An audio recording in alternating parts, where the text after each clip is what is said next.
to Houston. Insider access, exclusive content. Sports Radio 610. The Texans play here. An Odyssey sports station. Check out the BetQL Network. Wagertainment for every fan. Get sports betting tips from the best in the game. Available on the Odyssey app and our sister station 650 The Bet. Sports Radio 610 presents Seth Payne and Sean Pendergast. We coming to H-Town. Let's get the work in, man. Let's go. Great day, great day. Oh, give me some juice, baby. Oh, yeah. Let's do it. Early September. This is not good. Oh, no. Here comes the training staff, Joe Espada and Josh Miller, after Luis Garcia just delivered that last pitch to Clement. Oh, man. Oh, man. That's it for Luis, and that's so frustrating. He's had so many setbacks over the last 2 years, and his second start back, he is going to leave the mound here in the second inning. Unfortunate. Oh, man. It has been a tough road back. Seriously. As good as he looks to start this game, too. Kimbrel looking for a strikeout here. Ground ball, knocked down by Walker. No chance to get Straw. Ball game over. Blue Jays tie it with 2 in the bottom half of the ninth and walk it off with a Tyler Heineman fielder's choice, 4-3. A very tough loss any time of the year, but especially with 18 games to go. The Astros used a lot of bullets out of their bullpen tonight, and they dropped this game to the Blue Jays in walk-off fashion, 4-3. Yeah, bad night all the way around, man. Bad night at the beginning with Luis Garcia going out, and bad night at the end with Brian Abreu coughing up the save, and the Astros lose 4-3 in 10 innings last night. And to make it worse, the Mariners, as I look it up here, 5-3 over the Cardinals. So the lead is down to 1 game. Good morning, sir. Why are we talking about old stuff, Sean? How are you doing old Move stuff? forward. That's Yeah. No, it's been 8 hours. I don't know why you're so wrapped up in this loss last night. Especially when there's something about the Blue Jays, about all of the weird connections the Astros have had through the years, whether it's Gavin Biggio or like George Springer's not a weird connection, but he does damage last night. But Miles Straw scoring the winning run. I didn't need that. I'd like to be happy that Miles Straw is still kicking around the league. Yeah. But no. I got to have Miles Straw score the winning run in extra innings. Yeah, and last night, like in the ninth inning last night, after the game was tied, and Springer comes up, when Abreu's in there, and Abreu struck out Springer. They're like, all right, now Miles Straw is up. I'm like, is this just a parade of former Astros center field? Are we going to get Richard Hidalgo batting after Miles Straw here? Is this the Canadians just in their tariff battle trying to stick it to us? If you stick Marisnik out there after Straw, it's just a parade of former Astros center fielders from the Golden Era. What the hell, man? Yeah. What the hell? Okay, so they had a committee no-hitter going, partly because as you heard, if you're just waking up and you didn't realize that there's an Astros, yeah, it's true, everybody. There's an Astros pitcher who has elbow discomfort and inflammation right now. This one is really sad. I mean, the other ones I feel bad for. You know, Caleb Ort got hit with it. Spencer Arrighetti got hit with it last week. Like this truly feels like one of those there's something going around the clubhouse situations. Like when there's a flu that burns its way through a locker room. This is what it feels like right now. This one I felt awful about because Luis Garcia took 28 months to get back to the big leagues, and it's the second inning of his second start. And, man, I credit him for holding it together walking off the field. I would have been a mess walking off the field if I were him. The one thing about so many of the elbow injuries you realize is that like a torn UCL isn't always a dramatic thing necessarily. And I'm not saying there's no news that that's what it is, everybody. So, but we've just seen where there's inflammation and then the imaging either confirms or sometimes the imaging's too blurry, we have to wait a little while. It's not always it's not like when you tear your ACL and you usually know right away that's it. So who knows what it is, and maybe it's just a brief setback or something, but his velo was down. I didn't see when he left the game. I was out of the room when he left the game, and my first thought when I heard Brandy yell was, I won't break down in tears, was maybe it was something when that ball had caromed off his glove. Yeah. Maybe it hurt his non-throwing hand or something, but obviously it wasn't that. No, that's what I was hoping for, too. I kind of was part paying attention to my computer, part the TV when he's walking off, so I did the rewind thing, and I'm looking, hoping like he grabbed his hamstring or something like that. You want anything but an elbow.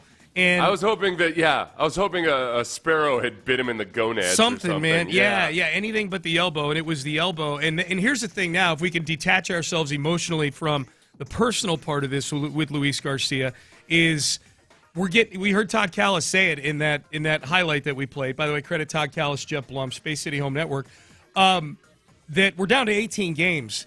Like any of these guys that leave the mound with any sort of anything, they're off the list to help you for the rest of the regular season. You know, we are getting down to it now. I guess the one bright spot, two bright spots in this game last night was Carlos Correa hit a home run. That was good to see. He continues to hit the ball pretty well.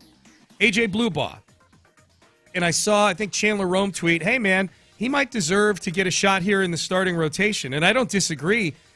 He might deserve to get a shot in the starting rotation because he is a human warm body that has started games before. Like it ain't going to be about deserve pretty soon. It's going to be about who has started games before for this. These are like military promotions during a war. Yes. It's like, hey, congratulations, you're a colonel. Yes. But sir, I'm a sergeant. Like, yeah, it was a rough day yesterday. So that's what it feels like. Yeah. Not exactly like it. Don't. I'm not doing that. No. But, he was great. Bluebaugh. No, and he's been really, really good. And he might this is a team right now that I honestly I don't know what to do now. I feel like I've gotten down to the end of the season and they've just been bludgeoned so incredibly hard. Like all season, this feels like a Rocky movie, Sean. Yeah, it does.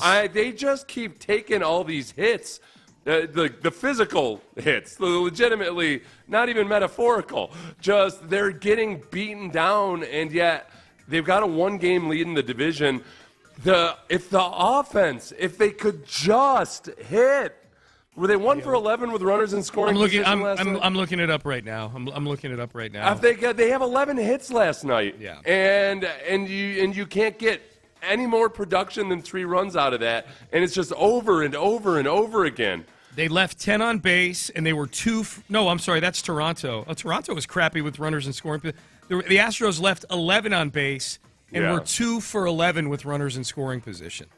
So one something. Sorry, I overstated the misery. They weren't 1 for. They're actually twice as good as 1 for 11. Yeah, what the hell, man? They were twice as good as I said they were. Get your facts straight, dude. All right? They're 2 for 11 with runners in scoring position.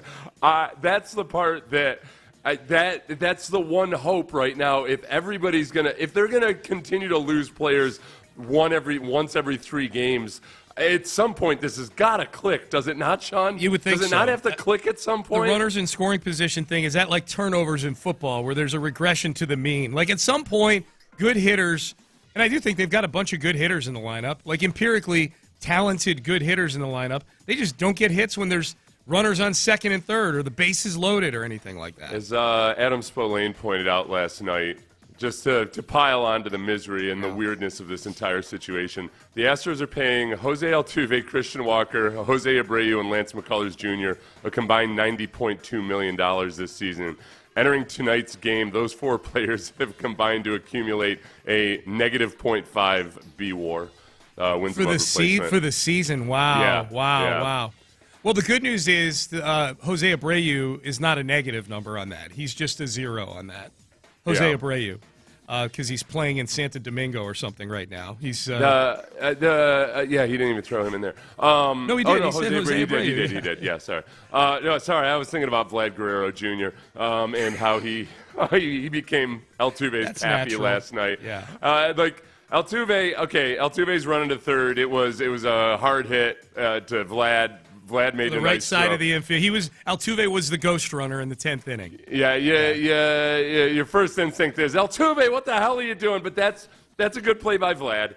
But then Altuve takes his time trying to throw Vlad Guerrero Jr. out in the next half inning and fails. And Vlad gets on base. The worst part about the Altuve base running wasn't the actual gaff itself. I don't know if it was a gaff. The ball gets hit to the right side. You're trying to get to third.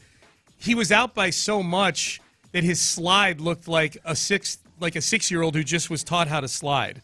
in Little League. Like he looked like I guess I should slide here. 5 feet short of the base. Run around him. He wasn't even near the base. Like he's like, do I try to knock the ball out with my cleats here? What do I do? I'm 35. Awesome. I'm 35 years old. Whatever. I'm gonna put in the effort, I guess. That would have been awful if he went spikes high 10 feet away from the base. Hell yeah, man. Need these wins. So the margin is 1 game now in the AL West. The Mariners, who are hot all of a sudden, they've won I think 5 in a row. They're 1 back, and the Rangers are nipping at their heels. The Rangers are 2.5 back. As I sent this text to you this morning because I knew I didn't want you to think that I was going to jump all over you with some kind of irrational accusations about Brian Abreu. Because Ben Verlander, I almost said son of Justin Verlander. Feels like it sometimes. Brother of Justin Verlander tweeted out, Brian Abreu might be the best 8th inning guy in the league and the worst 9th inning guy in the league. Yeah. Truly astounding. It is. I haven't gone and looked up his numbers. 3 of his last 4 starts, he's given up at least 2 earned runs. And it's been bad. Like last night was there was nothing fluky about it. He's walking guys. He's getting behind on hitters. The contact was hard. I tweeted this, Seth, after the 9th inning last night, before the game was over, after Abreu had just given up 2 runs to tie the game. I said, and before I read this, you know how much I dislike Craig Kimbrell just based on his stupid dangly arm thing that he does. Sports hate, people. Sports hate. I wrote, I can't believe I'm typing these words, but the Astros should really think about using Kimbrell as their closer and sliding Abreu back to the 8th. And I said, wow, that hurt to type. But Kimbrell has not given up. He gave up the run last night, but it was unearned. It was the extra inning second base guy that came in, and he got a big strikeout when he needed it. To your point, the one hit that they got was an infield hit where Altuve couldn't throw out Guerrero, and the game winning play was a ground ball to first base. Like Kimbrell's been good since he became an Astros, and he's closed before. This isn't me just cherry picking some reliever who's got a good ERA over the last 2 weeks and say put that. Like I saw somebody reply to that tweet. No, I'd put Brian King in there. Are you kidding me? Are you serious? Kimbrell is like 3rd all time in saves or something. He's like top 5 in saves. There is a difference between pitching the 8th and the 9th inning. I have come to that conclusion watching Brian Abreu operate. There's a psychological thing going on there. So as of, I don't know if this has been updated for last night or not, but 16 innings pitched in the 9th inning for Brian Abreu, 8.16 ERA. Yeah, and a lot of that. As opposed to a .57 ERA in the 8th inning. Yeah. It's 0.57 in the 8th inning. That can't be right. No, it can be. It absolutely, because his ERA is still in the 2s. I remember it was a sub-1, but I didn't remember it was. Anyway, regardless, in the 9th inning, 8.16 ERA. Yeah, he's atrocious as a closer. You're right. I was wrong to feel confident in him and think that I tried to. I'm very, very guilty of saying like, it's not that big a deal. Whatever. For him, it is. So far, for him, so far, it most certainly has. For him, it is. No question. All right. So the Astros lose last night. All right. Let's get some updates in the next segment on the Texans and their injury issues. DeMeco Ryans met with the media yesterday. He also addressed the lollygagging that C.J. Stroud talked about. We'll get to that in the next segment as well. Hey, today is a big day at the station here. We're trying to get new books into the hands of kids in low-income homes. 79% of Houston kids fall into that category. 61% of Houston kids don't have a single book in their house. You guys know, if you listen for a while, once a year we make this effort to support the Barbara Bush Houston Literacy Foundation. We pick that one day a year. We support them all year long, but this is the day we go after it hard and heavy. A $30 donation gives one child in Houston their own home library. That's 6 new books of their own. It's really easy to donate, and a $30 donation, again, gives a kid an entire home library. Text new books to 41444. That's all one word, new books, to 41444 today to donate and help us help Houston kids. All the donations in Morning Drive today are matched by Reliant up to $10,000. I want to talk about Liqueur 43 right now and the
and flag. Live from the Mokaram Injury Lawyers Studios, Sports Radio 610 presents Payne and Pendergast. Just start off just the injury update. Understand Stover hurt his foot, so he'll miss some time. Really hate that. He's playing tough, physical, exactly how we want it done. So he'll miss some time. So we'll have to, upgrade our tight end room from that perspective.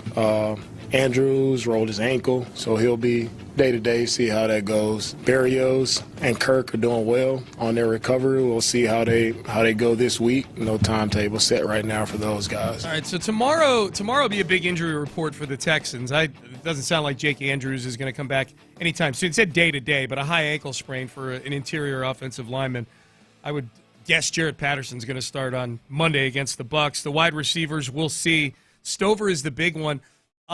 We've not seen anything about anybody going on IR yet, and I think that'll be a tell. It sounds like Stover's going to be back at some point, Seth. I guess the question would be if it's going to be more than 4 weeks, and they've only got him and Schultz on the roster. I mean, they're going to need to add a tight end to the roster just to get a warm body on there. Yeah. Then does Stover end up going on to the IR? I would say if he doesn't, that's probably a pretty good sign, but I feel safe to say, like Stover and Andrews, if we're just going to talk about Monday and the Bucs this week, I would expect both of them obviously to be out. That's the injury update from DeMeco. So the big thing with Stover is, all right, you're down to one tight end on the roster. Yeah. They're going to have to either elevate somebody from the practice squad or they're going to have to trade for somebody. Yep. And I guess right now, Luke Lachey, I don't think brings as much as a blocker as Harrison Bryant would, and we know that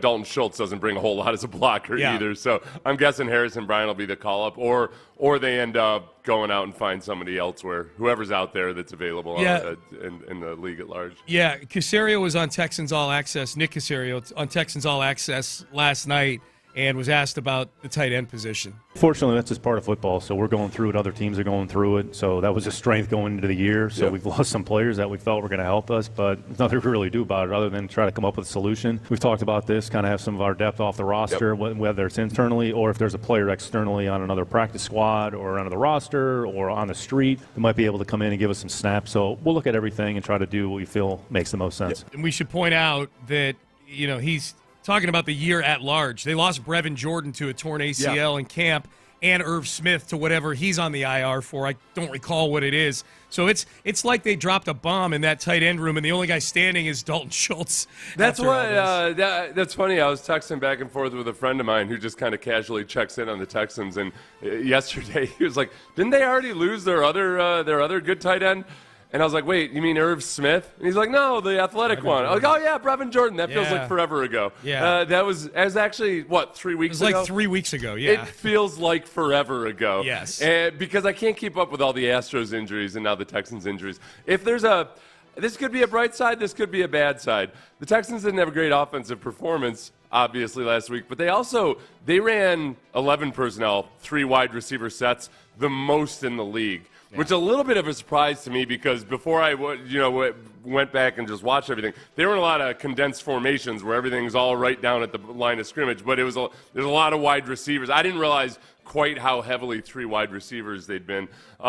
So if the answer was going to be, hey, we need to be in more 2 tight end sets, that's probably not going to happen this week. It's got to hopefully be that Jalen Noel comes along a little bit, but that also maybe Christian Kirk or Braxton Berrios come back. Dude, what if they just spread it out? What if they just said, you know what? 4 wide, this is the homage to the run and shoot Oilers, the 35-year anniversary or whatever, and we're going to just spread them out, 4 wide. Nobody's expecting it, Seth. Let's do this. We only got 1 tight end on the roster. By God, he's a pass-catching tight end.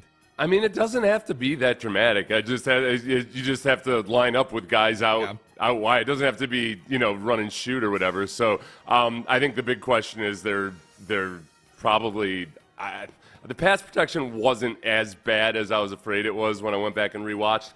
But there's still questions, obviously. Yep. And the more you just leave those guys naked out there, you're also leaving C.J. Stroud naked. And they had enough glitches in pass protection that I worry about unblocked defenders getting to CJ. Mm-hmm. The one sack that he took with the unblocked defender off the edge, I mean, I think classic rookie scenario where I think the hot route just didn't get his eyes back on CJ quickly enough. Mm-hmm. That you gotta, that when you see that the guy is blitzing to your side, you gotta really be sure you get your eyes on the quarterback. And CJ's sitting there, and I think CJ was aware that it was a blitz. There was nobody to throw to right then. Was that Higgins? That was Higgins on that play? Yeah. I just wanted to double check. Yeah. But that's the part that, okay, do those guys, do they grow up that fast, that quickly? Yep. Do they get to the point where no, that was Noel. Sorry, that was Noel. It was Noel, okay. It was Noel. Gotcha. It was Noel on that. Like that's where Christian Kirk would have been better in that situation. Yep. And that sack is on, I'm guessing, the wide receiver on that more than anybody else. Last one from DeMeco on injuries. This is DeMeco on Patterson filling in for Jake Andrews. And Patterson's done a nice job. Patterson's played a lot of ball for us. He filled in last year. He stepped in wherever, guard, center. Patterson's going to give you everything he has, and that's all we expect from him. And I'm encouraged at how he plays. Yeah, when Jake Andrews went out, I felt bad for Jake Andrews. You know, he's been waiting to get a chance, and he's finally the starting Week 1 center for an NFL team, one where he's got good alignment with the coaching staff and everything else. I don't feel like there's a major drop-off between Jake. Like, I'm fine with Jarrett Patterson filling in for Jake Andrews. Either one is going to struggle against Vita Vea on Monday night, Seth. And it's, Jake Andrews, that sack, Ross Tucker and I disagree, I think, on that sack that CJ took where he could have stepped up in the pocket, but also Jake Andrews got beat. That was the one that Ross was wondering what Titus Howard was doing. Yeah. Like, Titus Howard was executing the play action. So, like, he's double teaming the defensive tackle. Jake Andrews has a body come across him, and he's in a position to pin him against Titus Howard, and he just wasn't able to get his hands up and do it. But then Jarrett Patterson later didn't do a great job picking up a game. Both of them are going to have issues. That's the one positive from the game, I think, is that they did let up a lot of pressure, but it wasn't immediate pressure the way it was last year as often. And when it was immediate pressure, a lot of times it was like that sack we talked about that CJ took with the blitz, and that one's on the wide receiver more than anything else. It's all stuff that's the miscommunications and CJ setting the protection wrong a couple times. Like, all that, you can fix that, and I think they can fix it pretty quickly. Mm-hmm.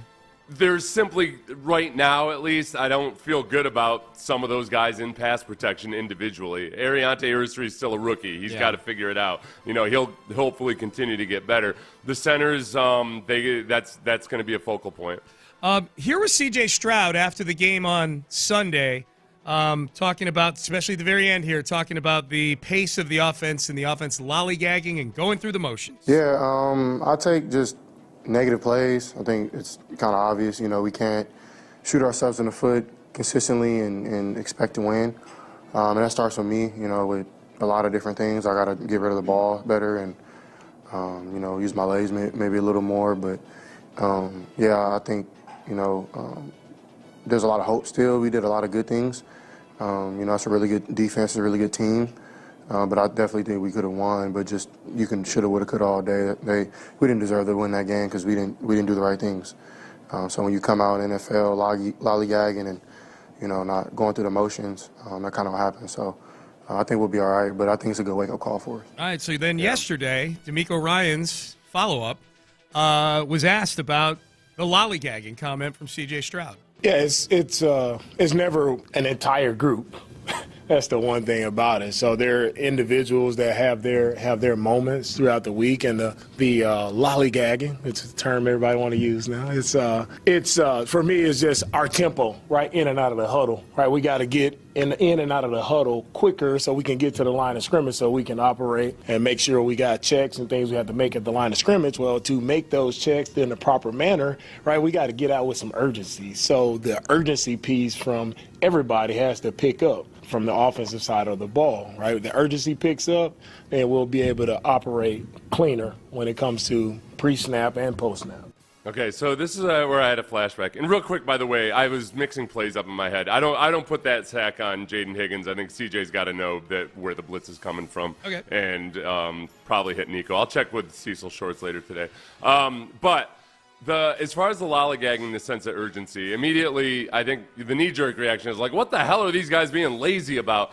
I think that there's sometimes, whether it's rookies or guys that are new in a system, that until you get into game situations or see it done the right way, you don't really understand exactly what the tempo needs to be.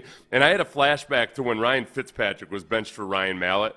And Ryan Fitzpatrick's a better quarterback than Ryan Mallett was. And yet, when Ryan Mallett went in the game, because he had been in New England, he knew exactly what tempo Bill O'Brien wanted and how the offense was supposed to be operated. And Ryan Fitzpatrick said after that, when he came back after they made him the starter again, that it was good for me to watch and see that, and I kind of understood, oh, okay, this is what you want. Mm-hmm. So it doesn't excuse them not having the proper tempo in week one, and DeMeco accepted responsibility for that yesterday.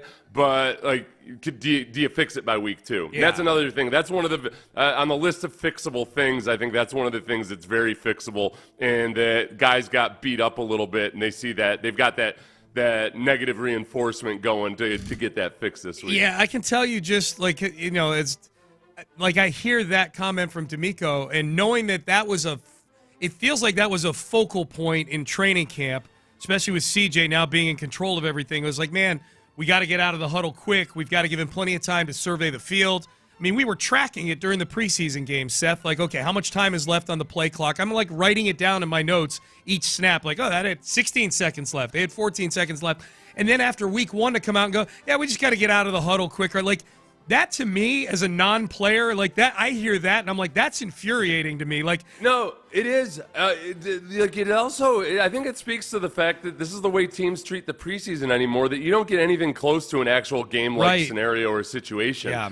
And I haven't checked the numbers to see whether offenses were behind the defenses yet or not again this year or whatever. But I think the more that teams continue to treat the preseason like just a bunch of glorified practices, that's what you're going to get at times. So the challenge is for DeMeco next year and going into the season opener, wait a minute. All right, I know we do a lot of situational football and everything, but on the road in LA versus a good defense, it wasn't that we weren't ready for that. That was just, it's got to be better. And obviously, it's got to be better this week. You get the benefit of playing at home. But year in and year out, man, you get 17 games, and all these offenses are just – I don't get it. I don't look throwing away games at the beginning of the year. Yeah, the way training camp used to be done was stupid. But the way they're doing it now, I feel like everybody's a slave to the GPS monitors to an extent where just you're not getting the work you need to get done. Yeah. There's something to be said for a grumpy old man here. You can't be in pristine physical environments all the time. Right. You create soft athletes because everybody's only practicing when everything's just right and I've hit certain numbers on the GPS and everything. It's a team sport, man. Yep. Somebody's just got to get the cogs out there so you can get the machine working right. I don't know. Play a damn preseason game every now and then. Yeah, no, that would be good. I don't know if the offenses were ahead of the defenses this week. I mean, there were plenty of really good offensive performances this weekend that we saw. I do know the Texans are the only team that allowed 14 points or fewer that lost their game this weekend. Uh-huh. They all the other teams that allowed 14 points or fewer all won their games. So the Texans are certainly behind offensively of those teams that had good defensive performances. Yeah, that's right. I don't give a damn what the rest of the league is doing. The Texans, for one, if they get better, they did a great job driving the field several times in the first half. You just got to hem up some of these things. There's just so many fixable things with the offense right now. I'm still going to have concerns about a lot of the young guys, and there's going to be kinks as CJ figures out this system. Like CJ told us that during the preseason. It's not going to be a smooth process. There's going to be setbacks along the way when you're trying to do all these things differently. But it is all realistically fixable stuff as long as Nick Caley knows what he's doing. All right, Football Talk on Sports Radio 610 is presented by Paramount Plus. You can't count on much, but you can always count on Sundays with the NFL on CBS and Paramount Plus. Stream your local NFL game live every Sunday, all season long, starting at just $30 for your first year. That's like $250 a month. Visit ParamountPlus.com/NFL to get started today. Headlines are up next. Hey, hurricane season.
Payne and Pendergast with today's headlines, presented by Men's Tea Clinic. Kimbrel looking for a strikeout here.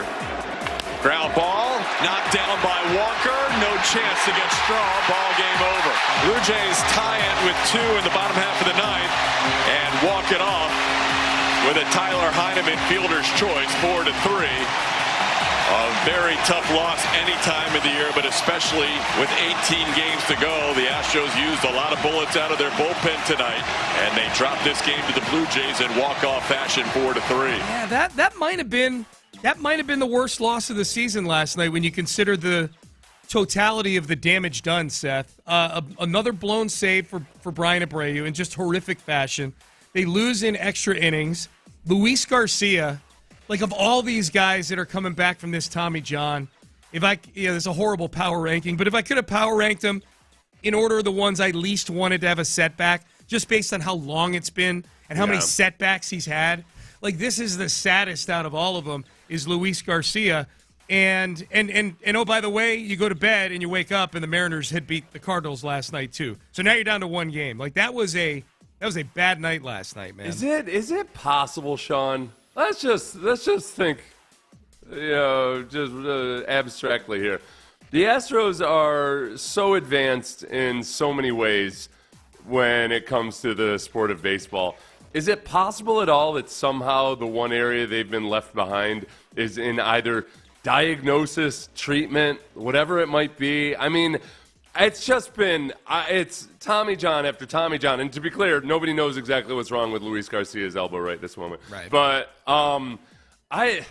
it can't be, right? It can't. It's just got to be random bad luck. You're only talking about the pitchers right now. Add in Kyle Tucker's shin from last year, Yordan Alvarez's up and down issue with his hand. And Yordan, by the way, we should mention Yordan has been fantastic since he's come back. He was on base again a few times last night. He's been great. Jake Myers running out to go play center field and then just his calf going out. If what you asked, is it possible that this completely advanced organization has one Achilles heel and it's medical? If it's not possible, then this is the worst luck I've ever seen with a team that I've rooted for, ever. As far as, okay, this is from an article last year, so the factor in whichever UCL injuries have been since then. The teams that have had the most Tommy John surgeries in the last 4 seasons, this is in 2024, was the Angels, the Marlins, the Pirates, and the A's. Okay. So the Astros aren't there. At the very least, I guess it would be the recovery from the Tommy John surgeries and all of the setbacks that they've had, and all of that. I don't know. And the last, if you snip it down to the last 3 seasons, 23, 24, 25. I mean, you had Urquidy and Luis Garcia a couple of years ago. You had Javier. Maybe Urquidy was last year. I'm losing track. But if I'm just listing the names, it's Urquidy, it's Javier, it's Luis Garcia.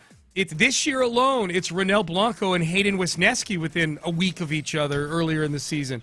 It's crazy. And now it's these guys coming back. Look, Spencer Arrighetti's on the elbow list now. It's not Tommy John, but he's on the elbow. Caleb Ort over the weekend, elbow. It is crazy. It is something. I'll say this. If I were the owner of the baseball team, this is something where I'm pulling everybody that has anything to do with medical and anything to do with pitching, both how we handle the pitchers, how we handle the medical, and it's in season now, so I'm not doing it right now, but the day after the season is over, the day after, I'm pulling all these people into a room and going, what the hell is going on here? Well, one of the things that Channy Poo will point out at times is that that when James Click was fired a week or 2 prior to that, he had said, we're going to do a study or an investigation and do exactly how things are handled medically and everything. And then the Astros win the World Series. You fire the GM, of course. Right. And it's not clear that study was ever done. So I don't know. And that was as and that's as the team is taking a hard left turn away from the analytics at that moment. Yeah. And I could totally see where somehow they decided, like, nope, you just got to rub some dirt on it, and there you go. Yes. So the Astros 1 game up in the division. Good news, Jason Alexander goes tonight. He's one of the few things you can count on these days. So he's going tonight against Jose Berrios for the Toronto Blue Jays. 6 o'clock start for that game.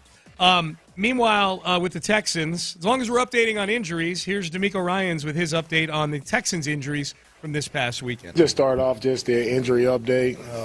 Stan Stover hurt his foot, so he'll miss some time. Really hate that. He's playing tough, physical, exactly how we want it done. So he'll miss some time. So we'll have to, upgrade our tight end room from that perspective. Andrews rolled his ankle, so he'll be day-to-day, see how that goes. Berrios and Kirk are doing well on their recovery. We'll see how they go this week. No timetable set right now for those guys. I guess the one thing set to be, it was maybe a little surprising just based on the optics of it. Well, and look, he had a high ankle sprain. And he's a big dude, so I understand riding the cart off the field. But anytime you see somebody riding a cart into the locker room, you're like, oh wow, this looks super serious. Yeah. For Andrews to be day to day, I think was just a little surprising based on what it looked like at the time.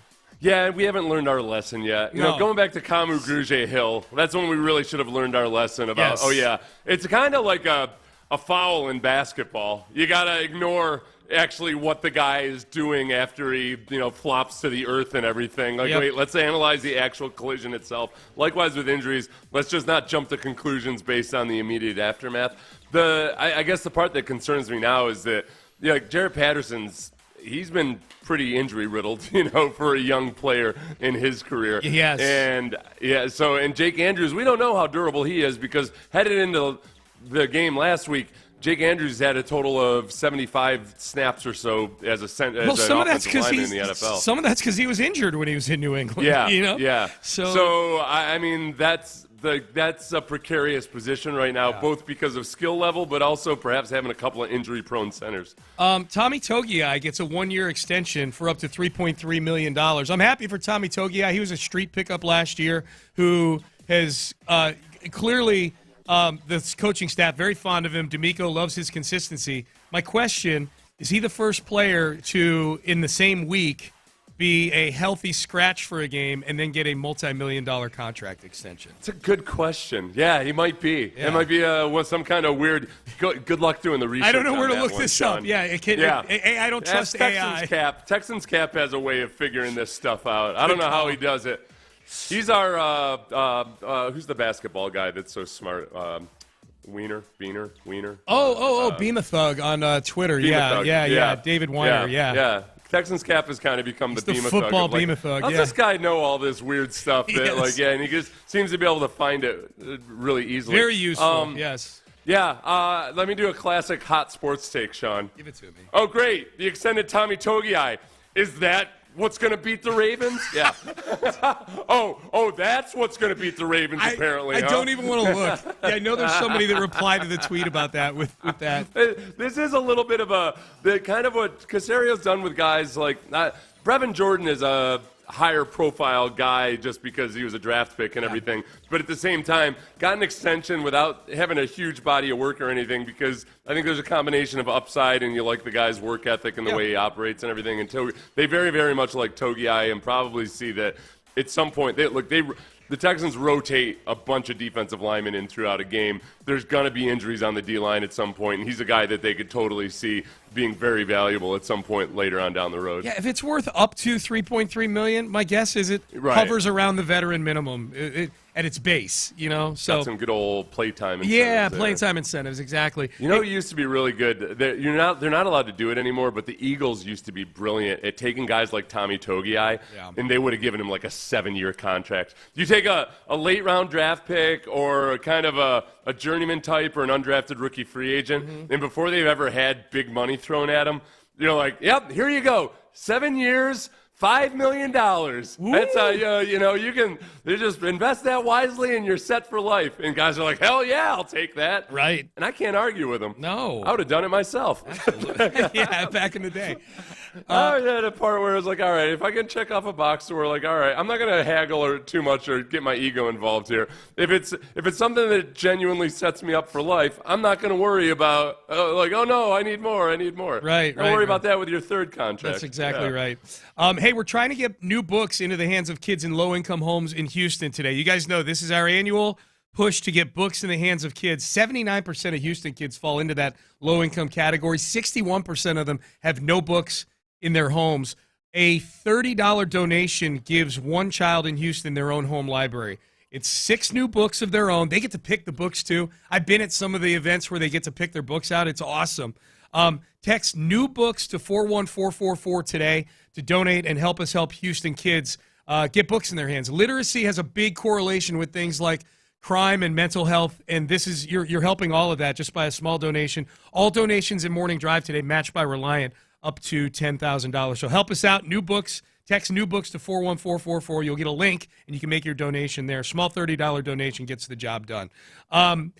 Up next, moving on after the Week 1 loss. DeMeco said we're moving on. I've got 3 things we need to get to before we fully move on to the Tampa Bay Buccaneers. We'll get to that in the 7 o'clock hour. Now, Friday night, what do you got planned? How about Coach Prime?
Insider access, exclusive content. Sports Radio 610. The Texans play here. An Odyssey sports station.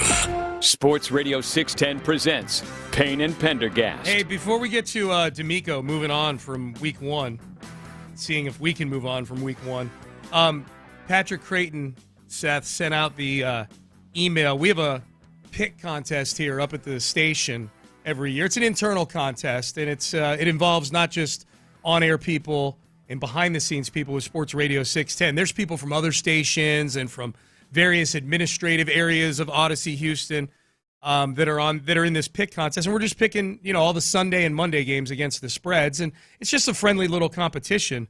But Patrick sent out the results after the first week. I don't know if you've seen this email, but you're in the contest this year. I know that. You know how I know that? Yes, I'm playing this year. Yeah. You're playing this year, and I know that because Patrick he sent out a spreadsheet with the full results of how everybody did, but in the body of the email, he was kind enough to put the first place and last place finishers after week one.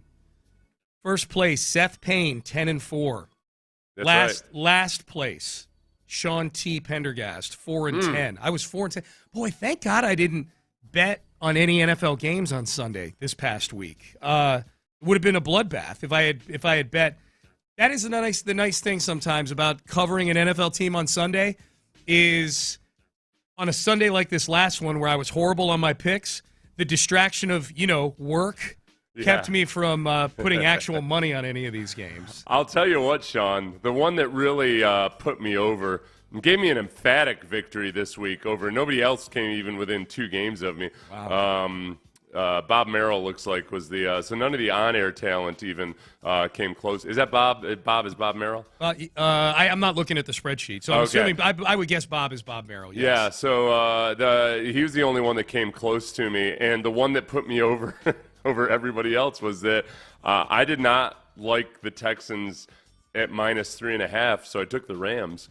So didn't pick the Rams to win, but I thought it was going to be if the Texans pulled it out, it was going to be by 3 points or less. Well, the Rams were -3.5 in that game. Yeah, plus 3.5, whatever. Yeah, I picked the Rams at -3.5. You took the Rams to cover, and you were and the rest of us homers took the Texans plus 3.5. So there you go. Kind of a Judas move, but did get you over the top. It wasn't like I was picking the Texans to lose. I was looking at it cold, calculating. Yeah, it was. I looked at it. It was like, okay, here's a healthy enough spread for me to not look like I'm bagging on the home team and one that I once played for. I had predicted Texans 23-20, so I was well within my rights to. But you took the Rams -3.5. Oh, yeah. No, okay, all right. I tried to filibuster my way out of this, and you're exactly right. No, you're 100% right. You're 100% right. It's been a rough morning for me this morning. It's okay. I'm not allowed to say another number for the rest of the day. Okay. I screwed up like 3 things already in less than an hour and Did you? 7 minutes. I didn't even notice. You screwed. Well, I screwed up my description of that one sack that CJ took. Oh, that's okay. And I call that a mathematical error almost because I was thinking too hard about what Jalen Knowles' number was, and it distracted me from the. He changed play. that. That's on him. It changed him from 82 to 14. Yeah. I'm still adjusting to that, too. Don't beat yourself good. up All over right. it. Yeah. But it was a mistake nonetheless. Yeah. And now I completely – I'm going to be honest with you. I was not lying when I just gave my explanation for that. That was me subconsciously trying to talk my way into it, I think. That was I was errant, but I was not lying. I wasn't like trying to mislead you or anything. No. That was me like, hey, was there a way for me to brag about winning this bet, but also not looking like I was selling out the home team? Like a jerk, yeah. Yeah, this makes sense, right? Yeah. Scoreboard, you're 10-4 in the contest, Seth. That's all we need to know. You're winning right now. You're beating everybody else by 2 games, it sounds like. The next closest is 8-6. What an embarrassing performance by Odyssey Houston, I would say. I tell you, I was surprised that as many people picked the Pats. I did. At -2.5. I think I did, yeah. That negative body clock, man. You got that West Coast team playing a noon or playing a 1 o'clock kick on the East Coast. That's a thing. Yeah, Pete Carroll takes care of any of that. I know. I learned the hard way, yeah. Yeah, Pete Carroll managed that situation with the Seahawks for many years and did pretty well. Did all right? He was up there. He sure did. Plus, I also like the Chip Kelly dynamic and just – if there's a week 1 wrinkle, especially having a Chip Kelly offense out there, but also Chip Kelly, who's, he demonstrated at Ohio State that he can slow the tempo down. So he can work with a coach like Pete Carroll and probably come up with some pretty cool stuff in terms of game management. You know what I feel like you just did by mentioning Chip Kelly's name? There's probably a lot of Texan fans that have forgotten that we were throwing Chip Kelly's name around for the OC. And this is not to say that fire Nick Caley or anything like that. But Chip Kelly, the name came up because he's got ties to DeMeco. He was DeMeco's coach in Philadelphia. They only scored 20 points, I think, the Raiders, but Geno Smith threw for 362 yards in that game. Mm-hmm. Geno was throwing bombs in that game. Don't go look up the box score, Texan fans. You're just going to get angry looking at that, all right? Just know that things are going to get better here. Right? That's what we hope. Here's DeMeco Ryans from yesterday. Speaking of fire everyone, he said he was asked about how do you flush this out? How do you get this and move on to the next week? That's the nature of our business, right? You lose, fire everybody, trade every player, right? You win, going to the Super Bowl. Then the next week, everything, I get it. That's the nature of our business. It's exciting because you have so many different outlets, so many different people have an opinion. So many people love football. So I love the passion. I love the energy that comes with this, right? It's fun, man. We really enjoy this, and we understand the seriousness of it as well, right? But to that point, the realistic point is one game. It's week 1. The building isn't burning down. It's week 1. We go back and we fix what we need to fix, come out and do the things that we can control. That's the main emphasis for this week. How can we just control the controllables and press forward? And now, when you have a chance to truly compete, now let's see what happens.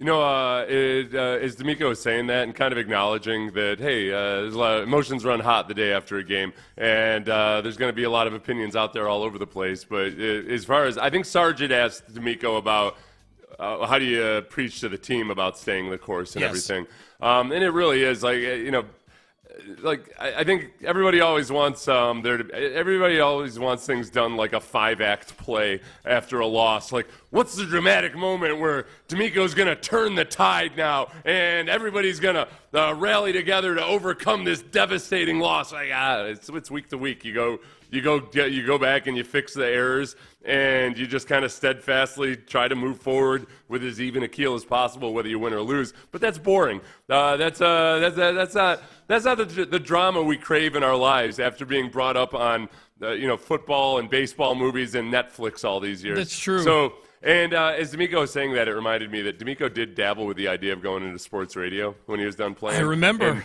And I say this as 100% a compliment to DeMeco the person, and this is a testament to his character. He would have been an awful sports radio host. Just awful. He would have been awful at it. He's too nice. No, it's not that he's too nice.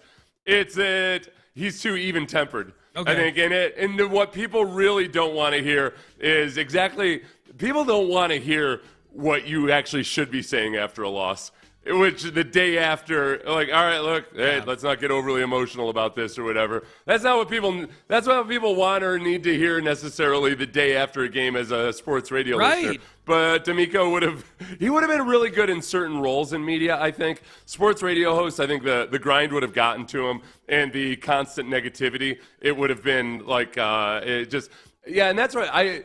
And I get a little bit triggered. Sorry, Sean, not at you necessarily, but like, it's not. I think sometimes people say DeMeco's too nice, and they don't understand the difference between being like nice or just not being a d-bag. Yeah. Like, because he's not. It's not like too nice is an insult when it comes to a coach. That sounds like you're a pushover or something. Yeah. I think he's got a pretty good balance for, trying to hold it. He holds his guys to a high standard, but he's not going to be a complete d-bag about it. I think he'd be excellent on a studio show. And explaining things, I think he'd be great. He'd be awesome doing that stuff. For now, I'd like him to remain the head coach of the Houston Texans. All right? You're right. He would have been better on television. He would have been really good on television. Yeah. I think day-by-day sports radio, I don't know if he's wired for it. Nope. It's a swamp of nastiness out here, man. And again, in a bad way. Not like he's not tough enough for it or anything. He's just not wired that way. In case he's listening on his way in, he's there already. Yeah. You meant that as a compliment. Just 100%. Yeah. He's too good a person. Yes, that's right. That's right. You got to be like you and me. That's exactly right. Awful people. Terrible people. Terrible No, people. you're right, Sean. He's too nice for sports radio. You're exactly right. I didn't mean to. You're exactly right. I didn't mean to. Yeah. It's all right. So before DeMeco can move on from week one. Before we move on from week one, I need him to address the things that got us angry in week one. DeMeco, we're going to hold your feet to the fire on this. First, the penalties. Are there going to be all these penalties again in week two? There's so many different penalties happen in that game, so it's like, which penalty you want to talk about? It's, you have some penalties where you're being a little too overly aggressive at times. Some penalties are technical where, you're trying to be aggressive, hands come up a little bit, so things like that happen in the game, right? But the things you can't control for me are, the pre-snap penalties, right? Making sure we're in the right formation, no illegal shifts, no jumping off sides when we know. So it's just the pre-snap things. Those are the ones that are unacceptable to me because those we fully control those. So let's get those out of the way, and then let's see how we are. But aggressive penalties are going to happen. We're not losing our mind over that. Yeah, I guess, and I'm guessing when he was talking about the hands coming up too high, that he was talking about Blake Fisher's had to be, right? Face mask. Yeah, had to be. I know. The pre-snap penalties totally unacceptable. That's one. Belichick in his book spends like a chapter on pre-snap penalties. Oh, really? Because yeah. Well, that's where, and there's coaches that might be interested in this kind of stuff. It's a good book to read with Belichick because there's a few things in there that surprise you in terms of the way he operates. But the pre-snap penalties is first and foremost, he calls them selfish and that they're preventable. The aggressive errors that happen on the field, DeMeco would go on to talk about this, is, you don't want them and you got to coach guys out of it, but a lot of times it's a matter of technique. So like with Blake Fisher, that's poor technique that leads to the penalty. But it's not necessarily a selfish penalty the same way, the way you look at it is an illegal shift, a false start, something like that. That's something that with the proper planning and with the right amount of preparation, you don't do those things. Yeah. And it might sound harsh to call it selfish because a guy has an illegal shift. Well, no. If you'd spent an hour more in your playbook, if you'd done walkthroughs in your hotel room on your own, are you guys even do you guys even own orange cones that you keep in your backpack? You did. Yeah. You did. You need to be doing walkthroughs by yourself in your hotel room, especially if you have an illegal shift. That week, you better be by yourself doing little imaginary walkthroughs all week long. Was that normal? I know you did that. Did a lot of guys do stuff like that when you I were don't a player? think so. I would always encourage. There were a few times I bought the cones for people. There's the little flat agility cones. Yeah. They can fit in your backpack. Yep. Not the big traffic cones. That would be awesome. No, because I was like, look, by defensive lineman standards, I was a pretty smart guy, but I still made stupid mistakes, and a lot because there's not.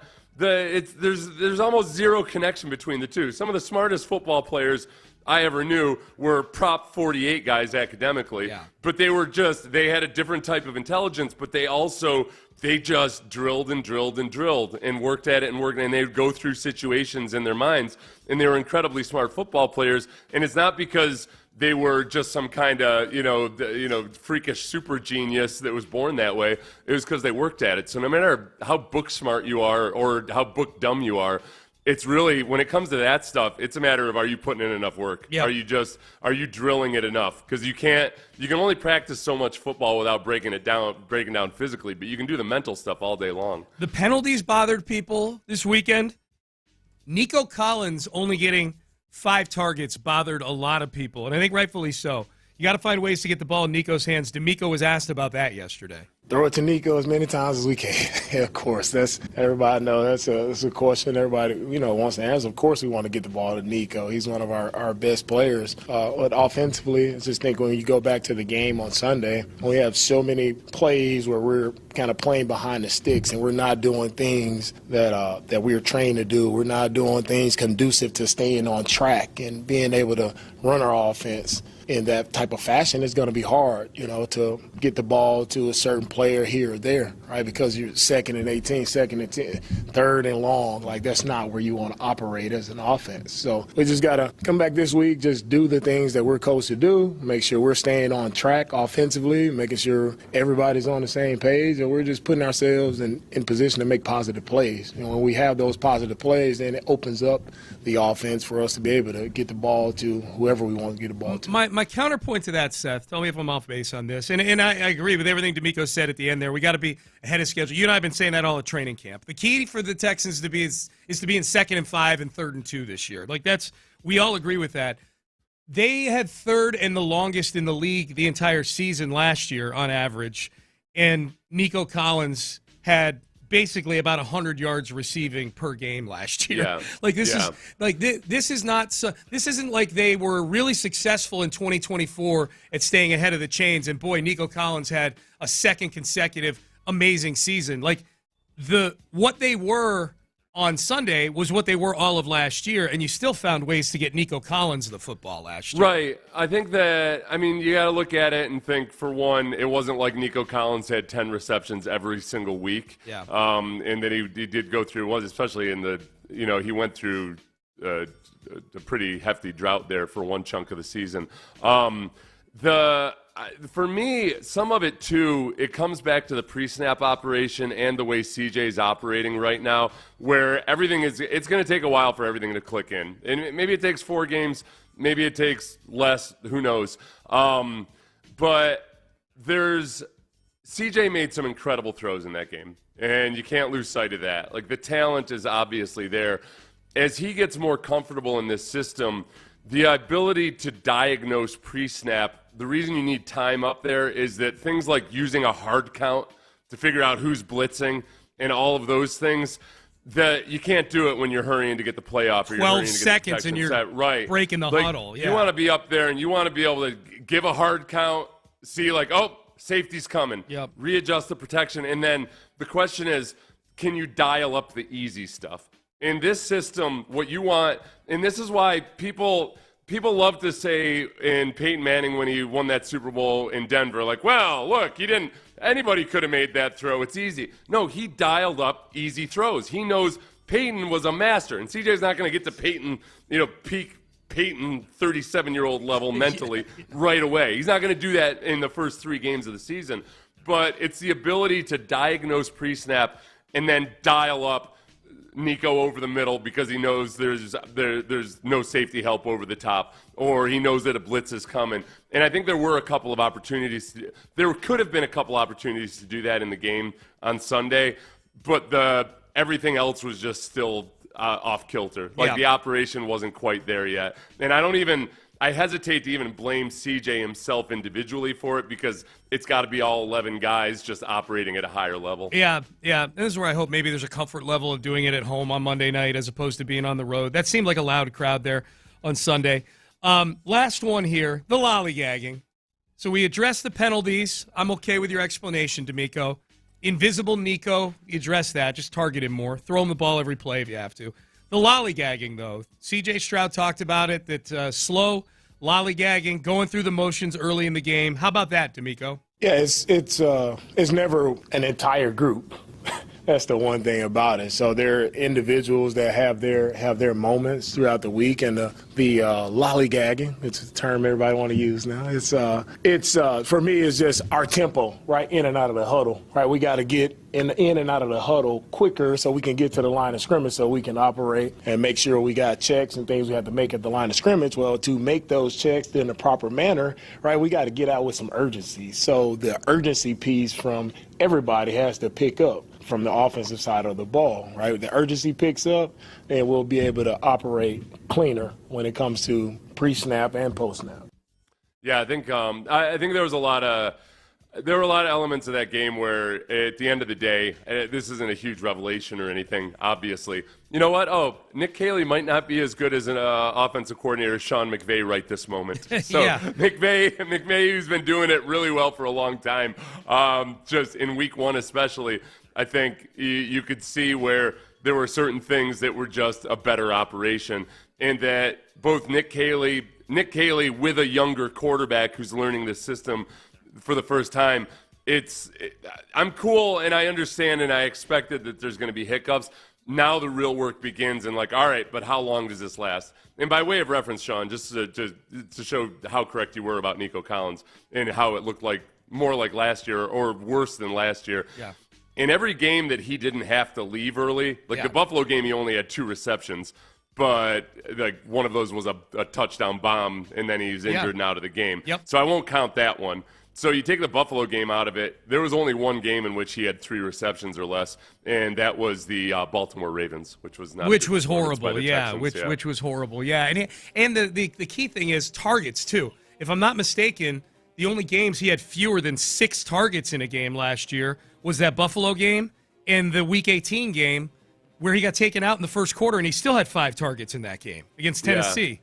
If I'm not mistaken. He had 5 targets at Tennessee, he had 6 targets against Baltimore, and he had 6 targets against Miami. Yeah, and everything else, he's more than that. So I get it, but that's the conditions you were operating under last year too. Okay, now this is where this is the positive side of that. Okay. All right, last year they didn't adjust well to seeing so much zone, so much conservative coverage that was specifically, and so much focus perhaps on Nico. Yeah. But they didn't exploit it by running the ball and by carving teams up over the middle. So the flip side of that coin could be, you know what, in the long run, the process might actually be a really good thing. That this is an appeal to Reginald because he loves it when people say process. He does. If the process is, hey, if they're going to do everything they can defensively to limit Nico Collins, then carve them up elsewhere. Make them pay. Yeah. And I think the mindset is correct, and that a negative could be a positive in Nico, in not trying to force the ball to Nico in these situations. Back-to-back texts. DeMeco's optimism is starting to piss me off. Yeah, again. Stop laughing in the press conferences. Y'all sucked monkey butt. Monkey butt, I tell you. LOL. My favorite is the follow with monkey butt, I tell you. Lamar in Houston. This is the very next text. Is it me or is anyone else starting to roll their eyes at DeMeco Ryans' customer service answers? Yeah. No, I think, and again, this is why DeMeco wouldn't be a good sports radio host. He's too pure. He's too good. Yeah. People want misery. This is how it goes. As long as the team loses, that's exactly how people are going to receive. A lot of people are going to receive DeMeco, and those things. When they're winning, it's everything that's good about DeMeco, and I love that that's how he is. I think that, you're going to be agitated about everything right now. I don't like DeMeco.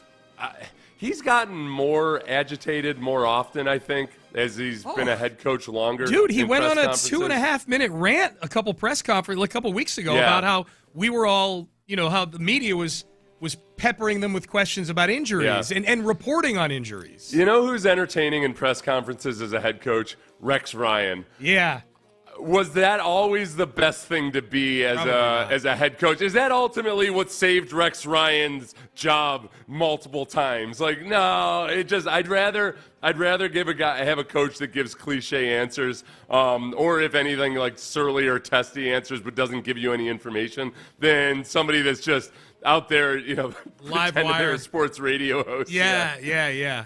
He did make 2 AFC title games with the Jets, Rex. I know. Ryan did. I have to check myself every time I criticize. Like every time Mike Tannenbaum on ESPN gives some janky take, I want to say, like, yeah, Jets fans must love hearing that. And then I remember, oh, wait, no, he was the GM the last time the Jets were relevant. Oh, was he the GM for those Rex Ryan teams? He was. I had to go back and check, but yeah, he was. Wow, man. Okay. And again, I'll tell you what, Rex Ryan with a quarterback other than Mark Sanchez, who knows what might have happened. That's true. That is. They had future head coach Brian Schottenheimer. Yeah.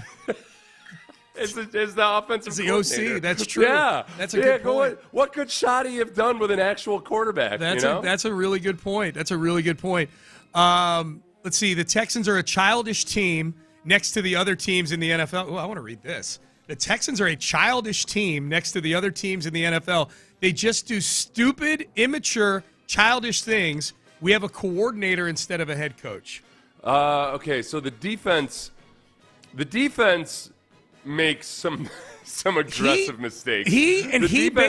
That answer he gave to the pre-snap penalties where those really bother him, and they should. Yeah. He can live with the aggressive penalties. With this group, feels like a green light to just go head hunting. I think there's a fine line, because in some of the other answers he gave, or when he expounded, in the next question he talked about penalties too, and he did talk about the in play, the real time, what do I call it? The live action penalties, live action, as opposed to the pre-snap penalties. Yep. A lot of times it is because of technique, and now, like Henry To'oTo'o's, I'm not going to tell Henry To'oTo'o to play any different in that situation. I don't know, man. There's certain things that you have to do and back off, but when receivers are going to be going to the ground anyway, but you're trying to get the ball out, I can live with that every now and then. Sure. When it comes to the technique errors, you can work on some of those things. I think if the texter is saying that the Texans play like children, if you take the defensive side of the ball and say, all right, look, they definitely had a winning effort, obviously. Yeah. They could have been. It wasn't a great drive, but Azeez Al-Shire does a very Texans defense type of thing and causes a turnover at the very end. But at most, the Texans are going to allow 21 points in that game, which is still not a bad effort in the NFL. No. But I think finding that balance between aggression and playing smart football, the Texans defense was way too far on the aggression side in that. I mean, Stafford was 9 for 10 on play action, and a touchdown, and it wasn't just one guy that was getting duped on a lot of those plays. It was the entire defensive backfield and every linebacker biting hard on the play action, and that's the part where you gotta dial it back just enough. And DeMeco talked about eye discipline after the game. Sometimes you're trying to do too much and you're going too hard, and you're not playing by your own personal rule book. They got to dial it back there and just be more disciplined in that regard. I will say this. If I'm one of the receivers on Tampa Bay and I'm watching the film of that game on Sunday, Texans and Rams, I'm not super stoked about going against that secondary. I mean, they looked like they were trying to send Puka Nacua to the hospital in the first half of that game. Yeah. And then there was the hit on Devontae Adams, which unfortunately Derek Stingley Jr. ended up getting hurt on. But it was like Devontae Adams getting held up and just dude getting a free shot at him right there. Isn't To'oTo'o, wasn't he voted by our listeners as the player most likely to injure his own player? I think he's was he? I don't remember that. I think we've had a few instances now. Yeah. The texters will remember. I can't remember off the top of my head, but Henry To'oTo'o has been involved in a couple of friendly fire. incidents. He got Jalen Petrie last year. I think that was the hit that was the hit that knocked Petrie out for the rest of the season. I think was To'oTo'o. Yeah, no, the way the Texans defense is right now, I feel like they are so aggressive, and that's awesome, but it comes with drawbacks. It's kind of like dating a woman who's kind of, how should I phrase this? Frisky. She's very frisky. Yeah. There's a chance that she's going to be frisky in the wrong places at times. Yeah. Meaning, like places where you are not. Yes. Like, you live with it. You're like, hey, I love being with this frisky woman. there's some drawbacks. Like, I can't trust her to be alone with my brother. Like, I just, these kinds of things. Sure. You got to take the good with the bad, man. I had a friend, a really good friend of mine from high school, who just tended to date a lot of frisky women. And I got to tell you, Sean, I was never more tested and proud of myself than he'd, at least with 3 different girlfriends of his, hit on you. I got the full-on, like, come on. Where I'm like, and he dated good-looking women, too. Sure, so they were good-looking, yep. Yeah. I mean, one of them, within like 3 minutes of meeting her, I was supposed to go meet him at his girlfriend's apartment. I had never met her before. And he was like at work. He was getting off of work like an hour after I showed up at the apartment. And I'm sitting there like giving the stiff arm to this woman for an hour. And I just, well, like, what?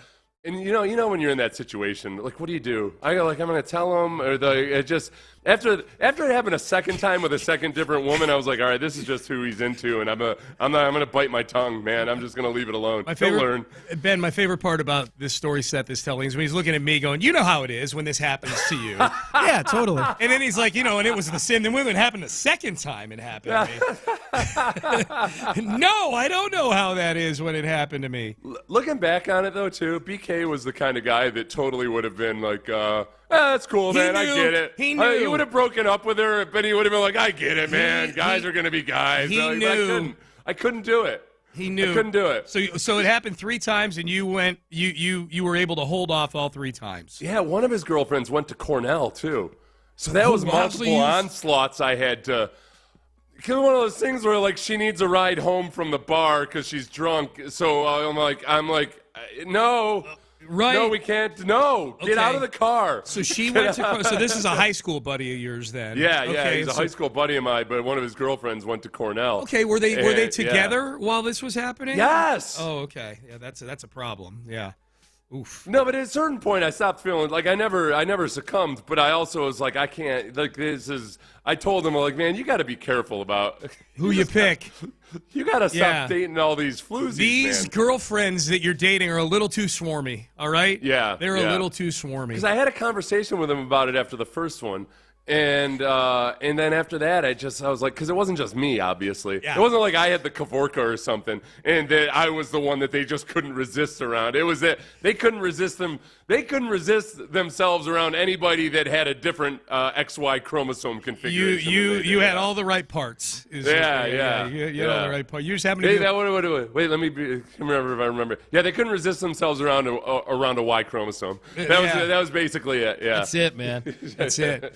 That's funny, man. So was your talk with him after the first one like, hey, man, or were you kind of like, were you flaunting the fact that you didn't do it? You know how good a friend I am? It was, no, after a while it became more, because it wasn't like I was the only one that told him, and it just became kind of a running joke. See? He didn't care. I promise you. He genuinely, didn't care. That's what, I'm remembering now. It became kind of a running joke, and it was like, that he really didn't care all that much. Right. It was just, but it was weird because you'd stay going out with him, and there would be all kinds of drama around it, but at the end of the day, I don't think he really cared. Yeah. He wasn't. The problem was he had a lot of hot girlfriends, and they tended to have hot friends themselves. So we were a little bit complicit.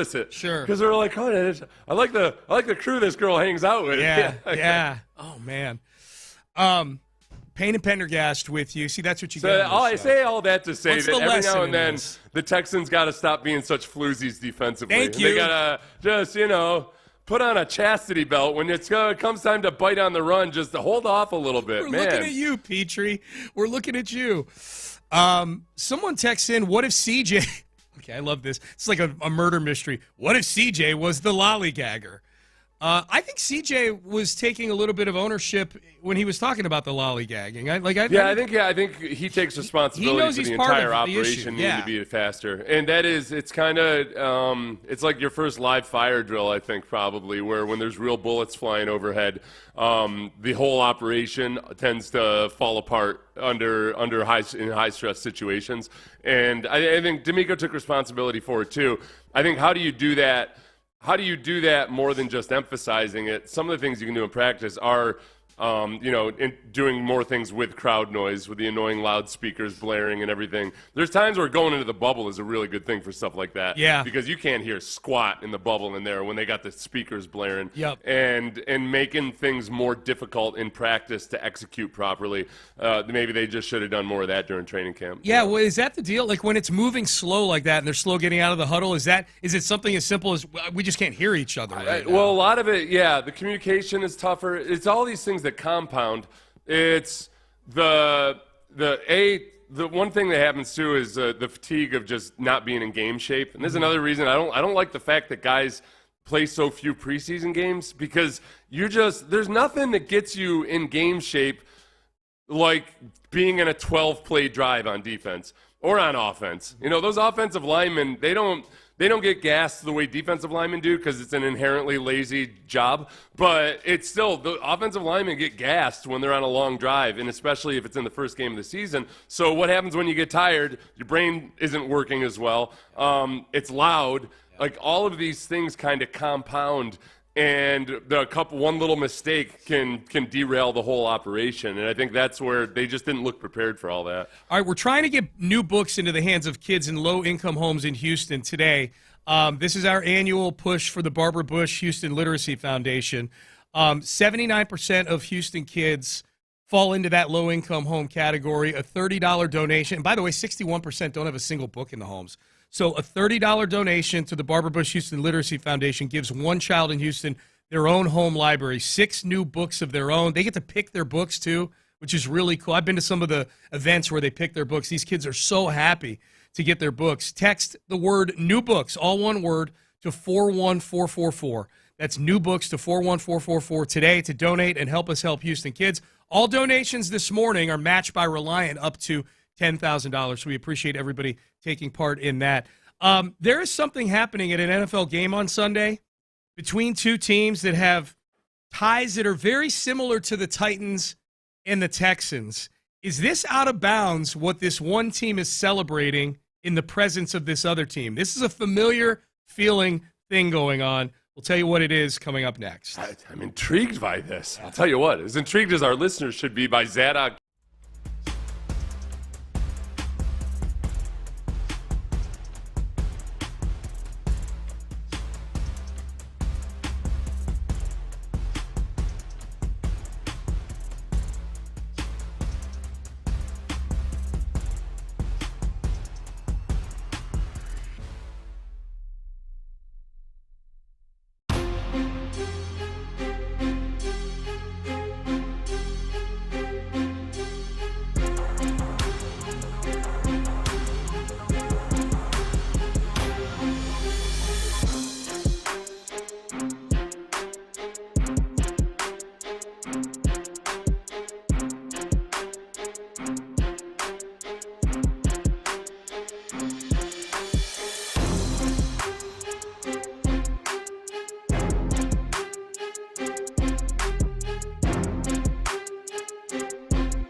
Mokaram Injury Lawyers Studios. Sports Radio 610 presents Payne and Pendergast. We have a texter saying, tank for Arch.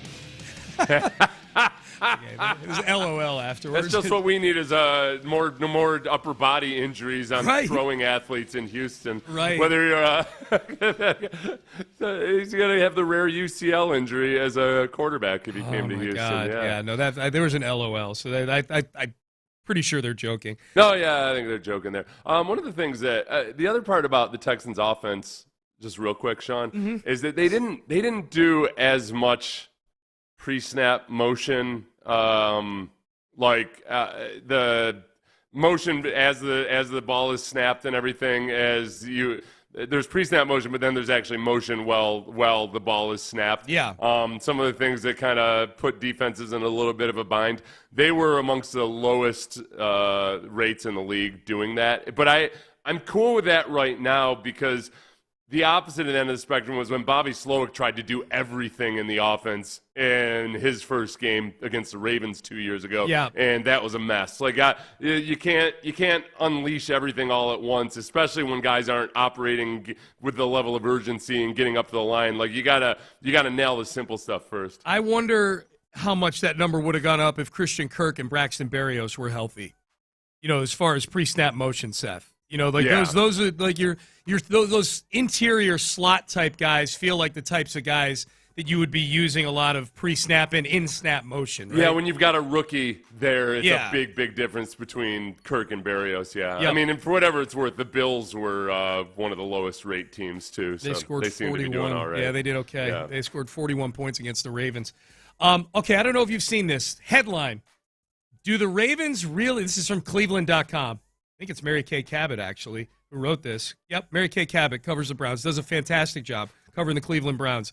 Do the Ravens, back up, Ravens play the Browns in Baltimore this Sunday?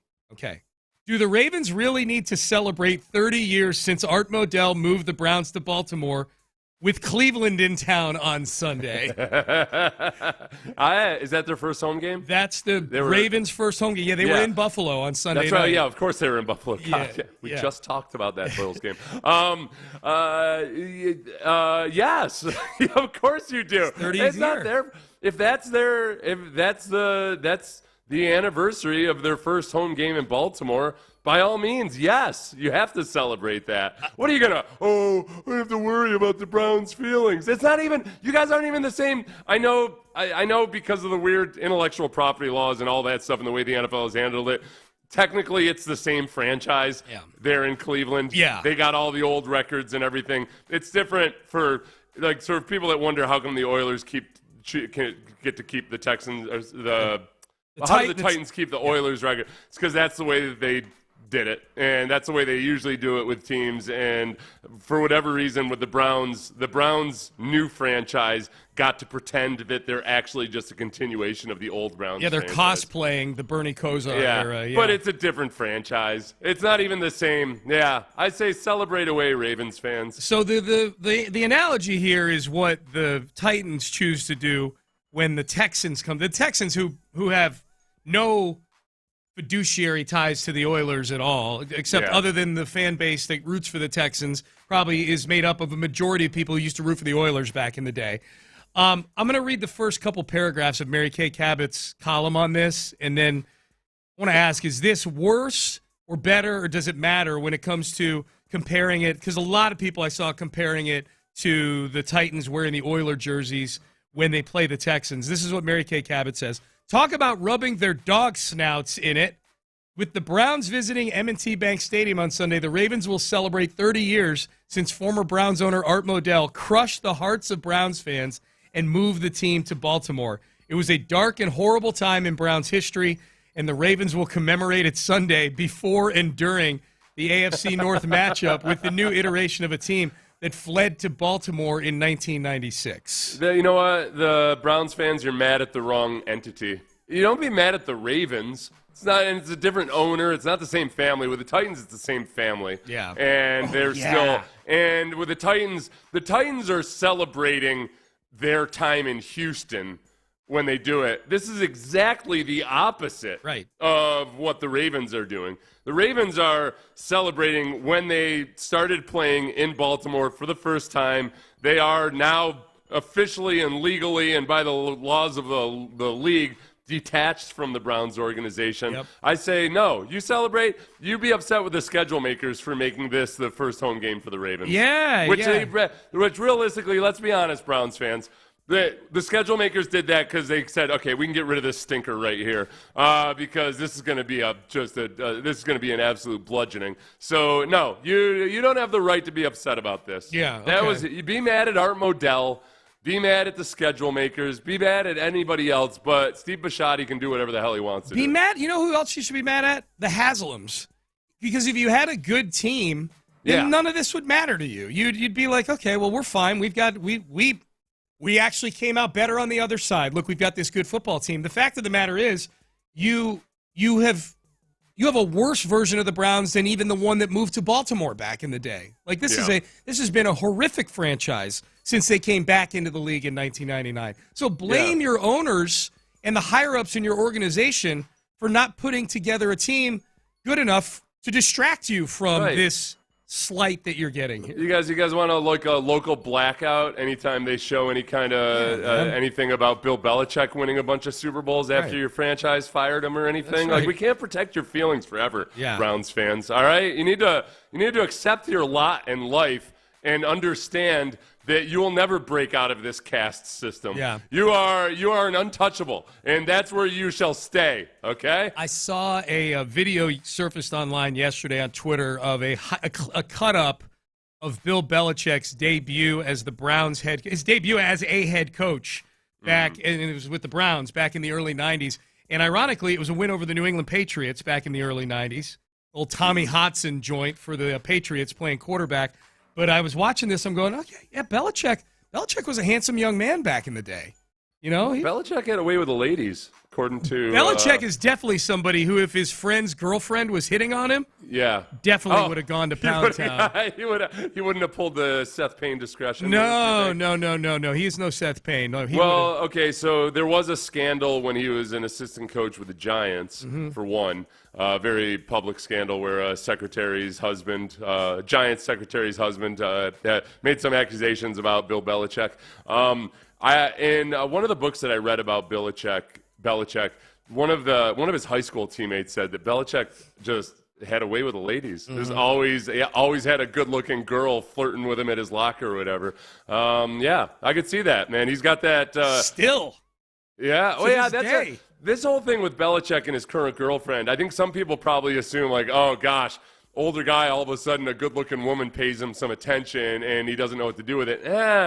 He's not some guy that's been whatever time Bill Belichick spent outside the office, big surprise, I think he was really efficient with it. I think through the years he found ways to get his recreational activities in. He did.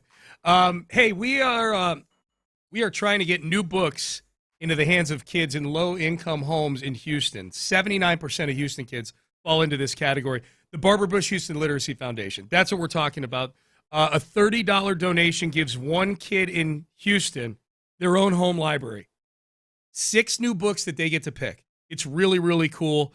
The tie to literacy, especially youth literacy, and things like crime and mental health, and just society in general. When we have a more literate society, we've got a better society. And with just a $30 donation or more if you want to, you can do a whole classroom of kids for $900 if you want to do that. If your company does stuff like this where they donate to causes like this, then give some thought to donating this morning because Reliant is going to match all the donations made in Morning Drive up to $10,000. So every little bit helps. Really, every little bit helps double this morning, thanks to the good folks at Reliant. Here's what you do. Text new books to 41444. That's new books, all one word, to 41444 to donate and help us help Houston kids. Up next, more bad news for the Astros last night. And where does the core for this Astros team rank? Does the trajectory of the core of this team, is it indicative of the direction that this team is going right now? We'll explain. We'll do that coming up next. Northwest Houston.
KILT FM HD2 Houston. Insider access, exclusive content. Sports Radio 610. The Texans play here. An Odyssey sports station.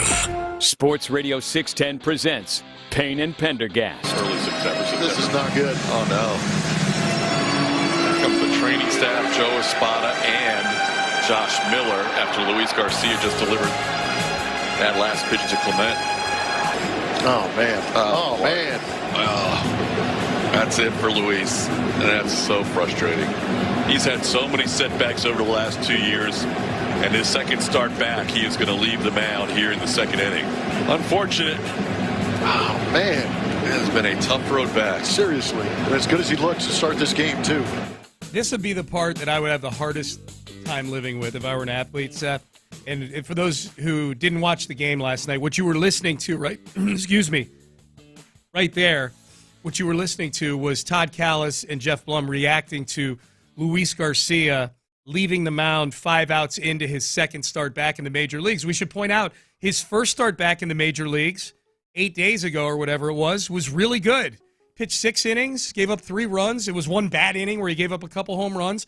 But by and large, over that outing, he looked good. He looked good in his rehab outings while he was experimenting with a new arm slot. He looked good last night. He hadn't given up a hit when he got taken out of the game last night.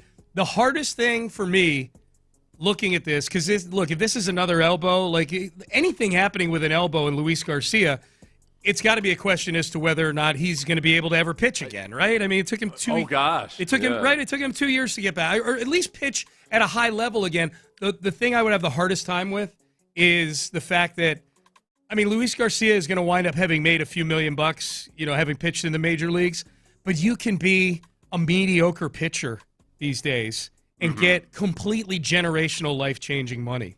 Yeah, you can get 4 years, $40 million, and be a guy with an ERA in the high 4s these days. I think that given the length of his rehab, I hate to jump to conclusions because sometimes guys re-injure the same UCL and they come back from it. It's not unheard of, but it seems like the cards are stacked against him in a lot of ways, and we don't know that maybe this is just genuinely inflammation, another setback. He had a lot of, his rehab took a long time, but then the very end of it, it was kind of the smoothest, even though he had so many setbacks early on. This now puts us, I don't want to think about what it means for his long-term future, but if I had to bet right now whether or not he plays the rest of the season, I think there's a really good chance that he doesn't play the rest of the season or the postseason this late in the year. We talked about those three pitchers returning from the IL, Javier Arrighetti and Luis Garcia. And I think we used to throw McCullers in there for a while. So let's put those in there. Because I used to say with those 4 guys, if 2 of those guys come back to some semblance of the best version of themselves or close to the best version of themselves, all right, I'm cool with that. Well, 3 of 4 of them are currently either injured or pitching horribly. Yeah. And so Javier is the lone remaining hope in that quartet of people. It's crazy. So those 3, you had Caleb Ort and Bennett Sousa in the last 2 weeks go to the IL with injured elbows.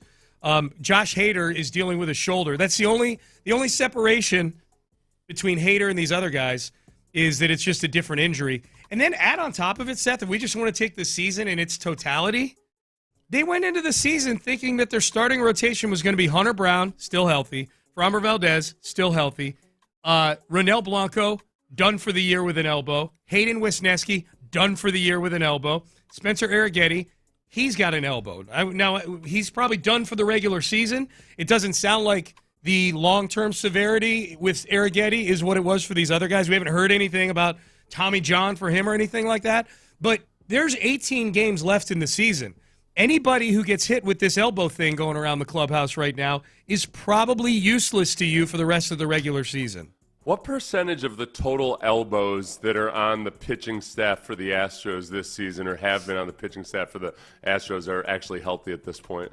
Like out of barely half of the guys that started the season, Out of yeah. Like you got 6 healthy elbows out of 12 right at this point. Right. Yeah. It's crazy. So I mean you kind of posed this question earlier, like what is this an Astro issue or is this just bad luck? We have no idea. We have no way of knowing. As of August of last year, there were at least 4 teams that had more Tommy John surgeries in Major League Baseball over the previous 4 seasons. Yeah. It feels like if you sliced it back to these past 3 years, including 2025, it can't be I'm close. guessing the Astros have got to be up there at the top. It can't be close the last 3 years. I mean, and these are prominent guys they're losing. And to be clear to anybody tuning in, we don't know what exactly Luis Garcia's elbow injury is, but it's elbow inflammation, which more times than not ends up being something not so hot. ESPN did a ranking. They do this every year about this time, where they rank the core talent on the 30 Major League Baseball teams, who's got the most core talent. And I thought what was interesting about this, couple of things. The Astros are ranked 8th, so okay, they're in the upper third. And that, look, is as tough as this season has been on Astro fans, this is still a team that's leading the AL West by a game. I mean, they're still leading their division. They are in the playoff hunt. I'm looking at FanGraphs, Seth. 79% chance to make the postseason. So there's plenty of teams that would trade spots with the Astros right now. I thought it was interesting in this exercise ESPN did. They take the talent, and these are the core are guys that are going to be with the team for at least a couple of years.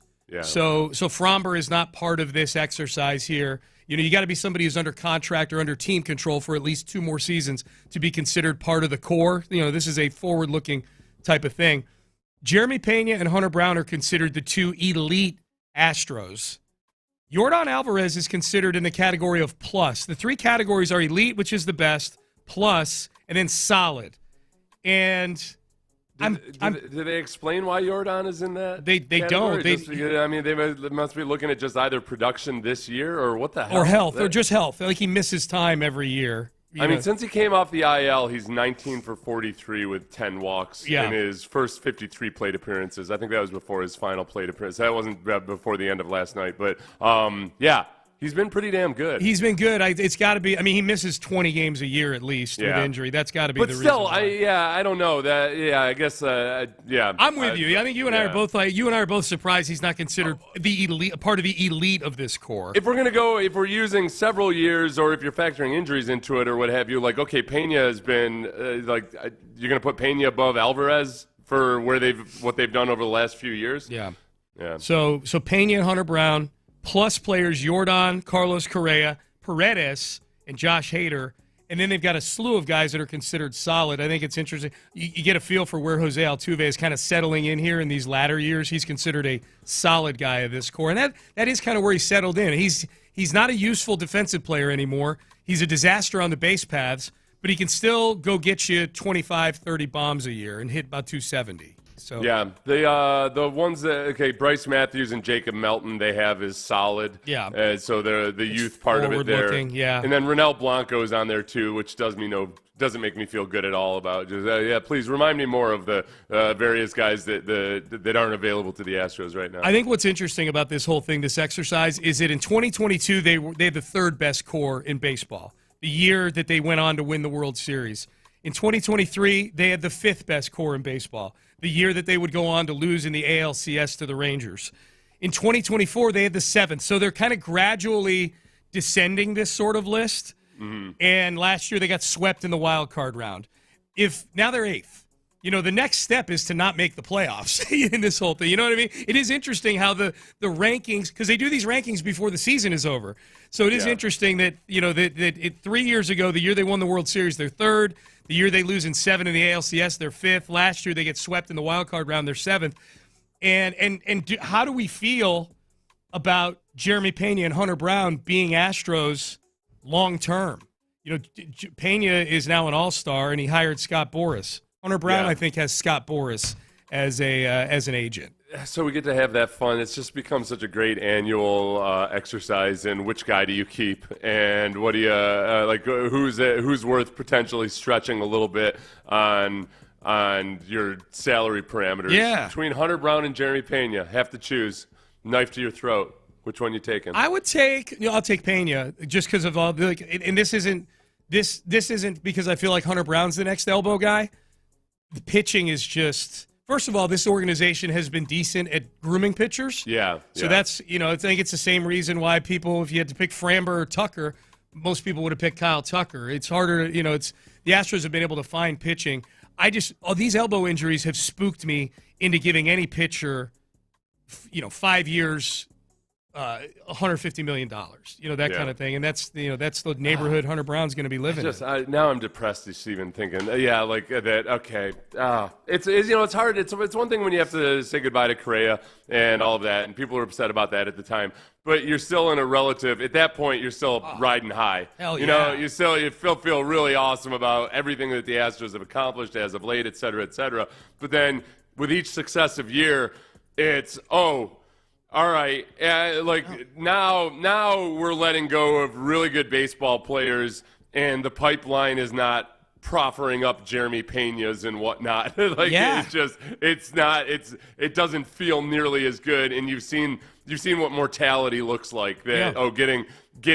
Getting eliminated early in the playoffs, letting go of guys, whether it's Kyle Tucker or anybody else, or Jeremy Pena or Hunter Brown, it feels more painful now. Yeah, it does. Than it was before. It does, and I'm in favor of the way that Jim Crane runs the baseball team in terms of how he handles free agency. I don't want to give anybody a 10-year contract. I'm completely in favor of that. The issue is that you had this period of time. Part of it because of the sign-stealing punishments where you had no first and no second-round picks for 2 years. And part of it because you traded away a bunch of guys because you were in a World Series window, so you traded away prospects. You've been in a period here where your minor league system has been widely viewed as bottom five. Now, for a bottom five minor league system, they've cranked out a lot of guys that have helped at the big league level. I will credit them with that. But eventually, you got to pay the pipe. Eventually this catches up to you. You don't have enough good players in the minor league system, and this is what happens. Your core goes from 3rd to 5th to 7th to 8th.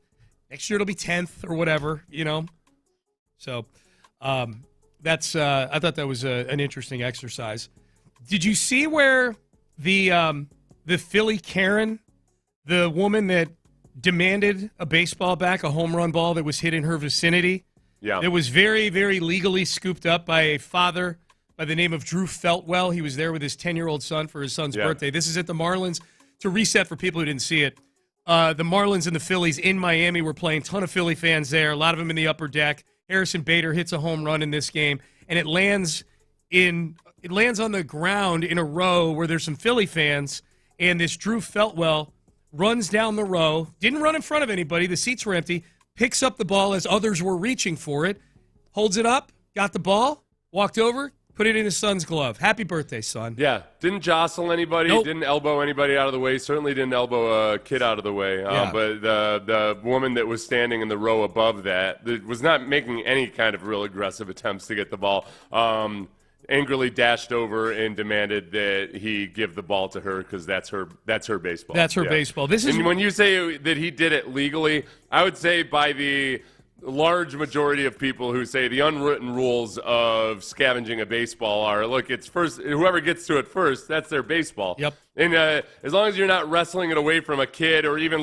overly physically competing with a kid, that's your baseball. That's exactly Doesn't matter right. how far you traveled, you got there. It was a clear path. Here's what it sounded like. This is the Marlins broadcast watching this whole scene go on with Philly's Karen going over and trying to get the home run ball. And ball hit the fan. Oh, the Phillies fan came in and he stole it from another Phillies fan. Oh, she can't believe it. Whoa. Easy. Oh, yeah. Yep. We have a little infighting here. He did give it to who I would assume is his son, maybe. Okay. Did give it to the youngster. This lady's got to get it under control. Look at the girl in the background in the left-hand side of the screen. She's laughing. All right. Ugh. What is going on? That is weird behavior. And let's get somebody from the Marlins to go out there with another ball. And they did. The Marlins, to credit the Marlins organization, they went up there. They had a bag of merch for the kid. They gave it to him. The kid got birthday. It was his birthday. The kid got to go down in the outside the clubhouse after the stadium and meet Harrison Bader, who signed a bat for him, signed a ball for him. Apparently, there's this trading card retailer, Seth, named Blowout Cards, a big trading card company, who's offering Philly Karen. We don't know her real identity. It's probably a good thing. People are calling her Karen Skunk Hair. Yeah, Karen Skunk. She had a black and gray thing going. Yeah, she had a complete mop of gray hair on top of what was clearly dark hair, underneath it. Yeah. They're offering her $5,000 for the ball if she will inscribe on it, I'm sorry. And they're going to give it to the kid. So have we heard no word from her? No. About this at all? They actually misidentified her. I know. I saw that. Yeah. Somebody doxed the wrong person. Yes. And so that poor person is getting all kinds of online venom, I'm guessing. Yes. Yeah. Oh, that sucks. That does. The problem is that the problem with that is that it's once you get misidentified, it keeps going on and on. Oh, yeah. Long after it's corrected, people stumble across a tweet here or something there, and it just keeps going. That person went from being somebody just sitting at home enjoying themselves to their phone blowing up, to B, now anytime their name gets Googled for any purpose, that is the thing they're most notorious for, being mistaken for Karen's what they call it? Karen Skunk Hair. When she goes to do a job interview and they Google her, it's going to show up. She's going to have to explain herself. No, that's not me. No, that's not me. It's like it's a lesser version of what Jerry Sandusky, the broadcaster, has to deal with. Oh yeah. Because there's enough people that are dumb enough to think that Jerry Sandusky, the child molester, somehow has an active Twitter account. But Jerry Sandusky, who's a sports broadcaster, has to deal with people coming at him all the time, calling him all kinds of names and everything. Like they would have hired Sandusky to be the play-by-play guy for the Ravens. I don't know why Jerry Sandusky, the non-molester, doesn't just change his name. I thought the same thing forever, and the more the years go on, the more I admire the fact he toughed it out, He toughed it out, but I think there comes a time where the people's there's a subconscious association that goes on there, where you're about to meet Jerry Sandusky. Yeah. Your first initial impression before you actually even get a first impression is like, we're going to jail? And then Jerry Sandusky, the non-molester, has an uphill hill to climb right from the onset in all these interactions. Yeah, I would change it to Gerald so quick. Man. Gerald, or initials like JC. It's like if your name's if you've got a successful career in the year 1944, but your name is Adolf. You're changing that, right? Yeah. No, I don't need to be any association with it. You become AJ or whatever. Right. You're absolutely right. All right, Payne and Pendergast with you. All right, does CBS have a person who is a treasure here in Houston warming up in the bullpen to replace Tony Romo? We will discuss that coming up next. But first, the Prize Picks. Let's talk Prize Picks here. Let's get you guys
Pendergast is driven by West Point Lincoln of Sugarland on the Southwest Freeway. Exit Kirkwood and take the first U-turn at West Airport under the giant American flag. Sports Radio 610 presents Payne and Pendergast. All right, Payne and Pendergast with you. Did not get a chance to watch the Lions and the Packers, and the reason I bring that up is because that was the game that Tony Romo and Jim Nantz were on this weekend. So I didn't get a chance to see if Tony Romo, who I think the general consensus on Romo, Seth, is that he kind of hit rock bottom a couple years ago in terms of the prep and the stepping on Jim. The Super Bowl in 2024 between the Chiefs and the Niners was kind of the nadir for the two of them. Romo was really just phoning it in at that point. You could tell he wasn't doing nearly the amount of prep that he should do.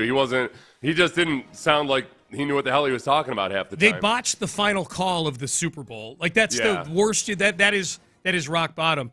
And I thought last year in the games I watched Romo, I'm like, okay, someone got in his ear because I thought he was better last year.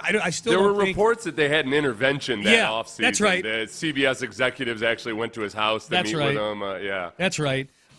Still not to the level he was when he was this sensation back in 2017. Remember in 2017, it looked like his two choices for employment were going to be either quarterback for the Houston Texans, because that was when the Cowboys were all in on Dak after Dak's rookie year, or broadcast. I think he chose the right venture. I mean, he's the highest paid guy in his vocation. Yeah. So, but he also, when you watch like Greg Olson call a game, Greg Olson studies. He knows his stuff. Yes. You learn a lot from it. That's always the benchmark for me is I like guys who can come in and when they do a Texans game, I'm learning things about the Texans that I don't know. That's a great way to put it. As opposed to saying things like, what are you talking about? They never line up in this formation. They lined up in it 7 times last week. Yep. And that's where Romo had gotten to me. I just feel like he's learning about the teams as he's watching them play, as opposed to like Greg Olson. Tom Brady, you might not like him, and he might still need polish or whatever, but he puts the work in. He knows the team that he's covering. Did you get a chance to watch any of JJ's debut? Only little snippets, but I remember watching him. I went back and watched the Christmas Day one last year, and I thought he did a really good job on that one. And like JJ, kind of like Greg Olson, I think is going to be a guy that there's no chance in hell JJ's not going to be prepared for the game that he's going into. 1,000%. 1,000. JJ's not going to embarrass himself. There's no chance of that. Andrew Marchand of The Athletic has an interesting theory, I guess I'll call it, about J.J. Watt and his immediate elevation to the number 2 team. We should keep that in mind. J.J. was on part-time studio for CBS, did that Christmas Day game last year on Netflix, widely acclaimed to have done a good job, especially his first game ever as a color analyst. So as we all know, CBS moved J.J. Watt into the booth and shot him past everybody in the pecking order other than Tony Romo. Marchand is the media critic or media writer for sports for The Athletic. And he points out that, man, when Romo got that big deal back in 2020, $18 million a year, completely reset the marketplace for high-level color analysts.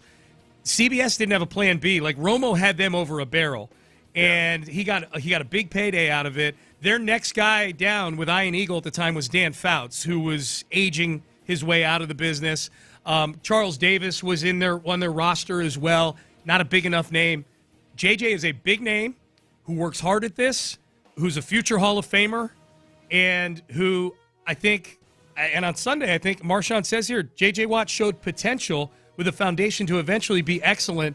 And Marchand's point is that, like, when Romo's contract is up this next time around, they're not going to get caught with their pants down. There will be a plan B to elevate to the first team if they need to. Yeah, I think it's perfect for JJ because he doesn't have as high a profile. And I think however long he's going to be better at it at the end of the season than he was in week 1. All the reports I saw were that he was really good in week 1. So I think this is I would, if I had to bet money on it, he'll be the lead guy by 2 years from now or 3 years from now. When's the contract up for Tony Romo? Romo's got 5 years left. 5 years. Deal, okay, I would say 3 years. I'm going to say 3 years. Okay. Yeah. And I think they demote Romo and give him the option of whether he wants to work or not. Now, that would be circle of life, because you remember what happened when Tony Romo got that gig is that Phil Simms got booted to the studio. Yeah, so that would be circle of life if JJ were to come in and boot Tony Romo to the studio. I know there's a lot of people that like Romo just because it feels like it's more fun. It feels like you're drunk at a party. The problem is, for me, it feels like he's drunk, too. I want to be the drunk one. I want to be the drunk one who's got a jovial, good-natured, but teetotaling friend who's explaining things to me, being sure I get home all right. You know, there's too many times during the game that Romo just doesn't know what the hell's going on. God help me. The next time I have to sit through Romo receiving an explanation from the rules official and not understanding the explanation, but then all of a sudden turning and agreeing with the explanation as if he understands it. I can't take it, Sean. No, I get it. These old bones can't handle the stress. I get it. Marshawn points out some interesting things in this article. And by the way, I'm rooting for JJ. I hope JJ is excellent at this. I watched the first 20 minutes of the game on Sunday because you and I had to do pregame at 12:25, and then I went back and watched not the cut-up version, but I kind of did the whole fast-forwarding through certain parts and watching. Yeah. I thought he did, for the second time doing it, first time being Christmas last year, I thought he was great. I thought he did a good job. The things, there were one thing he got big praise on, the second thing that another thing he got criticized on by Marshawn. Marshawn loved his enthusiasm. Like big enthusiasm, like JJ, and I think that's really key. And that's what you talked about with Romo. Romo's got that enthusiasm. Right, people love it. Feels like a good time. Honestly, that's why a lot of people like Ross Tucker. He sounds like he's so excited to be at a football game. Yes, it gives you the feeling of like you're like, oh, I'm there live because this guy is showing me how excited he is to be there. It's contagious. Now, the one criticism that Marshawn had, which is very fixable, too much of the what and not enough of the why, especially on passing plays. Now, that'll be the interesting thing because a quarterback obviously is going to have more, at least in the eyes of the fans, credibility when it comes to the passing game and then more just natural knowledge of it. And I think some of that, because JJ has studied this, and I think like a lot of times, like I learned a lot more about the non-line play part of football after I was done playing football than I ever did while I was playing football. Yeah. So like there's probably a little bit of a confidence level there too where and the other part though too, and this is one of the hard things for quarterbacks to go through when they become color commentators, it's that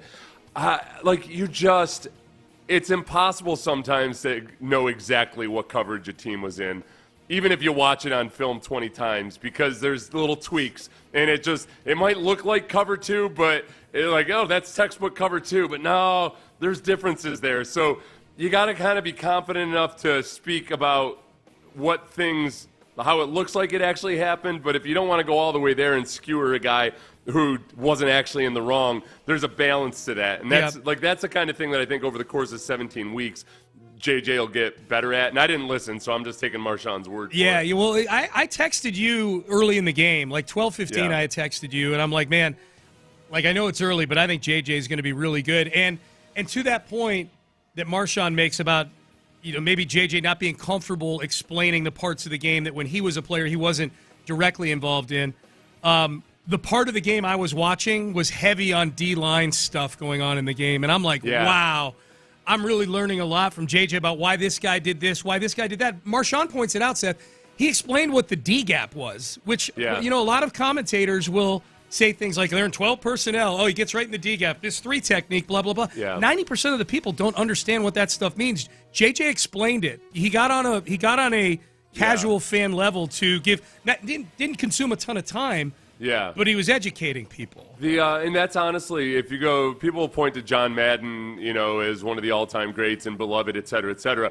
People got frustrated with John Madden because John Madden spent a lot of time explaining the basics. Yeah. So a lot of hardcore football fans, they choose not to remember this or whatever. But I can remember this because I lived in a house watching it with my dad and his friends, So people would get kind of frustrated that Madden was breaking things down on such a basic level sometimes. But that's what the networks want. Yeah. That's you're cultivating the future NFL fans. Yes. And the people that are afraid to ask their brother or their spouse or don't want to look dumb, it's nice when somebody just explains it. So because you never know which question is a dumb question or not. Everybody goes through that. Yeah. So I think that I think JJ will probably try to be able to find that good balance between the basics and some of the more nuanced stuff. So 3 years, you think, huh? That's your prediction? 3 years? I said that, but then I remembered that Dan Fouts was in that role for about 20 years longer than he should have been. So Fouts Fouts was rough, man. Yeah. It was rough to. No, you know what? Fouts wasn't as bad as Deerdorf. Deerdorf was the one. Deerdorf was there way too long. Yeah. Fouts, I would say, probably lost his fastball somewhere along the way. Deerdorf was there for decades too long. Deerdorf was awful. My favorite Deerdorf memory, if I can personalize it, Deerdorf, Al Michaels, and Frank Gifford did the 1992 Sugar Bowl, which was Notre Dame and Florida. Yeah. And my brother was the kicker on Notre Dame that year. He actually had to come off the bench to kick because Craig Hentrick, the regular kicker, tore his knee in the game. So my brother comes in wearing a defensive lineman's jersey because they went with the green numbers in that game, and they only had one of every number. So out trots my brother with number 96 in this dress practically. And he kicked a few field goals, kicked a few extra points. They won. They beat Florida in that game 39-28. But my brother had a kickoff in that game that duck hooked way out of horribly out of bounds. Yeah. And Deerdorf goes, that's how you get to be 3 off the tee. Like a golf analogy. I'm like, so anytime I think of Deerdorf, I'm like, yeah, he clowned my brother.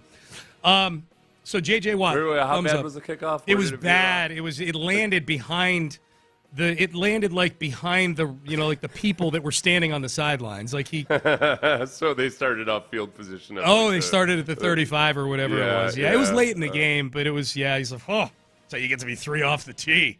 JJ and Kevin Harlan would be good. This is a text. Ian Eagle is damn good at his job. Yeah, Ian Eagle and Kevin Harlan are both excellent. Harlan's the one that I know a lot of people say, what do the announcers really do for getting people to watch or not? I just enjoy watching Kevin Harlan or listening to Kevin Harlan. Yes. When I hear him on the radio, I've stayed listening to games that I'm not really paying attention to all that much, just because I like the sound of his voice, and I think he does such a good blend of kind of the old-time classical sports announcer voice, but yet with a sense of humor and almost like a little bit of an irreverence while still setting the scene really, really well. Yeah. There's nobody better than him in my mind. He's by far my favorite. He does play-by-play when drunk people run on the field. Right, yeah. What did he say? The guy is drunk. Yeah, the guy is drunk. You know what he is? He's like the guy that he's an electric guitar player, but then you find out he also plays the 12-string classical guitar or whatever. Yeah. He can do it all. He can do it all in one concert. Yep. In one concert. You're thinking you're going to go watch a banjo player, and all of a sudden he whips out a harpsichord and does a pleasant melody. Yeah. Headed to the slammer. Yeah. We have a slow day. We just got to play a bunch of Kevin Harlan stuff. He's you're right. He's excellent. No question. Hey, we are trying to get new books into the hands of kids in low-income homes in Houston. This is an effort we do every year. And if you're unfamiliar with the correlation between child literacy or literacy in general and the quality of society that we live in, you can look up some numbers. Just know that there is a serious correlation to crime and mental health when it comes to literacy. So the sooner we can get books in kids' hands, the better off we're going to be as a city. And 61% of kids in Houston don't have a single book in their home. Let's rectify that today. A $30 donation to the Barbara Bush Houston Literacy Foundation gives one child in Houston their own home library, 6 new books of their own that they get to choose. That's the big key. Not being handed a bunch of books they don't want. It's an awesome event where they go and pick all 6 of their books. It's great. So text new books, all one word. That's new books to 41444 to donate and help us help Houston kids. All donations in Morning Drive are going to be matched by Reliant. So when you donate 30, it's really 60 because Reliant is donating up to $10,000. They're going to be matching donations this morning. Text new books to 41444. Nick Casario's Game Day Superstition is the least surprising thing ever. That's coming up next. You know what, Sean? I'm going to do something different today. With Trajan Wealth, usually I'm giving people a pep talk, painting a picture of the future that they can have when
Karam Injury Lawyers Studios. Sports Radio 610 presents Payne and Pendergast. Seth, your Trajan Wealth live read got some traction. I gave everybody some tough love. Some tough love. You went old school. I gave some good hard coaching. Yeah. Yeah. I think this is a fake text, I'm pretty sure. Hey, Seth, Trajan Wealth here. Just skip reading our ad tomorrow. You're fired. Scram. Scram's my favorite. You're pretty sure that's not actually the people at Trajan Wealth? Well, I'm pretty sure it is because I actually edited the text because it says Trajan Health and they misspelled Trajan. Tragen. I'm pretty sure the Trajan Wealth people know how to spell their company name. My favorite one is the person that called you a 401k Karen. 401 Karen. You're afraid that's the what K I'm is going to for lean Karen. into that. Yeah. Yeah.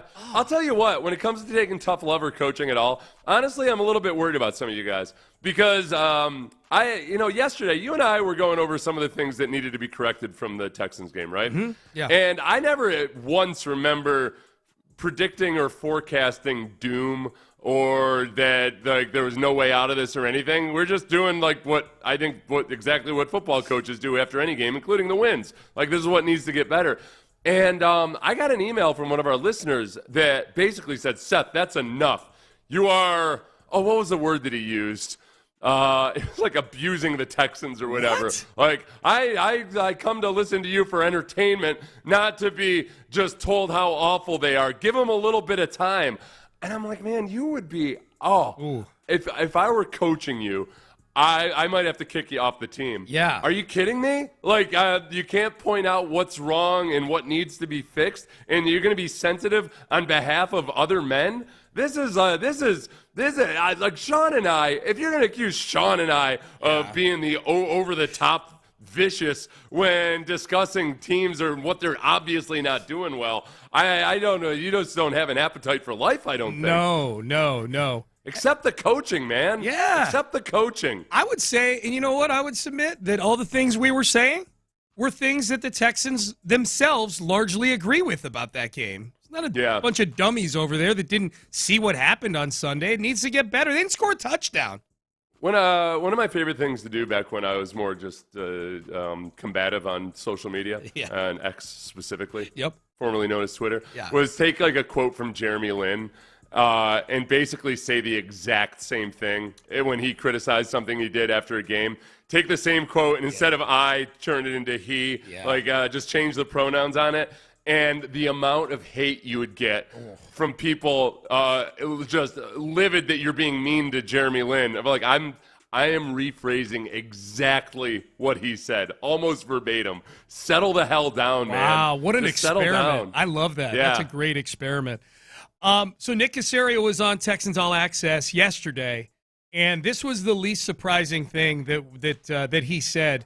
He was asked by John and Mark about does he have a game day superstition. Here's what Nick Caserio's game day superstition is. I try to work out each game day. So when we're here at the stadium, I jump on a VersaClimber. For those of you that don't know what the VersaClimber is, I wouldn't recommend it because it's not easy. But I try to do that. I mean, I enjoy exercising. I enjoy working out. So when I'm on the road, there's not really too much, try to do the same thing. You try to make it as consistent as possible. But that's probably one thing. When I was playing, I was a stickler. I was probably a maniac. Now I've gotten a little bit older. Honestly, some of that stuff doesn't really work. So you just got to do something to really settle the mind a little bit and just kind of put you in a position where you can focus on the job at hand. Superstition for Nick Caserio, time on the VersaClimber. Surprise factor, 0. The VersaClimber, for those of you who don't know, is the machine where your arms are moving up and down as your legs are moving up and down sounds as well. Miserable. Like you're mountain climbing or something. On a very easy, a technically easy rock. Have you ever done the VersaClimber before? Yeah, I used to love the VersaClimber. It's Really? awesome. Very low impact, yeah. Okay. So it's low impact but grueling. Yeah. Any kind of those climbing machines, like the ladders. I like those ones where it's just a rung after rung after rung, like it's a treadmill of rungs that you climb. Love those. Yeah. How long do you think Nick goes on the VersaClimber for? I don't know. It depends on if he does intervals or if he's going steady state. There's any matter of time you could go. Oh, there is. Okay. Yeah. So it's a little you can do. You can do anything at a low intensity or high intensity. Yeah, I'm guessing that Nick is more of a like a high-intensity intervals, like 3 to 5 minutes at a clip or something. That's the most grueling way to do it. The old MMA interval-type workouts where you're going 5 minutes at a time, super hard full body. Anything full body is badass. I'm reading, you know what's interesting about that is I'm reading this book, autobiography. Well, it's a book of stories by Dan Gable, who is one of the best wrestlers of all time. And Dan Gable is known as just being this, and then he went on to be one of the best wrestling coaches of all time. He's a maniac. But was just, it's like a psychotic maniac in terms of working out. But he said one of the turning points for him in his young life was that he had lost a wrestling match, and he went home, like when he was like 9 years old or something. Back when he went lost. home, and it was like the first time he had ever lost. No, you know what it was? It was a swim meet. So it wasn't even a wrestling match. Because he went undefeated in high school and then undefeated all the way through college until the final match of his college career he lost. Wow. And then he went on to, I think when he won the Olympic gold medal, he didn't have a single point scored on him. Jeez. Either that or the World Championship, whatever. But so when he was a real young kid, for the first time in his life, he had lost anything at all because he got second in a swim meet. And he went home and he was sulking about it. And his parents were not like the kind of parents that drive their kids hard or anything. But his mom got to a point where she basically said, "You got to quit sulking and being a baby about this. Go shovel the driveway." And so he went out and shoveled the driveway. And he said, as he was doing it, he realized, like, oh, I feel better. So he went and shoveled the neighbor's driveway, and then the neighbor's driveway, and the neighbor's driveway, and the neighbor's driveway. So I got to thinking about Gable and just high achievers in general, about the whole that dynamic of kind of having that attitude, or once you can flip that switch to realizing that, boy, how do I respond to adversity or defeat? It's like, oh, I feel better when I just get back out there and start exercising or working harder or anything. And he was a maniacal worker. But then at Iowa, when he was a coach, his players, like his wrestlers, were the exact same way. They were just psychotically hard workers. Well, and I think, and we're going to play DeMeco in the next segment, talking about flushing week 1 of the NFL out. I imagine it's similar for football players, right? Like, it's a lot easier as a player than as a fan. Yeah. It's you get in on Monday, you watch the film, and then you got work to do. If you end up spending any time sulking, you're mentally weak. Yep. That was one of the best lessons I ever learned, was like, everybody loves to put on a display of how much they hate losing and how awful it is. But if you can't flip the switch, you're mentally soft. And I think the same way with coaches, if you're still yelling at them on Thursday about a mistake they made on Sunday, like, unless you're doing it conscientiously and with a specific purpose, you're just kind of sulking, Like, you got another game to win. Yep. The other part too, Sean, the life lesson in that, I think, is I think, because we talked yesterday about, like, sometimes when people they put a little too much emphasis on being positive all the time. There's all manner of people that are super successful that, if anything, skew a little bit more to the pessimistic side of things. But it's those people that might be a little bit pessimistic, but that their response to the pessimism is to work their butts off. Yes. And they're fueled by that fear of failure. And it's not in vogue right now to lean into some of the darker sides of your personality, but there's so many great athletes and great business leaders or whatever that they have that side of them, is just constantly in fear of.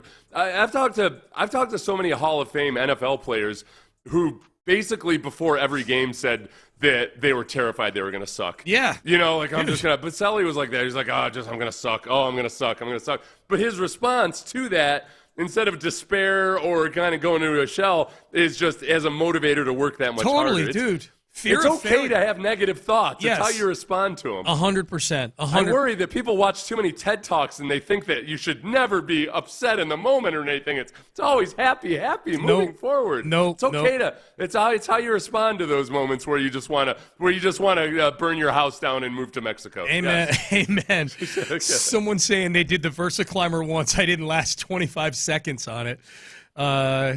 It sounds I knew miserable. it because like, my brother was a really good wrestler, so I wrestled in high school, but I wasn't as good as my brother. But he wrestled in college and internationally, and like the VersaClimber, the stair mill there, or whatever that ladder mill is, and everything. Wrestlers love that stuff. Oh, they're just psychotic. Oh yeah, Vision Quest, man. When Loudon Swain took the pegs, the pegboard, and he climbed all the way to the top. That was great. They probably don't have pegboards anymore, do they? Probably not. It seems like a pretty big liability. Probably a lot of liability from plummeting 40 feet up the wall. That 3/4-inch wrestling mat doesn't provide maybe just as a less cushion than you'd think. Yeah. Kids, go watch Vision Quest. It's an 80s movie that actually aged pretty well, I would say. And then beg your parents to put in a pegboard on your house. Thank you. Yes.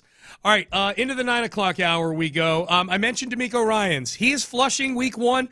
We didn't do that with him earlier. We went back and we needed him to explain what went wrong.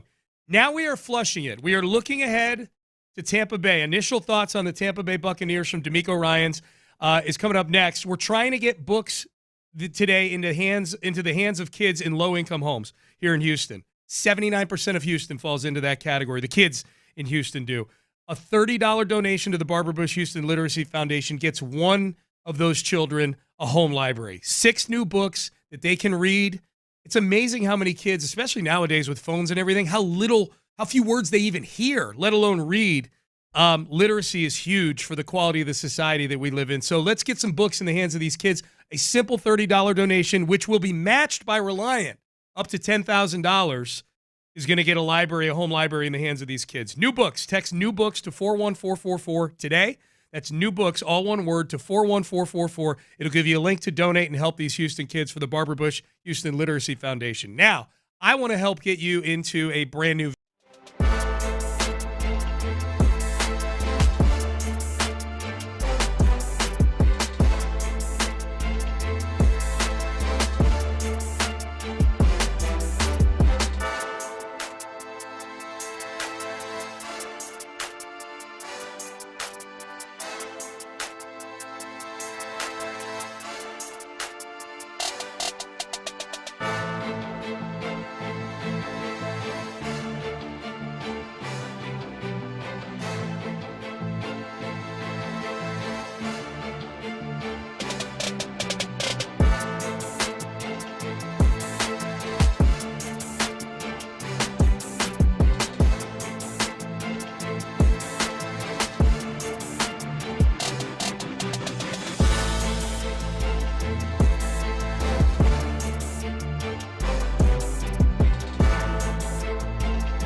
WFM HD2 Houston. Insider access, exclusive content. Sports Radio 610. The Texans play here. An Odyssey sports station. Sports Radio 610 presents Payne and Pendergast. I'm going to text or ask, hey, Casario's superstition is exercising before the game. Do you guys have any superstitions before the game? I actually do. It doesn't involve exercise. Before every home game, I go to Avalon Diner for breakfast. Yeah. I get a veggie omelet with fruit instead of hash browns, white toast, and bacon, not crispy, chewy bacon, coffee and water. I get ready for the pregame show. I drive to the stadium. I play the same playlist. I've got like 2 or 3 WWE themes. And then as I'm arriving at the stadium, I'm playing Boys of Fall by Kenny Chesney, big football song. Park in the same spot every time in the teal lot. And then I walk into the stadium. I stop and I see John Harris before going out to the stage to do the pregame show with you. I always stop and see John Harris because, A, he's my friend, and B, he's always got a few nuggets. That's true, yeah. You chit-chat with Johnny for 10 minutes, you get educated on the sport. I wouldn't classify any of those as superstitions. I think that's more of a routine that you're in. And you like having that routine because it's the worst actually I've ever heard in my life. No, it's not. No, if anything, I'm giving you a compliment. It's because you understand the importance of routine at times, especially when it gets you in the right mindset. It reduces. You don't have to think about all those other decisions that you might otherwise have to make. Where am I going to eat before the game? What am I going to do? How am I going to get all that? That's more routine. I had this conversation with Chris Palmer, who was the offensive coordinator for the Texans early on. I remember sitting with him just chatting about. Somebody asked a question about superstition. He, me, and another player were waiting to go into a team meeting. And I told, I was like, I don't think I'm superstitious, but I do like to do this a certain way every time. And he's like, no, you like routine. Which is good because you can be, you know how to get yourself ready in a certain way. And the one superstition I had was, for whatever reason, one road trip, I had forgotten my toothbrush, so I had to use a hotel toothbrush. Yeah. And I had a good game the next day. This would definitely be a superstition. Okay. Yeah. So from that point forward, I always used a hotel toothbrush. But I also carried an extra hotel toothbrush just in case the hotel was out of toothbrushes. Well, when you were in Tennessee and Indianapolis, they didn't have toothbrushes in the hotel because they don't have any teeth in that state. That's where they were named a toothbrush because it's one tooth. Yeah, it's not a teeth brush. Exactly. It's a toothbrush because it was invented in Tennessee. Okay. No, so I would. Listen, I had NFL money back then, so I could afford a spare hotel toothbrush. Right. It was a spindly little mess where 18 of the bristles times are tougher now that you're in radio. So that was a superstition. Okay, so mine is more of a routine, but I do feel when I break the routine. Yeah. And the Texans lose, I feel partially responsible for that. Okay, that's a superstition. Yeah. If you think your routine has an effect on the team outcome, yeah. Okay, that is a superstition. And it's dumb. Right, it's Sean. really stupid. You know what? Yeah. Sean, I was looking at it through my own filter. I thought you were concerned about, putting on a good show and holding yourself to a high standard, so you had a routine. I didn't realize that it was unselfishly about the outcome of the team. No, it's the outcome of the team. The good show is a mere byproduct of the superstition that I have. Yeah. Okay, it's all a superstition. Yeah. And I enjoy it because I love going to breakfast before games. Okay, so do you have any other superstitions like while watching a game or anything on television that you have to open your beer a certain way or anything? No, like that? Nothing like that. Although I sit in the same chair, like Amy she's sitting in my chair when a game is on. She has to get out of that chair. I sit in the same chair every game. That's the closest. But that's more of a comfort level. That's the closest thing. Yeah, you're probably right. Well, it's like in Silver Linings Playbook. Is that the name of the movie, the Bradley Cooper one? The Robert De Niro is very superstitious about the Eagles. Yeah, like everything has to be just right, and he very much believes in it, which is weird because he's also a bookie in that, which I feel like a bookie should not be. I feel like, he's an amateur bookie. Okay. I feel like you should have a better understanding of probability and everything than that, but that's where he was with it. Nut and Clear Lake said, did you just say chewy bacon? I don't mean like raw bacon out of the fridge. I mean, I don't like it like crunchy. I like it to have a little bit of chew to it. Can you order your bacon a specific way? At Avalon Diner, you can. Order it. Yeah. You can order it crispy. I guess, I've never I'm always worried about bacon being undercooked. So I would never, but I also don't like it extra crispy. So I just take it as it comes. Yeah, I would never say chewy bacon because I don't know. They know what I mean there. They know they know what I mean there. Like they recite my order to me at this point. They know exactly what I want when I'm coming in on Sunday morning. You're like the norm of the Avalon diner. 100%. Yes. Yep. Know them all. All right. DeMeco Ryans. Moving on from week 1, we are. That's what he said yesterday. And all you alarmists who want to fire everybody. That's the nature of our business, right? You lose, fire everybody, trade every player, right? You win, going to the Super Bowl. Like, then the next week, everything, I get it. Like, that's the nature of our business. It's exciting because you have so many different outlets, so many different people have an opinion. So many people love football. So I love the passion. I love the energy that comes with this, right? It's fun, man. We really enjoy this, and we understand the seriousness of it as well, right? But to that point, the realistic point is one game. It's week 1. The building isn't burning down. It's week 1. We go back and we fix what we need to fix, come out and do the things that we can control. That's the main emphasis for this week. How can we just control the controllables and press forward? And now, when you have a chance to truly compete, now let's see what happens. Okay, when it comes to fire everybody, obviously DeMeco's exaggerating to a certain degree. I think you and I are going to have the same answer. When it comes to people that DM'd you or tweeted at you or were on the text line or people that you just heard shouting it on the street, which player was most universally yelled about in terms of why is this guy still on the team? Or why is this experiment still going on? With this version of the Texans? Yeah, after the game. I would say, why is this guy still on the team? Dameon Pierce. Yes, yeah, Dameon Pierce. Exactly. Yep. That was my first thought. Dameon Pierce. There is a part with Dameon where, especially man, dropping that screen. I don't. At some point, someday, I don't know how long they're willing to play it out with Dameon Pierce, and maybe I'm proven wrong on this eventually. I was surprised that he wasn't traded away last year during training camp. I was willing to see that, okay, maybe they really did feel like the scheme was part of the issue and they got to figure out how to make it work with him. But it's just, it's a couple of big runs here and there, which have been nice. But so far after one game, that one got on my nerves a little bit. Yeah. And you're in this situation where, yes, Joe Mixon is down. Nick Chubb is looking like he's pretty good. But I'm not super enthusiastic about it. Okay, you should be happy about this, and we'll get to Tampa Bay in just a second, what DeMeco had to say about the Bucs. But on Texans All Access last night, Seth, or it might have been 2 nights ago, the YouTube I saw yesterday, with Mark and John talking to DeMeco, he alluded to perhaps doing something that you were, I think, kind of almost requesting after the game on Sunday. Chubb ran the ball really well. We tried to mix it up with the backs.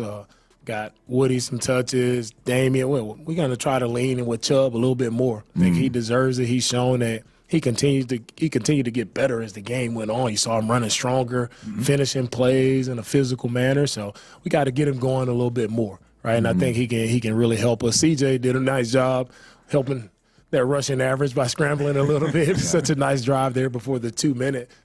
During the 2-minute at half, he did a really nice job scrambling to put himself in position to get points there. So I think offensive line, just stay after with our double teams, being a hat on a hat. That won't change. We're always want to get a hat on a hat in the run game and really emphasize our wide receivers getting in, blocking the support players, and that'll help our run game continue to thrive. Okay, everybody's got a block. We know that. More Nick Chubb at the beginning of that. More Nick Chubb, you're right. And I didn't know if I wish what he would have said was we have to be really careful with him because, he is still coming back.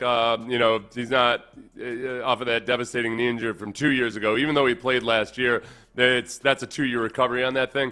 There's a part of me that I get it. You want to, try a bunch of different guys out. But again, I turn into the grumpy old man of like, what was the preseason for? Right. Why? You get 2 series with your starters in the preseason, and you know what? You only get 17 regular season games. Yeah. And we're going out and we're testing and probing and seeing what we feel good about in week 1. While going up against a really good defense. Okay, fine. You ran your little experiment. Now, yes, focus on your strengths. And Nick Chubb, out of all those running backs. I know Gumbawale has always been – I like a Gumbawale in his role, but not at the expense of Nick Chubb carries at the end of the game. Yeah, I would submit, Seth, one of the inactives on Sunday was British Brooks. Yeah. I would have British Brooks active ahead of Dameon Pierce right now. Without question. British Brooks did some good things in the preseason. I think, look, he always seems to make things happen when he's out there. Dameon letting the ball roll into the end zone, which becomes a touchback at the 20 instead of the 35. Yeah. And then just not doing anything as a runner, but then also dropping that very, very, very catchable pass that hit him right in the hands on the key drive there. There's a part of Dameon where it's turning into like this is Jose Altuve's base running, except without the Hall of Fame career behind it. And I don't have an appetite for it right now. Nope. Here was DeMeco Ryans talking about moving on from week one. We'll do that. We'll look ahead to the Tampa Bay Buccaneers. Here's DeMeco on Baker Mayfield and the Bucs offense. The Bucs, one thing I'll say about the Bucs is starting off watching the tape, man. Baker Mayfield he's playing the best he's played in his career. Todd has done a really nice job of working with Baker. And the passing game, they were first in the league in passing last year, or they were top 5 in pretty much all the major offensive categories last year. And it shows they have weapons at receiver. Mike Evans has done it for a long time, continues to shine. The young kid, Igbokwe, has done a really nice job making some explosive plays. He showed up big time for them in their game versus Atlanta. And Baker, he does a really nice job of just moving around, scrambling in the pocket, keeping plays alive. You see toughness, you see grittiness from Baker, which allows their passing game to thrive. So Igbokwe, it was a huge role in that game late.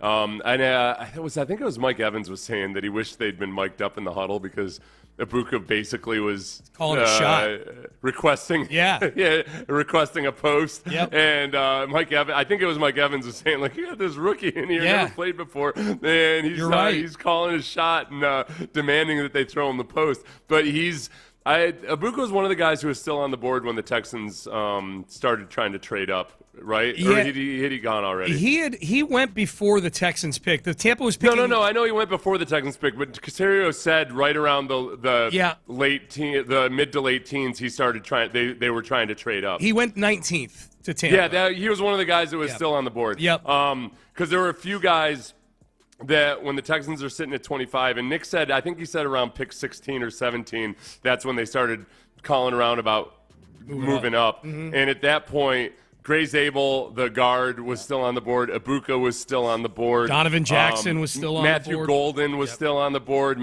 Donovan Jackson, the receivers and the offensive linemen that were very interesting were still on the board. So this will be the first time the Texans see one of those guys where you see a little bit of like, what might have been, perhaps. Yeah, what might have been. I guess Donovan Jackson had a really good game on Monday night. I wasn't watching him closely on Monday night. I watched the whole game, but I wasn't watching Donovan Jackson closely. But I guess he had a really good debut with the Minnesota Vikings. Shout out to Episcopal High School and Coach Elise. Donovan Jackson, a proud alum of Episcopal here in Houston. He was the one that people are down on because he's slew-footed. Sean, do you know what slew-footed means? I don't. I didn't either until I saw it, and frankly, it sounded like some kind of ethnic slur that my grandpa would have said about an Irishman back in the day. I'm a little nervous that you said it on this show. I know. If we're being honest. It means duck-footed. Okay. And I'm like, especially for a lineman, interior lineman, offensive or defensive, being duck-footed can actually be a strength. That's a powerful position here. You know who else is duck-footed? Who? LeBron James. He's done all right. Yeah. Yeah. C.J. Stroud, a little bit duck-footed. He's definitely a little bit duck-footed. I would imagine duck-footed, like the angle that your feet are at, help you get a nice solid base. Yeah, you know? yeah. So, I always felt like if it's a defensive tackle or an interior offensive lineman is duck-footed, that's a potentially really powerful dude. Yeah. Not to get too deep into the physics of it, but that feels like you get a nice base there. Yeah, slew-footed. I did the same thing. I saw that, and I'm like, slew-footed? I would have guessed some version of duck-footed or pigeon-toed or whatever, but yeah. slew-footed. I thought it was like, I thought it was something like, no slew-footed need apply or something from back in the day. Yeah. Okay, if we're prisoners of the moment right now with the Astros and the Texans, I will tell you who the big winner might be in all this, and how do we feel about a Houston legend helping an adversary? We'll talk about that coming up next. But I want to mention that the Football Talk on Sports Radio 610 is presented by Paramount Plus. Sylvester Stallone is back in the original hit series Tulsa King. I love Tulsa King. This season, Dwight faces his most dangerous adversaries yet, forcing him to fight for everything he's built and protect his empire. Stream the new season of Tulsa King on Sunday, September 21st, exclusively on Paramount Plus. Now, Shoppa's John Deere is what I want to tell you about right now. I love Shoppa's.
and Pendergast is driven by West Point Lincoln of Sugar Land on the Southwest Freeway, exit Kirkwood, and take the first U-turn at West Airport under the giant American flag.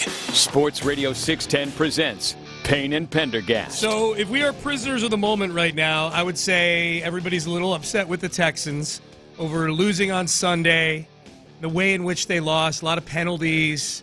People disagree with the O-line shuffling. Nico Collins was hardly targeted. There's some things to be angry about. I think people are upset with the Astros, even though they're in first place. And some of this is not the Astros' fault. Like, a lot of guys are injured. Well, maybe, who knows? Maybe some of that is the Astros' fault. That's for the medical staff and Jim Crane to determine. But I think it's safe to say, like, people right now are not feeling super confident about the Astros, even though they're in first place by a game, because of how things have been going hitting-wise all year, and then over the last month, just in general. Since that sweep of the Dodgers, their record is well below 500. Since that sweep of the Dodgers, yeah, it hasn't been the same, and that also the fact that there's one thing that obviously the injuries have played a big part of it, but it's the runners in scoring position. It's just game after game after game where this team, which is somewhere around 25th since the All-Star break in runs scored, I'd rather they not hit at all than to have one of the highest ERAs in the league, but be amongst the lowest scorers. Highest batting average. You mean highest batting average? Highest batting average. What did I say? ERA. Yeah, highest batting average. Yeah. Thank you. Yeah. So you'd rather they just not hit than get all these guys on base? Than to tease us. Yeah. They're teases, Sean. They are, yeah. They're run teases. They're buttoning their shirt right down to the middle of their sternum. They are. They're spreading it out a little bit, showing a little cleavage, and then going, nope. Altuve's got that the tattoo that may or may not be real, kind of showing on his chest a little bit. Right. Like, I want to see him come home. Maybe have his shirt ripped off or something. Nope. Somebody just bring him home. No. Just stays on second base. And when he's not staying on second base, he's running into outs, sliding 5 feet short of the base like he did last night. So the reason I bring this up, on the season, just to be clear, let's see, for where they are in the runs scored on the season. Why am I having to scroll so far? I guess bottom third is what I would guess. I didn't think they had gotten as bad. Yeah, they're 25th on the season. I said I was trying to be generous because I thought it was 25th on the season. What are they in batting average? Are you able to sort on that real quick? Is it? Yeah, so runs scored, they're 25th that sounds for right. the season. Yes. The stat must have been they're the second. Yeah, that's right. They're second worst since the All-Star break. Since the All-Star break. They're 25th on the season. That too sounds right. Yep. Batting average, don't worry, everybody. They're awesome. They're sixth best team in the league in batting average. Yeah. That's got to be your grandpa is doing jumping jacks in his grave right now. This should make us he all finds out that the Astros have the sixth highest batting average. Yeah, this should make us all feel stupid for the last 100 years of anybody valuing batting average as a big thing. Sixth in batting average, and I would imagine that correlates to being like last or second to last in the league and batters with running and scoring position. You're sixth in batting average and 25th in runs. You ain't getting any important hits. Yeah. So we're upset with the Astros. We're upset with the Texans. If we're prisoners of the moment, Seth, I was thinking about this yesterday. You know who the big winners are right now? The Houston Rockets. Everybody's upset with the Texans to start the season here, and you're upset with the Astros. I actually went and looked to see when training camp started for the Rockets yesterday. I'm like, well, if the Texans aren't going to satisfy me and the Astros aren't going to satisfy me, if they're going to put me through the ringer and continue to commit penalties and do silly things on the football field, they're not going to get hits with runners in scoring position, then by God, what's the first date that I can watch Kevin Durant play basketball? That's what I need to know. And that's the beauty of the city that we're in right now. When we got the two teams with high expectations not performing, we've got another one coming right down the pipe that has equally high expectations, if not higher expectations, because of the acquisition of Kevin Durant. So Rockets, the countdown, we are 20 days away from Rockets training camp. I just want everybody to know that. There's a chance for the Texans to turn things around on Monday Night Football. There's a chance for the Astros to go out and beat the Blue Jays the next two games, win this series, and put a little margin between them and the Mariners. But in the event that they don't, we've at least got Kevin Durant to save our world 20 days from now. The Astros, by the way, they have a 23rd best batting average with runners in scoring position. That does not feel right. It feels like they should be 38th out of 30. Yeah, I guess but the disparity between being the 6th best batting average, but then being 23rd when with runners in scoring positions, pretty stark. Yep, no doubt. Hey, did you see the speaking of the Rockets, did you see the footage of Hakeem Olajuwon working out with Victor Wembanyama? Did that happen to cross your Twitter timeline? Yeah, that's fine. Yeah, you know what, Hakeem, you did great things for Dwight Howard. Yeah, I admired all the touch he displayed after working with you. Yeah, sure, whatever. Now, when it comes to Hakeem, the talent developer, whatever. Okay. All right. Oh, was LeBron James a bad basketball player before he went to work with you? No. Good luck, Wembanyama. I am curious how Rocket fans feel about that. Like, if Hakeem Olajuwon, who still is very tied to the team, sits courtside and things like that, you are, I don't know what Wemby is paying Hakeem to do this. Far be it for me to begrudge anybody for trying to go make a buck. I'm assuming that Hakeem is getting paid for this. If he's doing it pro bono, then I've got big problems with this. I'm guessing when they come to work out with him at his facility, I bet he's got a daily rate of something. Gotta be, it's right? Probably a pretty good one. Yeah. But it's up to him to say no to certain clients if he wants to discriminate against San Antonio Spurs.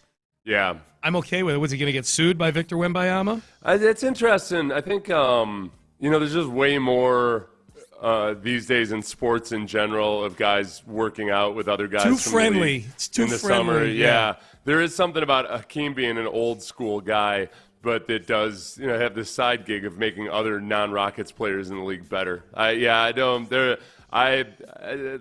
was joking, obviously, about criticizing Hakeem at all for anything, including, he has done some really good work with some NBA players in making their game better, including LeBron James. But I'm not comfortable with it. No, I don't like it at all. This is the player that the luck of the ping pong balls landed him in San Antonio, in your division, in your very state, and he's supposed to be the next big thing.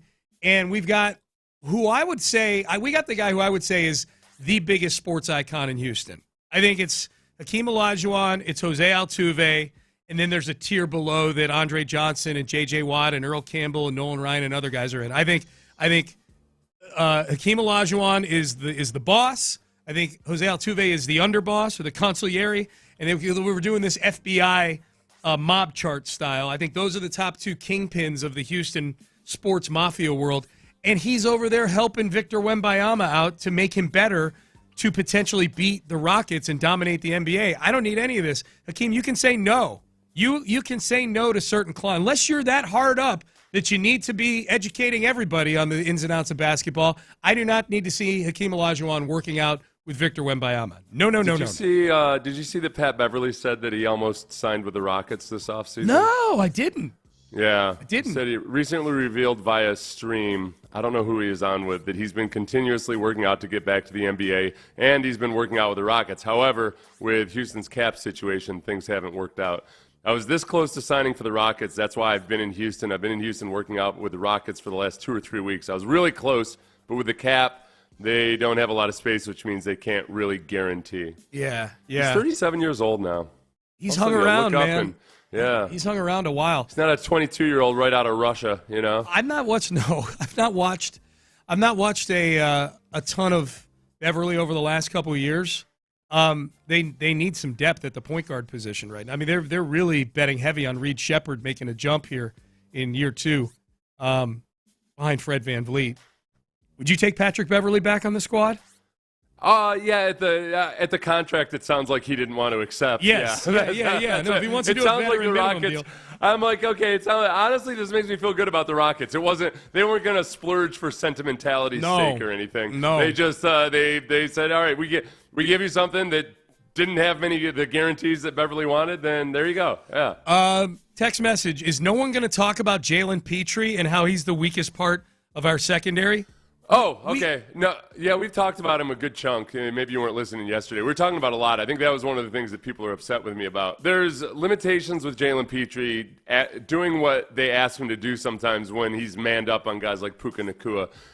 And I think that, for one, he wasn't on the field for every snap in that game. And I think that there's going to be times where they're going to have to be a little bit more selective in getting him replaced with an actual cornerback in those situations, or maybe times when C.J. Gardner-Johnson is coming up to be in the slot as opposed to Jalen Petrie. But yeah, we've talked about it a whole bunch. A lot, so yeah. for however long you've been listening, today I guess we haven't. But it's not like he doesn't have a lot of positives. It's just that he's got some glaring negatives that are hard to disguise. And really smart quarterbacks like Matt Stafford understand and know when those situations are. Yeah. So how do you manage that part of it? Game on the line, 3rd and 8. He knew exactly where 5 was. Well, and even there, that's a matter of, man, everybody bid on the run. On 3rd and 8, it's 3rd and 8, and I think they're thinking, understandably, well, the Rams want to run the clock out. Yes. But it's not a given on 3rd and 8 that they're going to run no matter what. And everybody bit hard on the play action.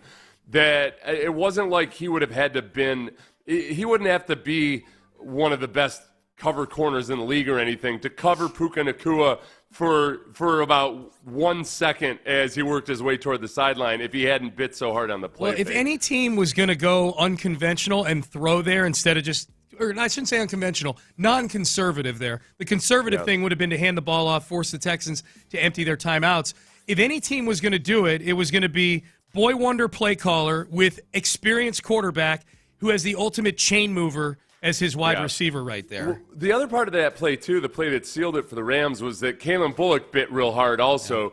Yeah. And I think it still would have been tough for him to come out and prevent the first down, but he didn't even have a chance because he took about 3 or 4 steps in the other direction before he turned and would have been able to help out with Puka Nacua. So it was partly Jalen Petrie, but in general, the defensive backs in that game, they really got abused in play action. Yeah. Stafford I'm a little skeptical of this stat because the stat I saw was that Stafford was 9 for 10 on play action attempts. I saw that. I don't trust the computer on that one because I think there was at least one more incompletion. But regardless, you remember the plays that they got burned on play action, the touchdown play. Yep. They were as DeMeco said after the game, they got to have better eye discipline in those moments. Did you see CJ's numbers against the blitz and under pressure in that game? Oh, yeah, it was like the best completion percentage over expected when pressured in his career. Yeah. Well, no, and that's, again, this is where some of the hiccups early on as CJ's getting used to this system were evident in that game, and that he still made some really, really, really impressive throws in that game. I think what he's going to continue to get better at is understanding, and especially if he has more time at the line of scrimmage, if everybody operates with a little bit more urgency, is how to dial up the easy throws. Mm-hmm. I think there were a couple opportunities where if he had diagnosed the blitz beforehand, he could have had some shots to even just over the middle, not deep shots to Nico Collins. Some of that, and that's to be expected. I'm not panicking over that because it's, as I've told you guys for like 5 months, there's a lot of moving parts when you're having the quarterback do this. I don't care that he did it in high school. It's not the same damn thing. So it's going to take a little while. So I'm being patient with it. CJ still did do a lot of the really, really impressive things that show off his natural talent. All right, there's a clear leader in the clubhouse 1 week in to the Payne and Pendergast head coach death pool between me and Seth. Who got the first head coach? Who picked the first head coach to be fired this season? I've got audio that says that I've got the 2 best candidates right now in my pool. We'll have that for you coming up next. I want to remind you that this is a huge effort here at Odyssey Houston today to get books in the hands of kids in low-income houses. 79% of Houston kids, low-income houses. 61% don't have books in their homes. A $30 donation to the Barbara Bush Houston Literacy Foundation gives one child in Houston their own home library. 6 new books of their own. Text new books, that's NEW books, all one word, to 41444 today to donate and help us help Houston kids. All donations this morning are matched by Reliant up to $10,000. Men's Tea Clinic.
Karam Injury Lawyers Studios. Sports Radio 610 presents Payne and Pendergast.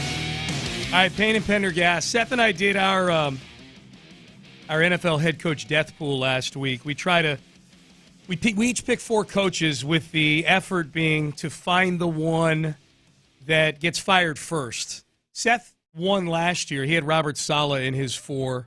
I don't know that either of us have won in the other years because they've been so out of left field. We've been doing this for 3 or 4 years now. I don't think either of us had Urban Meyer a few years ago. Right, yeah, and it's been Frank Reich, teams are not firing coaches in season nearly as much as they used to. No. So, I don't. This year though feels like you might have it in the bag. I might early on. Now things can change. The odds are out on who the first head coach fired is going to be. And Mike McDaniel, and we'll play why here in just a second, took a huge leap. He was already the favorite at 2-1. After 1 week, after watching his team quit and watching him not really have any good explanation for it, he is now 1-4. Not 4-1, 1-4, minus 400 to be the first head coach fired. I have him. I also have Brian Callahan, who turns out doesn't know the rule book.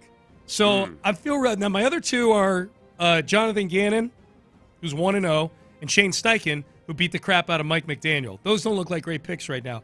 For comparison's sake, Seth has Kevin Stefanski, Dave Canales, Brian Daboll, Raheem Morris, all of whom lost their first games of the season. So you're the record of your coaches is 0-4. So from that standpoint, you're looking good. I actually had a couple coaches who won. But, boy, the 2 that I had that lost did not acquit themselves well after their respective games, either after the games or the day after. Mike McDaniel was asked the day after losing 33-8 in the season opener against the Colts if there were any positives to come out of the game. I think the positive is that that was a miserable experience. It was embarrassing, flat out. And in that, there's nowhere to hide. I was really looking forward to seeing the stuff that we've really worked on diligently, and I didn't see any of it, and that's a problem. I would say the good news and the positive is I don't see how it could be worse, and I also believe in the coaches and players to get it fixed. When you're positive, your big positive is I don't see how it could get any worse. It's a bad spot, man. Yeah, and like him just trying to be cute again. It's like him being glib. Like glibness really has a short shelf life in times of adversity. Yes. Unless you're genuinely funny. If you're being the class clown or something can be a great source of strength. And when things are tough, but not in the style that he does it. No. I know. Like honestly, there too, it's like, all right, but seriously, what can you build on? You don't give us any kind of substantive answer. You can't point to some of the positives from the actual game. Yeah, all right, man. So he's the favorite right now. Now Brian Callahan has jumped up the board. He was 18-1 to start the season. He's now 10-1 after doing this. There was a 23-yard pass to Alec Aramayor, the rookie wide receiver out of Stanford, where clearly his elbow lands in bounds before he went out of bounds.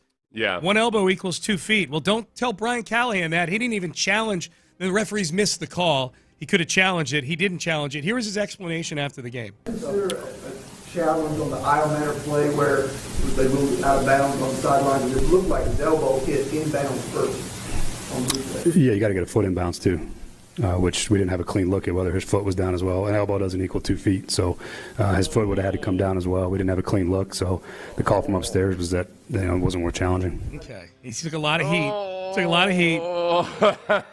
And the people upstairs for him should be taking some heat too. Someone should have. Yeah. Right? I wonder if somebody. That could be the kind of thing where he might have thought, like, yeah, for sure that's in there. Like some idiot upstairs said, no, coach, actually. Yeah. It's like his brother-in-law or something. Got his old man working for him, so it might be a family operation. Yeah, but at least his father is extremely qualified. That's true. He might have his wife's cousin up there in the booth or something saying, like, actually, it's that's only 1 knee equals 2 feet. Either way, though. Like, you're an offensive head coach especially.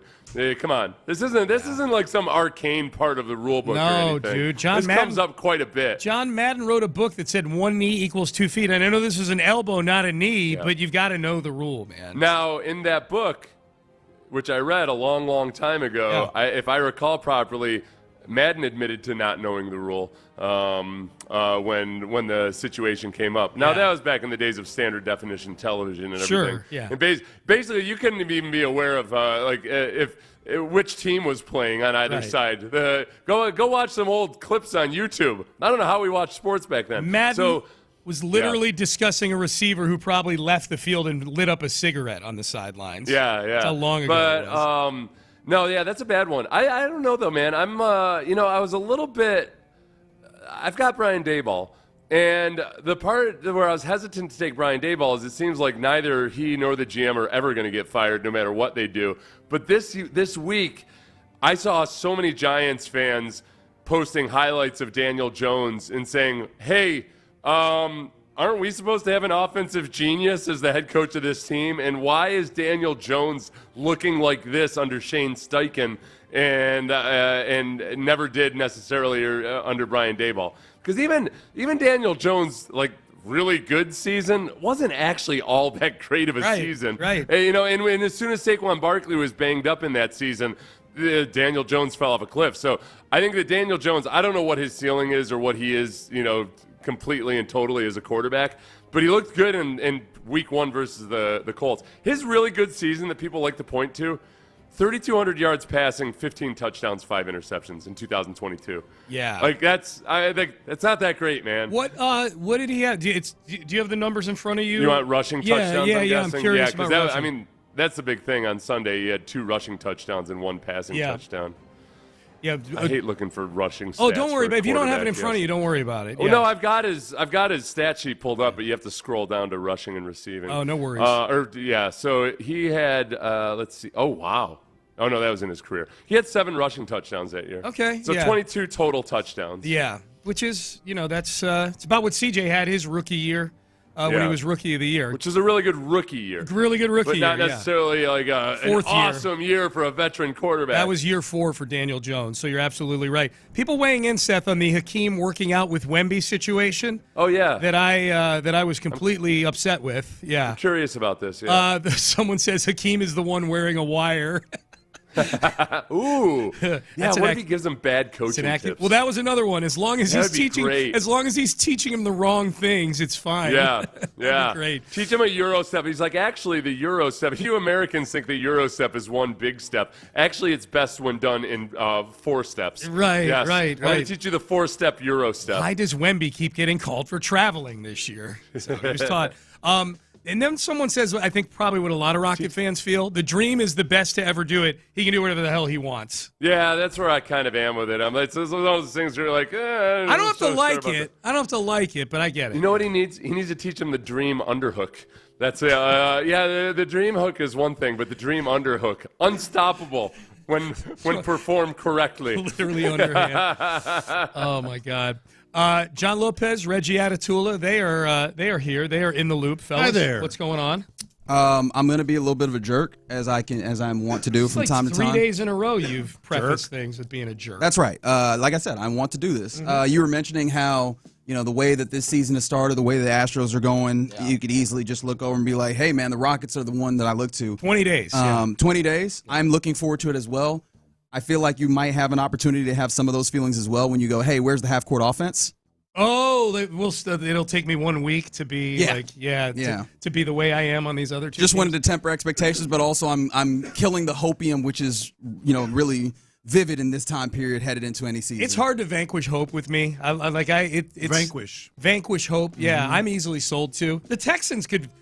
DeMeco was making me hopeful again today, playing some of his cuts. I'm easily sold to, for sure. Crosstalk is brought to you by D&M Auto Leasing.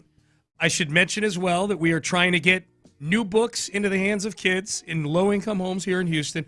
61% of the homes here in Houston with kids in it do not have books. And we know the correlation with literacy, crime, mental health. The more literate we are as a city, the better we're going to be as a city. A $30 donation gives one child in Houston their own home library, 6 new books of their own that they get to pick out. Text new books, NEW books, all one word, to 41444 today to donate and help us help Houston kids. All donations this morning are matched by Reliant up to $10,000. I don't know where we are with the total tally yet.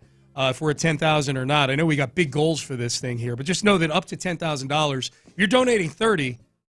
Barbara Bush Houston Literacy Foundation, which is the cause here, they're getting $60. So that's a good thing. Yeah, we love the Barbara Bush Houston Literacy Foundation. Yeah, we love it. I was just walking in the hallway, and we got the whole thermometer as we track our goal as on Odyssey Houston cluster. And I believe last time I checked, which was about an hour ago, I think we were about 20%. So we're doing all right, but We got a ways to go to try and help more the work babies. to do. Yeah, more work to do for sure. So along those lines, I know the question of the day is tied to We're topical, man. Yeah, of course you are. We're always topical. What did you grow up reading that had the biggest impact on you? Because we're looking at you, Seth. I mean, me personally, my entire career, based on the Weekly Reader. Your own books? Do you remember the Weekly Reader? I do remember the Weekly Reader. It would come in the mail. Yeah, the Weekly and Reader. And that was the coolest thing ever. Yeah, I was like in 3rd grade and just waiting for that Wednesday mail so I could get my Weekly Reader. And Sports Illustrated, of course. So Sports Illustrated was a big one for me. Growing up, I mean, I think I was still growing up when I was in college. But for purposes of this exercise, you know what I loved? Mm-hmm. The National. Oh, could have been me. Frank DeFord. Yeah. Did you? I feel like did you get an offer by the National? I got offered by the National by Frank DeFord. I was in his office. Frank DeFord. And for those who don't know what it is, very short lived. Yeah. It was around for maybe a year and a half, but it was while I was in college, and we used to have next to the apartment I lived in, we had a machine, like a newspaper machine. Yeah. With the National in it. And I used to walk down there every day. I'd buy 50 cents in or whatever. It was great. Sustainability. Just didn't make any money. Yeah. It was hired high-priced people like John Lopez back in the day. Others. I know.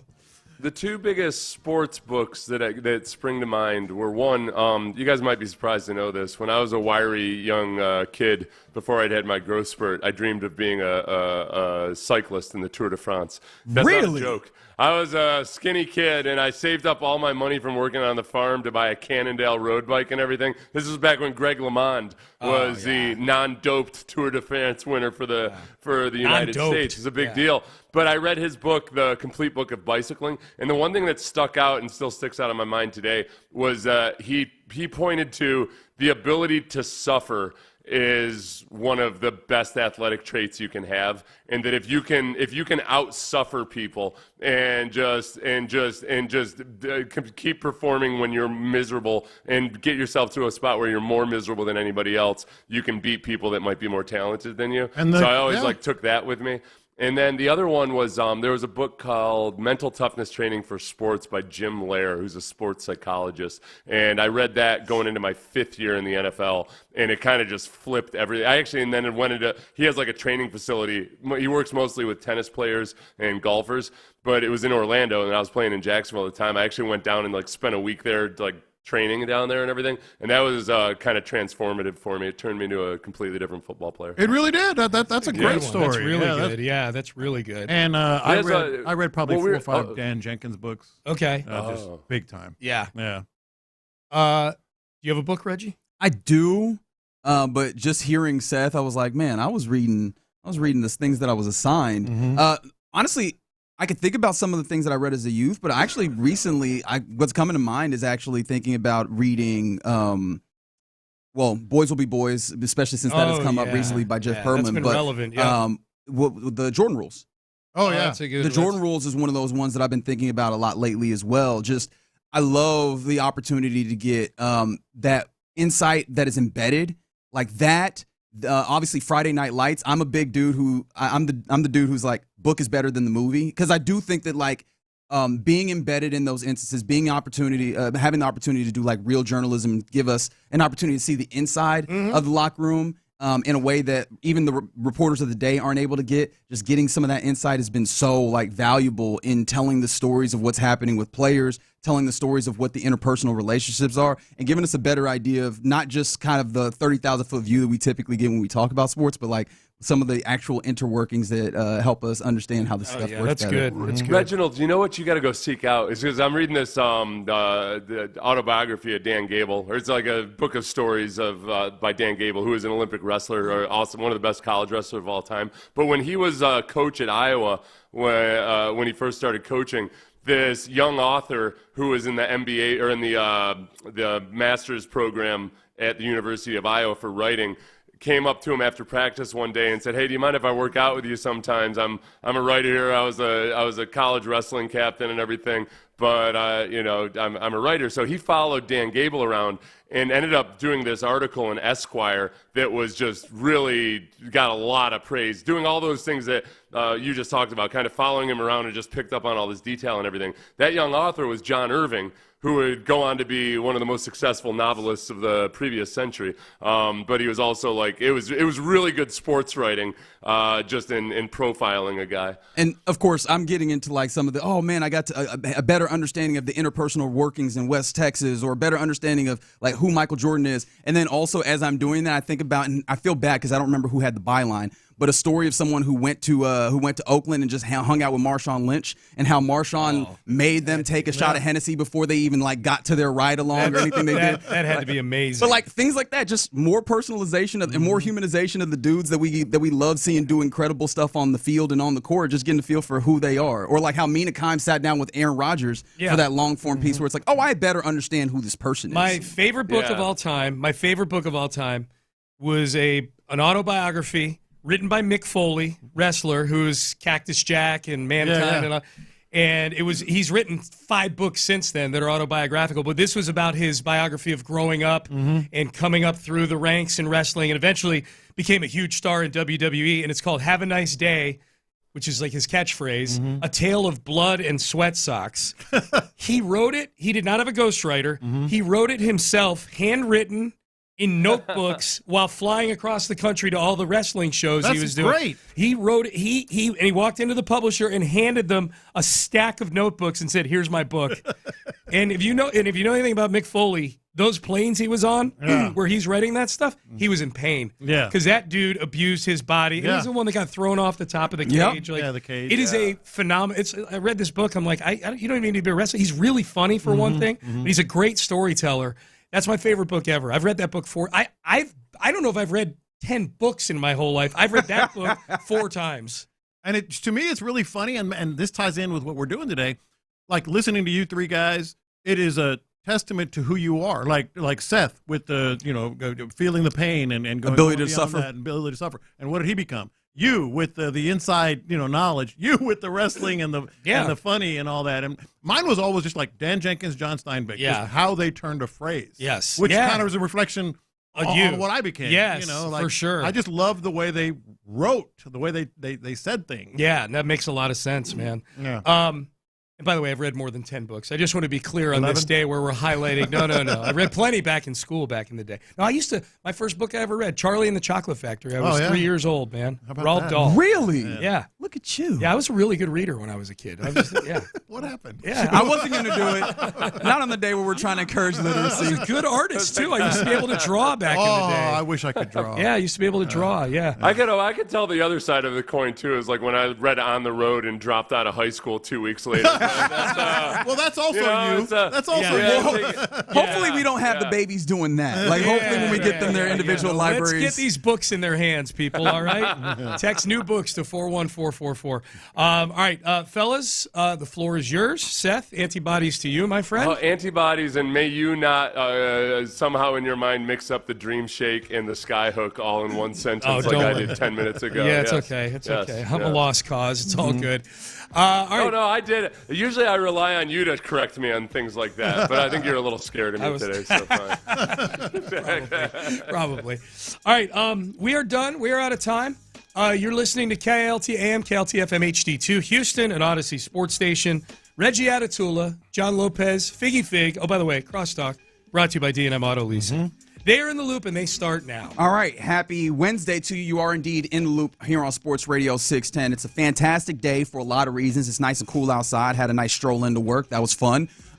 We're going to be giving away a $50 gift card to Texas Star Grill Shop as we do on Wednesdays. That's going to be solid. We'll go behind enemy lines. We'll talk to Pat Donovan, who's the pre- and post-game host for the Buccaneers. We'll do that at 1 p.m. But most importantly, we are supporting Houston, Texas. Nothing makes me happier than when I get a chance to support Houston, Texas. And we're doing that today all day long on all the Odyssey stations here in the cluster. You heard us talking about it earlier. We were talking about books and reading it, and that wasn't just because we wanted to flex the idea that we are literate, but it's because we want the babies of Houston to be literate. Again, you are texting new books. You know how to spell that, hopefully, because you are also literate, dear listener. NEWBOOKS, no spaces, no underscores, none of that. All one word to 41444 to help donate to the Barbara Bush Literacy Foundation, Houston Literacy Foundation, because, again, Houston is very vital to this. We're helping the local babies. I'll tell you why as we continue through the program, but help us do this if you don't mind. And every little bit helps. As little as $30 helps build an entire library for an individual child. And we know how far that goes. So I'll be bringing that up a number of times during the show. We're going to do a normal show. We're going to talk about the Texans. Heck yeah, we're going to talk about stadiums because, of course, John Lopez loves talking about stadiums. Love talking about We'll stadiums. get you some Judge John Lopez. We'll talk about all those things. But we will want to do that within the shadow of understanding that we want to help the babies on this day. All right, so let's get going. Does that feel good? It feels good. Real quick, as of 5 minutes ago, up to $15,513. Hey! That's 517 kids. And let's double that. Let's double it during our show. All right, I believe in the capability of doing that. Again, new books to 41444. That'll get you started. For us getting started, get involved with the program on the text line, 713-572-4610. And then also you can get involved on the Mokaram Injury Lawyers live stream. We keep it 100. Both on YouTube, Sports Radio 610, and on the Twitch chat, 610 Houston. And there we will be having, just like we are on the air, a conversation about the Astros and what happened last night. Kimbrel looking for a strikeout here. Ground ball, knocked down by Walker. No chance to get Straw. Ball game over. Blue Jays tie it with 2 in the bottom half of the ninth and walk it off with a Tyler Heineman fielder's choice, 4-3. A very tough loss any time of the year, but especially with 18 games to go. The Astros used a lot of bullets out of their bullpen tonight. And they drop this game to the Blue Jays in walk-off fashion, 4-3. Yeah, you're right, Todd. That's Todd Callis, Space City Home Network. But he seemed to be describing what I think you felt about this game here, Lopez. Let's not even – this is not overstating things. That was the ugliest loss of the year.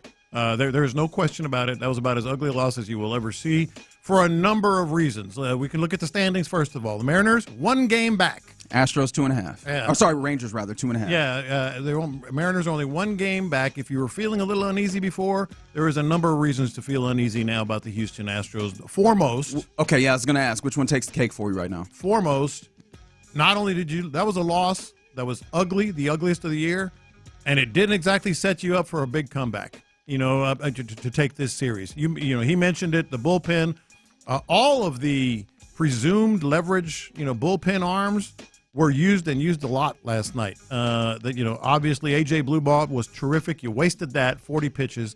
Brian Abreu, what is it now? I think he has 19 blown saves and 13 saves.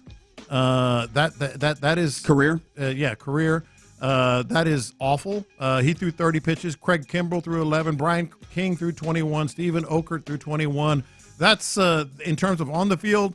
That's the one that hits you the hardest because it was not just a loss that was tough, but one that's going to linger a little bit into today and tomorrow. And then there's Luis Garcia. To me, just feel sick for Luis Garcia. We can talk about the Astros and how they handle injuries and all that. If you weren't watching, second inning, threw a pitch, immediately kind of pointed at his elbow. Well, he gave the whole. I'm out. Yeah, this is not going. He gave that hand signal first and foremost, like, nah, this is definitely not it. And then, before that, he had a strikeout in the first 5 batters that he had faced, but the velocity was down. And his velocity had just generally been a little bit lower. He had talked about in his attempt to kind of make his return to major league play that he was hoping that he would work his way through getting that velocity back.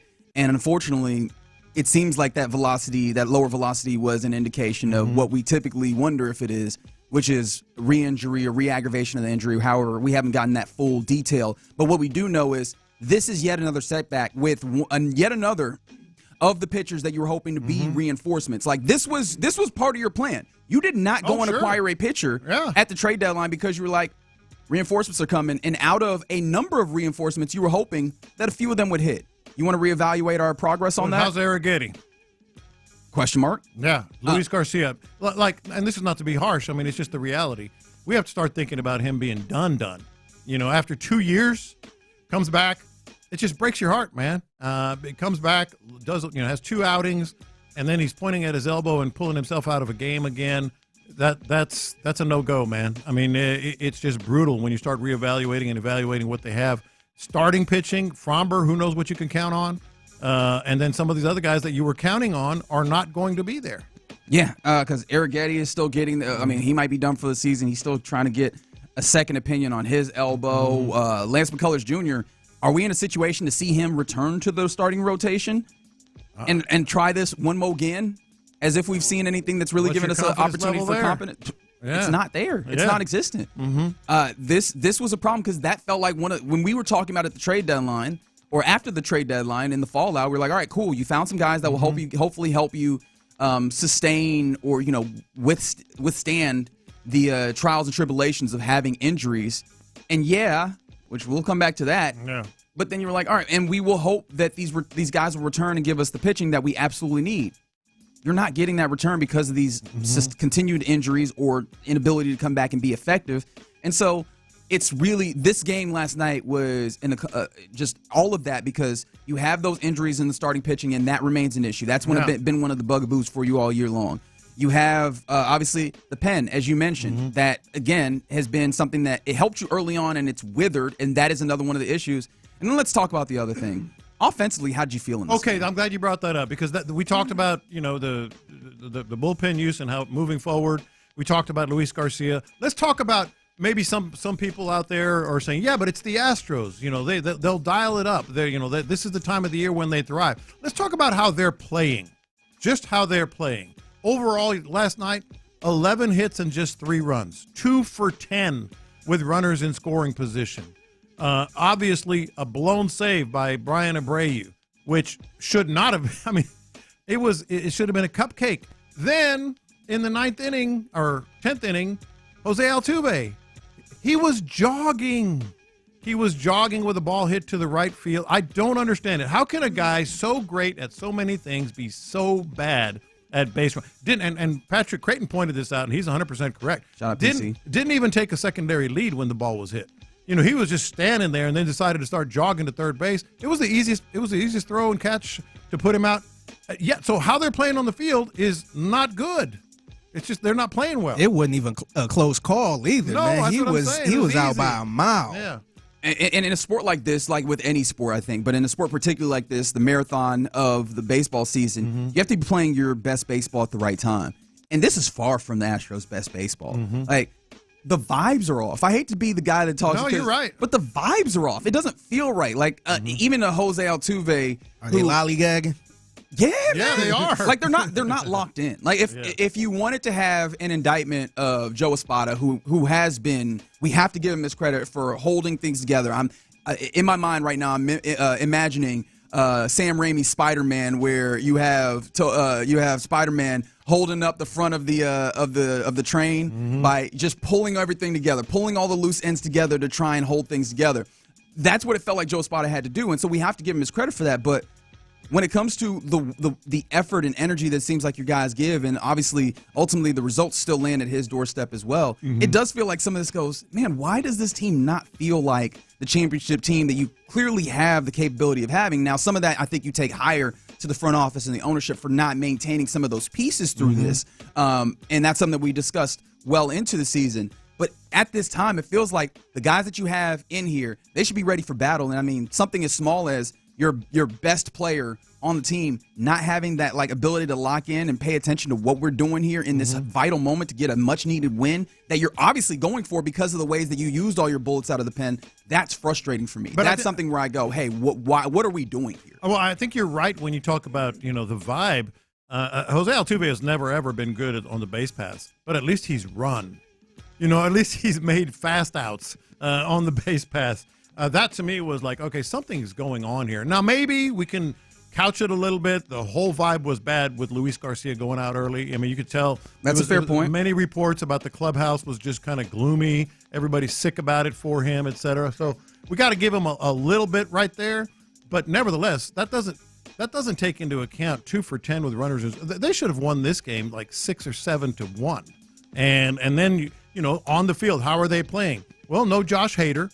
Not until the postseason, maybe. Yeah. But Brian Abreu is not locking it down. And that's one of those. You have guys playing out of their positions that are ideal. Mm-hmm. You have guys not necessarily delivering, like the insidious thing that you talked about when it comes to not hitting with runners in scoring position or not taking advantage of the opportunities that have been given to you. This all just feels like yesterday was throw all of the issues that you had in one pot and have it just stab you right in the side. Like it was all there. It was a showcase of all the things that have been wrong with this Astros team this season. And it's at the absolute worst time when you're trying to get this thing going. Jose Altuve is batting .206. Batting .206 since the end of July. That's 6 weeks, man. We're going on 6 weeks of batting .206. Here's the other thing. You talk about wasting the bullpen. How much more can you count on Yordan Alvarez batting .460? Because, even Yordan isn't going to be batting .460 forever. Yeah, that's probably the biggest indictment is you're getting the whole idea, the thing that we were like, all right, if he comes back and helps jumpstart this thing, it sure seems like this thing it's not turning over. No. You're getting the nothing's turning over here. And that is really, really scary for an Astros team that you're hoping, still leading the division, only by 1 game, but that you're hoping maybe would be able to get into the tournament and then do something. I'm not believing it right now. And I hate to have that level of lack of doubt with 18 games to go. I feel bad, and we will get to it when we talk about what's popping. There was some positives within this. Shout out to AJ Blueball coming up and handling things appropriately. We'll give him more of his love, but we're just getting going here on a Wednesday in the Loop on Sports Radio 610, and we will see Jason Alexander today. Hopefully the summer of George can continue and help the Astros out versus the Blue Jays. All right, coming up next, let's get to this. Nick Caserio actually addressed some of the things, including the running backs, when he talked yesterday to Texas All Access, correct? Did it make you feel any better? 713-572-4610. We'll talk about it next. All right, let's talk about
Sports Radio 610. Figgy, let's hit him big time. Houston, let's get in the loop. You better get ready because we're going to show up and show out. With John Lopez and Reggie Atatula. Always live, always local. What do I do? Just take a nose hit? Just take a good whiff of that. It's my first. Whoa! God almighty. You're in the loop on Houston Sports Leader, Sports Radio 610. Yep, you're in the loop here on Sports Radio 610. Nick Caserio, general manager of the Houston Texans, was talking on Texas All Access, and he talked about a few things that clearly were of great import that we've talked about in the last few days when it comes to your Texans after the Week 1 loss to the Rams. Does any of this make you feel better is ultimately the way that we will couch this. And I think we have to start, for me, with one of the things that has had a lot of our attention coming in because of a particular injury. Mm-hmm. And I think got even more interesting seeing is it's somewhat the foundation of their offense, which is the running back room. Right. And so this was Nick Caserio talking with Mark Vandermeer, John Harris. This was him when he was asked, what did you see from the Texans running game at Week 1? Yeah, we talked about it before the game. Just first down was going to be key, trying to be as efficient as we possibly could. That was one of the themes going into the game, and we kind of set ourselves back there a little bit with some penalties and some early down negative plays. So if we can eliminate the negative plays, but when we stayed on schedule, stayed on track, Nick had some solid runs. We got the ball north and south. Some other plays where it was blocked properly, other plays it wasn't blocked. We didn't really have a hat on a hat, and kind of led to a 1-yard gain or a 1-yard loss. So if we can kind of limit some of those things, improving those areas is going to help the overall operation offensively. All right, so this is the answer. I'm glad we started with this one, actually. You're welcome. Yeah, because we were going to start with another one, but No, this is the answer that got me thinking. Well, does that make me feel better? Because let's break down what he said. Well, if it wasn't for the penalties, which true. If it wasn't for the negative plays, also true. If it wasn't for staying on time and getting a hat on a hat, that was when we started going. All right, we'd have been good. And so I was like, and this is different from 2024. How exactly? Think about this. Oh yeah. How was the running game? Penalties. We clean that up. We're good. Eliminate the negative plays. I understand the tone of your voice. I think that one we can just flatly go, no, that's fair, right? But it was fair all last year. Sure, it was fair all last year. Just eliminate them. How many times did we hear that? And I'm not criticizing Nick Caserio because he's 100% right. But my question was like, and how is that supposed to make me feel better? Like it didn't get better. Yeah, that was the thing. New blocking scheme, new offensive line coach, new offensive coordinator, and we heard the same thing. SOS. Yeah, same old stuff. Yeah. All right, so when it comes down to it, of the things that he talks about that needs to get better, which are the ones that, again, in trying to spin forward, and I know that it did not make you feel better is clearly the answer to that first part of it. What are the parts that feel like they're actionable and things that you can do? Because I do think that you did have some of the silly kind of procedural penalties all up and down. Mm-hmm. That feels like something that absolutely should be like within the purview of fixing and cleaning up. I know what you're saying. I agree. That's something that they should have and they ultimately didn't. But that one I can maybe possibly, if I squint, turn my head to the left, say maybe that's just a factor of a new year. Would that be me kind of drinking some Kool-Aid? No. Probably. No, maybe a little bit of both. Maybe a little bit of both. I think that's something where you can go, all right, new year, like you've got a rookie in this place. I know that people talked about the O-line shuffle, and if you're inclined to be upset with that, which I know a lot of people are, maybe this is what you go, hey, some of this is a factor of that, right? Sure. I do agree. That would be the most logical one that can, quote unquote, get cleaned up, because it was just the first game. It was the first game with C.J. Stroud and Jake Andrews and Jared Patterson sort of running the show there in terms of assignment. It was the first game with Nick Chubb and this iteration of backup running backs and the new line and the line. Like, common sense says, okay, week 1 should get better. All I'm saying is what I felt when I heard that. I'm like, I have heard this multiple times before. No, but I mean, I think in saying that, the secondary part that is unsaid of that feeling is you might be losing some of the belief in that it's actually going to get done. Right. That's it. Yeah, that's exactly it. Obviously we all hope that it can be a very, clean, crisp, just slight improvement even in terms of the penalties. That does seem like the one. The other parts of that, the negative plays, I think you can somewhat eliminated because they run straight ahead a lot. There's not a lot of gimmicky runs in this, in this offense, and not a lot of reverses, not a lot of, the zone read, stretch. Oops, we got tackled for -7. It's just straight ahead running. So I think it's there. It was just frustrating to hear that again. I was like, dude, we did this for 17 weeks, man. Yeah, and that's I think you bring up a great point. It really has been a lot of straight ahead running and a lot of it between the tackles, which I think there was some clamoring for, as you had a lot of things that had to bounce outside that then got stretched out at times. But with that, I think that there's two things I think of. One, do you think that they will be able to get more of a push with this offensive line? Because they talked about not necessarily getting a hat in some instances, but also sometimes they just kind of got stonewalled. How much of that do you feel like, we're looking at the Rams and Poona Ford is over there, and how much of that do you think that continues to open up? And the secondary part of that might factor in is, how much do you just want to see more Nick Chubb? Because part of the Nick Chubb experience, at least when we've seen it at its height, is that he'll run into a wall and he'll run into a wall, but that wall starts showing cracks, and eventually that wall turns into a cavity that he can then run into and pick up 7 yards, 9 yards, 13 yards. No, I agree, but I think that ties directly into another thing he addressed, and that was the offensive line shuffle. This one made me feel a little, okay, you kind of answered it, but you did the opposite thing. Figgy, do you have that? So I know what you're talking about. Like Nick Caserio, I got it right here. Was asked about the shuffling of guys and how that came about and what went into it. Ed practiced on Thursday, kind of got banged up a little bit. It was kind of touch and go. Is he going to be available? Going ready to play? All right, well, we got to play the game, so we're going to take 8 to the game. What's the best way to go? We felt that maybe that was the best way to handle it this past week. So you got to be ready at a moment's notice. And the fact that different players that practice different spots, it helps. Ideally, you like to have kind of as much continuity as possible. Sometimes it works, sometimes it doesn't, but you just have to be able to adjust and adapt as you go. He said, ideally, you'd like to have as much continuity as possible. He said it. That is not an endorsement on Juice Scruggs. That is say that or whatever. For sure, not an endorsement on Juice Scruggs. And it kind of it left me feeling like they were just scrambling because they sacrificed a little continuity because kind of what your point has all been, has been all along.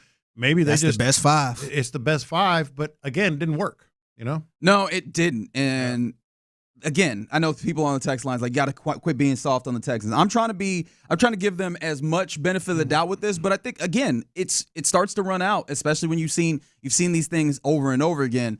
Now, it's a small sample for this year, and I can acknowledge some of the things that might have made it tough. That's why I'm trying to spin it forward. Like, which of these things does it feel like are circumstantial to week 1 versus the Rams?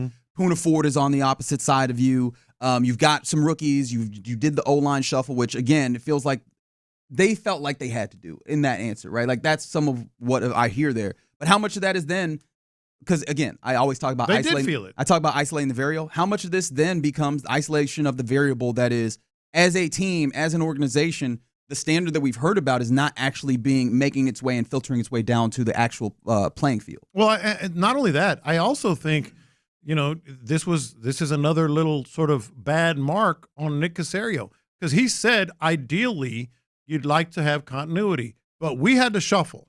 And why did you have to shuffle? Because this line isn't just that it just isn't that good, right? And so he's kind of talking about himself there.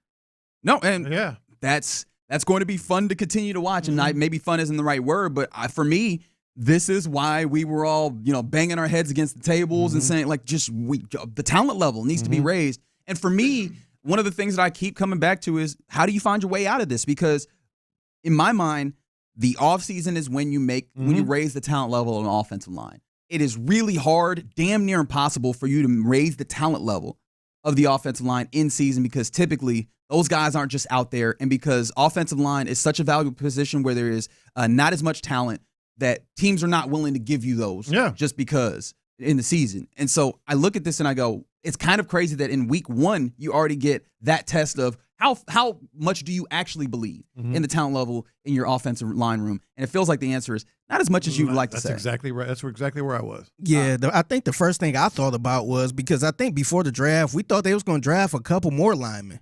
And I think, if I'm not mistaken, they only drafted 1, right? It was Tay Ursery. Tay Ursery, yeah. So I think I kind of go back to that, like, damn, maybe they wonder why they ain't go after any interior O-linemen. They could have. Yeah, because they were there. Yeah, and now you shuffling through Ed Ingram and who's hurt, and you got to shuffle the whole line, and you don't want to go to Juice Scruggs.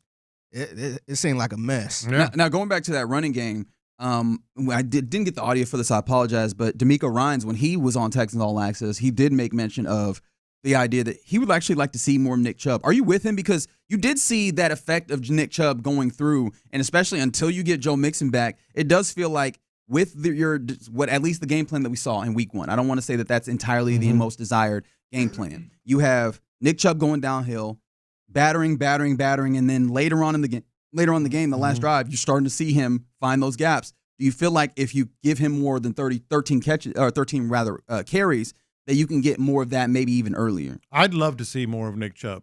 Everybody would love to see more of Nick Chubb. I think he was on a pitch count, so to speak, early on. I agree with that, yeah. I'm confident in the type of running back he is, but the question out there that, Reggie, you raised early on after the acquisition is, just how good and how durable is he going to be?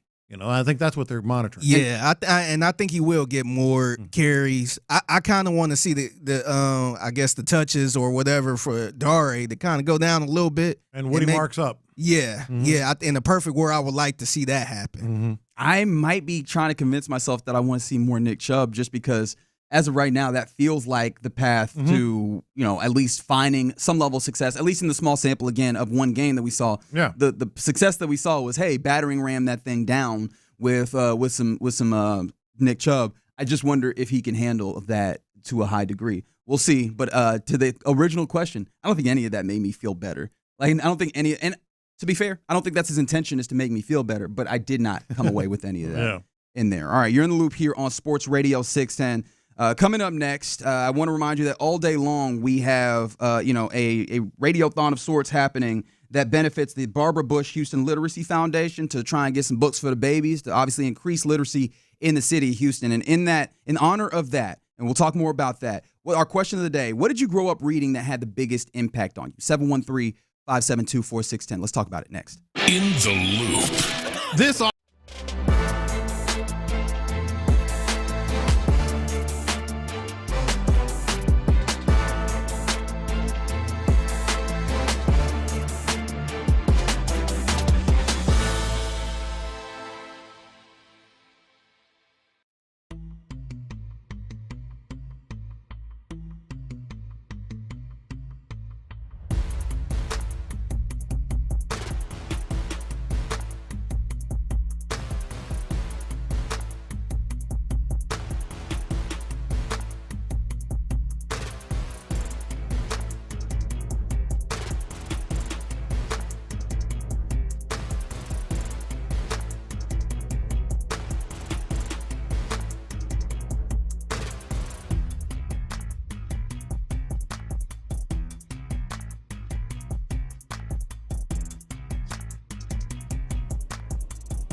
Star Grill Shop will guide you through. Live from the Mokaram Injury Lawyers Studios, Sports Radio 610 presents In the Loop with John Lopez and Reggie Atatula. All right, you're in the loop right here on Sports Radio 610. You heard Big Voice Man say it. Happy Wednesday to you. Appreciate you rocking with us.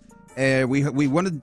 I was going to say, we want to see how much you rock with us, but this isn't a test of your Go ahead, say it. Of how much you rock with Sports Radio 610. It is a little bit of a test of how much you love the babies in Houston. I'm going to say that because as we do every year, today is the day where we support the Barbara Bush Houston Literacy Foundation, who works directly with underserved elementary schools in the Houston ISD school districts and Spring Branch ISD as well, and other early childhood development learning centers to make sure that the babies, as I like to call them, obviously the children of Houston, are able to develop literacy, because there's a problem with it here in the city of Houston, and really just in our society in general, as 79% of Houston school children are economically disadvantaged. 29% of HISD students in 3rd through 8th grades don't meet reading standards. All of this is, well above what it should be. And just that alone is a shame. But then also on top of that, if we're going to be entirely honest, we know the knock-on effects of that in our society. And if we want a well-rounded society, we got to look out for our neighbors. This is one of the ways to do it. When you say, what is this? Text new books, no spaces, NEWBOOKS to 41444, because donations to the Barbara Bush Houston Literacy Foundation helps get books, gets a library into the hands of some underserved children, and allows them to develop a lifelong love of reading early on. And hopefully we can knock down some of those statistics and build up the city of Houston, help it be greater than it already is. Yeah, whatever you can do. $30 will get one kid taken care of. As you mentioned, the numbers are staggering. A lot of people can't afford these books. $300, you get 10 kids taken care of with their library. And you want to do a whole classroom? How about a whole classroom in the HISD or Spring Branch Independent School District? $300, you take care of a whole classroom. Yeah, but if you don't got 900 or 300 or whatever, just whatever you got. Obviously, if we put it together, it's the collective nature of things.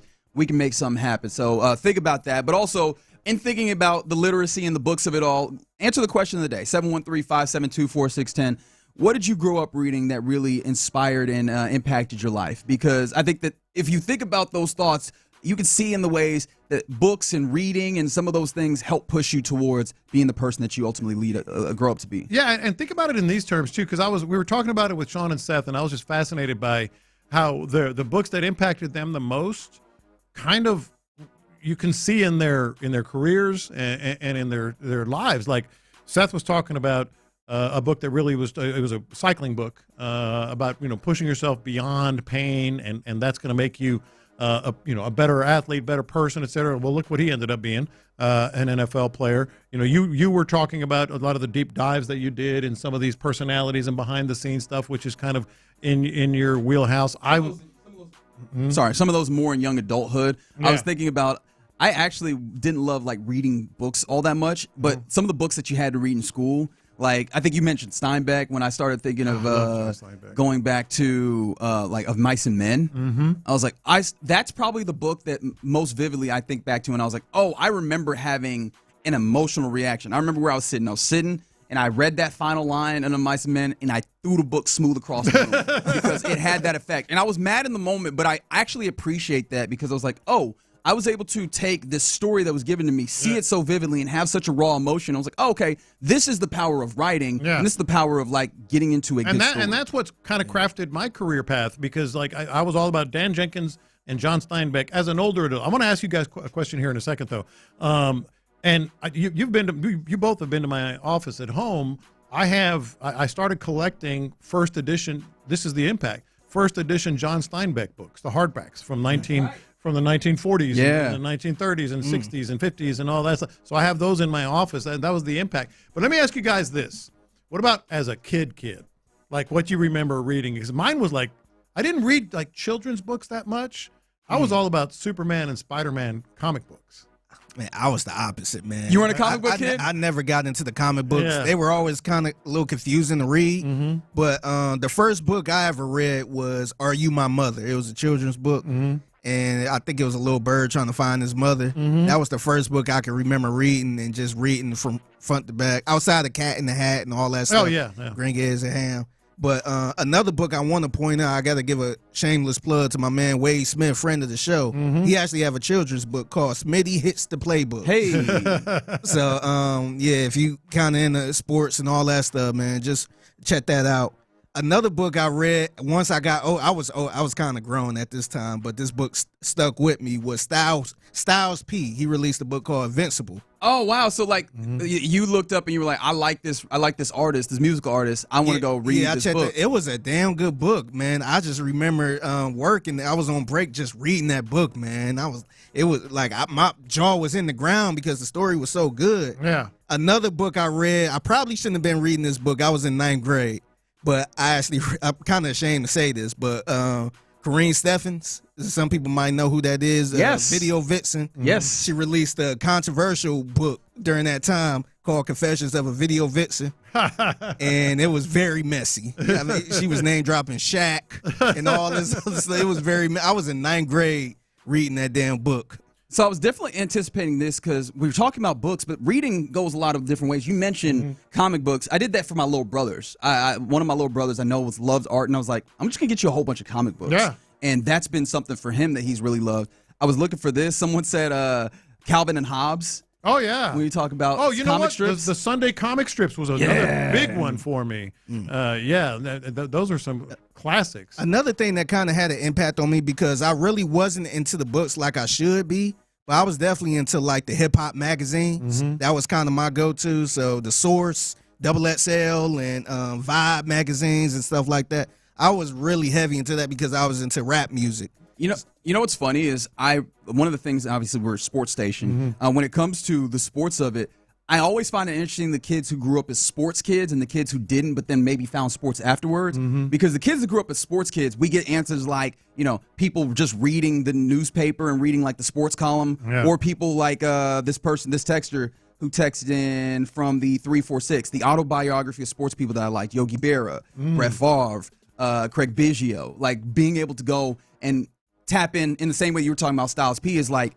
it's not necessarily just I want to read something. It's I like this person and I want to know more about them, and that brings you to reading as well. The Weekly Reader to me was probably 5-6 years. I subscribe, and the reason and it kind of ties in with what we're doing today with the Barbara Bush Houston Literary Foundation or Literary Foundation of Houston, whatever it is. Barbara Bush Houston Literacy Foundation. You said whatever it is. I couldn't read it right. Anyway, yeah, today's really a tough day to get things wrong, man. It really is. It ties in because in my family we really couldn't afford a lot of books, and I'm not. It's not poor me, but through school you could subscribe to the Weekly Reader, and I know some of our listeners are going to remember this. It was a kind of like a mini newspaper that you got in the mail for kids. And I just used to wait for the mail on Wednesdays. I still remember the day that it got there. So it very much ties in with this. That's how I started reading because there was this Weekly Reader thing. Yeah, that's fair. It's funny because I was not that kind of reader. But as I grew into like teenage years and then like young adulthood, I really enjoyed a good what's the word I'm looking for? Feature story. And one of the ones that sticks with me, Wright Thompson is an incredible writer. Yeah. When he did his long form piece about Tiger Woods and his upbringing and like his workouts and his relationship with his dad, I'm like, oh, this is incredible. And I think that might be the single thing that gives me the best outlook on who Tiger Woods is as a person and as a player was just seeing something like that, the benefits of being able to go through and read, and that they tried to turn that into like one of those kind of Sports Center kind of, but you don't get the effect unless you get in there and read it. Somebody said Sports Illustrated Kids Edition. I definitely recall that. Stephen King, someone said. I do appreciate someone earlier that was like, the Bible is the only answer, you heathens, which okay, we get it. Yeah. that was part of it. That was something my mama made me read. But you read it though, didn't you? You read it. Goosebumps. Yeah. Goosebumps, absolutely that one of those. Must. I had the Animorphs books. I think I was in on those. The Hardy Boys, a lot of those. So y'all know the Archies? I remember that. That was more for the girls, right? I was a big Archies fan. Yeah. Really? Veronica and I can't remember. I remember the name Veronica. That's all I got. Yeah. Somebody said Darren, or Darren rather said Playboys. You know damn well you weren't reading those. you weren't just reading the articles. Reading. Oh, the recent book I just read. I just read this book last week. Shout out to Kim Davis, who do all the pressers at the Texans game, all the sports around here. Sports, My Love Language is Complicated. Really good book, man. Easy read, really good book, very motivating. For sure. Shout out to her. And then one of my favorites that I hadn't even thought about, Shel Silverstein, or Stein, I believe, those poetry books. I was huge on those. All right. Appreciate you rocking with us here in the loop on Sports Radio 610. Again, text new books to 41444 if you got a little bit to spare and donate to help make sure that feeling that you had just thinking about that book or that, those things that you used to read, that some kids in Houston have an opportunity to have that. Again, 41444 is the number to text. New books is what you're sending that way. All right. Coming up next, let's go around the NFL, where that spit that started the NFL season, we have some resolution on what that is, plus another Texan extension. We'll talk about that and more next. Northwest Houston.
FM HD2 Houston. Insider access. Exclusive content. Sports Radio 610. The Texans play here. An Odyssey sports station.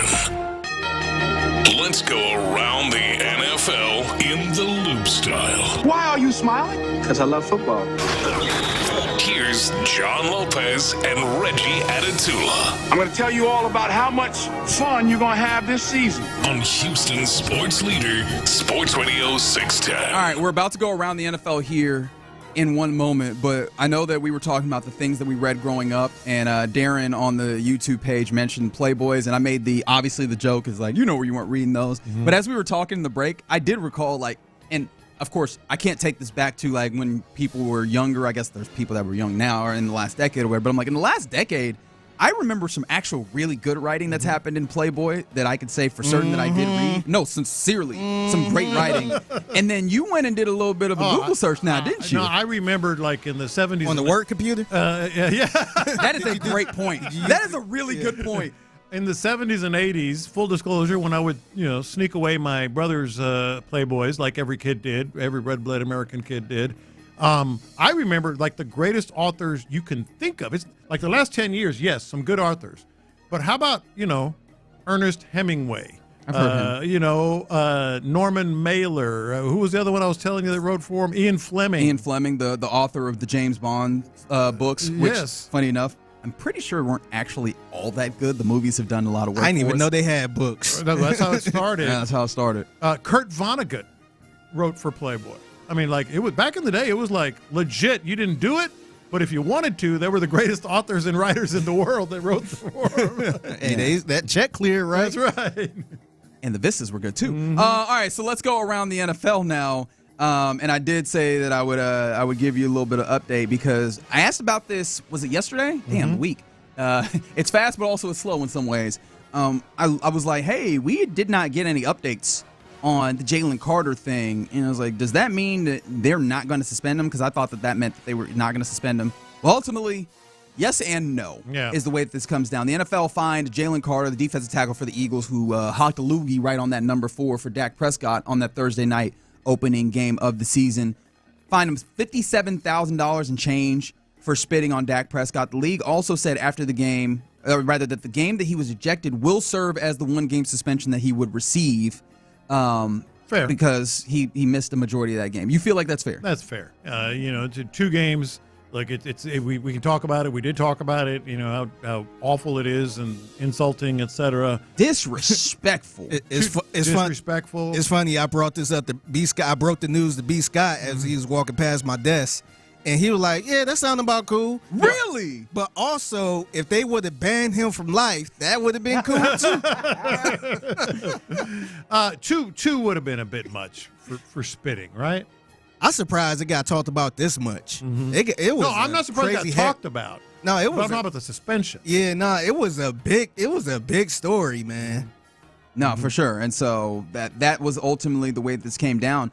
I do wonder how you feel about this. The Eagles agreed, though, with this to not void the guarantees because this was something that was on the table for the Philadelphia Eagles. That this is a suspension that is actionable in a way where they could void guarantee money, and they decided not to. Do you like this? I don't really care one way or the other. Okay. But I understand because they need a happy Jalen Carter. They need a very happy Jalen. This was football decision, man. Let's keep him happy. And then also I think it probably makes some sense that he didn't do one of those things where you get a suspension for being a bad person per se, and maybe this is me reaching a little far with my language, so I apologize. You're kind of a bad person if that's if the you case. Spit on people, but that is true. That is fair, but doing something that feels like just very far morally. And then he took responsibility for it very quickly. No, that was dumb. It'll never happen again. I promise.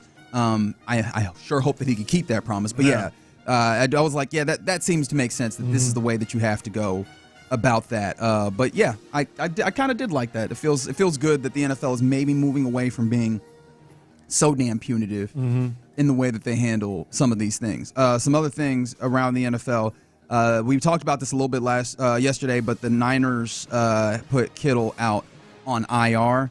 And also, Brock Purdy is a little iffy for week 2 due to some of his injuries as well. The Niners are dealing with a lot of tough sledding right now. That's going to be an ugly game, man, because his backup is Matt Jones. Yeah. And they face the Saints. We're talking about 2 of their most important players.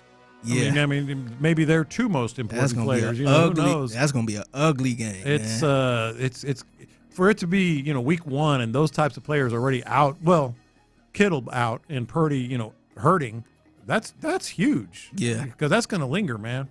No, I think so, but it's also earlier on in the week. That feels like one of those things where when push comes to shove, we'll make sure that he's out on the field because of where they are and what happens when they don't have their star players. Is it feels like they're losing more and more of them. I don't know that they can afford to have that continue going. And rather around the NFL here in the Loop on Sports Radio 610, I found this to be somewhat interesting. The NFL said that it won't play on the opening Friday of the 2026 season. Obviously, they ultimately made use of the opportunity before that Sports Broadcasting Act really takes hold of that Brazil game. But they will not take advantage of that next year in putting a Friday game on. You like this? You don't like this? I do, but what's interesting, they're going to have more international games, right? I mean, they've started having more international games. It's going to be very interesting to see how they stack them and where they put them, especially early in the season. I realize that I am becoming a person where I'm like, keep football to the days that we need keep footballs to. I don't want more days. It's too much going on, man. I really don't like the doubleheaders. Just keep it Thursday, Sunday, Monday. And then later on in the season, I understand the Saturday games and stuff like that, but I don't need a game on Friday, especially I'm at the beginning of the season. I'm largely with you guys, but I'm also, I guess, resigned to the fact that it doesn't matter. They're gonna get the day they want. Yeah, they're gonna keep doing it. But do I necessarily don't need a Friday night NFL game. Right. Well, especially at the beginning of the season. This one's by law, and we've talked about the Sports Broadcasting Act of 61 and how it is there to kind of in part protect high school and college football that Friday and Saturday where we typically see those games, so you can't play football in those evening windows. There are loopholes because before that kicks in the fall, like obviously you had this game this week or last week, whatever you want to call it, on Friday in Sao Paulo. You have some of that wiggle room. Seems like the NFL feels like that might not be worth their time, at least in the 2026 year. And Football Talk on Sports Radio 610 is presented by Paramount Plus. You can't count on much, but you can always count on Sundays with the NFL on CBS and Paramount Plus. Stream your local NFL game live every Sunday, all season long, starting at just $30 for your first year. That's like $250 a month. Visit ParamountPlus.com/NFL to get started today. Some other things around the NFL. I mentioned this. The Texans has signed another person to an extension. It is depth defensive tackle Tommy Togiai. He signs a 1-year extension through the 2026 season. The deal has a maximum value of $3.3 million. Clearly not a giant one, but for a Tommy Togiai that is a depth player and at a position that it felt like you had a lot of guys that could play the position. You like keeping Tommy signed up for yet another seaon? Yeah, because he earned every bit of it. As you said, you think $3.3 million for us. That's the windfall of all windfalls. For an NFL defensive tackle, you're thinking, no big deal. Okay, we've got a depth piece. But the thing with him, and we saw it all camp, we were mentioning his name here and there, like, man, you see Togiai is doing some stuff out there, and then DeMeco raves about him, like the most important, player. Consistent. Yeah, most consistent player. Most important player would be a very different thing. And so he earned every penny of that. Keep in mind, he might have been wrestling with the idea of like, all right, what am I going to do next?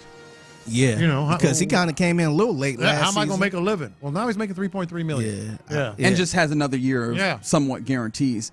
I like him as a depth guy. I just started thinking, I'm like, all right, well, you have Rankins and you have, I guess Fatukasi isn't, he doesn't feel like he is as established. Actually, really, Rankins doesn't feel like he's as much of an absolute there, but it's cool. Like, I'm good with it. It's consistent, and he feels like solid as a depth guy. It does feel like, one, they probably need to address that interior defensive line at some point, because I know last year it felt like, it's cool if you get around to it, and ultimately they didn't. Yeah, feels like as the years keep going, that you do want to get somebody younger in there, so you don't have to keep leaning on some of the veteran defensive tackles that you're throwing in. Boy, you hit the nail on the head. Where is the young interior defensive player? Because who is it? It's not Tim Settle. Yeah. It's not Mario Edwards. It's not Sheldon Rankins. Hell, it's not even really Kurt Hinish, who you obviously had to part ways with, but even still, you've had in there. You don't really have that guy, and I don't want you to end up in a place where, especially as you're paying a lot of guys, not necessarily that's the biggest factor, but you look up and you go, damn, all the guys that we're asking to do these important things, especially on the side of the football that we view as our best foot forward, are starting to age in a way where you start seeing drop off. That's kind of another position you would have thought they addressed in the draft too. Well, I think that they probably wanted to, but there were things that were more pressing, right? Like the offensive line? The way that you handle things. No, not that. You needed to at least get one. Because they only got one of those in the draft. And then also, sometimes the way that certain drafts lay out. We've talked about this. We talked about this with this draft. It was not going to be a deep draft for interior defense linemen. If you wanted one, you probably were going to need to get them early. And that was not going to be a priority that stepped over getting an offensive lineman early, getting a wide receiver early, although funny enough, that wide receiver didn't get a ton of impact in week one. It seemed like they had a lot of needs going into this draft too, man. Like well, when you think about needs it, at minimum, but certainly the offensive line is because we talk about O-line, we was talking about receiver. It seemed like it's a lot, man. Yeah, so it does feel like that needs to pop up as a focal point in next year. We're not there at all. We're still just 1 week into the regular season, but Tommy Togiai getting his 1 year, $3.3 million extension brought that to mind. Salute to Tommy, because again, I don't know what else he can do. It's not like he can raise the ceiling on his talent level, but he is trying to maximize what he does. He has maximized it. Some other things around the NFL. This obviously pertaining to the Texans because you're facing off against the Tampa Bay Buccaneers on Monday. The quarterback of that team is Baker Mayfield. Baker Mayfield apparently isn't a fan of night games. Quote saying he was on Buccaneers radio network and he said, "I'm personally not a fan of later games. By the end of the work week, you're like, okay, I've seen enough tape. I can't watch any more of this defense. I'm not going to learn anything new at this point because if I learn something new, I obviously didn't do my job through the week. I'd rather wake up and go play because you're just so amped for it." So he likes the day games. And you know what's funny? This took me to go and look at his splits. Oh, God. I was like, let me go see what his has it affected him. I don't know. Let me ask you. So he's obviously played a lot more of the early games because that's a majority of teams get those noon o'clock games. 39-27 win-loss. I don't necessarily believe so much in that, but let's also use, let's say, completion percentage and passer rating as other data points to maybe give us that. So again, in the early games, he's played in 66 of these. Completion percentage is 64%. He has a passer rating of a 94.1. You look at his afternoon games, which is more of that 325 slate that we saw the Texans play in on Sunday. He is 7-15, 63.5% completion percentage, 86 passer rating. All right, that's a little lower. In the late games, which again, this is the Monday night, will be considered that. He is 7-12 with a completion percentage of 61%, 88 passer rating, which is in between those two other ones. So there is a marginal drop off in his play, but it does feel like, is that something where maybe you can take that and possibly you take that and possibly the way that Houston Texans defense, at least last year, was able to take quarterbacks that came into this building and made them less versions of themselves? Is it possible that we see that effect show up in Baker Mayfield's play? My answer is going to be no. Okay. It's too marginal, right? Too small a sample size versus too big a sample size on the noon games.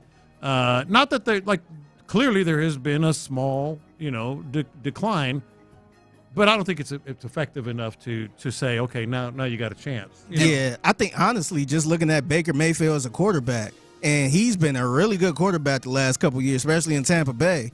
But the way he plays sometimes he could be so good where you be like, damn, ain't nobody talking about it. Yeah. And some days he is just, where you be like, man, he just ain't got it today. And that could be one of those, this could be one of those games. Night game, day game, no matter. Yeah.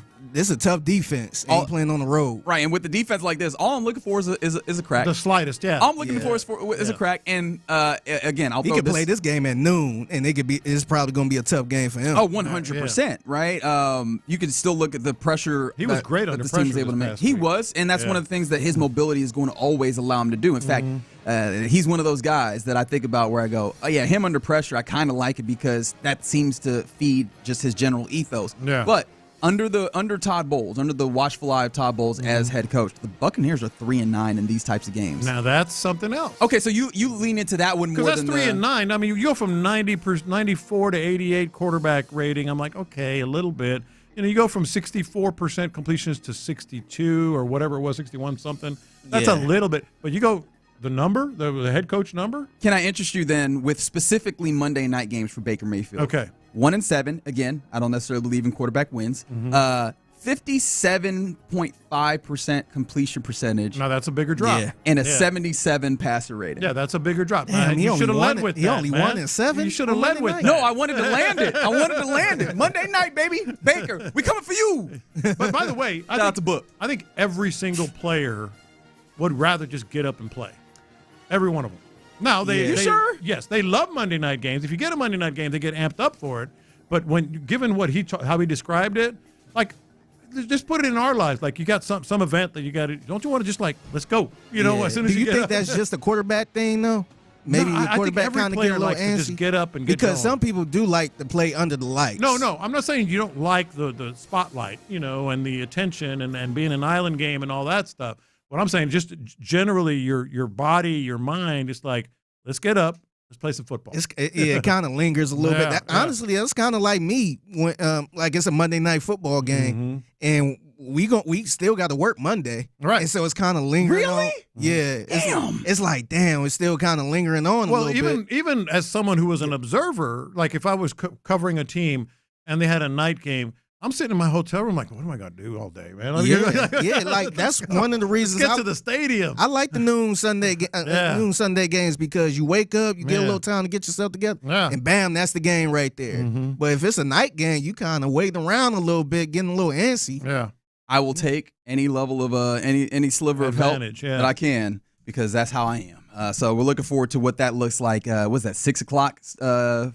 Yeah. Doubleheader, which I kind of like that. I like that too. Yeah. I was kind of antsy a little bit for this Monday night football game, like the previous one. Yeah. I thought it came on at 6. Yeah. And I'm like, damn, the pregame just starting at 6. It came on at 7. We'll see if Baker gets antsy when he's in Houston, NRG Stadium versus your Texans. All right, you're in the loop here on Sports Radio 610. Coming up next, I do want to ask these questions. We got a chance to see the first week of the season. We've gotten a little bit of a taste of what this season what the season is, rather. How would you answer these season-long questions with just a little bit of the taste of the NFL season under our belt? 713-572-4610. And how many Texans come through in this? We'll do it next. The Texans home.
Live from the Mokaram Injury Lawyers Studios, Sports Radio 610 presents In the Loop with John Lopez and Reggie Atatula. All right, with a week of NFL football under your belt, how would you answer some of these prediction kind of long season questions for the NFL? And how many of them bring to your mind the Texans? 713-572-4610. We'll do that in just a moment. I just want to remind you that all day long here on Sports Radio 610 and with all of our sister stations in the Odyssey Houston cluster, we are putting together a little bit of a push to help support the Barbara Bush Houston Literacy Foundation, who does work locally with the Houston ISD, Spring Branch ISD, and other early childhood learning centers to help the babies. We always love the babies. I often say that the children are the future. These fellas can confirm that. And I think that this is something that we got to do, is make sure that the babies have something to read and make sure that they are developing a lifelong love of reading early, because there's many statistics, there's many things that we know ultimately leads from that are good, as opposed to the negative outcomes that can happen in the other way where you have illiteracy. So new books is the thing that you text. It's the word that you text, and I say word even though it's a phrase, but there's no space in there. So it's NEWBOOKS, no spaces. You text that to the number 41444, and that'll get you started on your path to donating to the Barbara Bush Houston Literacy Foundation. We're hoping to raise a good amount today. I think, what is our goal? Was it $100,000? $100,000 is what we're hoping to raise as a cluster. Anything will help, man. Like we prefer the kind that folds, but we'll take the kind that jingles, right? Like all that comes in. So whatever you got available to you, we would greatly appreciate it. New books, 41444, as we try and support Houston and the babies of Houston as well. All right. So before the season started, The Athletic asked some key decision makers in the NFL to have some predictive questions for the NFL season, for the 2025 season. I kind of wanted to hold it a little bit and get a feel for dip our toe into the season, because look, we don't have crystal. Get a better gauge. We don't have crystal balls. Yeah, we don't have the benefit of what those decision makers have of the scuttlebutt between different general managers. But now that we have a little bit of our toe in the water, I kind of wanted to go to some of these predictions for the 2025 season and how you feel going further. And I picked out a few questions that I found interesting, and I want to see if any Texans, whether the Texans as a whole or any individuals, come to mind for you when we get to these. So from this one, when we'll circle back to, I think, some of this later on in the show at noon when we talk more about CJ, you're starting a franchise from scratch. Who are the top 3 quarterbacks you take? Okay. You want me to give you my answer? Sure. And, I mean, obviously the decision makers who got through this, they made some of these, I think it was 31 responses, and I will give you how they answered as well. Starting a franchise. Yep.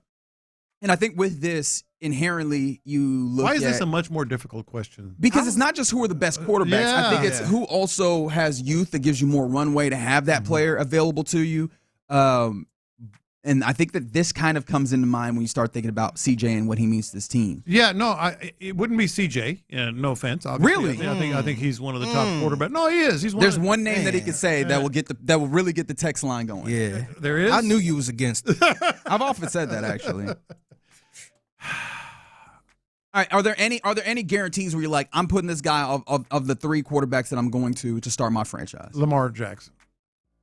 He's still relatively young enough. Yeah. I see what you're going for there. Is there one that comes to mind for you? Like, absolutely. I was thinking either Lamar or after that game on Sunday night, Josh Allen. I mean, you could take both of those if those are in your 3. Yeah, I think that's especially when you want to get some youth, but also when you know what you got, that's the easy way to go. Is give me the ones that I know I have for sure. They've been around for a little bit now, but they're still young enough where you could get in and hit the ground running. It would be one of those 2, and then the third one would be really difficult because if I say Jaden Daniels, that's a direct shot at CJ. That was the name. That was the name.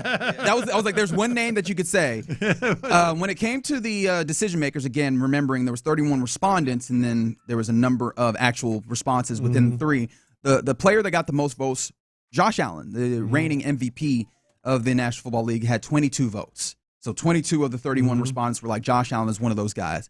Patrick Mahomes still getting that deference. Joe Burrow also receiving 19 votes like Patrick Mahomes. Jaden Daniels did get 13 votes. He's getting that CJ love from he is getting that love. Yeah. People believe in him and his capabilities to be that guy. And that says a lot because all they have is a rookie year. Yeah. They're just like, I would start a franchise with him. Yep. You think CJ's next? CJ might be next. Based off of right now, I'm gonna say not next. Lamar, 7. Justin Herbert, 4. Drake May, Baker Mayfield, and CJ Stroud, all 2 votes. Wow. We'll circle. Drake May and CJ Stroud. We'll dig into that more, but that's interesting. All right, another question here. Excluding quarterbacks, who will be the best offensive player in the league this season? This season. Okay. I will say Derrick Henry. Okay. That's not bad. I mean, he seems to be unstoppable, and you definitely got to feel that. And again, we're taking into account week 1. Yeah, I was kind of leaning Saquon. Saquon is such an easy answer, but that falls in line with that same thought with Derrick Henry. Yeah. No wide receivers that you feel like you want to throw up here? Justin Jefferson. Yeah. Jamar Chase. Those are 2 I count. Jamar Chase gets all the love here. Yeah. I feel like it's just revenge season for the Bengals, actually starting out healthy. But yeah, I don't hate your. They had a there. great offensive game last year. Last year, to the point I think they're number 1 in everything in the offense. Yeah, I don't hate your call. I don't hate your call there with Derrick Henry. Yeah. I feel like that offense. I like that team as being the best in football, even though they keep tripping over their own feet. And if I go non-quarterback, the other guy in that backfield is terrifying as well. Yeah. Is there? And again, I bring this back to the Texans. Is there a single Texan that even jumped into your mind as a possibility here? The only one is probably he's not going to be on the list. Yeah, I was going to say Nico Collins. Yeah, he's not going to be on the list. I don't think he's getting the love he deserves.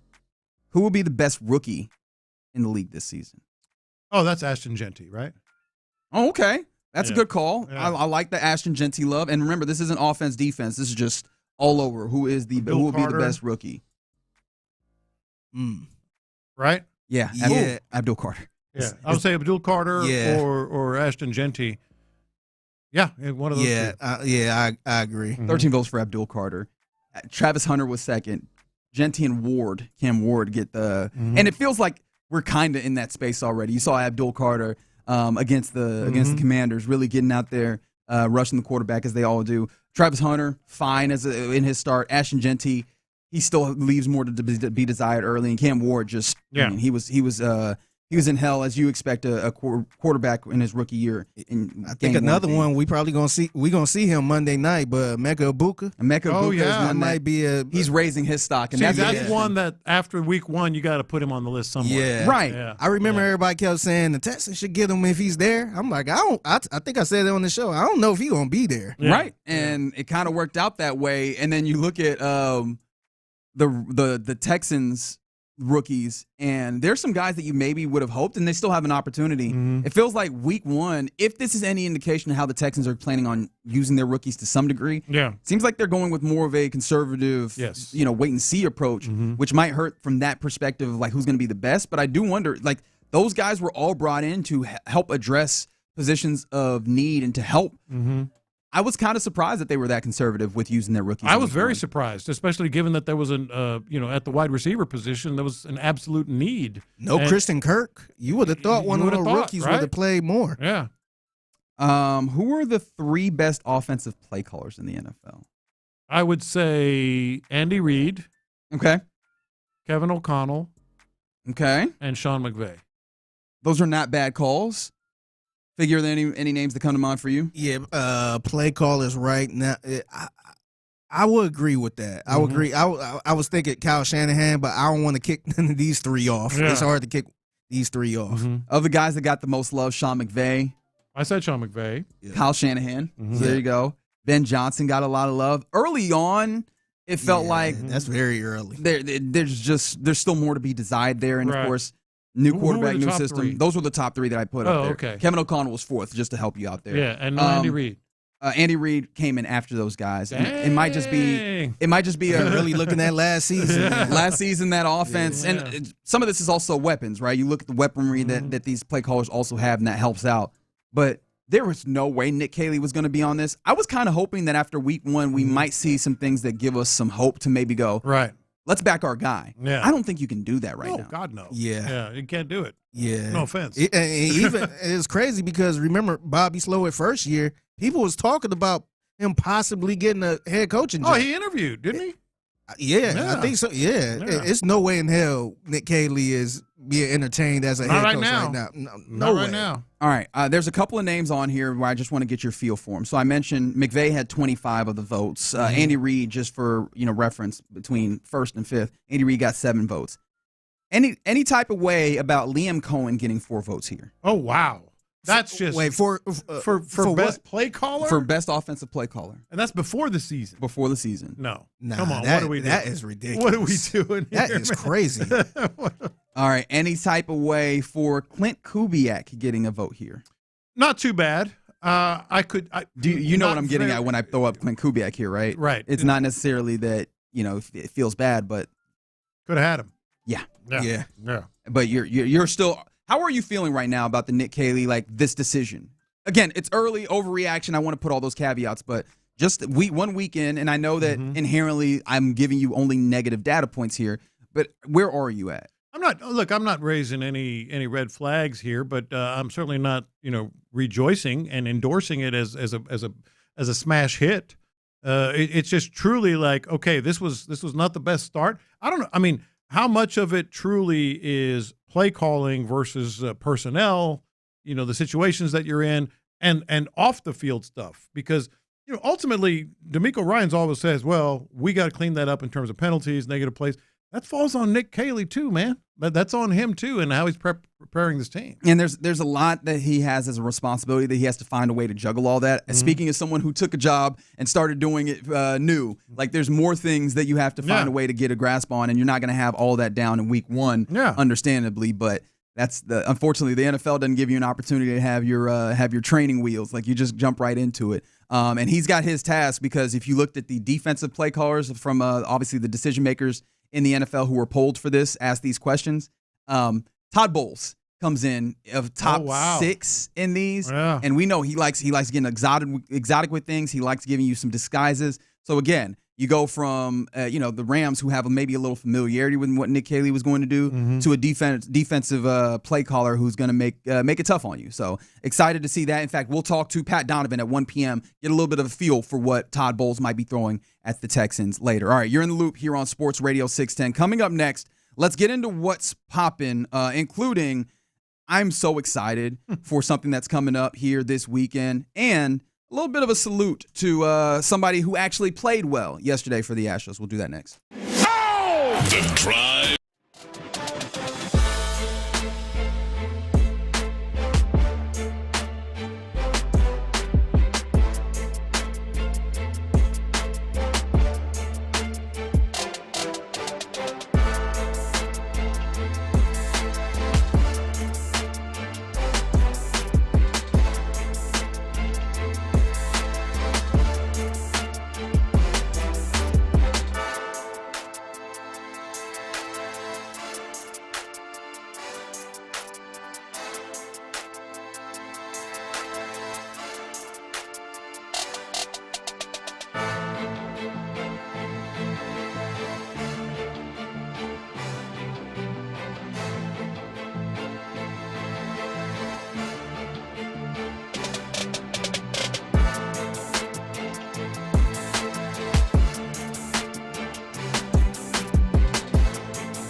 coverage and access details at T-Mobile.com.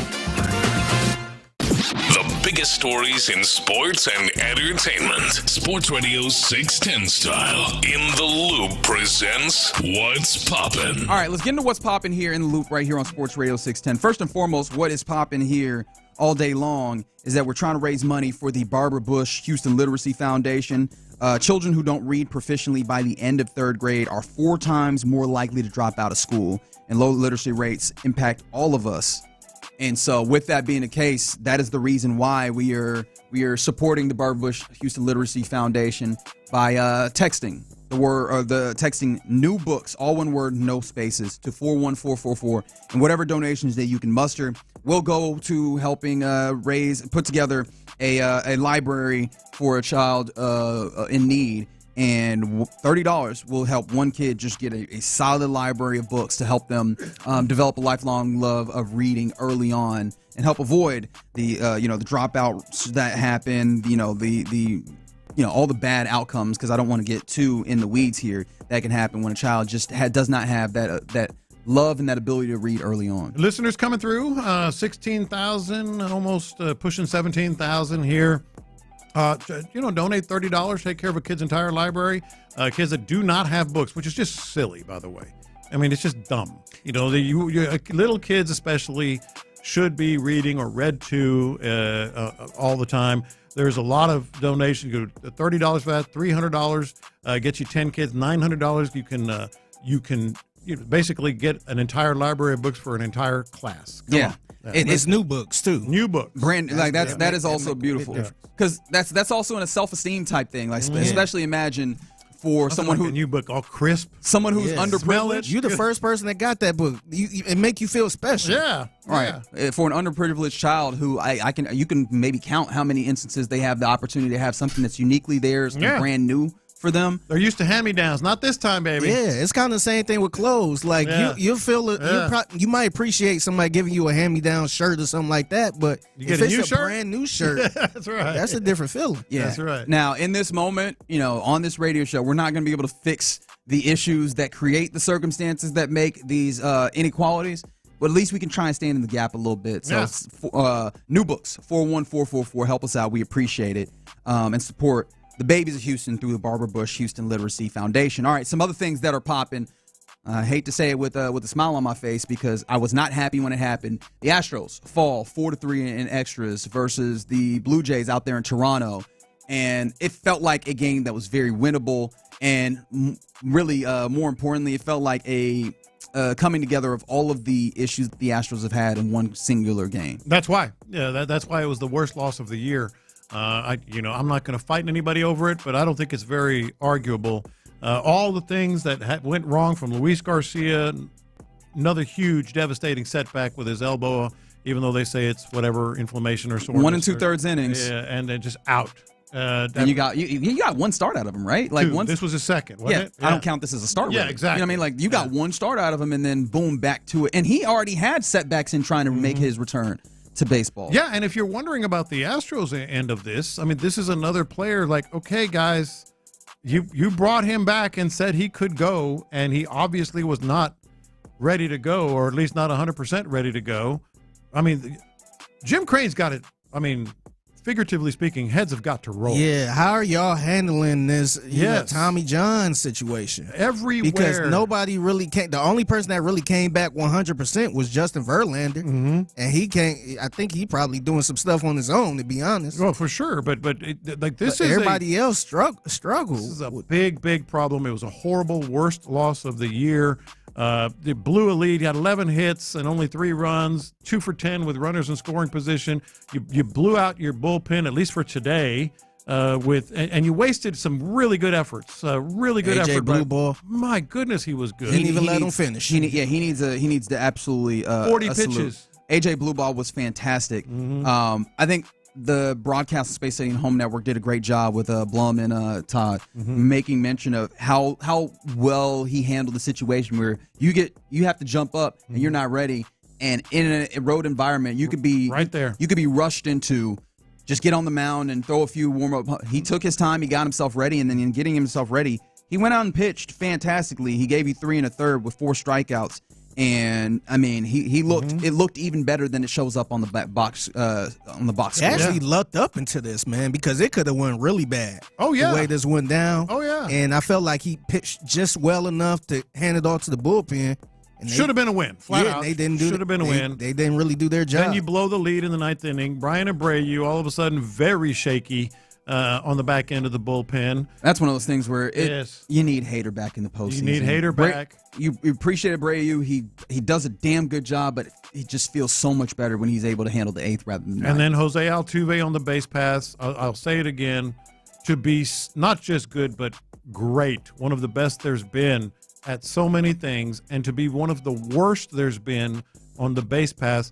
It's mind-blowing that he's so bad on the baseball pass, and you can point to that as a reason you lost the game. Yeah, and the reemergence of that as an issue, the reemergence of not scoring runs when you're threatening with runners in scoring position. In fact, threatening might not be the right word because I'd have to go ask the Blue Jays. Did you feel threatened? Yeah. And then again, the injury. It just feels there's a dread. I hate to use the word, but it really there was a dread that sat upon me where I was like, damn it. And maybe the biggest point of that. The Mariners, 1 game back. The Rangers, 2.5 games back. And the Rangers are in a place where they've dealt with damn near all the guys that you look at and you go, oh, they're good on that team. Yeah. Those guys are in injury situations, and they're still trying to track you down. Yeah. That is the most frustrating part. Jason Alexander, save us. You are on the bump for the Astros today versus the Blue Jays. That's right. Somebody said it's not just the pitchers. Jake and Jordan both had setbacks this season. That's right. Just injuries, period. I know that they say we could talk till we're blue in the face. I am already blue in the face talking about injuries with this Astros organization. So I'll go ahead and cut that short. What I do want to talk about, though, John Lopez, is you made mention of something that I found to be interesting because in the world of sports, and maybe this is something that me and you are more interested in than maybe some of the average fans. Well, I think taxpayers are interested. Yeah, I guess that is fair because stadium finance popped up in the NFL, but not with the Texans. However, how do you think this kind of hits the Texans? Well, I think so. If you weren't paying attention yesterday or you didn't see this, the Walton Penner Group in Denver said, "We got this. We're gonna get a new stadium." Oh yeah, how are you gonna hit us for us taxpayers? Oh, not at all. No, we're paying for everything. Yeah, we're picking it up. Yeah, we're going to go ahead and build a new stadium. We already bought the land, by the way. They bought the land. They're paying for the new stadium. I think the city or the county or whatever is going to pay for the exit ramps and the parking stuff and all that. The infrastructure portion. Yeah, which is just like a little drop in the bucket, basically. So I saw this and I went, oh, well, Cal and Hannah are going to hate this. Every NFL owner is going to hate this. Well, I mean, that's the precedent. I mean, You say every NFL owner is going to hate this. I feel like NFL owners understand what this is, especially with the guys and the owners that are on the high end. Because Stan Kroenke, that stadium that the Texans played in last weekend. There's three stadiums that were largely not paid for by taxpayers. Stan Kroenke had to get out his checkbook and build that himself. Yeah. But Walton's, you mentioned, of Walmart fame. Yeah, they right? have money. Like, that's how that happens. I honestly do wonder, and I'm not trying to carry water. I do wonder if the McNairs would just do that. I think what complicates this is not just who pays for it, which I'm sure that is some complicating factor. I'm not trying to brush by that. It's the ways in which the Harris County Sports Authority and whatever, the odd entanglement that happens with them and the rodeo and the Texans at NRG. Like, this is not your average stadium situation. I think that's what makes it so much more difficult to get anything done there. Well, there's 30 NFL stadiums, right? That is correct, because 2 are shared, right? Yeah, there's 30 NFL stadiums. Only 3 of them were largely paid for. Now it's going to be 4. Were largely paid for by the owners themselves. So the NFL loves tapping into, and again, I would do it. I'm not saying I wouldn't do it if I weren't in their shoes. They tap into the taxpayers, tap into the cities, tap into the counties to really help them, kind of pay the freight, so to speak. So they hate this. NFL owners, by and large, hate this because they just set another standard. Hey, we got it. We'll pay for everything. And this is where I think I kind of disagree. I understand what you're saying is that maybe you have taxpayers that ultimately go, yeah, I want to go the way that they do. I think one of the things that we've seen historically is that taxpayers on the individual may want that. When you start going, well, we're going to put different municipalities up against each other, and we'll find someone in the general area who's willing to give us some tax money in order to bring this team over here for economic drivers and those types of things. That'll happen. And so there will be some taxpayers. Like I can point up to, speaking of Mike Toman, who's the new president here, where he came from in Dallas. That's what happened with AT&T Stadium, right? They previously had Texas Stadium, which I know that you've frequented, in a suburb of Dallas, kind of. They were trying to work with the city of Dallas, and at some point, Jerry Jones was like, bleep it, Arlington will do it for me. Yeah. And I do wonder if that's the way that most owners go. Hey, we've been talking about the Browns and the way they're trying to get their stadium done. Aren't they going out of the city?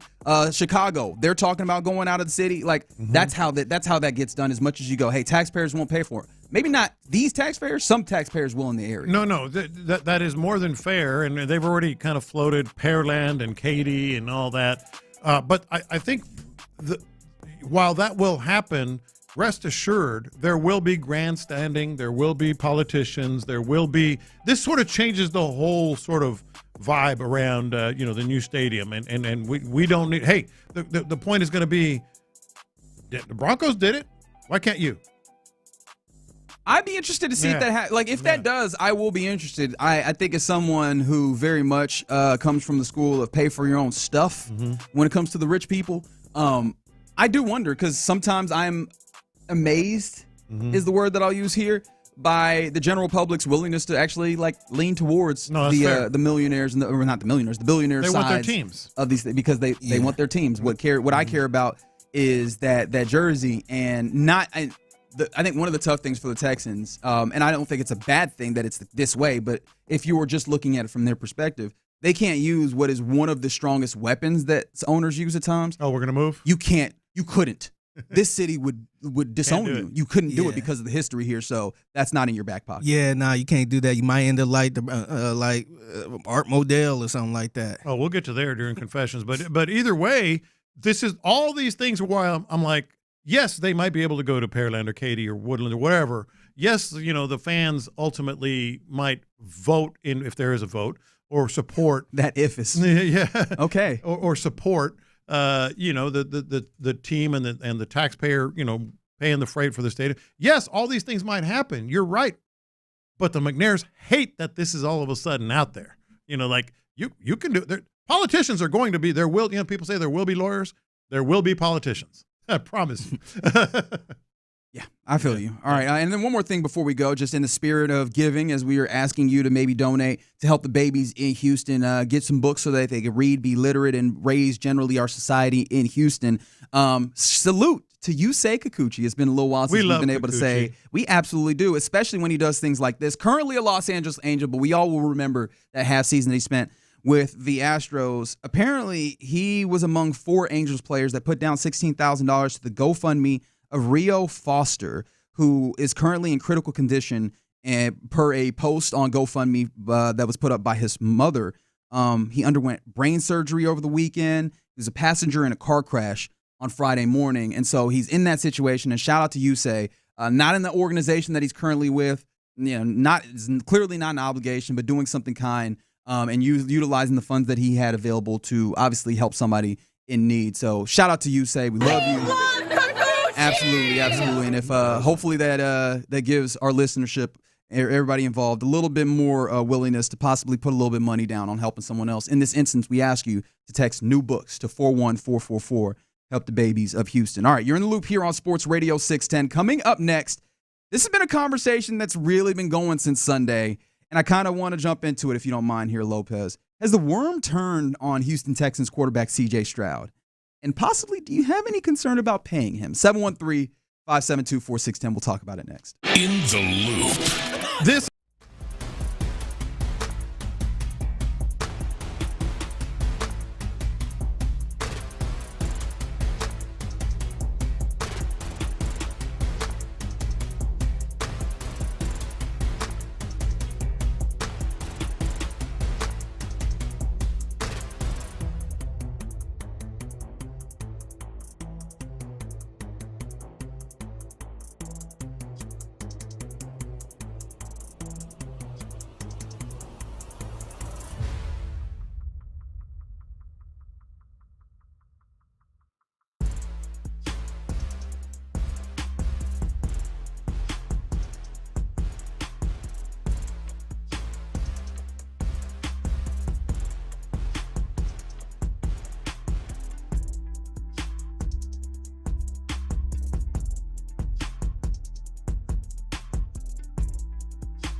KILT FM HD2 Houston. Insider access, exclusive content. Sports Radio 610. The Texans play here. An Odyssey sports station.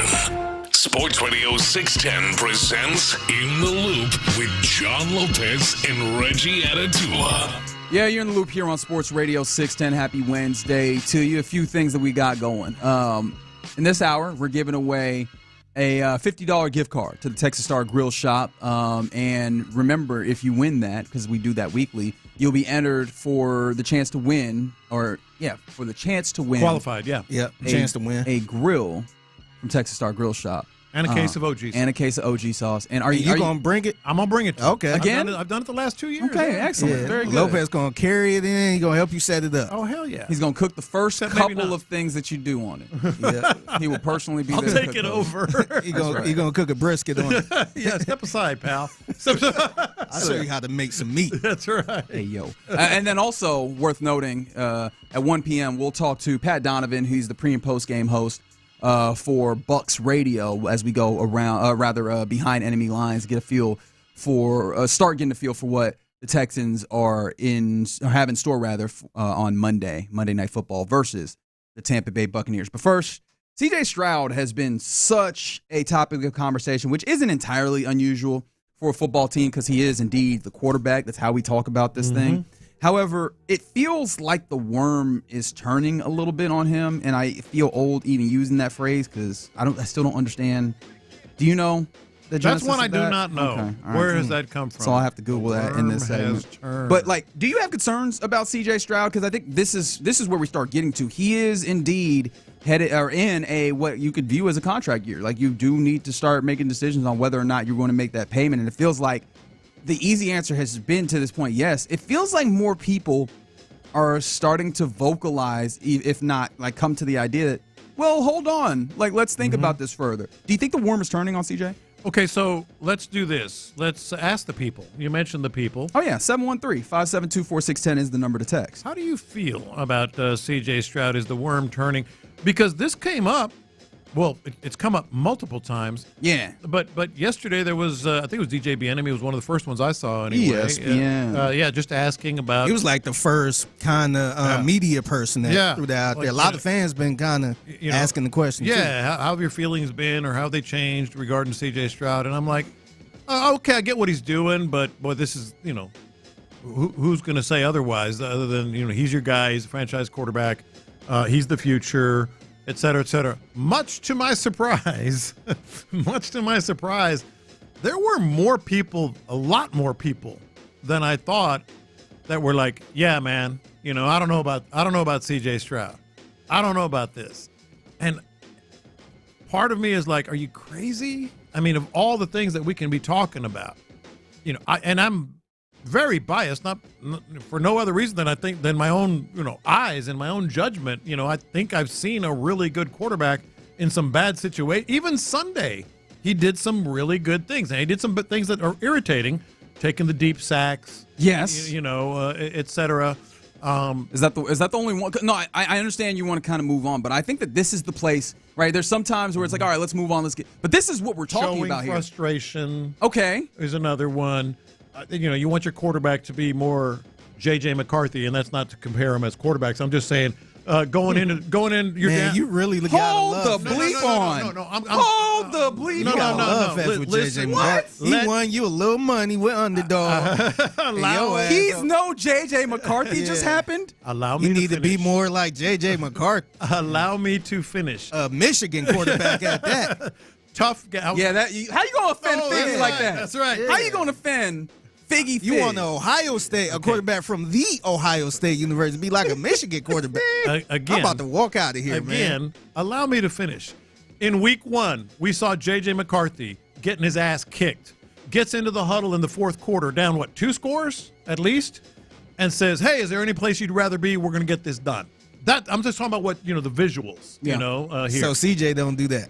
CJ has done that. He has done it, but he was barking on the sideline this year, And so my point is, I'm firmly in the camp of all the things we can talk about. I'm not worried about C.J. Stroud, but on the other hand, C.J. Stroud has a little role in this feeling that's out there. No, I do agree with that. I think though, it's easy to take the frustration, and those are the glasses that we're looking at everything through. Mm-hmm. Some of this was to be expected. Some of this, I think, is still on him. But we also probably need to do a better job, and I'm speaking specifically about myself, of talking about the things that CJ did well. Mm-hmm. When you're getting up there, running this offense, getting the ball out quickly, which was clearly an emphasis that he very much took to heart. I mean, it was incredibly rare that I saw him hit his back foot on the top of his drop, and not very quickly thereafter get the ball out, which was clearly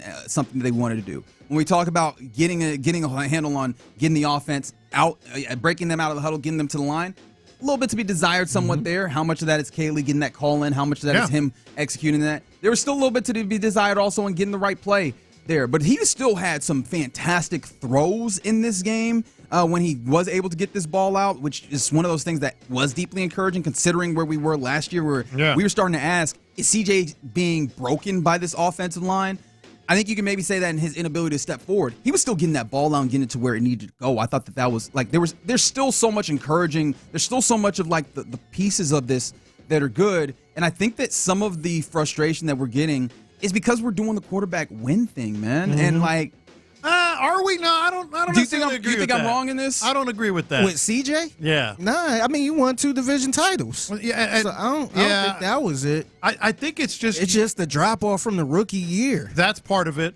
I think that. How much of a drop up was there in the rookie year? Because I think that we might be romanticizing the rookie year. Was the first half of the rookie season offensively all that good? All I know, he was rookie of the year. He was, and some of that was because like the offense that was like fine. It was like, oh wow, we're finding something that's part here. of it. But his rookie year got people, not even just us, but just national people putting him in the top 10 quarterbacks. Yes, and maybe he was Jaden Daniels before Jaden Daniels. Yeah, and so I don't agree with what Reggie said. I do agree. with what you said regarding like the but it's also Judge John Lopez is not going to go well. But it's also, I think the expectation by now you should be this. We shouldn't be nitpicking, and you should be able to put the team on your back, and you should be able to do this and that. I think it's the expectation as much as anything. Yeah, I think the scary thing is too, or at least from my mind, is that rookie year? Was that just a flash in the pan? Ooh. And then on top of that, I know we be laughing at Jacksonville and what they had to do with Trevor Lawrence. Mm-hmm. I'm like, I don't know if I'd be laughing too hard now because it seemed like if he keep performing like this could be that same situation where you had no choice but to pay him $60 million to get kind of okay play from a quarterback. Well, they're going to pay him. Another question here. You're certain? Yeah, they're going to pay him. They're not going to let him go anywhere. I tend to believe that as well. Like, I don't know what the modern equivalent of this is. I always ask this, and I feel like sometimes I get a good answer and then I forget it and I come back to it. But the most vivid, the Andy Dalton line, right? When you get to that line of quarterback where you go, this guy, the guy that we have is much better than that, and so you have to keep him. It's just what you have to do. I don't know what that is, but C.J. Stroud is clearly above whatever that is, right? He is. Yeah. So I think the scary part, too, if you look at his agent, he's going to get as much money as he can, probably way over. I don't want to say way over the market, but it's going to be pretty steep. Yeah. Plus, what else is it? Because as much as yesterday someone said C.J. Stroud is Matt Schaub, and I was like, ooh, I have to think about that. Even if I don't think about that, Matt Schaub was how many? It was a decade and a half ago. Mm-hmm. And obviously you had Deshaun Watson in there, but that kind of turned because of other reasons. Yeah. How certain are you that you get another C.J. Stroud, even if you move off the street? Like, even if, let's say, that the criticisms that are out there, like he is soft, he is completely figured out. I'm just looking at the text line right this moment. He's overrated, not a playmaker. He's getting crushed. Not good at scrambling, which, okay. Like, let's say that all those actually are true. How certain are you that you get somebody that can do all those things very quickly, especially with the way that your team is set up? Dude, right now? I feel like they kind of lucked up against C.J. Stroud. Yeah. Like, we all was trying to tank for Bryce and all that. And I feel like it was kind of a little bit lucky just getting that number 2 overall pick and getting C.J. Stroud. We didn't think this was going to be a turnaround that quick like that. No, for sure. And I'm amazed that he's getting crushed. Yeah, I just don't know. I know they got a quarterback kind of easy. It was some rough couple years before, but I don't know if you could just kind of throw him to the side and get somebody else. A lot of people talking about body language. A lot of people talking about just the frustration that he's shown. And here's the other part of that is a little frustrating to me.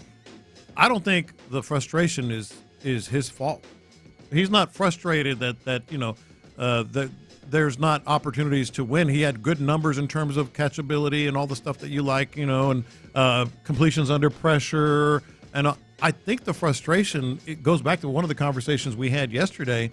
It's like, protect me, man.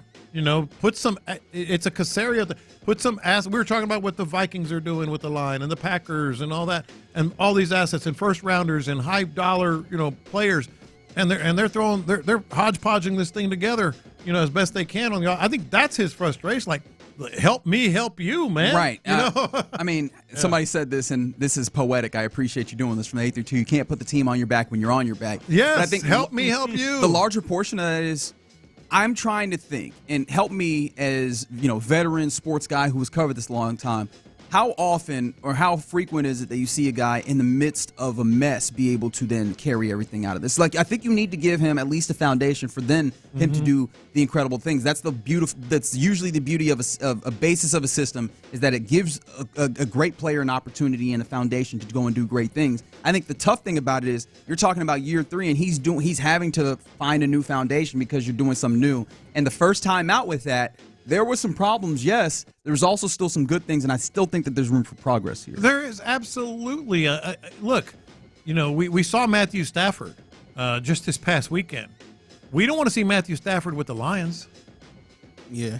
Where everybody acknowledged, boy, he's really good, really, really good, and one of the best in the game. And how they doing? How they, helping him along. I mean, there's only so many Calvin Johnsons out there that can really help. What are they doing to help him help you? Somebody said the crying when his teammate gets hurt. Okay, so that's part of it. Is absolutely is that enough to give up somebody who, one, is talented? I think that, is anybody going to deny that? Because if you are, then I'm not talking with you, right? Mm-hmm. But then also, he's given you proof of concept in a lot of different ways. You've seen him make big plays. You've seen him throw the ball down the field. You've seen him give you comebacks. You've seen him show up in big moments, right, in some of these playoff games that you talked about, those playoff victories. So you've seen the proof of concept. I don't see why it's like, I understand it hasn't come together yet, but there's also so much more that you could talk about in it not coming together that does not land on CJ that I kind of find it amazing that there's some people, and I don't want to make it everybody, but there's some people that are in the place where they are not just questioning him, which I think is fair to some degree, but ready to be done with it. Yeah, I think what it is, the time is ticking a little bit. This is not like his second year. Now we get into that conversation where you have to pay him. Not thinking about paying him, but you're going to have to pay him. And now, like the last 2 years, I'm including this week one, it's like, dang, is he really worth all of that money now? No, look, everything that you said and Reggie said about, like, we know what he is. Or at least what he has the quality and the potential to be. Yeah, but, again, fans are going to judge other things as well. The crying, which we've all been on the other side of, like, that makes him soft. No, I don't think it does, but they're going to judge on that. They're going to judge on the frustration. They was judging the hat, him wearing the Mariners hat. They're going to judge the Mariners hat. They're going to judge, just his taking the sacks and all that stuff. So I guess the idea that his head coach gets out there and does not mention him when he talks about. They're going to judge that. Yeah. They're going to judge the whole leadership. The lollygagging comment. Yeah. So I said I was shocked at how he's getting piled on. Maybe I shouldn't be, because fans focus on things like that because that's what they see. So maybe it shouldn't be a shock. What I'm shocked about is I think I know how good he really is. And that's what's but see, the thing is, I think they kind of piling on now because you don't really see it on the field as much. Right. Now, if all this stuff was going, hell, he can wear a Dodgers hat, he can wear a Cowboys hat. If he was performing on the field, I don't think nobody would really give a damn like that. No. What this all seems to come down to for me is, are we neglecting and forgetting how much situation impacts a player? And situation here has been really hard to nail down. You have had talented receivers, you had talented running backs, but you've also had problematic play callers, is what I'll put it. I'm not trying to be, because I know Ron likes pointing out that everybody's trying to make it all about Bobby Slowick, and it's definitely not that. But you've had problematic play callers, and even in week one, the play calling was a little problematic. And then you've had problematic pass blocking. And I think that factors in the situation. And funny enough, when we talk about situation, on the text line from the 713, someone said, you can't compare him to Matt Stafford. That's a future Hall of Famer and Super Bowl winner. Not more than 4 years ago, you could absolutely compare this to Matt Stafford. That's what I said, Matt Stafford in Detroit. That's the worst case scenario for C.J. Stroud. Yeah, and if you want to talk about the good part, like I know we mentioned some of the players around the offensive line issues and play. Like I kind of look at Joe Burrow a little bit. He ain't got he got some very talented receivers, but his offensive line, that year he got to the Super Bowl was awful. Yeah. And I don't think he ever had a good offensive line. And he still somehow, I don't know how he do it, but he make it work. Yeah. But I think could be the play calling. I don't know. That's why Joe Burrow is a different level of specialist, because he's one of very few guys who can do that. If that's the standard that you want to hold C.J. Stroud to, all right. Yeah. But you might be paying them around the price of a Joe Burrow. Well, then, and I also don't know what does the other side of that look like if you're just waiting on getting a Joe Burrow. And maybe that's the conversation that we're having is, are you starting to get to a place where you do not believe C.J. Stroud can be one of the top 4 quarterbacks in the league? And that's a possibility. I have to open ourselves. That's a possibility that he might not be a top 4 quarterback, but it feels like he very much can and should be a top 10 quarterback. But we expected top 4. That's the difference. Okay. Yeah. We expect, especially after coming off of that rookie year. Yeah. Shoot. I almost said another word. No, just imagine right now you expect CJ to be kind of around the Trevor Lawrence type of quarterback. That ain't going to sit right. Now, and look, the time is ticking, but I think that this is where you have to lay some of this at the organization. It's like, hey, get some linemen, man. Pay some money. And grab some first rounders. That's the big indictment of the offseason is that if this was going to be such a – well, and I guess it's not an indictment for them. I think that they know what they believe. Yeah. But at least for so many people looking at this, we need a clear picture of what C.J. Stroud is. In order to do that, you have to make sure that you absolutely have something that shows and gives them an opportunity to succeed. We're 1 week in. We'll see if week 2 gives us a little bit better of a data point, and maybe we all look at this and like, why was we tripping a week ago? I don't know. But it's apparent to me that there's a lot more people than I had previously thought. 832, you just mentioned tripping. 832, get his ass out of here. Wow.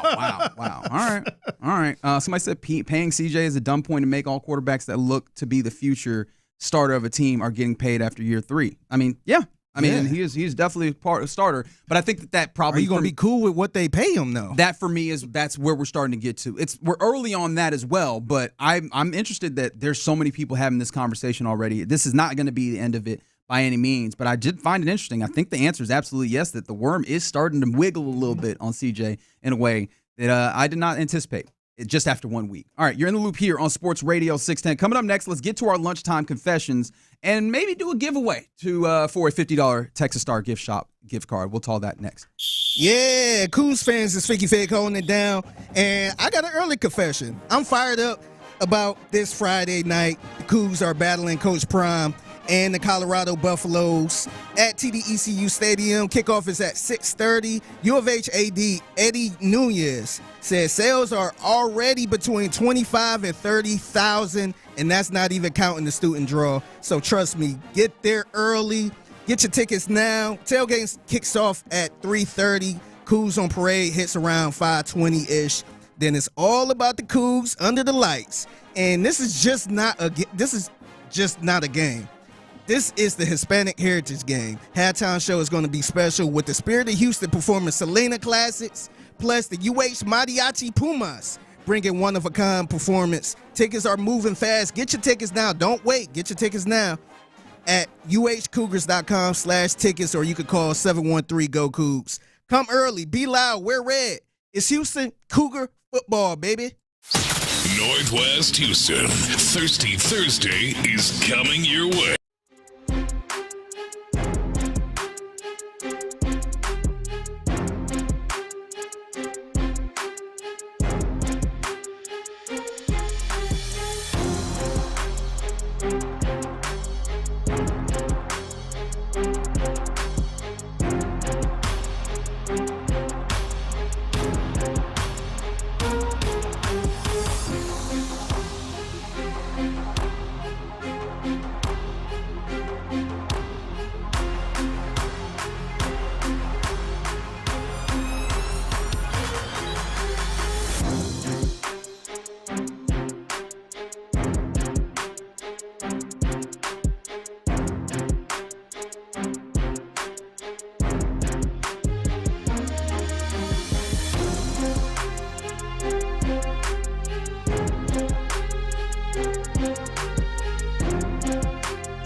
SportsRadio.org and tune in Sunday at 7 a.m.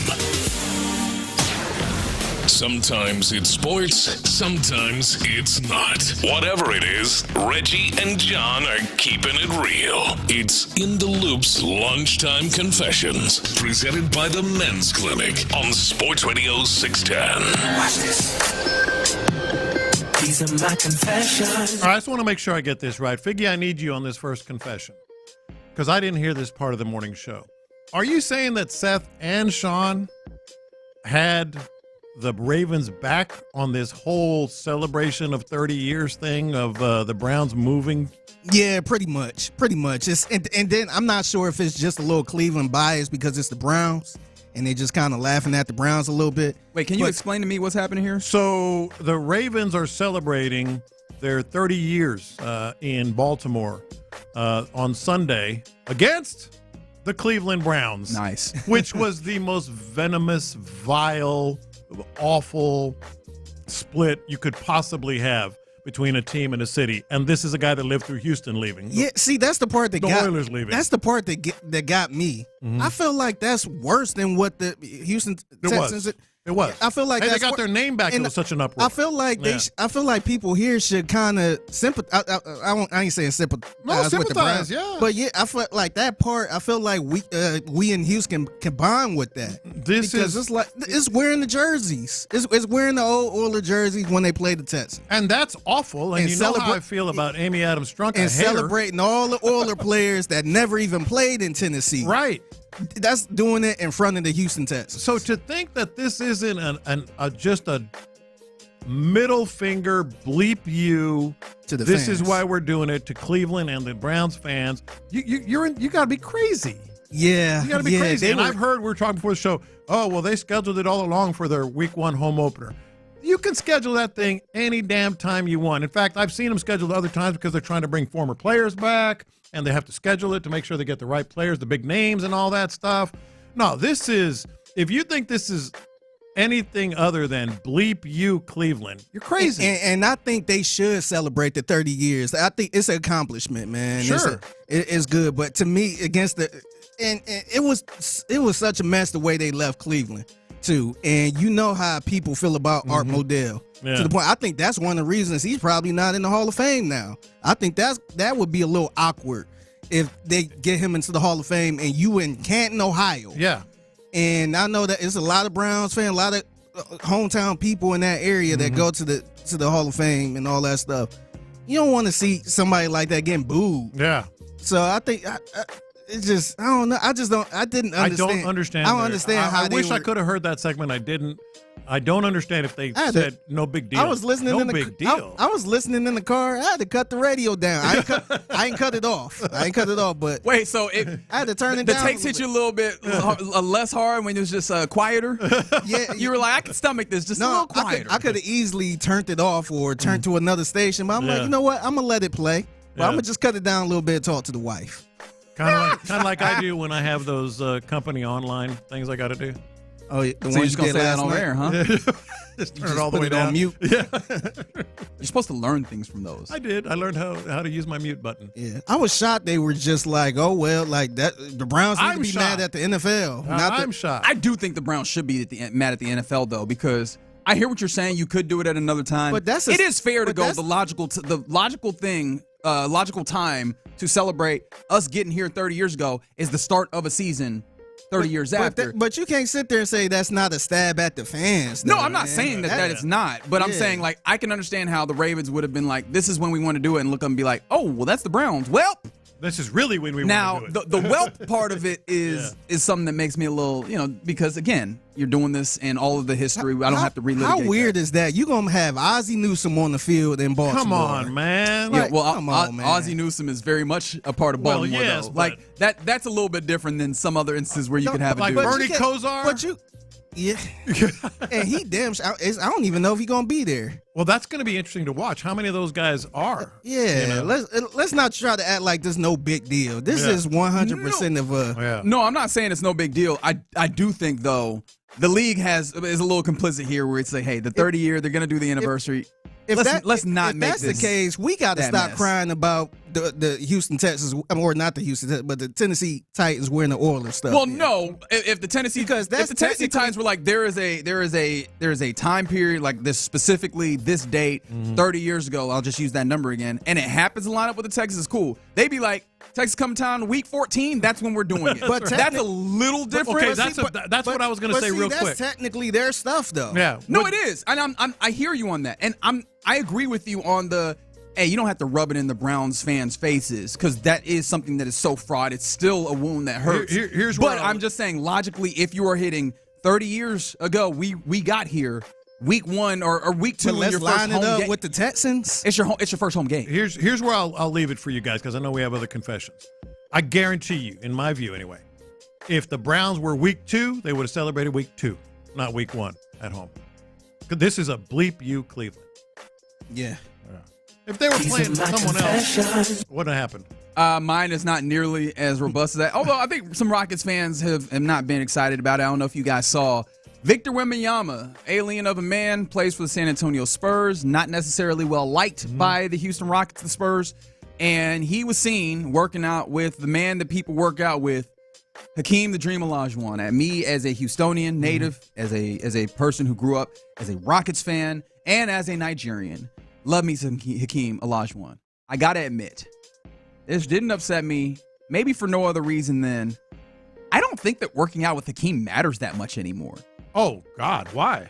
Like, there was a point in time where, especially with big men, getting that footwork that Hakeem clearly had and what made him incredible in his day was a differentiator. I think that so many people have the general footwork, and then I think a lot of that footwork that he utilized, especially in post-game, is not really used very much in modern NBA. Like, I don't think that the skill set that he typically brings to some of these guys, especially when it comes to footwork, I know that he works with kind of shooting and some of that stuff, it matters all that much, and especially with Victor Wembanyama, I think he already kind of got some of that shooting. I'm sure that like people still gain something from it, but it doesn't feel like as much of a leg up as it did 10, 15 years ago when guys were kind of utilizing his services. And I say that again with all the due love and respect for my Nigerian prince, my Houstonian Nigerian prince, Hakeem Olajuwon. Yeah, look, I didn't think it was that big a deal, or people were making too big of a deal of it simply because what do you want Hakeem Olajuwon to do? He loves the game. He wants, if someone asks him to work with him, he gets paid. He says no to but he gets paid and he loves the game. He says no to people when they come. I understand that, but he also sees what Victor Wembanyama could be.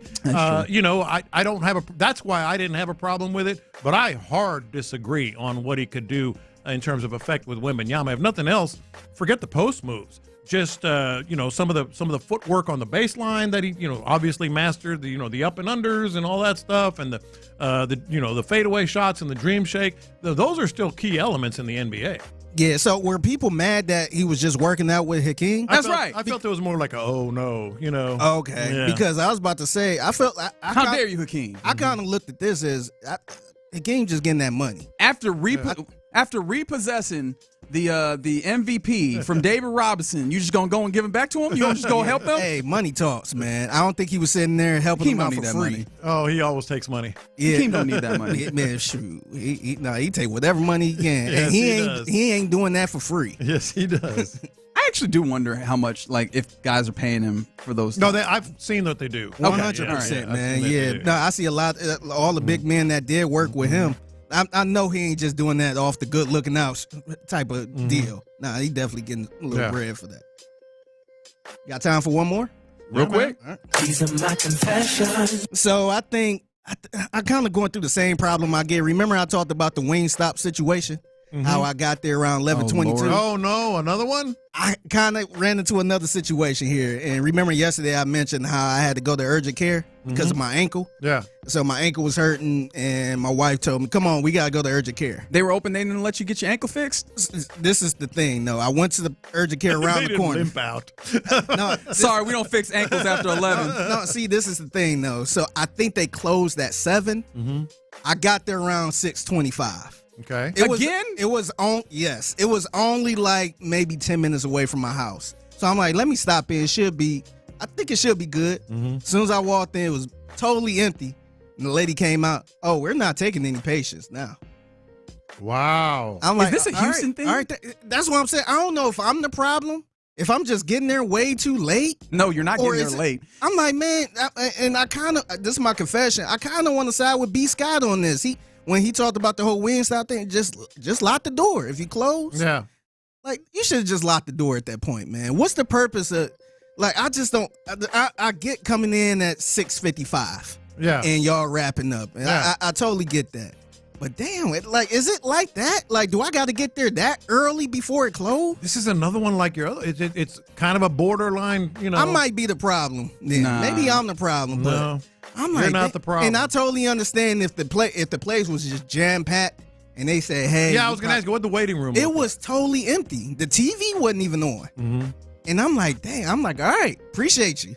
So I had to go somewhere else. So I'm like, I keep going through the same thing. Mm-hmm. Maybe it is a Houston thing. Or maybe they just like, all right, we closing this up early. I think it's a people thing.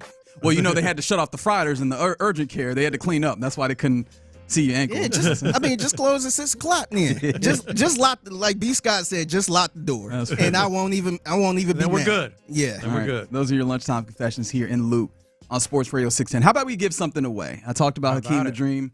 34, 3 + 4 is 7. Call number 7 right now, 713-572-4610. We'll win a $50 gift card to Texas Star Grill Shop, and we have a chance and be entered for a raffle that will see a grill given away and a box of OG sauce as well. So 713-572-4610. Call number 7 right now. We'll win that $50 gift card to Texas Star Grill Shop. All right, coming up next, it's a Wednesday. Let's do a little Judge John Lopez. We're going to focus in on one topic. It's about the Eagles. I'll tell you what it is next. All right, let's talk about Synergenex Low T Center.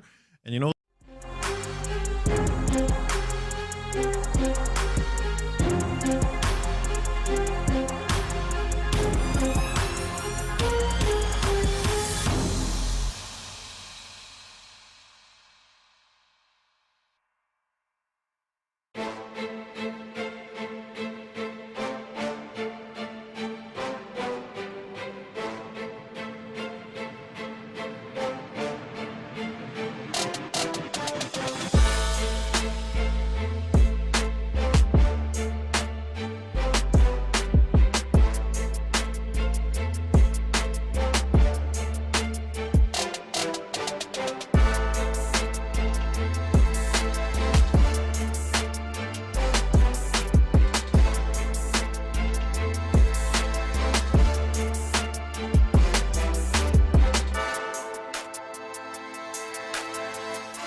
all so that he can help students, staff, and teachers stay healthy and focused.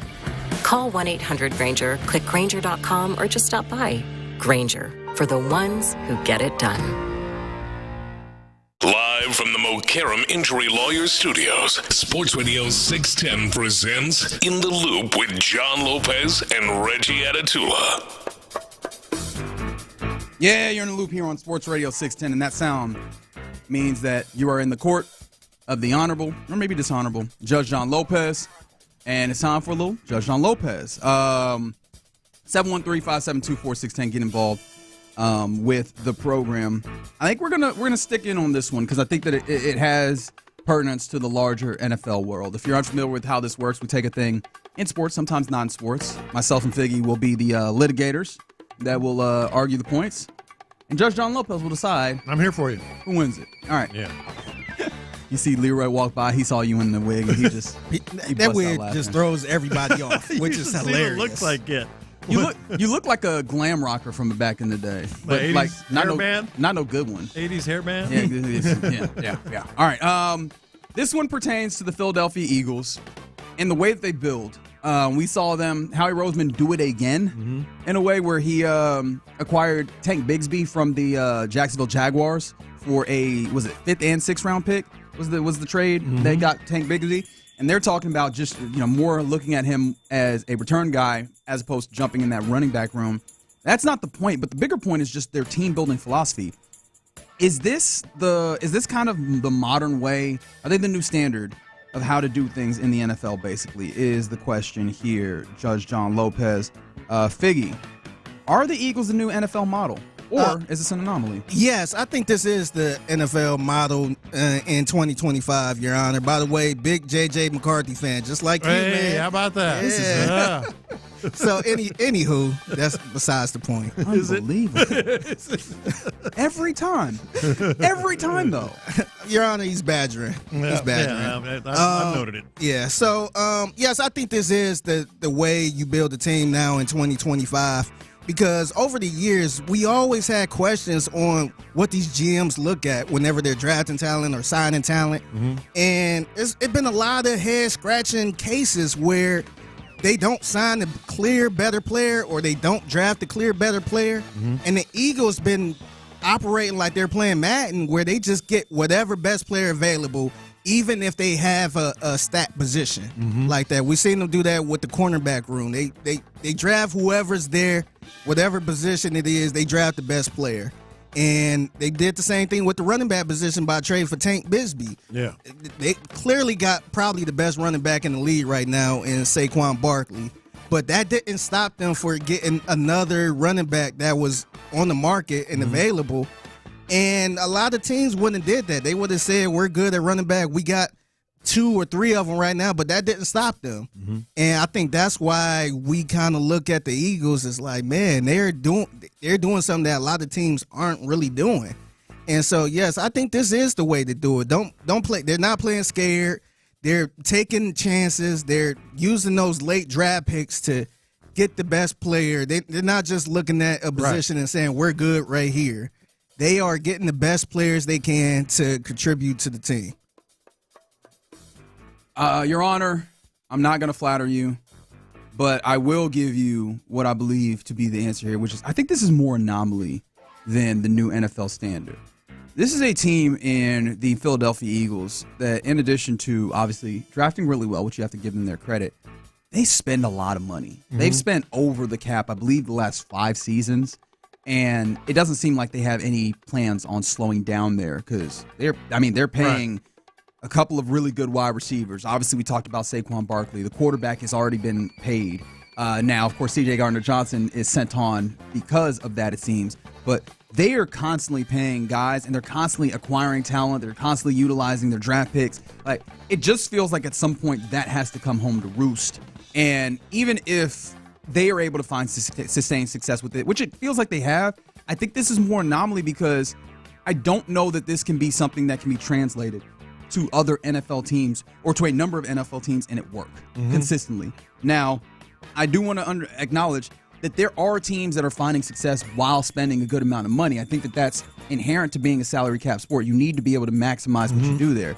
But they've done this not just for a short period of time. They've existed in this space for a long period of time, and they just keep cycling over. Like I said, a half decade in the NFL, you should see a pretty big cycle in what a team is over 5 years, unless they're dynastic. Yeah. They continue to be in this space doing this, and it doesn't feel like there's any chance of slowing down. It just doesn't feel like that's the way that you continue to operate a team.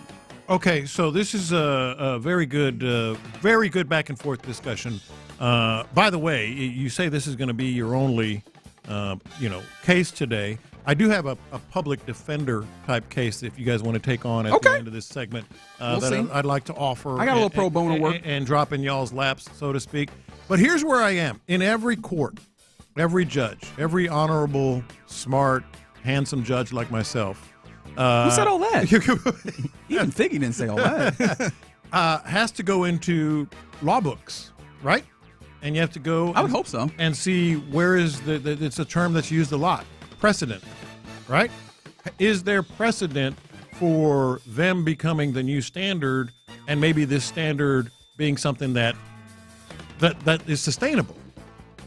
And I have to say, as I'm going through all my law books about the NFL, there has been some precedent about this. Time and time again, when a team finds success, other teams copy that. And so if this were just a good team that had some success, but they're trying something different, I would say maybe it's not going to be as sustainable and the new way to do things. Now, I also will qualify it by saying the Philadelphia Eagles are in a financial class that other teams are not capable of doing or wanting to do. So this is a tough one. Okay. I think the precedent is the Kansas City Chiefs. The Kansas City Chiefs have been to what, 3 of the last 5 Super Bowls? And they've been able to manipulate and go and spend when they need to. They also have cut bait with some players, but they've kind of done a couple of these things with players. Very, very tough case. Very, very tough case because I could see both sides, but I'm going to have to lean with Figgy on this one simply because of the Eagles' success that they are going to set the new standard for successful teams. The teams over percentage of the spent over or under the salary cap by teams since 2020 all the way through last year's 2024 season. No teams have had more percentage of their spending over the salary cap than the Philadelphia Eagles outside of the San Francisco 49ers and the Cleveland Browns. And we could point to why the Cleveland Browns are probably just two. You can kind of eliminate them. You can talk about 2 guys. Where were the Chiefs on this list? The Kansas City Chiefs don't show up as being notable. The teams immediately after the Philadelphia Eagles are the Miami Dolphins, the New Orleans Saints, and we know why that is because of the way that they continue to massage the cap. The Buffalo Bills, the Dallas Cowboys, Houston Texans, interestingly, come in here at some point, although wins ends up being rough for them because of recently. Yeah. Tampa Bay, Baltimore are the last ones that are kind of notable. And the Kansas City Chiefs have gotten a lot of wins while also being a lot closer to the middle of the pack when it comes to their spending. It really is tough because Baltimore's successful. 49ers successful in recent years. Some of the other, Buffalo successful in recent years. Eagles successful. So that's ultimately why I think I'm going to rule and I think with the Kansas City Chiefs, that's a little tough too because they probably got like the best head coach and the best quarterback combination right there. Yes. So they don't have to spend a whole bunch of money. They could just they had the luxury of just putting whoever right there and still being successful. Meanwhile, the Eagles, we don't even give respect to that head coach. Yeah. We kind of look at Howie Roseman. That's my bad. But I mean, we look at the talent around and Howie Roseman and say anybody can coach that team. There's an added point on the text line. Appreciate you also getting involved with the conversation on the 713-572-4610 from the 832. Plus, Howie always looks to add picks in future drafts, then trades them instead of picks. I think the reason why I brought this to the table here with Figgy is I think that there's not definitively a right or wrong answer here. And you're right. This is a copycat league. Teams will try and do some of that. How much do you compare what the Philadelphia Eagles do to what the Texans are trying to do? Oh, I think there is a comparison. And I think the secondary question there is then how confident or how much do you believe that the Texans will be able to find some facsimile of success in trying to do what the Eagles have done, which is, pay players and pay players early, obviously move off of players that you cannot end up figuring in, but then continually look to add players to what you're doing here. We know that the trading and moving for picks and utilizing those well is something that Caserio does, or at least tries to utilize them as currency. But how do you then find those comparisons from your perspective? No, I think there's been a good comparison with what the Texans are trying to do and what the Eagles have done, especially going into last offseason. Yeah. When we knew they were trying to get some of these final pieces. And then this year, C.J. Gardner-Johnson. The problem is, here we go again. You've got to hit on the ones where are that those you pick. offensive linemen you're spending on? Where's the Lane Johnson? I mean, I could use one of those cats. I do think they kind of got the right mindset a little bit because with CJ GJ, and then they traded, a 7 for Christian Kirk? Yeah. So little stuff like that, I do think that's headed in the right direction. Example. But the only issue I have is with the draft. I feel like they really don't go after the best player available. All right, let me throw a quick case as public defenders. You got to take it. That I was thinking about the other day, and I was going to use it as a confession. So Syracuse did not play very well in their last game. Football, right? Football. Yes, sir. And their head coach, Fran Brown, after the game, with fans still in the stand, with media still in the press box. And they won this game, though, They right? won the game. Was it overtime? Anyway, they won a close game. And he made them run sprints on the field after the game. Effective or not effective? Or effective, or was it just for show? I think it's effective, Your Honor. I think, and look, I think it's effective because it shows you they have a higher. He trying to set a higher standard. So it's not the typical coach. Oh, a win is a win. It don't matter how it look. Not the Bill O'Brien standard, but hey, we got this win, but we played awful. We need to set a standard, and so y'all gonna do some runarounds so we don't have this again. They're setting their standard. Your Honor, who is this for? These boys are gonna run plenty. You mean to tell me Nick Saban ain't had his players out here running after, but we know that those guys get the message. You can do this on the practice field. You can do this in the meeting rooms. You did this so that you could big up yourself in the college football landscape. I don't knock you for it. I respect the hustle because we get to talk about it. We can look at Fran Brown and look at what a great job he's doing with them boys. And next time when they come out and they look more serious, you go, I know why that is, because Fran Brown makes sure to get his boys in line. That's what it's for. Yes. That's not how you necessarily this isn't how I think you have know how to I'm going to rule on this one. Get them. But sometimes, Your Honor, you can't wait to get home to put your kid in. They were at home, wasn't it? This was at the carry. Sometimes you got to spank your kid in the grocery store. Figgy, sometimes you got to point at you. Won the first case. You're going to lose this one. You're going to lose this one. Literally in middle school was the only time I ever had to do this. This is a middle school ploy. Like, we played a bad basketball game in middle school. We got back. It was a road game. Well, running sprints, baby. We had to run sprints in the gym after. Like, this is Fran Brown. Remember yesterday our question of the day? All you need to know about someone? Oh, really? All I need to know about this cat. I think Fran Brown's a good coach. I think he just wanted to get a little shine real quick. All I need to know about this cat. For show, it was flexing. It was, look, alumni, I'm a tough coach, and winning isn't just pretty. It's got to be the right way. Get the bleep Sometimes out of you here. got to show everybody. You lost. You lost, Your Honor.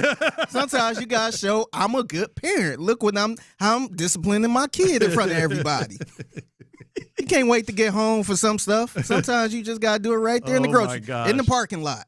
And by the way, they were running 15-yard sprints. That's right. But they're going to remember. They're going to remember that time that they played. God. At the very least, they'll have a good story. All right, that's a little Judge John Lopez. Something Bill O'Brien would do. Yes. That's right. Yes. In the loop right here on Sports Radio 610. I do want to re-examine kind of the team building philosophy, because obviously that's a big focal point when it comes to Nick Caserio and the way that this team has been built. We'll do that at another time. Because coming up next, let's go behind enemy lines. We'll talk to Pat Donovan. He's the pre- and post-game show host for Buccaneers Radio. Let's get a little bit of an insight going into week 2 as to what the Buccaneers will be bringing to Houston. We'll do it next. All right, let's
For the ones who get it done.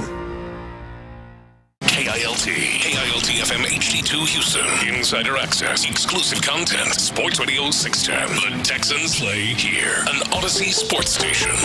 Sports Radio 610 presents In the Loop with John Lopez and Reggie Atatula. All right, let's start trying to turn the page just a little bit to week 2 for the in the NFL and for the Houston Texans and NRG. They will be welcoming in the Tampa Bay Buccaneers. So let's go behind enemy lines, get a feel for what the Bucs are bringing into town, and we do so with the host of the Pat and Aaron Show on WDAE there in Tampa, and he's also the pre and post game analyst for radio analyst for the Buccaneers. His name is Pat Donovan. Pat, what's happening, man?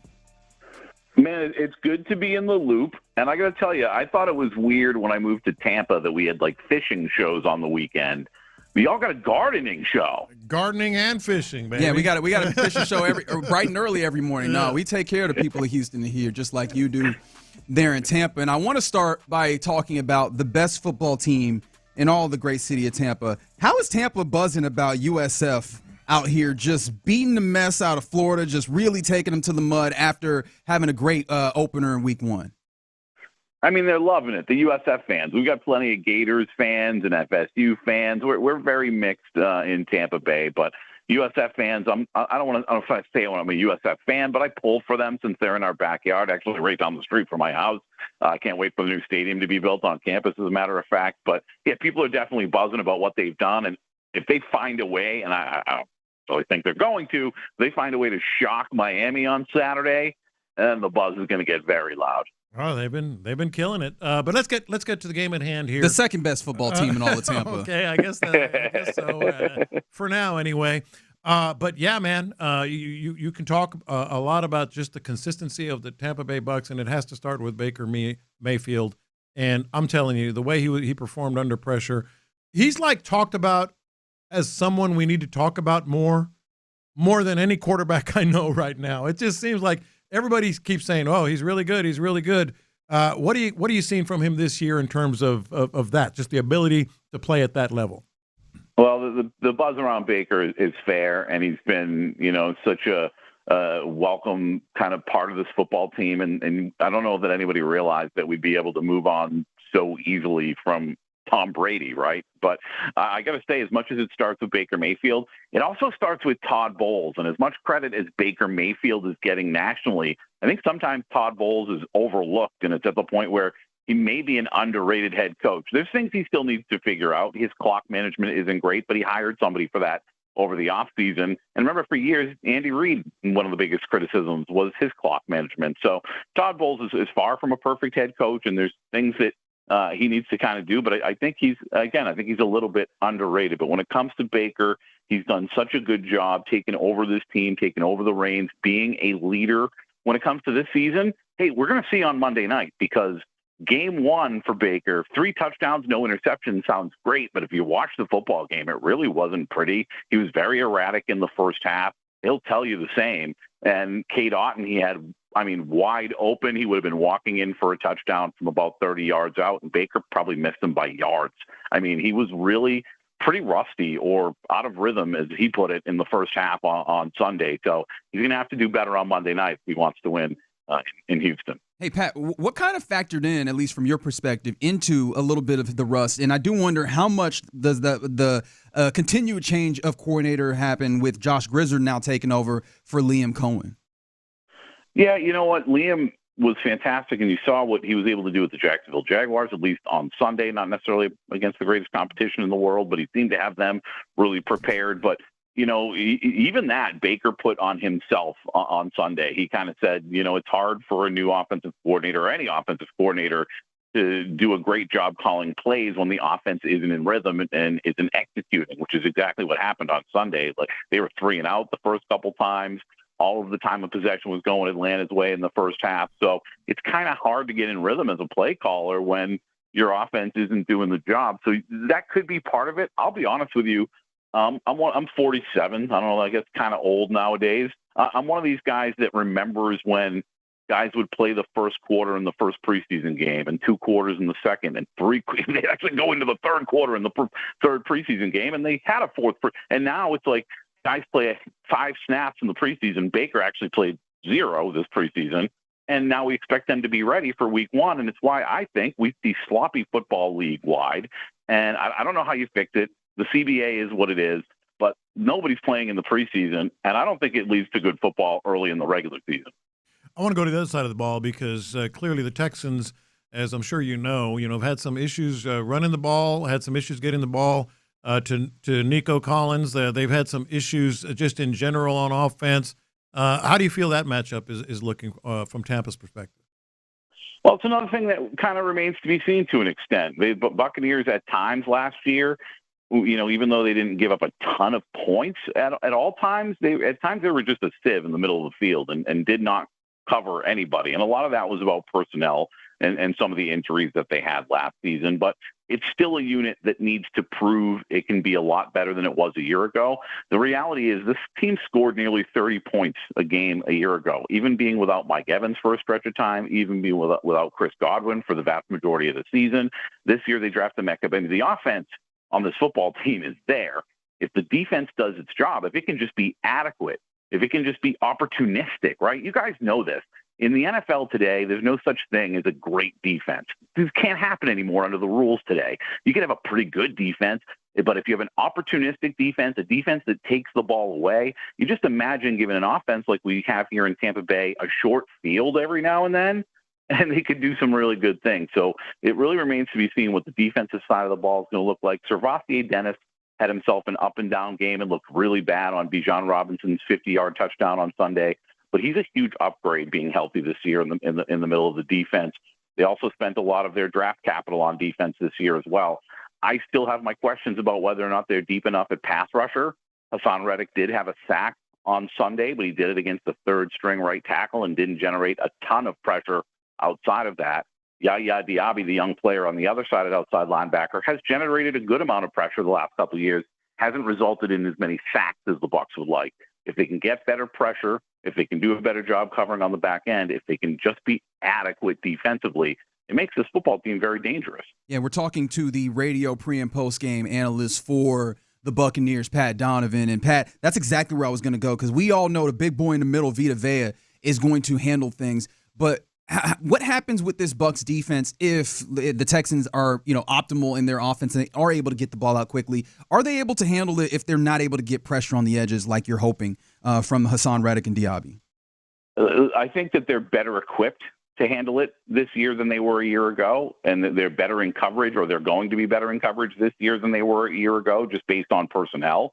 But at the end of the day, you've got to get pressure in this league. And you guys remember a couple of years ago, I don't have to remind you what happened the last time these two teams got together. I think there was a fraction of a second left on the clock when they gave C.J. Stroud the ball back at the end of the game and allowed him to march right down the football field, right? Like, when that offense is working, it can be very good. I know you guys struggled this past Sunday, but I don't have to tell you about the weapons you have on the outside. And there's no doubt if the Bucs aren't doing their job in coverage and they're not getting enough pressure from Yaya Diaby and Hassan Reddick, I believe C.J. Stroud can dial it up because a lot of teams did against them last season.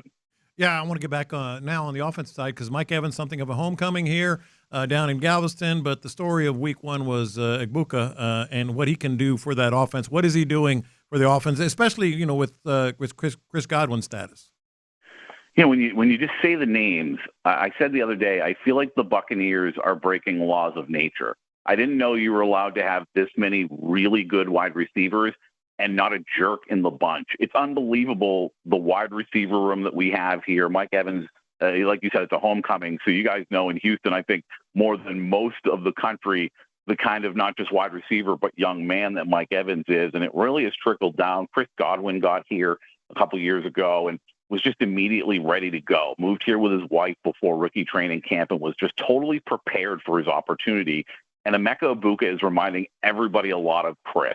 A little bit of a smaller guy, kind of fitting like Amon-Ra St. Brown when it comes to what he looks like, size on the field. But when it comes to just his maturity level, his preparation, the way that he's come in here with this confidence, he told Baker and Mike in the huddle on Sunday, I need to run the post. I'm gonna win this football game, and then he did that. This is a rookie in his first game ever, noticing something in the defense and calling it out and scoring the game-winning touchdown because of it. So I'll tell you this: I do for Bucs Radio. I do the draft show for them. I'm at the stadium during the first round of the draft. And I will never forget when they took Emeka Egbuka because there were so many needs on this defensive side of the football, and that wide receiver room was already so deep. My jaw hit the floor when they drafted Emeka Egbuka, but I don't think anybody's questioning that pick today. Pat, I want to talk more about this offense, and I feel kind of wild that it took this long for me to bring up one of the most notable names on this roster. We mentioned a few of them, Tristan Wirfs.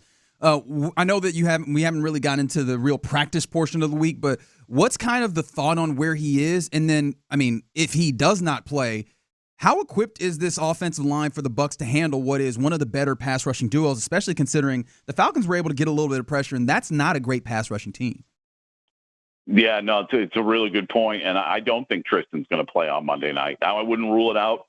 He is a fast healer, and he is a tough kid, and I saw him play snaps last season that he probably shouldn't have been on the field for, where just like his knee gave out on him, and I'm looking going, what's going on here? How's he out there? But he just toughs it out. He's an unbelievably tough kid, and I think he's the best left tackle in football. He's the only tackle to ever be named All-Pro at both right and left tackle, and he's just been everything you could ask for since he's been here. it's going to be really interesting to see how they handle Houston's pass rush because assuming that Tristan isn't back, I don't know if you guys noted what they did this past weekend, but I do the local pregame show, and then during the network, I have kind of an hour where I can go grab lunch and stuff, and anything I have during network is pre-recorded. I went out and I grabbed lunch, and I was literally on the way back with my lunch listening to the network pregame when Jason Light announced what they were doing, which was they took center Graham Barton and flipped him out to left tackle, took their left guard, Ben Bredesen, and flipped him inside the center. And then Michael Jordan, who they called up from the practice squad, they actually started him at left guard. So they shuffled 3/5 of the offensive line in trying to make up for the loss of Tristan Wirfs. I thought they did a significantly better job in pass protection than they did in run blocking on Sunday, and I expect them to potentially be a little bit better than that, and they'll give help if they need to. But it's amazing how good, even though he did play there for 3 years at Duke, how good Graham Barton looked at left tackle, just kind of being thrown out there. So it's definitely something that this team is going to have to kind of figure out playing around when it comes to until Tristan Wirfs gets back. But I honestly think it's more detrimental to the run game than it is to pass protection. Interesting. And we know Baker can run around a little bit. Is there any chance that the ball just comes out quickly, or they try and just get him on the move? Like, in your mind, just looking at it, what would you say, at least from a play calling standpoint, is what they would do to try and mitigate the rush? I mean, it needs to come out quickly, but that's been a conversation with Baker for a couple of years. Like, everybody loves when he makes the play and he runs people over and he calls them a little boy and then some of the other things. But at the same time, we're like, Baker, just don't get yourself hurt, right? Yeah. And I do think that it's going to be interesting to see how they adjust, because I thought that the offense wasn't itself it definitely wasn't itself on Sunday, and I thought part of it was that Baker was as rusty or inaccurate or out of rhythm as he was. Part of it was the offensive line. The hope is that they can do a better job in their second game as a unit like that, especially in the run game. And then, if you run the ball well, you guys know this, if you run the ball well, it makes everything else that much easier. And Bucky Irving, if they can block it up for him, the kid can get it done.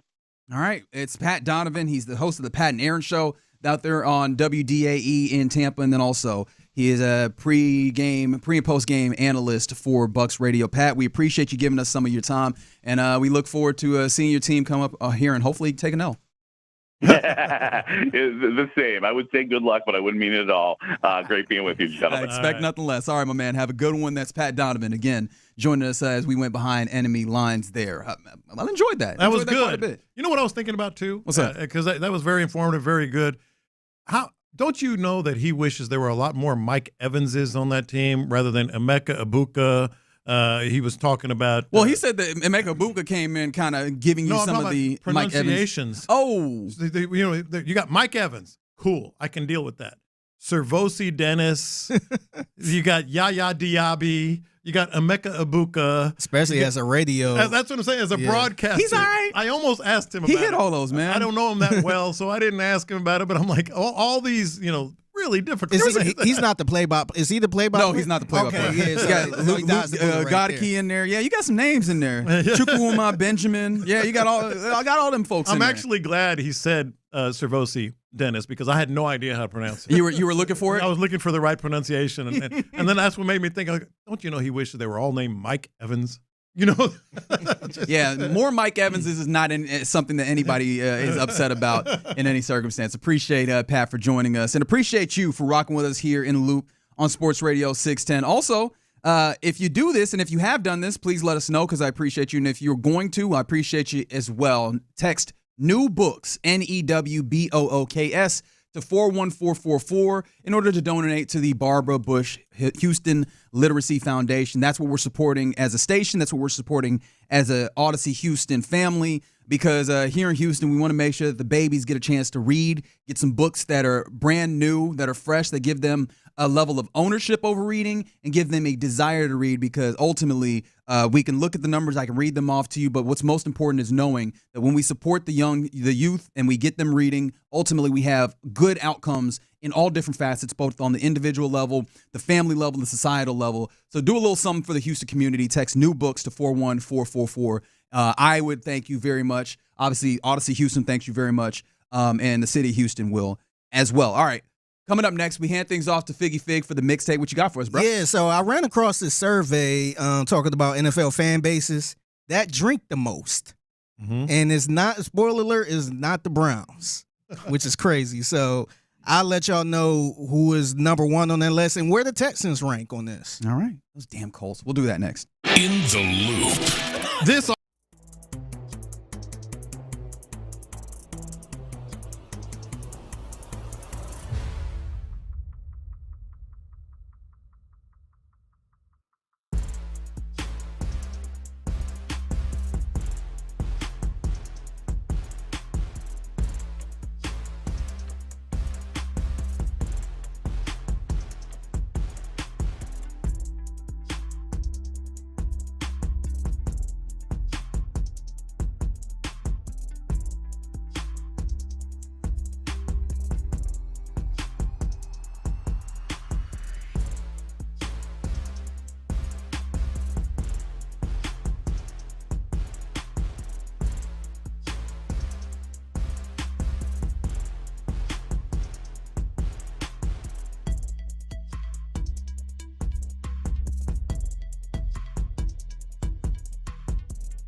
Weekday on Houston's sports leader, Sports Radio 610. I want every radio host in the city to hear me and hear me well. Pass the aux cord and crank up the volume. Figgy Figs in the driver's seat. Sit back, relax, and enjoy the ride. It's time for Figgy's Mixtape on Sports Radio 610. Yes, it is the Mixtape in the Loop, Sports Radio 610. It's your man, Figgy Fig, holding it down on a Wednesday. Happy Wednesday to everyone out there. So I ran across this new survey. I guess they talked to over 3,000 football fans around the country and all that. And they were talking about drinking habits. They kind of want to know what fan base drinks the most. And spoiler alert is not the Browns. They're actually, I want to say the Browns are like 20th on this list, which that's a little bit of a it really surprise. shocked. I guess it got to the point so bad where a drink ain't even gonna do nothing. I feel like I know one of the ones just off of stereotypes. The number one answer is one that you probably get there stereotypically, right? No, it's not. It's kind of shocking. Damn, I was gonna say the Green Bay Packers got to be up here, right? I was thinking Buffalo. No. So the number one, the heaviest drinker, according to the survey, is the Arizona Cardinals. Really? Arizona Cardinals. Out there in Phoenix. I want to say nearly 19% of the Cardinals fans admit to down in 5 or more drinks on game day. Woo, baby. That'll get it done. Yeah, that's kind of pushing the limit a little bit. Where? Yeah.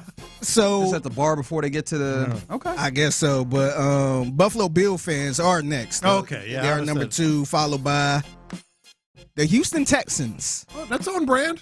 We be tailgating, baby. Man, Good job, Houston. Way to go. Yeah, no, I know we drink a lot down here, but I didn't know it would be like top 3. A little bit of a surprise just because, well, not just because. I mean, I thought other squads like Green Bay and others would be up there, but no, we carry our own. So this is followed by the Carolina Panthers, Tennessee Titans, Washington Commandos, and the LA Chargers. Okay. Carolina? That kind of shocked me too. A little bit. Yeah, so now you mentioned... Why does that shock you, though? It just does. Doesn't seem like a big... You don't really think... Yeah. You really... North Carolina? I feel like you look at... Do they drink heavy in North Carolina? I guess they do. But I feel like when you look at these certain team fan bases, you kind of think about the tailgate aspect of it. That's why you kind of threw out the Buffalo Bills and the Green Bay Packers. Or that is it that video of the Browns fan that's... you think of kind of like these hardcore cities. Yeah. But you mentioned the Green Bay Packers. They are actually least on game day.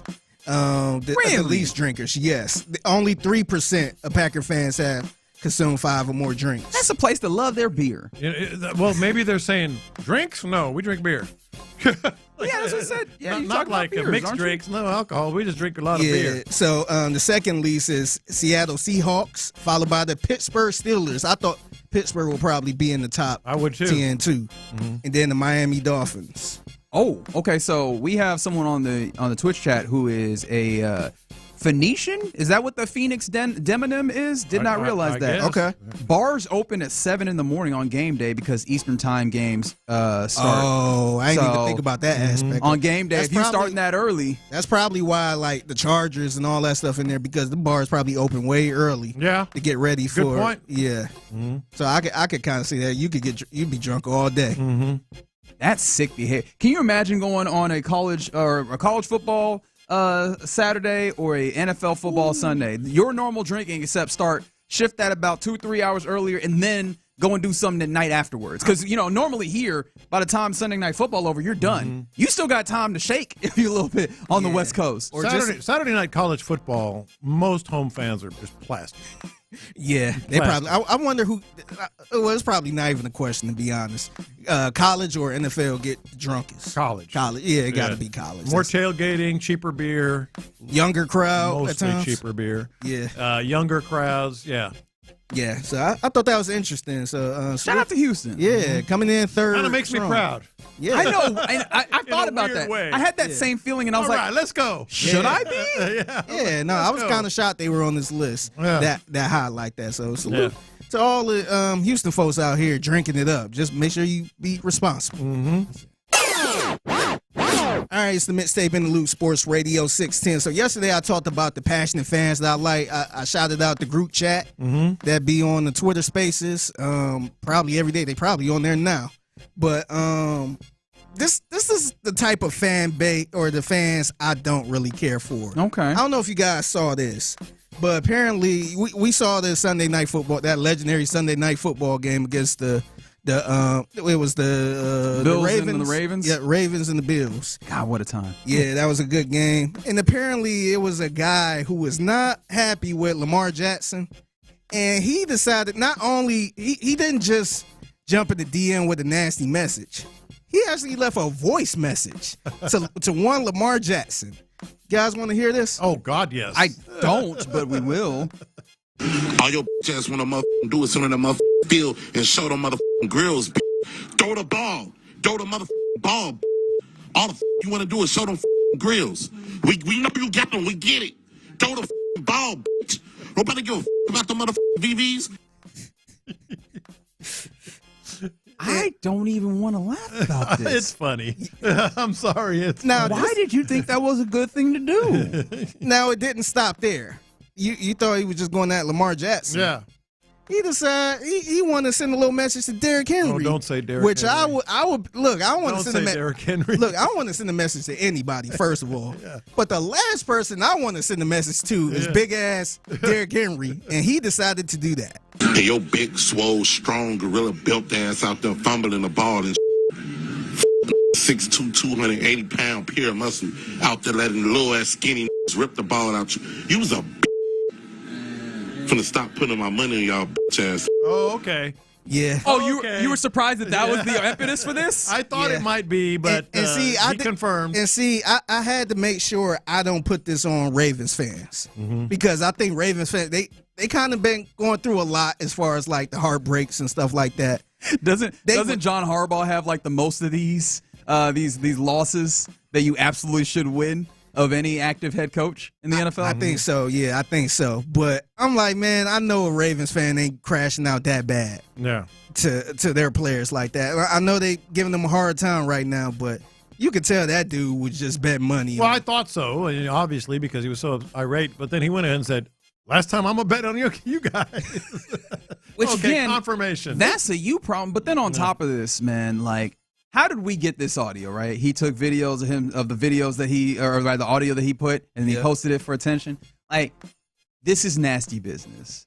And we, like, the sad thing about it is attention, like, there's an economy for attention. And so doing this attracts attention. We're playing it, right? Like, I'm not trying to say that we are above anybody else, but I do hate it because, like, one, you obviously have, like, the gambling aspect that pushes people into this, but then on the other side, like, oh, man, people will laugh at this, but it's not funny. Like, this is patently ridiculous to do this. That's where we are. And like, this is a recording, but you see this all throughout the time. I know some friends personally who be betting and don't really care about sports like that. And they just be crushing these players whenever they don't have a good game and just, like, borderline disrespectful just tweeting.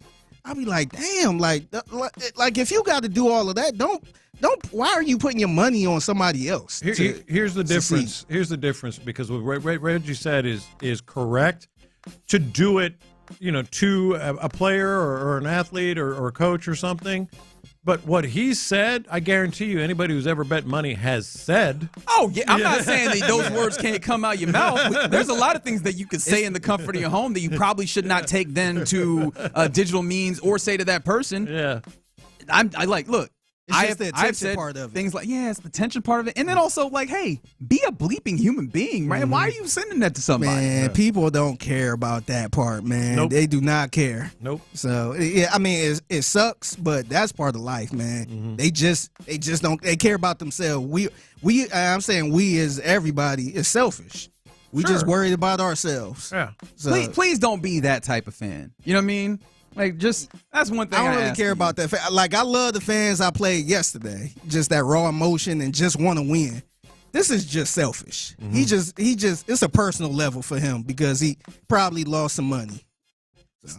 I don't know how this ultimately brought us to this other place. Maybe it was the drinking. Somebody said, did you see about the fight involving the Texans fan after the game at SoFi Stadium with a bloodied face? Yeah. I saw that. I saw it because J.J. Watt tweeted about it because she was wearing a 99 J.J. Watt jersey and her face was bloodied. Really almost bloodied. As if she was like Brian Cushing or in some instance J.J. Watt. Yeah. And I was like, What happened? And I don't have any answer for that. Yeah, I really I try to stay away from those things. The one thing I hate outside of this too is just the fights in the stands, man. I kind of scroll through them now. Yeah, I don't like it at all. I just don't understand how you get to a point where you be fighting. You shouldn't be fighting, period. Yeah. But you should not be fighting inside the stands. It might be all the beers. Yeah, it could be. Certainly is. It could be. More Arizona. Yep, it's the mixtape in the loop. Sports Radio 610. Speaking of crashing out fans, we had a rough night yesterday when it come to the Astros, and a lot of people were very upset. Like, I haven't seen people. I know we had a long season, but last night felt different to me. It was. Man. It was. It felt different. However, I feel like we didn't crash out as much as Nick Totoro. Oh, we haven't heard from him in a while. Yeah, who is an actor, Hollywood actor, diehard Yankees fan. He's very known for just pulling out his phone, recording, and just giving his thoughts. Yeah. And using all the F-bombs. So the Yankees played yesterday. They were tied with the Tigers 2-2 in the 7th inning. Well, that game became 10-2. Oh, baby. At the end of the 7th inning. And here is Nick Totoro walking around with his camera recording, just giving his thoughts on this game. How do you go from a 2-2 game? How do you go from a 2-2 game to a 10-2 game? It's pathetic. Pathetic that you lose like that.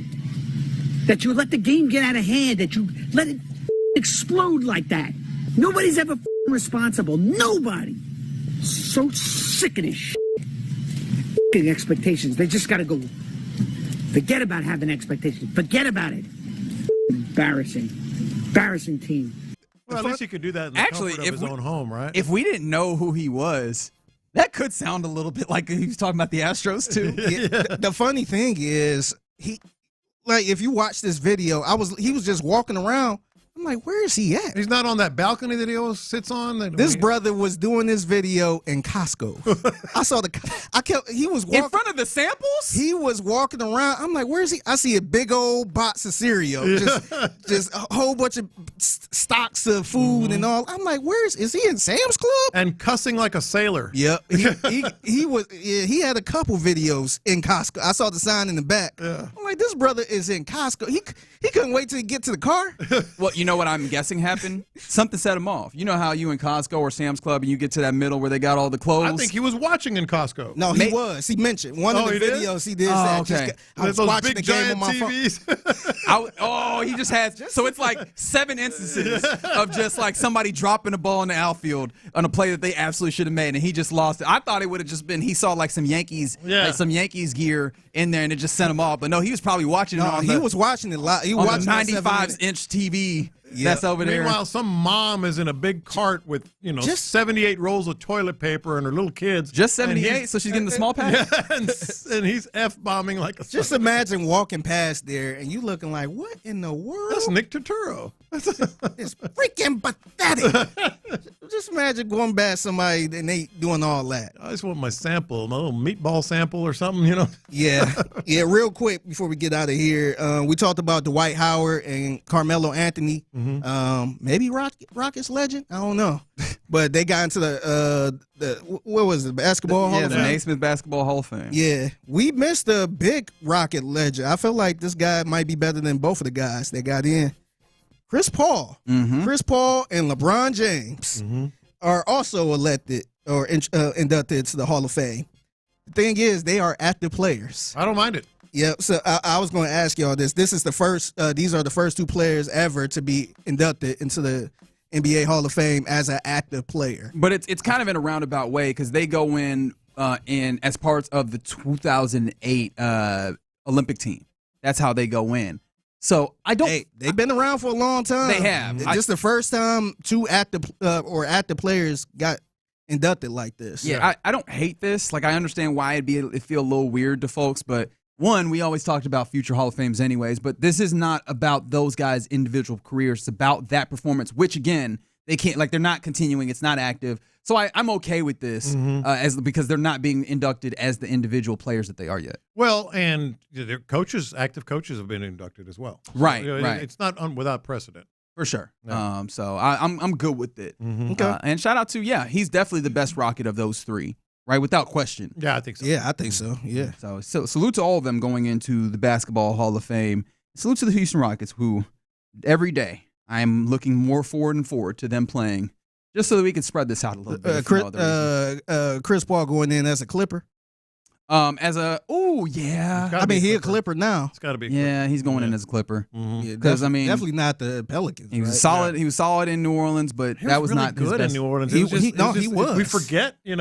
That was part of the time where we were talking about been a Laker. Him and Darren Williams. Who's the best point guard in the NBA? Yeah. And I always thought Darren Williams. People are discounting his New Orleans. He reached crazy heights. It just didn't last long. He ended up going to the Clippers and stayed there for a minute. Yeah. That's all it is. All right, you're in the loop here on Sports Radio 610. Coming up next, we get ready to hand things over to the fellas of the drive. Does this tweet that was sent out, does it give you even more pause about what the Astros are, and particularly as this player is one that you need to depend on? I'll tell you who it is next. All right, tailgating. We're bearing down on the weekend, man. Time to get to Texas Star Grill Shop today, tomorrow, Friday, and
Get to Lowe's, get it done, and earn your Sunday. Lowe's, official partner of the NFL.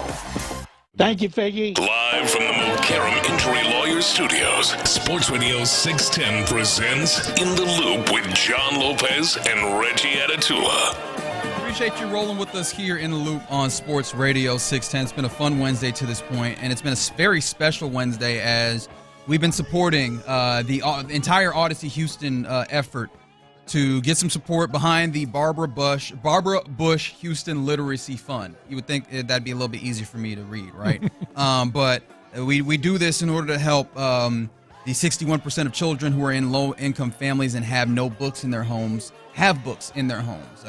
All the donations, every $30 goes to help a child have an entire library of new books that they can have pride in and develop a lifelong love of reading.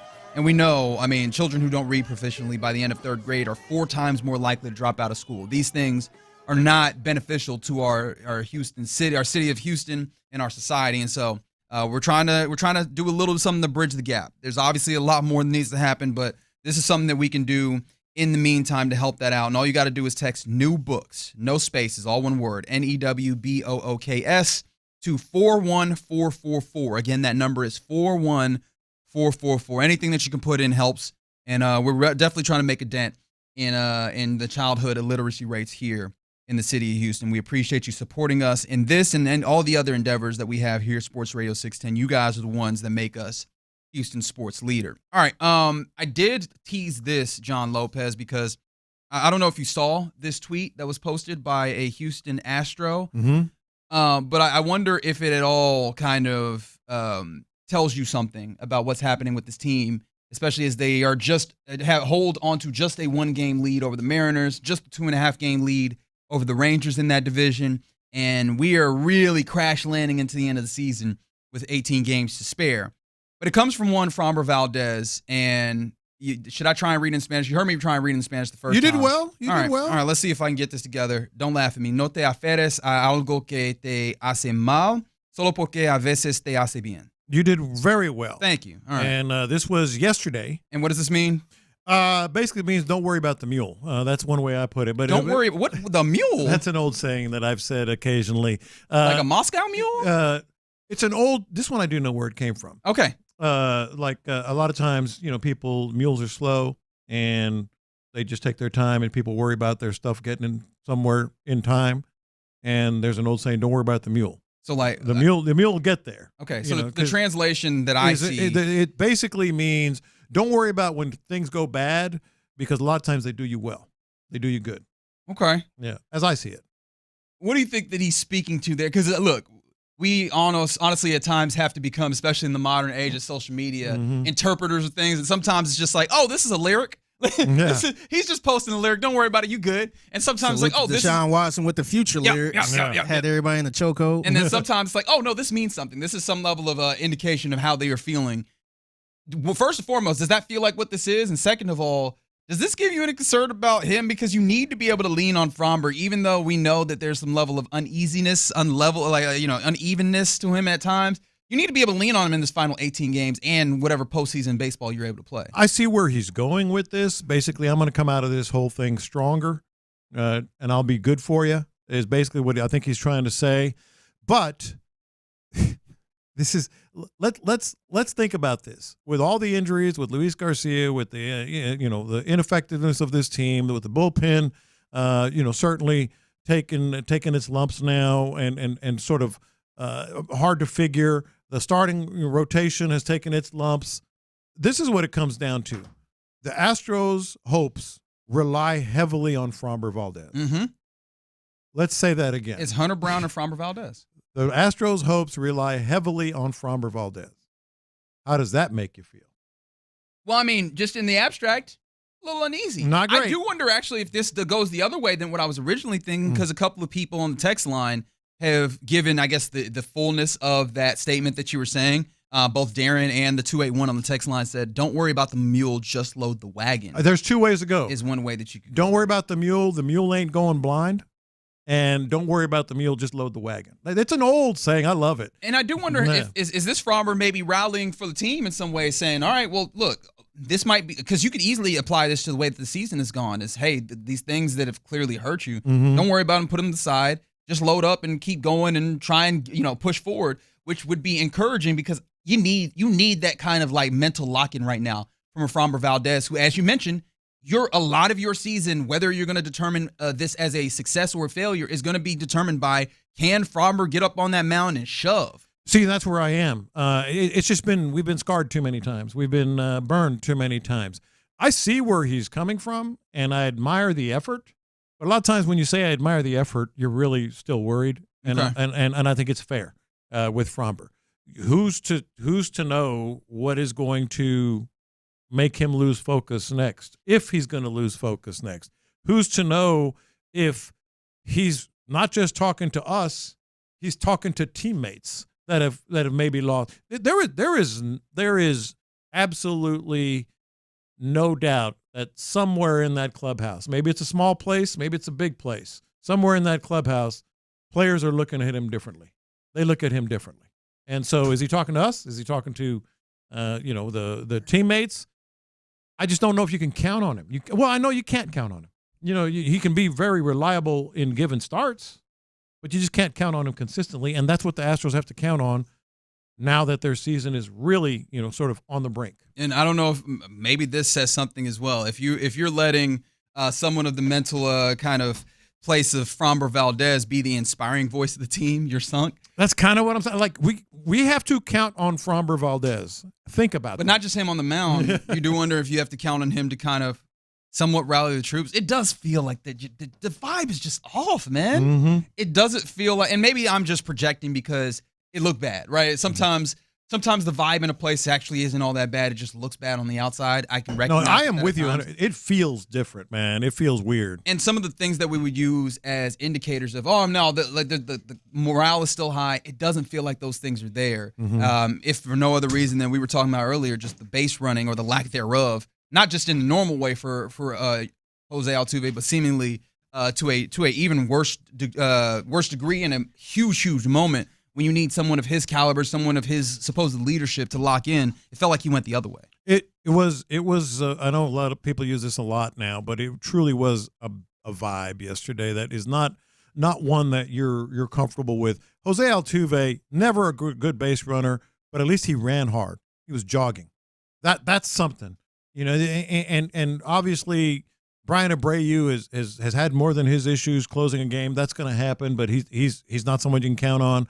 It just felt off, and it continues to feel off with this squad. For the first time in a long time, today is a day where if you're not careful, you can be co-leaders in the division. As again, you only have one game lead over the Mariners. You go again today with Jason Alexander on the bump for the Astros. Always a good vibe, I would say. The fellas that join us now, courtesy of D&M Auto Leasing, it's the fellas that drive. It's Clint and Ron. What's happening, man?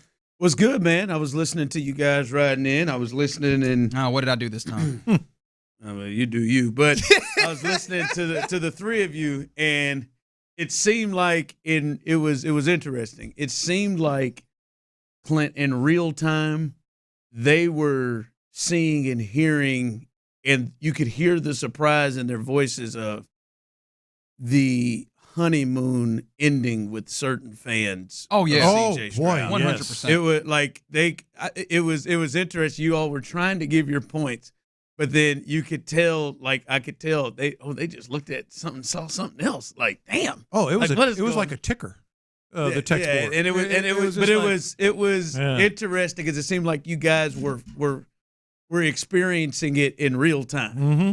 No, and I guess, and maybe you're right. Like, maybe that's just what it is. But I think it's not even for me the honeymoon. It's just like, all right, it feels like there's an accounting that's done that feels off from the numbers that I would use with C.J. Stroud, I guess, metaphorically. Like, I understand they're having criticism. There's definitely place for criticism of C.J. Stroud. I think it's the people that are willing to already be entirely out. That feels hasty, does it not? Well, yeah, I mean, that is over the top. But I mean, I think you guys experienced. We've gone from not being out. Those are those are either emotional people or trollers. Mm-hmm. Fair, but we've gone from no, man, it was Bobby's fault. It was the offensive line would die for CJ. Everyone knows that. To the turn of like, hey, man, why is he running into these sacks? Yeah. You know, like it is laying there, which I think has always been there. Like there's been some of that on him, always. But we are seeing it shift. I asked Clint this the other day or yesterday, and I've been and I asked you guys this while I was in my car, but you all obviously couldn't hear me. Damn it! And I was like, when's the last time you remember CJ having a game where you're like, that's why we're going to pay him $60? No, when's the last time you can remember thinking moments? Yeah, moments. But a game like where you're like, because I can remember like that Bengals game. I was like, he's getting paid. Tampa, the Bucks game, the last time they played, he's getting paid. The Browns playoff game, stepping up like that, he's getting paid. The Colts game to start the season, where he had to make big throws late, he's getting paid. I remember the last time I had a feeling he hasn't had a 300-yard game since week 5 last year. Yeah. It's just, I think he needs a game Sunday. Oh, he needs a game. He needs a ball game Sunday. And the defense can be vulnerable, as I'm sure you know, Clint, the Tampa defense. But no, he definitely needs a game. I was just stunned at even the people that weren't trolling, as Show said or whatever, that are just kind of like, yeah, I don't believe in this guy. I'm kind of out on him. Stunned.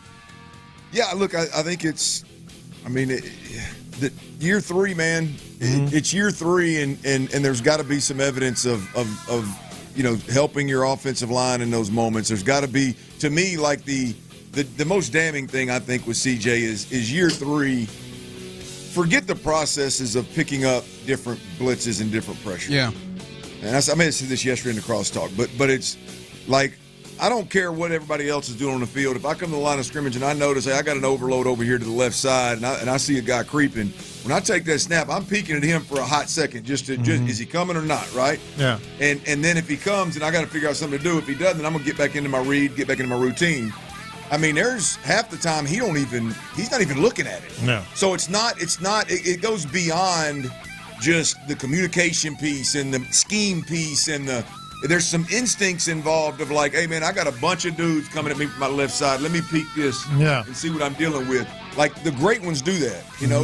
And I think it's fair. Year 3, you need to be further along than what CJ has shown through one game. That could drastically change. Sure. But yeah, I could see some frustration there. Can I ask you how much of that, like, because you're quarterback, man, like I'm always going to lean on your experience here. How much of that do you feel like is innate with a great quarterback, or how much of that is built through learning and getting that? Because it's hard to neglect the idea that, hey, there's the guys that have been in charge of getting him ready to do that have kind of dropped the ball to someone. Well, what I'm talking about is I mean, it's instincts. Okay. You know what I mean? Because you see guys like let's call Lamar Jackson, right?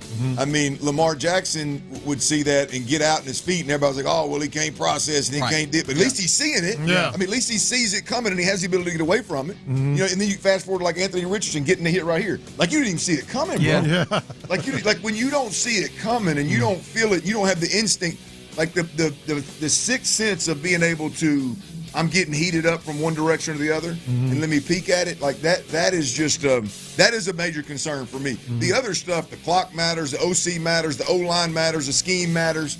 Man, not just seeing it. Yeah. You know, that's the part that concerns me. And look, I think football fans in general are at a point with CJ where, again, the good guy stuff. Yeah. The good guy stuff is less important. The rookie year stuff is further removed. I think there's a responsibility on him too. He's just rubbing people the wrong way in little things. The little argument on the sideline, the Mariners hat, what else were we talking about? All of that, but I think the tackle injury. But John, you've crying. You know this, John. They're getting closer and closer to the money. Oh yeah, and that is that'll turn fans. And Clint has brought frustration. It up. Clint has brought it up in the, hey man, you got to pay this guy $60 million. Frustration. Closer and closer to the money, and it's like, well, it's hard to watch, and then call it the Bobby Slowik, call it the Nick Caley, call it the DeMeco Ryans. It is hard to watch the C.J. Stroud quarterbacked offense this past week and think Super Bowl, AFC. Oh, 100%. Can't compete with Buffalo and Baltimore and Kansas City and Philly and Brown, that They ran. He ran right up. The game ran right up to an extravaganza where you see Josh Allen and Lamar Jackson, his supposed peers, doing it up and down the field for 4 quarters. Yep. Yeah. That's where I think fans they watch their squad play and they go, man, we're nowhere near it. Yeah. You just need some good games, especially the ones that you talked about, Ron, the ones that make you go, I'm trying to think of the last time. I wanted to go. I was like, Monday night Dallas, but no. I don't even think he threw a touchdown in that game. And I was like, New England, but I don't even know how much I was excited by that game. It was just like, damn, you needed that one against a team in New England that wasn't very good.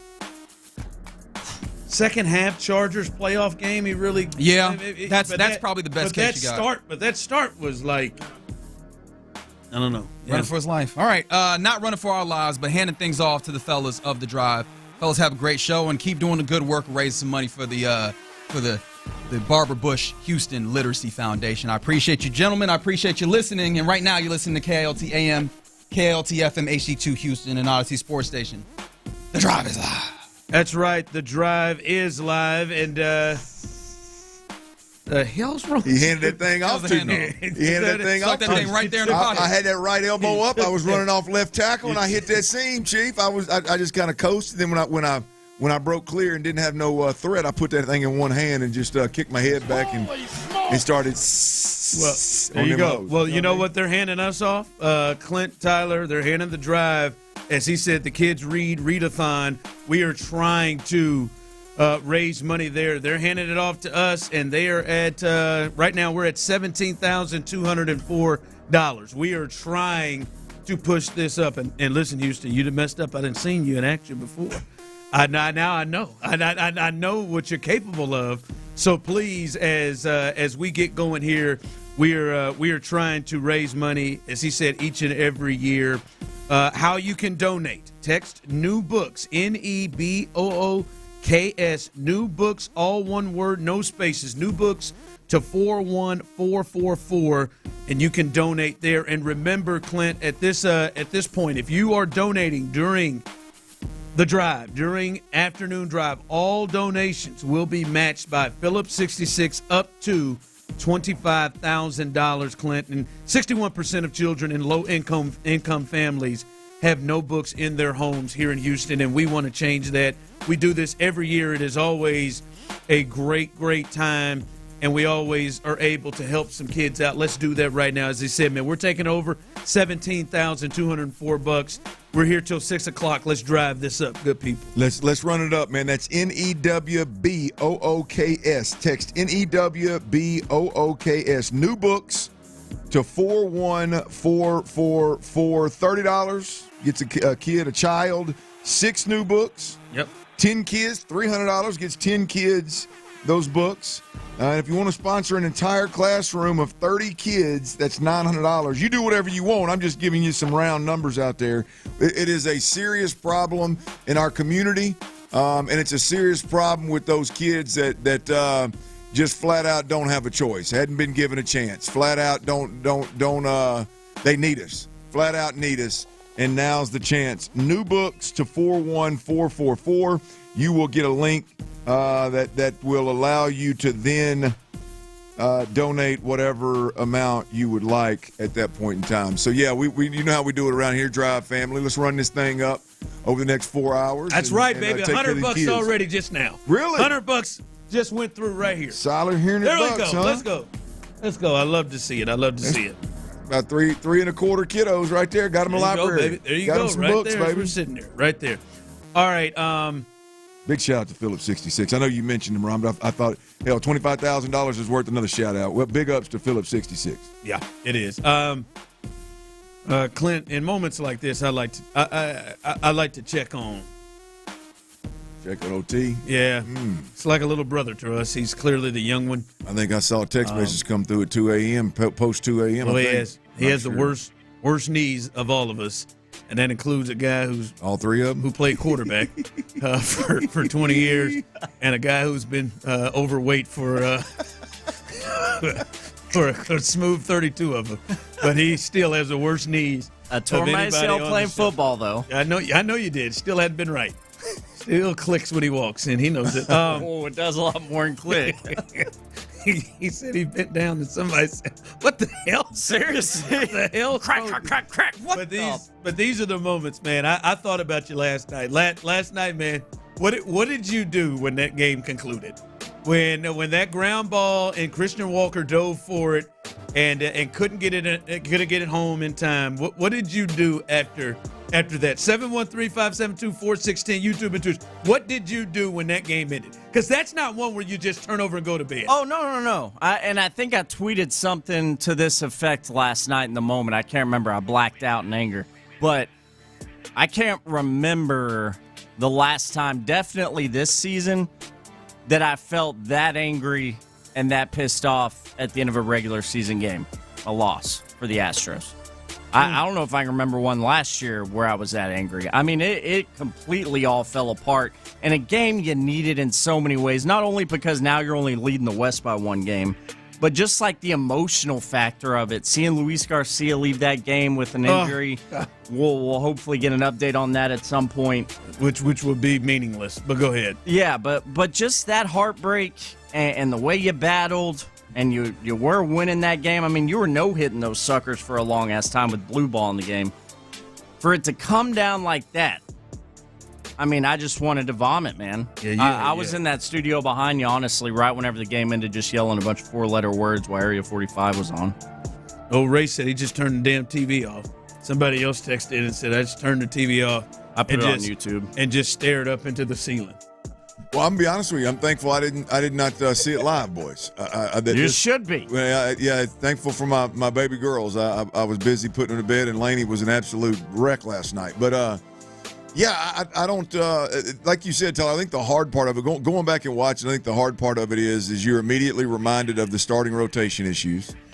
Right, and then with the Abreu part of it, you're immediately reminded of the closer, Josh Hader, just the lack of arms there. Talk about a collapse. Yeah, bro. yeah, and then with the in extras, the how bad the Astros are in general, you're quickly reminded of that, and then the Altuve, which I know is going to really push. I know you didn't want to bring it up because you don't know if you can handle it today. But the anger sharks are swimming. I'm surprised he didn't mention it. Well, the Altuve blunder, just like all of that stuff, it's just like one thing after another, and it's right in the middle of a time when, as Tyler mentioned, this division race is as tight as it's been. So you needed that win, should have had that win, and unfortunately, we were reminded of every problem the Astros have had this year.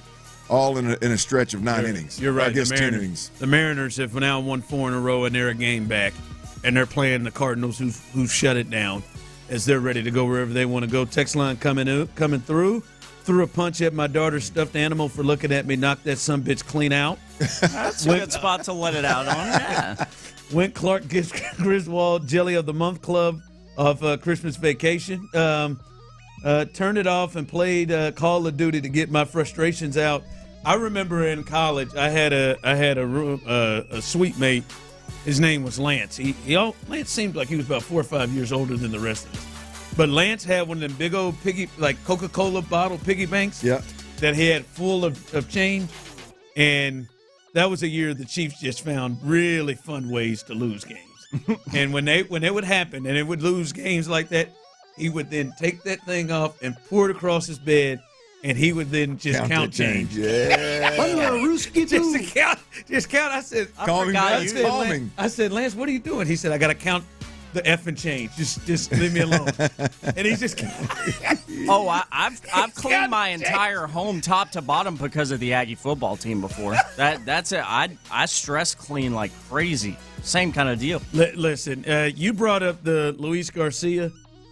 I'm kidding. There's a few things from this game. That hurts, man. I'm going to be honest with you because we sit here and Clint's like, all right, just I'm not laughing. I just need one of three. One we're of literally three. Down to and one. then, like I promised, 2 days later, Spencer Arrighetti goes with right arm inflammation. And now we're like, all right, here we go. It's down. Like I think J.P. France may have to change his role right now and move from being in the bullpen. They may have to throw him into the rotation. Because they sure as hell ain't looking at Lance. They probably should go ahead and throw a couple more weeks on his vacation and let him heal up a little longer. I am not kidding you. Because I'm done with it. If I wasn't already, bro, I'm done with the training staff. Now you can't look at them. All right, you can't do sweeping things right now. But I can't. Tuesday. I'm just saying I can't take Jim Crane serious if they don't do sweeping changes, do something in the offseason to change things. Dude, I was being stupid yesterday, but I said, here, guys, let me just get to the inflammation portion of the injury list. And I literally ran through like 2 important relievers, Spencer Arrighetti, somebody else. I can't even remember them all. Brandon Walter went to have surgery with his left elbow. That's 7 guys who have inflammation, not to mention the other guys that we've almost completely forgot who had Tommy John. Something is going on. There is some practice, something, whether they're bringing them back too quick, I don't know what it is. Something is going on, and if I'm Jim Crane, I can't sit here another year and just, all right, man, bad luck. No, this ain't bad luck. They have pitchers going left and right. I want to shut Hunter Brown down. What are they doing? It's weird. Yeah, I don't know, Ron, that it's as much of the training staff as much as it is whatever plan that they have, like the coaching, the developmental aspect of pitching in this league, in this organization is clearly. This isn't a we're not icing enough problem. This isn't, hey man, we ain't getting enough stem. I doubt very seriously that there are less requirements to return from Tommy John in the Astros organization than there are in other organizations, as if they're getting cleared. I think guys get cleared all pretty similarly. I think it's from the time they get cleared to the time that they put them back on that bump, whatever's going on from a workout regimen at that point in time. I don't know if it's strength staff. I don't know if it's pitching coaches. I don't know what it is, but that has got to be overhaul. They've got to look at that, right? Yeah. Oh, no question. Absolutely, no question. This is absolutely ridiculous what's going on with and the thing is, it's not just like minor league guys that got pushed up and maybe the workload increased or got pushed up for the first time. This and now is years. But these are established big league dudes that have been in the league for a year or more. That are going free, but yes, just not this year, but it's years. Yes. Oh yeah. They've had established big league guys for years that this is happening. This has to be something in the workout regimen, the throwing routine, the trying to generate more spin on the baseball, whatever they do, which I know they're notorious for getting more out of guys when they get here and almost re-energizing careers kind of deal. Whatever they're doing there, that's got to be where it's at. Not with the training staff, but either way it goes. To your point, I think your overall point is something head's got to roll. Yeah, man. They've got to change their outlook, whatever it is they're doing, because this is insane. All right, Clint's got some. He's got some solutions to this offense. We've talked about the issues with the offense since the game on Sunday. We've got some solutions. We'll do that coming up next right here live on The Drive. All right, y'all. Academy Sports and Outdoors is wide open. If you've lived around these parts for any amount of time, you know all about Academy Sports and Outdoors, y'all. And football is back, which means it's tailgate season, which means you can't go in there half-stepping. Look at your one-stop shop for all things tailgate. Grills for game day cooking. I don't care if it's burgers, brats, boudin, whatever you want, baby. Coolers to keep your drinks cold from kickoff to overtime. Outdoor lawn chairs and comfy for comfy sideline or stadium lounging. If you're going to go sit out there for several hours and watch that game, you got to have them lawn chairs. If you're going to tailgate, you got to have them lawn chairs too. Don't wear them feet. Don't have them feet swole up at kickoff now. Folding tables, tailgate games, must-have accessories, team gear and fan apparel to rep your squad. Easy, affordable, and ready for every game day, y'all. Who is that? Academy Sports and Outdoors. Prices that you'll love where tailgates come together. The Texans' home opener is here. Can DeMeco's crew bounce back in a primetime showdown with the Bucs? Hear the matchup on Monday night with pregame coverage starting at 3. Kickoffs at 6 with Mark Vandermeer, Andre Ware, and John Harris on the call. Then Texans postgame gets going as soon as the clock hits zeros. Right here on your home for the Texans. Sports Radio 610. the attorney Steve Lee Traffic Center, 713-CALL-LEE. Your report is sponsored by Kirk Holmes. On the East Loop northbound at Turning Basin, it's a stall that has a right shoulder blocked. Kirk Holmes, Southern Living's 2024 Builder of the Year winner, is building dream homes from the Gulf Coast to the Hill Country. Discover why their superior building process and service is second to none. Visit them at kirkhomes.com. That's K-U-R-K, because at Kirk Holmes, it's all about you. I'm Laura Reynolds, Sports Radio 610.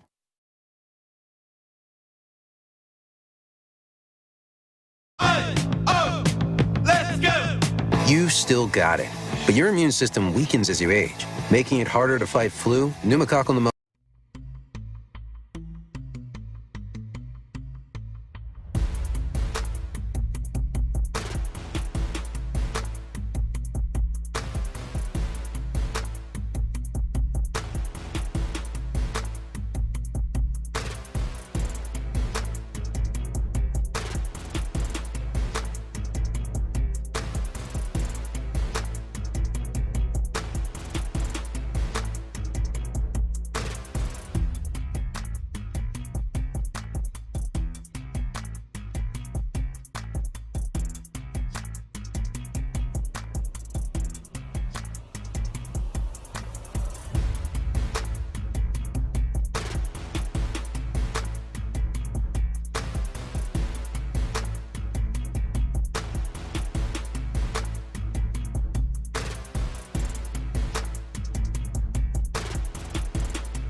Sunday at 7 a.m.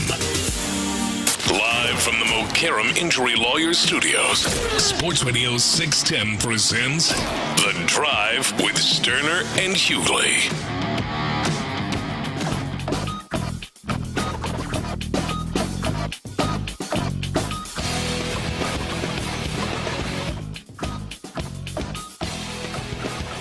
All right, welcome back into The Drive as we continue going today. A lot going on today. Former Houston Texan, you've heard him on these airways a lot, Cecil Shorts III. He will join the show coming up at the bottom of the hour. Also, we'll go and hear from the Tampa Bay side of things coming up in the 3 o'clock hour.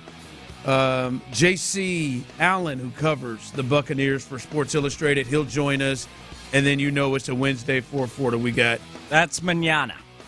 That's tomorrow. Yeah, check that. That is tomorrow. But we will hear from the opposition. But we will hear from him tomorrow. Not coming up at 3:40. That is coming up tomorrow. Check that. But at 4:40, I am certain on a Wednesday we will hear from our guy Brandon Scott for the Texans report. So that's coming up a little bit later on in the show.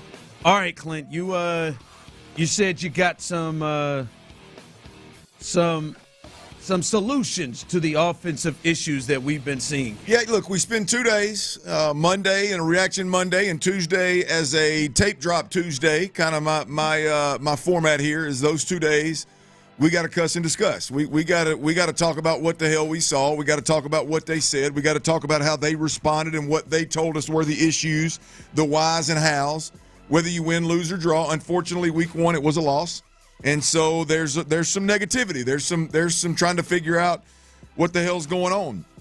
And I think Wednesday is a good day to do what I tried to make sure, or at least not all the time, but I tried to bring solutions, not problems. You know, I feel like we can get bogged down with talking about problems, and there's a lot of people out there that talk about problems, and I'm always one of those, hey, how about we just bring some solutions to the table? Let's do that. And so here's the solution, Ron. This offense, the Houston Texans offense, can absolutely move the ball and score points by making just a few simple decisions.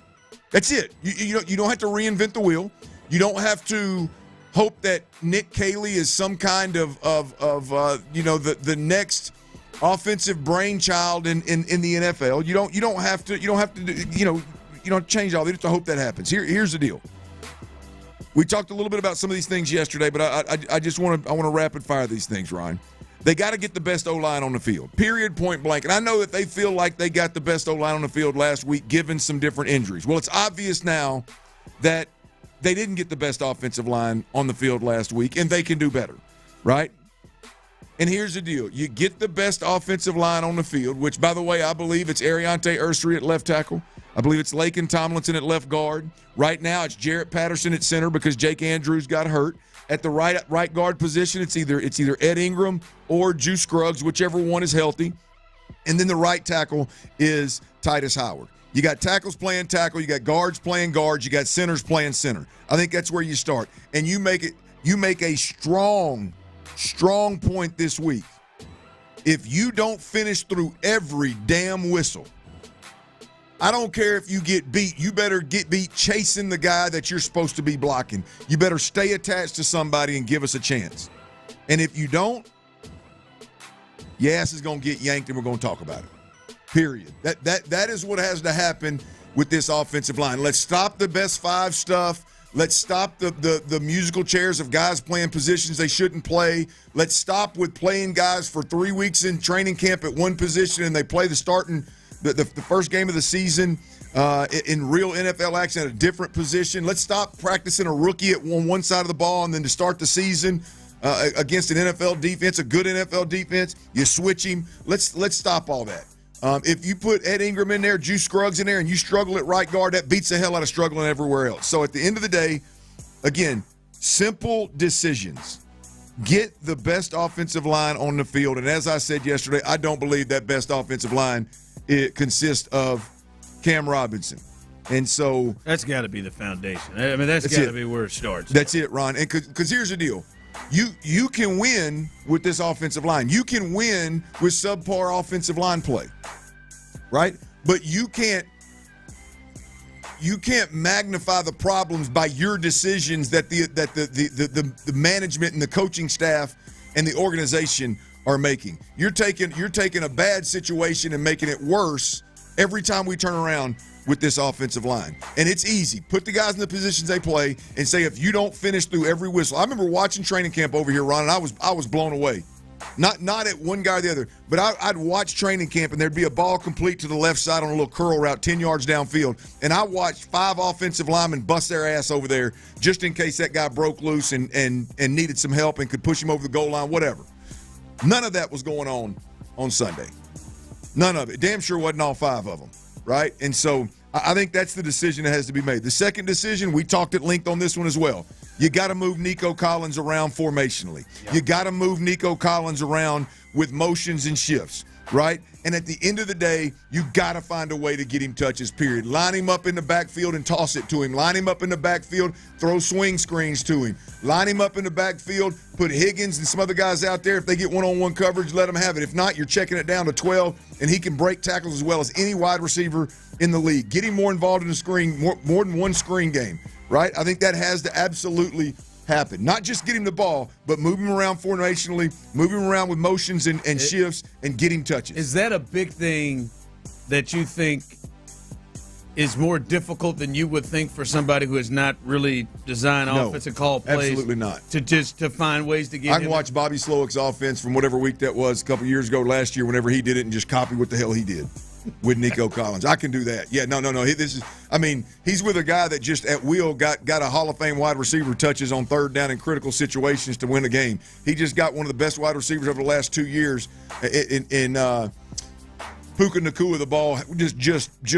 At will, like that's where he came from, right? I mean, that should be the lead. DeMeco Ryans should put that on him. Like, this is the floor for you. If we lose one more game and Nico Collins isn't a huge part of what we're doing offensively, you might get your walking papers. Get the O-line get the right O-line on the field. Get Nico moving around, shifts motions, and get him the ball. And number 3, you got to feed Nick Chubb. And if Nick Chubb's coming off the field to get water every time he carries the football 2 or 3 times, you tell his ass too. Don't come off the field unless you are absolutely blown and can't go another down. And don't come off the field unless somebody taps you on the shoulder, another running back taps you on the shoulder and says, "Hey man, coach said for me to come get you." Don't even look at the sideline, right? Don't even look at the sideline. Those 3 things right there, absolutely, before a ball is ever snapped, the decisions that are made are going to put this offense in a position to win ball games. You don't have to do a whole lot, Ron. We saw this past weekend. You don't have to do a whole hell of a lot. You know, you don't have to do a whole hell of a lot, but you got to do what makes common, simple football sense. Those are the solutions. Get it done. Let's go get a Monday night dub. What do you say? Yeah, that's the good part is, as you sit back and you watch it, you don't think it's just a lost cause. That all right, man, you can't get nothing done here. No, there are ways that they can attack teams and be able to get themselves to a place where they're scoring more than 9 points and they're scoring touchdowns. There are ways that it can happen. So, and again, those ways are just personnel decisions, game plan decisions. Yeah. It's not scheme related. It's not adjustment related. It's not opponent related. It's not identity related. It is very, very simple. That those are the things should have been done a long time ago, but if they haven't, it's on DeMeco to make sure that Nick Caley knows, hey, this is what's got to get done. All right, coming up, Cecil Shorts III, who played wide receiver in the National Football League, including years for the Texans. He covers the Texans and has a podcast and is out there every single home game. He'll join us. We'll get his thoughts on some of the solutions for the Texans coming up next. All right, you're losing your hair, and you need a simple solution that works.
All right, welcome back in as the drive is back, and we will hear from Cecil Shorts III, former Texans wide receiver, coming up here in just a couple of minutes as we get his thoughts. I saw him tweeting, Clint, of, hey, first time OC, a new system. It is going to take some time. I think he said somewhere mid-season, if this thing starts to continue to look the way it is now, then I could see people, really, really, really getting concerned. So it'll be interesting to see where Cecil's thoughts are now that he's had a couple of days to kind of see what's happening.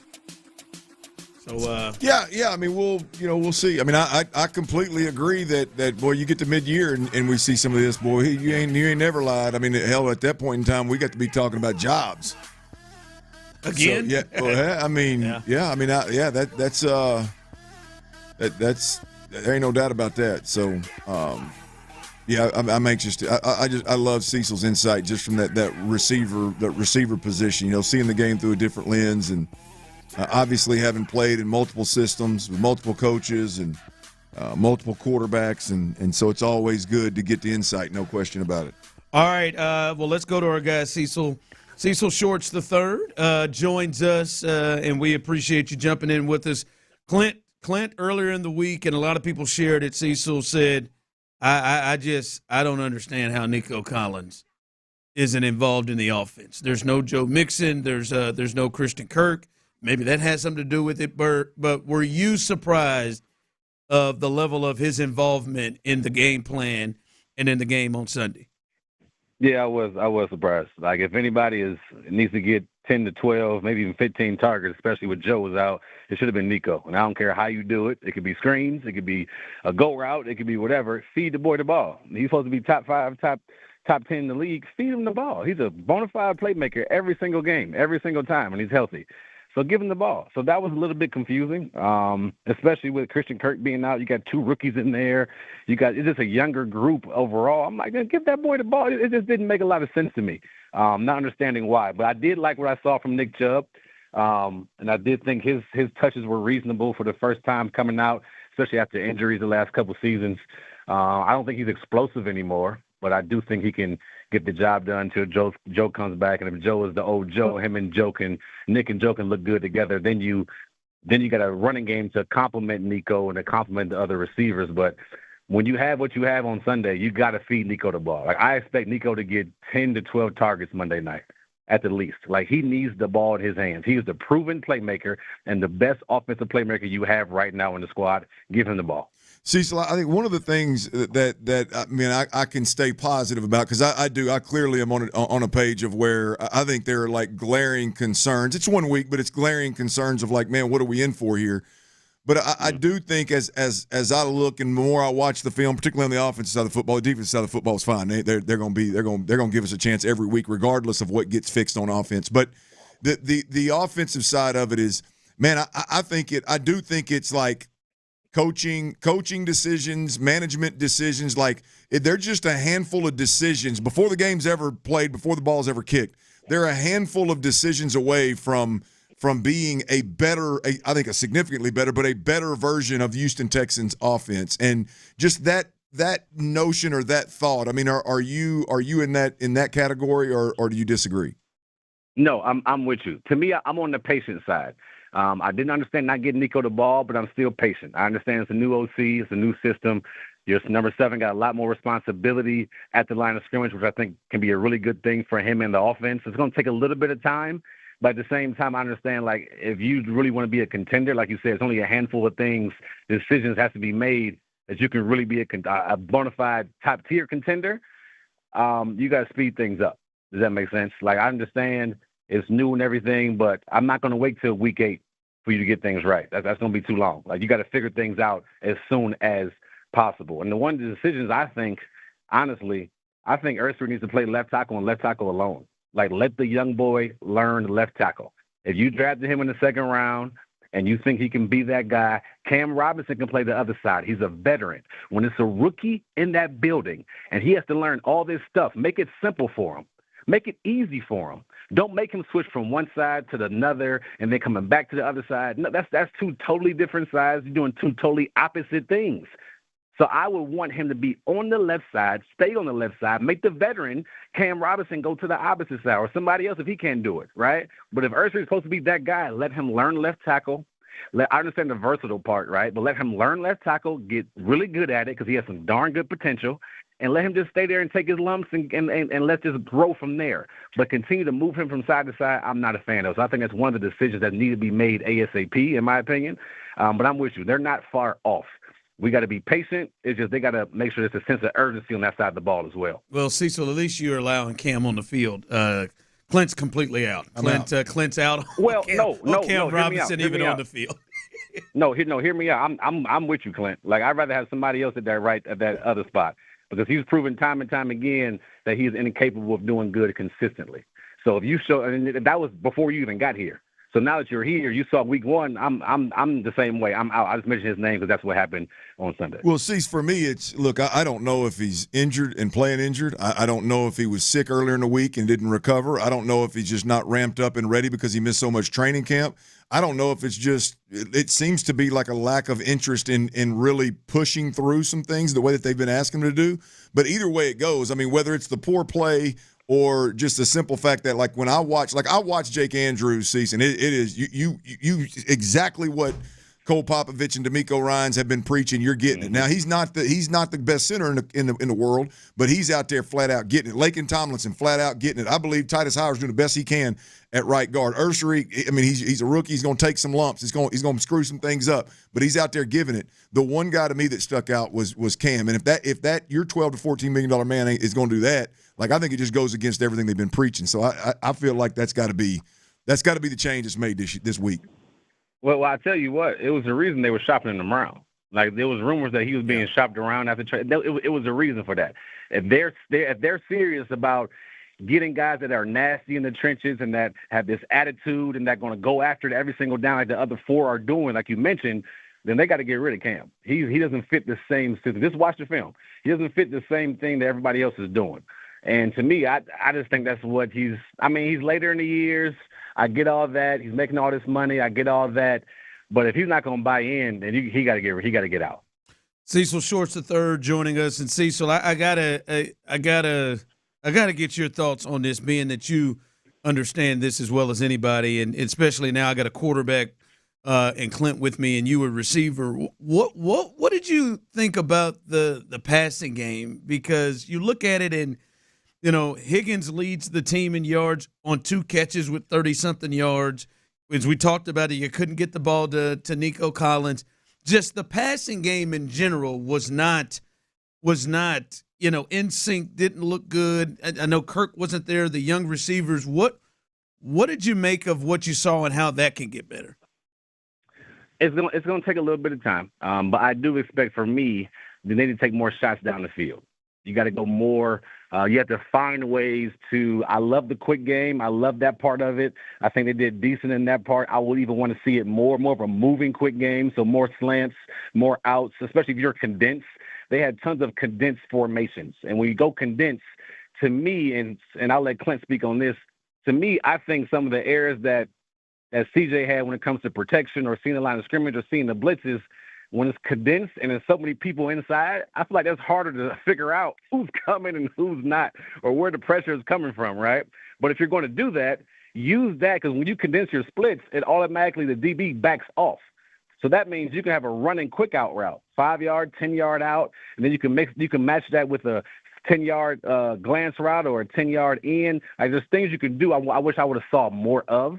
But I think they go shots down the field. You got 2 6'4" guys on both sides. Like, take shots down the field. Open the thing up, especially with Nick Chubb looking decent. Now, Nick Chubb is not the old Nick Chubb. I think we all know that, right? But if he can have 13 carries for 60 yards, maybe he gives you a little bit more this week. Maybe it's 15 to 18 carries, around 70, 80 yards. You're building something in the running game from his standpoint, right? So now you can play action off of that. Now you can move the ball down the field on over routes and posts and different things like that. So I'm waiting to see the run game complement the pass game. So those are a few things I would say I want to see more happen. It was like it's upcoming Monday night. But I wasn't like, I'm not extremely worried about it. I think it'll get better, but I did notice it wasn't up to par by none. So what you're saying is we got about a 3/4 Chubb? Hey, if anybody knows about that at Cease, we got about 18 kids under 5 over there. Hey, 3/4 still get you off, baby. Still can work with you. You ain't never lied. Hey, I can get it in, baby. Wait, y'all so damn nasty, man. Hey, Cease, let's flip over to the positive part of this thing, man. The defense, man. That's the part to me that gives me so much hope and confidence and allows me to be somewhat patient. Is, man, hell, you had the ball with a really good chance to win this game, given all the problems that we've discussed up to this point in this segment, because that defense is so legit. I mean, that has got to be a good feeling to know that you got that part of the game figured out so well on the defensive side. They look really good. The big turnover at the end where the Rams could have punched it away or got some more points and kind of made it a 2-score game. The fact that they were able to make a turnover and put the offense in position to do something, but holding them to 14 points. The way they go to the ball, the way this, I guess, is kind of cliche, but the way they're swarming to the ball, right? It's pretty cool to see. You're going to be in every single game because of the defense. Like, they're going to hold teams under a certain amount of points. They're going to get after the quarterback. I thought DeMeco kind of went uncharacteristically and put more pressure on Matthew than he did in previous years, right? A little more blitzing, a little more aggressive, which I like. Now, it did bite the Texans in the butt a little bit. And I think DeMeco talked about that in some pressers about because they were so aggressive, they got beat on some play action stuff, right? But that can be toned up, that can be fixed. It's just more eye discipline, and they'll be fine. But when you have the pass rush, when you have the linebacker depth that they have, I don't think E.J. Speed has talked about enough. I don't think Henry's talked about enough. You know about Aziz. I don't think Christian's talked about enough. Like, then you add the secondary, you got a special squad. Now, I do think you need to figure out if you want Petrie consistently on a really good receiver in the slot. I think you need to look at that and how you want to go about that as man coverage, right? So I don't think you need to look at it. I think you just need to stop it. I think that's what you. Well, it's not that simple though, right? Because if you bring Stingley inside, or if you bring Kamari inside, who are you going to put outside, right? So it just depends. It's personnel, how you going to make things work. But I don't think Petrie maybe it's C.J. Gardner-Johnson, but I don't think it's him either. But you got to figure that part out. But the rest of it, man, you got a special defense, and you will always be in the game. And honestly, the offense don't got to do too much. Don't turn the ball over, score a few touchdowns, and you got a chance to win every single game. Yeah, you do. All right, Cecil, man, we appreciate you jumping on with us. Hopefully we'll do it again this year. Sounds good, man. Y'all take care. All right, that's Cecil Shorts III, former Texan, and gave some good insight, especially from that receiver standpoint, the passing game. That hopefully that picks up, and I'm with him down the field, because the Rams never feared that at all. Look, I thought the point he made about just still being able to do work with 3/4 Chubb, I just think that needs to be put in a promo. That's a great point. I think a lot of us men can relate. Coming up next. Happened to the best of us. Nick Caserio addresses one of the most difficult situations, and maybe why we should cut Nick Caley some slack here. We'll let you hear what that is as we continue rolling with a full – well, no, let me not go there. We continue right here live on The Drive. All right, y'all, look, power outages. Speaking of 75%, they can happen, y'all, at any time, folks. Extreme heat, extreme cold, hurricanes.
Exclusive content. Sports Radio 610. The Texans play here. An Odyssey sports station.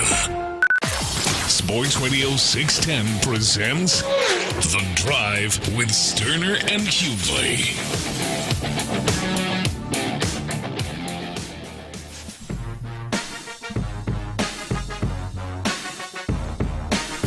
All right, welcome in to The Drive as we are an hour in, and I want to tell you here in just a bit why that's important, because today is a big day as we are trying to raise money for our kids' Radiothon. And again, as I told you to start the show, Clint, if you are donating in this time frame during the afternoon drive, during our show, The Drive, Phillips 66 will match up to $25,000. Again, what you do and how you're able to donate is to text new books, N-E-W.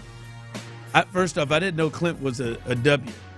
I didn't know you were a W, but I heard you say it twice. You said W, and I enjoyed it. Yeah, I'm a W. I'm not a W. N-E-W-B-O-O-K-S.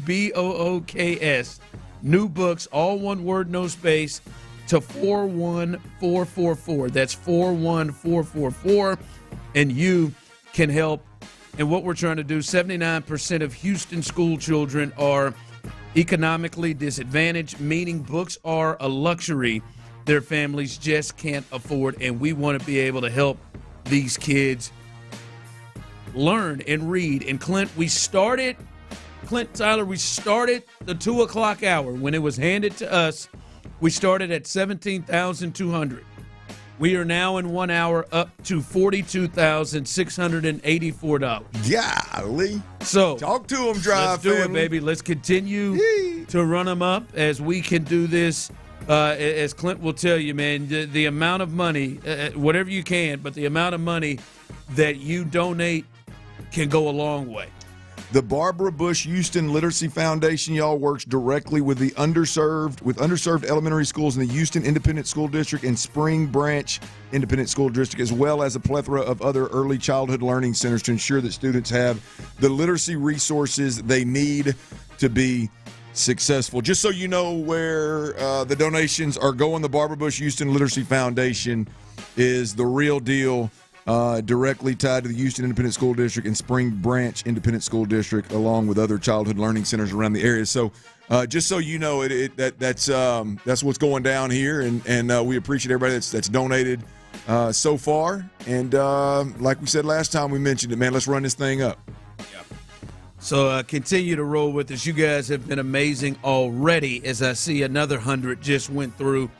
These numbers are just changing right here, baby. They're rolling through. So we are trying to get to that goal, nearly halfway there, please, as we continue one day only right here on The Drive on Sports Radio 610. All right, Clint, last night, Nick Caserio, he was on with the fellas, Texans All Access, which follow us each and every night. And he spoke about a position group that I'm sure and certain that this is not at all how they plan for this thing to go, and that is the tight end room, Clint. And they've lost a lot of key members there, and we've only played one game. Here's Nick Caserio kind of talking about that position of the tight end room. Fortunately, that's just part of football, so we're going through it. Other teams are going through it, so that was a strength going into the year. So we've lost some players that we felt were going to help us, but there's nothing we can really do about it other than try to come up with a solution. We've talked about this, kind of have some of our depth off the roster, whether it's internally or if there's a player externally on another practice squad or on the roster or on the street that might be able to come in and give us some snaps. So we'll look at everything and try to do what we feel makes the most sense. All right, Clint, listen, that tight end room has been hit. Obviously, Brevin Jordan, then Stover. Brevin Jordan's out for the year. Irv Smith Jr., he's out for the year. And we'll see about Stover. He's got a broken foot, so it's going to be some good time there with that one. Those are three of the top four, right? Yeah, and the broken foot thing is the lower extremity is the bad thing because you can't run, you can't lift. I mean, you literally can't do anything. And so you talk about the recovery time after you are deemed to be able to walk and run again. Hell, from a strength to a endurance standpoint, you ain't anywhere remotely close to football shape. So that's going to take another month. So it's that Cade Stover thing's going to take a while. But I tell you, look, I mean, let's be honest. They went into week 1 with 2 tight ends on the roster. So we're not talking about a room that all of a sudden you need 3 or 4 guys. So the team is clearly comfortable going in with 2 guys. And I would argue that going in with Dalton Schultz and Harrison Barnes, Harrison Bryant, not Barnes. Harrison Barnes, the power forward. Yeah, he could have been. He would have been a nasty tight end. Two-sport athlete. He is still in the league, man. Is he really? Yeah, he is. Yeah. But yeah, if you're comfortable going into a game with 2 tight ends on the active roster, and that's how your offense is going to be geared, then that's a positive given that you keep losing so many tight ends. And this John Mechie trade for Harrison Bryant could end up being a monster trade, because I do think you can argue that Harrison Bryant and Dalton Schultz, just from a veteran, been around the block, played tight end for a long time, you can argue that combination actually brings more to the table than a Cade Stover Dalton Schultz combination does. Now, I don't think that Harrison Bryant has the physicality that Cade brought to the table, but if you're talking about just being limited from Cade Stover's played tight end for a handful of years. Like Harrison Bryant is a guy that I think from a veteran perspective jumps in and can bring some different ripples to the table here. And so I don't know. I'm not as concerned about the tight end room. Now, obviously, you're one injury away from being in serious trouble. But I think that John Mechie move to bring in Harrison Bryant could end up being a monster move now that they're going to have to rely on Harrison Bryant in really every facet of the offense. Yeah, and they've signed him to the 53-man, yes. So he is there and going to be that other tight end. I will just say, Clint, I'm going to listen. It was not good on Sunday, and let's be honest, it hasn't been great. We've tried to at times during camp kind of maybe push it a little bit better. We saw some good moments in some of the preseason games, but it's clearly kind of been a work in progress, the offense. But I do want to cut Nick Caley some slack there. Clint, he's a tight ends coach, so that's his expertise. And I don't know how much they were going to be involved, but I feel like there was going to be a real plan with guys like Brevin Jordan and Cade Stover to be a pretty impactful part of the offense, right? And to create matchups, to do whatever, and then to roll through. And man, what we're at half, and now you're down to 1. You're down to Dalton Schultz, and now Dalton Schultz clearly has some deficiencies that you have to work around, especially when you're losing guys left and right. So I do want to. I will cut him a little slack there, Clint, because, I mean, a first-year OC, a guy that's new to this, he's probably had to shelve a big part of maybe what the plan was with this offense when you just lose these guys. Help them. I mean, you've lost 3 of them before game 2, and before that, like that's a bit. I mean, to be honest, we watched Andy Reid look like he struggled after Xavier Worthy went out of the game to kind of figure it out. So it's not a.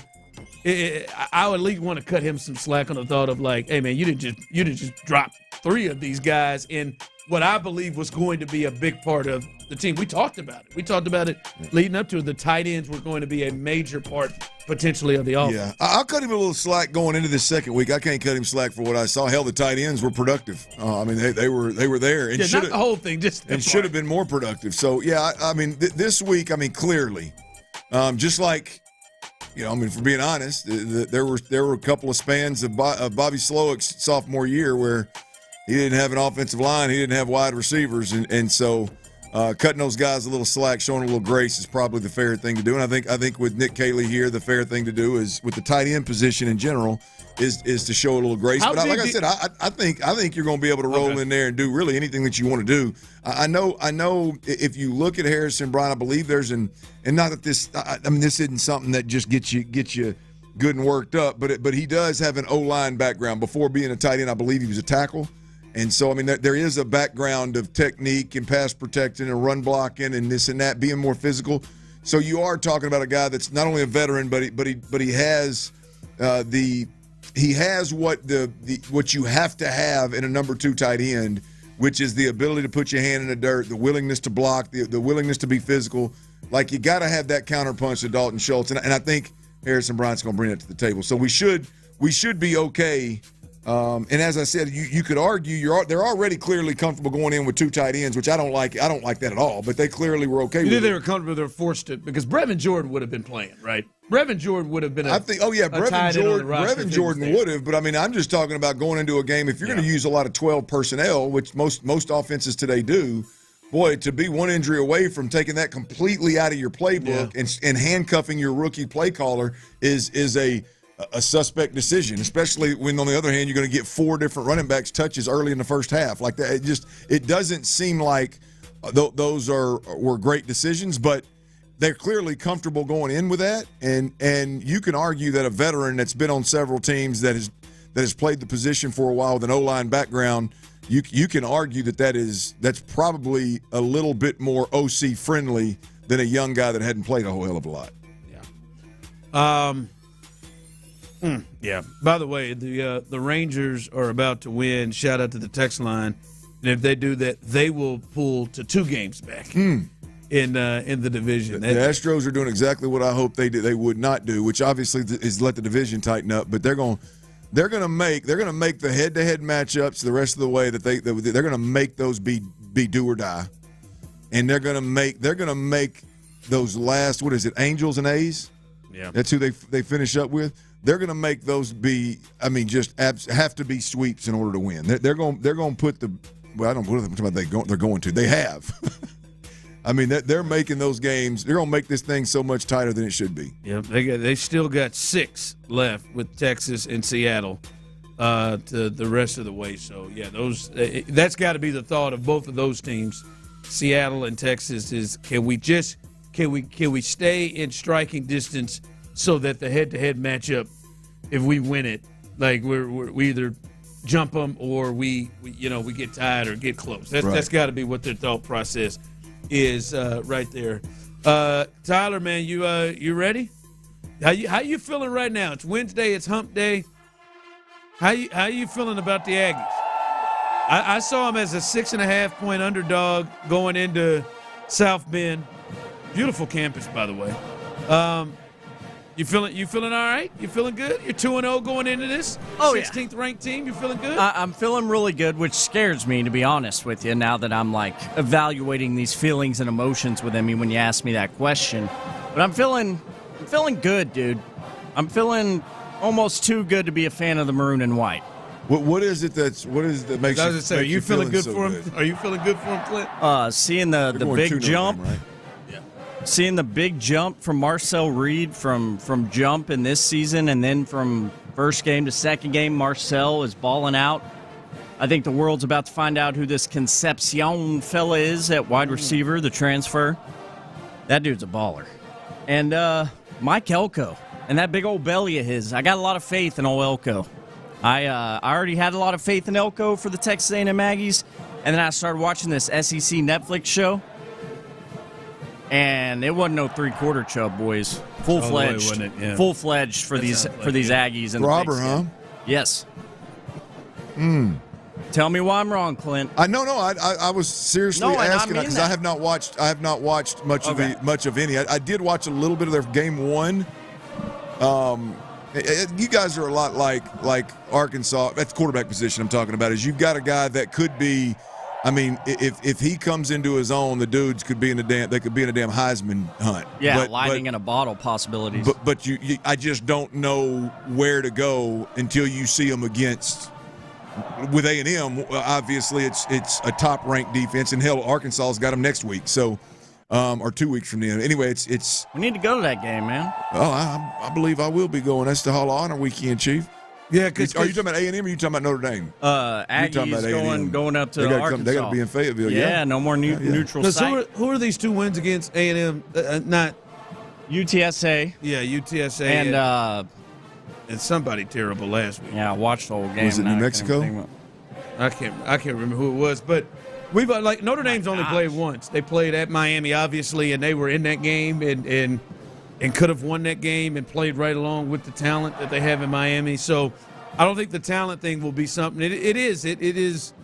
It will be the quarterbacks here. What is it? Lloyd Carr's grandson is the quarterback for Notre Dame. I did not know that. Is that who that is? Yeah, he played really well against Miami, and Notre Dame's got to be kicking themselves in that game. Like they got maybe the best running backs in like the best pair of backs in college football, and they just didn't hand them the ball for some reason, and still they nearly beat Miami. We'll see what happens there. This will be a real test, a step up for A&M in terms of just absolutely talent they're playing. The difference is where I was going with that quarterback comment is like the when you have a quarterback like Reed, when you play a lesser team, and no disrespect, but when you play a lesser team, he's the best athlete on the field. Yeah. So it just covers it. Like, it makes the game almost unwinnable for those lesser opponents, right? When all of a sudden that speed and that physicality and the supporting cast are equal to or either lesser than, and he's playing uphill a little bit, is the athletic ability on that Lamar Jackson level to where it doesn't matter who you're on the field with. We'll see. It has the development Tyler's talking about. Does it show up when the windows are tighter, when the coverage is tighter, when the pocket is messy and dirty and chaotic? You know, that's when you find out whether Reed has really taken that next step. I don't doubt that he's developed. I don't doubt that year 2 in this system that he's going to be better. But to go to Notre Dame and beat Notre Dame, you're gonna have to be more than just developed. It's gonna have to be like he done come into his own. I'd feel better about A&M. You know, if I had really seen Notre Dame kind of play with a Miami team that some people think may be the best team and the most impressive team in the country thus far. So we'll see. All right, coming up, it is the first week. We've had one regular season game of the Texans. We do a little stock up, stock down each week on the Texans. Who's your stock up, stock down? We'll do that coming up next. All right. Hey, look, if you're looking to sell your home, the best case.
is growing, and so are we. Listen to and follow the Women's Hoop Show and Odyssey podcast, available now for free on the Odyssey app or wherever you get your podcasts. The best football breakdown is here on Sports Radio 610. The day after every game, join Payne and Pendergast in the Loop and The Drive on a Mokaram Injury Lawyers Reaction Monday. Supported by Shoppers John Deere. Game analysis, inside info, coaches' comments, and your reactions starting at 6 and going all day long. It's a Mokaram Injury Lawyers Reaction Monday on Houston Sports Leader. Sports Radio 610. Dudski, come on.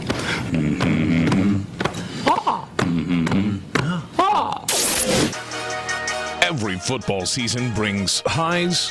Yes! Rock and roll! And lows. Every week, though. There's no excuse for that. Oh, no. It's time to buy or sell. I tell him to sell! It's Texans Stock Up, Stock Down on The Drive with Stoerner and Hughley. I pump those numbers up. Those are rookie numbers in this racket. Yes, they are, Matthew. This is The Drive with Stoerner and Hughley, live on a hump day, and as we do every Wednesday right around this time, it is time for a little stock up, stock down, and we are in it now. We are in this Texans football season. The 2025 NFL season is officially underway. Week 1 is in the books, and unfortunately, we know the Texans lost 14-9 Week 1 in LA to the Rams. So stock up, stock down for these Texans after the Week 1 L. Going to start with you, Ron the Show, Hughley. Give me your, let's get the negatives out of the way first, because there's plenty of those to choose from in this game. Your Houston Texans stock down after Week 1, 0-1. Yeah, we haven't talked about this individual a lot. Some people have texted in about this individual. My stock down goes to Nick Caserio. Listen, there have been some really good things that Nick has done. A lot of the key players that has given fans a lot of confidence. He has been the reason that they're here. But, I mean, it is a catastrophe right now with what has gone on with the offensive line in his tenure here. Quite frankly, it's bullshit. You just kind of look at it right now. They've got a $12 million player that was their big free agent acquisition that they brought in, and as Clint said, he can't be on the field. And that was the big move you made. And then your line falls apart when Ed Ingram, who I thought was destined to be a backup, he gets hurt. The whole thing swings, and you're moving guys all over the place. The guy you moved up in the draft to get in the second round, me and Clint were there in Kansas City, Juice Scruggs, you're looking for every reason not to get him on the field. Hell, he can play center, both guard spots. You needed help at both of them, and you went away from him. Blake Fisher, like, come on. I mean, that's rough. So, not to mention all the past things that they've done with the offensive line. When it looks like, if you look at his tenure, it looks like Jarrett Patterson's the best offensive lineman he's acquired in his time here. I would say Nick Caserio, the offensive line decisions are really becoming scary right now. The GM Nick Caserio, that is stock down for Ron the Show Hughley after Week 1 and that loss to the Rams for the Houston Texans. Like I said, plenty of negatives, plenty of stock downs to choose from in that nightmarish loss in L.A. Clint, over to you. What is your stock down for the Texans after the L? As bad as I want to piggyback Ron and talk about Nick Caley, another Nick, and talk about Cam Robinson, and I'm going to go outside the box here a little bit, and this is more of just a you knew better kind of thing. I think right now it is clear that the Jalen Petrie situation in critical moments in any kind of man coverage just cannot happen. I think the one thing this week, if we're going to really hammer down on what went wrong and what needs to be fixed, there's one thing defensively, and that is in clutch. In certain situations, there has to be a Kamari Lassiter inside and the Jalen Smith kid out of USC outside. There has to be better cover guys on the field in those particular situations. And so not necessarily a huge stock down. I think just a week one reminder that this is a weakness for Jalen Petrie. Look, this defense is serious. Jalen's a big part of it. But situationally, I think that's the one move that has to be made. So I think the stock down for me is Petrie. I was going to pull the trigger on DeMeco and Matt Burt earlier with that. I went through the game today. I rewatched every defensive possession. 9 times they were able to get receptions to Devontae Adams or Puka Nacua when he was guarded by 9 corners, and it was mostly Petrie and that's the completions. There was a Henry Toa ended up one-on-one with Adams once that didn't get completed. It was and many of those were third downs that they got completed or big plays. It was just they played great, but that part was weird to see it happen often. You are listening to The Drive, Stoerner, Hughley, Wednesday, 3:30. It's stock up, stock down. We got the negatives out of the way. We probably could have kept going, to be honest. But now we will sift through the very limited options, I would say, for some stock ups. You know what? That might not be fair. There was a few really good things on the defense for the Texans. But anyway, stock up, sticking with you, Clint Stoerner, for the Houston Texans after week 1. I'm going to go with Nick Chubb. I mean, look, Joe Mixon being out means Nick Chubb. By default, the stock goes up. I don't know why they decided that it was going to make it a priority to get 4 running backs touches early in the game. I don't understand why Dare Ogunbowale is used like out of the gate to open the season in third down situations and obvious passing situations. I have no idea. But if you look at how the running back room unfolded, right? Dameon Pierce steps all over CJ's feet like just spazzing out back there before he ever touches the ball. Drops a pass in the next to last series out in the flats that he would have been in open field with one defender out there. Didn't fare well. You look at Dare Ogunbowale, 3rd and 1, doesn't get it in between the guards. You look at Dare Ogunbowale, game on the line, fumbles after catching a ball. That running back didn't go real well. Look, I think Woody Marks is young, but he didn't hang on. He got his guy, but he went for a ride in pass protection. And then I think there's one point in there where the O-line had an inside run blocked up really beautifully where Nick Chubb, would still be running, and he bounced it outside. And so you can look at this running back room right now if you're the Texans and say, that's, again, Ron, this is why I say the Nick Chubb thing is I'm dead ass serious, man.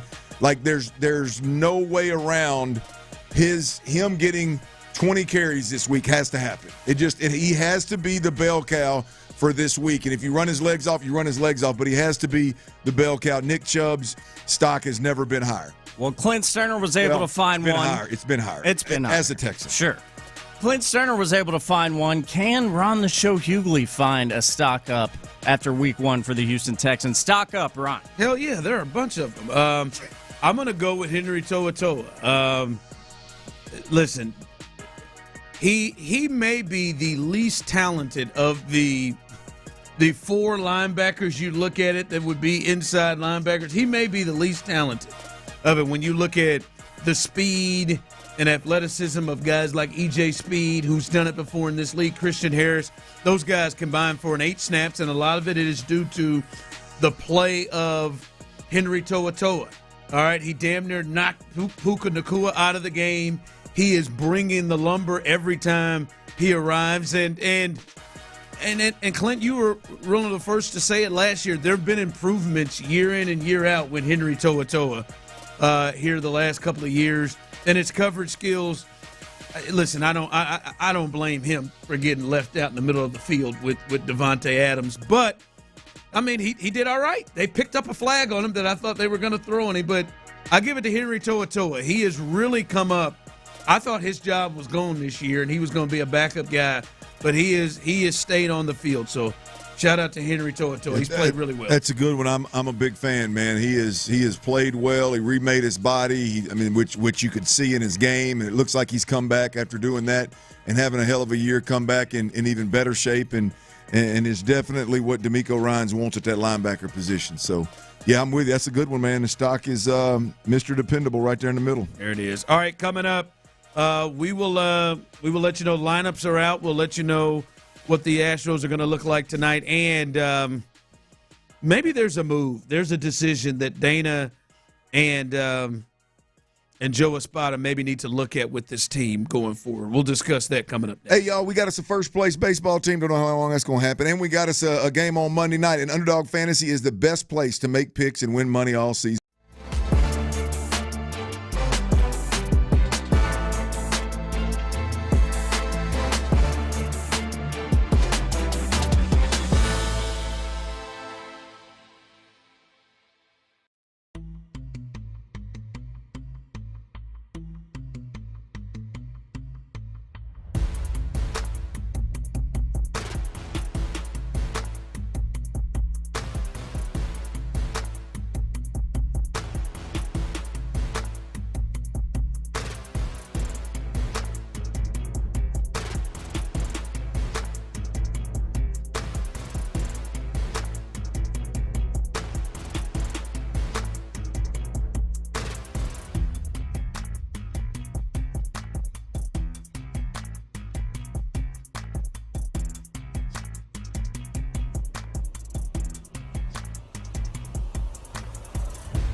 Call 562-314-4603 for more details.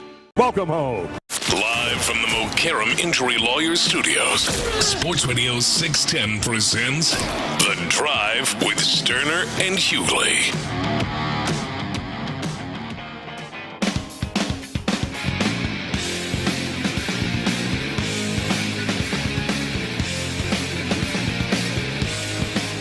All right, the lineup is out as this is starting to get serious now. 1-game lead over the Mariners, who've won 4 straight. Let me check that the Rangers were on their way to winning the game, and they had and let's see if they have. They're still leading right now, 5-3 in the 7th, so they could get two games back, as they're 2.5 games back right now. But the Astros, they got to pull it together. Jason Alexander getting the ball tonight, and the bullpen clearly has been used with Garcia only going into the 3rd inning. So, Blue Ball came in, He came in and helped them out, but they went extras, and so Kimbrel pitched. Pena pitched a lot. He's probably out for today. So. They need a big start from Jason Alexander. The Astros are going up against last year's ace for the Blue Jays, Berrios, but Pena, Alvarez, and he's in left field tonight with Correa, who hit a bomb to kick things off. He is behind him at 3rd base. Walker is batting 4th. Sanchez behind him. Myers in there. Caratini's the DH with Yainer Diaz catching, and Urias is at 2nd base. So I guess this is a day off for Altuve? Get you a day off after that base running blunder, man. I think this was a planned day off? Or he has 1 game up in the West, the GOAT of the franchise in their entire history, arguably your best player in any given ball game. Yeah, just go ahead and get some rest, bro. Maybe go practice your damn base running. He's been struggling here lately himself, but so maybe this is just, hey, get a day off. This team's acting like they don't want October, bro. Again, they would even still have to blow it with the wild card too. So I'm not certain on that too, but hopefully they'll pull it together, and it starts tonight. But yes, they are 1 game up, and this thing is getting tight down the stretch. And as I said, they are limping to the finish line. And Clint, one thing that they may need to look at now, this may happen tonight just because of the amount of pitches that Pena threw, but this Pena thing, this is getting serious. Now we talked about it, that I've just been rolling. You wasn't talking about Jeremy, you talking about Brian. Brian Abreu. I don't know how that was in there, but Brian Abreu, his last several outings are awful. Let's just be honest with you, and struggling and everybody's not a closer. The 9th inning is not easy for everybody, and he has struggled. And if you look at it, Clint, his last 4 outings have been awful. He on August 28th, Tyler, his ERA was 1.47, the best that it had been all season. It now today is at 2.49. 2.49 on September 9th. It jumped that much. 1.47 to 2.49. And if you look at it in his last 4 outings, Clint, he is gone 3 2/3, giving up 10 hits, giving up 8 earned, and that just can't happen as a closer. And you said it that Sean Pendergast tweeted this out. I was thinking this yesterday during that game. They may need to switch and put Craig Kimbrel. That is a hard one for me. Craig Kimbrel. They may need to put Kimbrel in the 9th inning and put Brian Abreu back in his setup role, because he seems to be struggling in the 9th inning, and it seems like when someone gets on, it then gets in his head. And everybody, as I said, everybody can't pitch the 9th. Those last 3 outs are difficult to get out for some guys, and mindsets are a big key to that. And Kimbrel has pitched in the 9th most of his career. I think that's got to be something they look at seriously because this is getting rough with Payne with Abreu. To have Kimbrel as an option, I think is big. I mean, what is he? I mean, he's 5 or 6 outings with the Astros, and he's given up I think 4 hits, and so he hadn't given up an earned run yet. And so I wouldn't be opposed to it. I hope like hell it's not though. I mean, Brian Abreu was just so promising early on, and really has been other than of late in that closer role. He had been. You just watch him, you're like, man, he's built for this, and this could potentially be the future after, obviously, Hader, whenever that comes. So I hope it's just a bad stretch of baseball, and it's not something, to your point, like it's in his head of hey, man, the game's on the line, and if I screw up, it's over. It's not. We don't have another inning to go bat and make this thing right. So, yeah, I wouldn't be opposed to seeing a change, though. I wouldn't be opposed to seeing what one of the best that could ever do it. If he can revive this, what is it, year 15 for him or something like that? Yeah. Can he revive that and maybe catch lightning in a bottle as an Astro here in year 15? I'd be game for that. Yeah, you got to do something here. I think this is to me more mental than it is physical. He clearly has better God, I stuff.